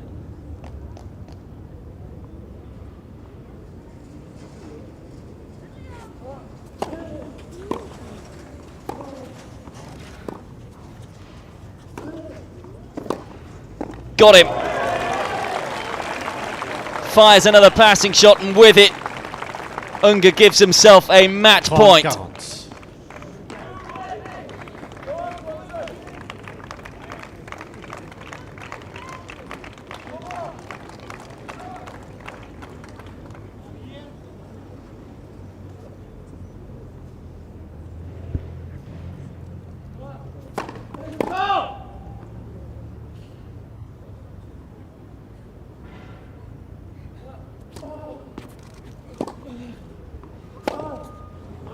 At the 18th time of trying, Adrian Ungur finally comes through qualifying and moves into the main draw of a Grand Slam. Real credit has to go to Tiafoe. He put up some fight, but it's the experience that tells in the end as Adrian Ungur moves into the main draw at the French Open. I'm sure we will see Francis Tiafoe play at the French Open at some point in the future. I have very little doubt about that. Some effort from the 18-year-old just to get through to the third qualifying round. But in the end, Ungur was able to raise his game and played some sublime tennis, especially in the second set, which really turned the match on its head because he was in trouble at a set and a breakdown. But he moves through. He's defeated Francis Tiafoe 4-6, 6-2, 6-4. in an hour and 38 minutes. And here are the statistics of it. Decent first serve percentage from Tiafoe, but look at the points won behind the second serve from Ungur. Really hits a heavy kicker. Didn't allow Tiafoe really up the court very often. Was clinical on the break points, 5 from 6. And in general, it was that drop shot that he used in combination with the heavy topspin of the backhand. And that was the shot, probably the backhand drop shot, that got him over the line, that won him the most points, that messed with Tiafoe's head. And it is the Romanian who moves through into the main draw of the French Open. And it means he's guaranteed 30,000 euros. So a very good week already for Adrian Ungur. Well, that completes the day's play here on court 6. But don't go away too far. We will be back tomorrow. Please check online on the Roland-Garros website as to what time play starts. I think it is at 11 AM. It could well be 10 AM local time. So please do check online. But from me, Pete Hodges, here at Roland-Garros. I'll speak to you again tomorrow.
couvre ou on couvre pas? Venez, on couvre ce soir? On marche?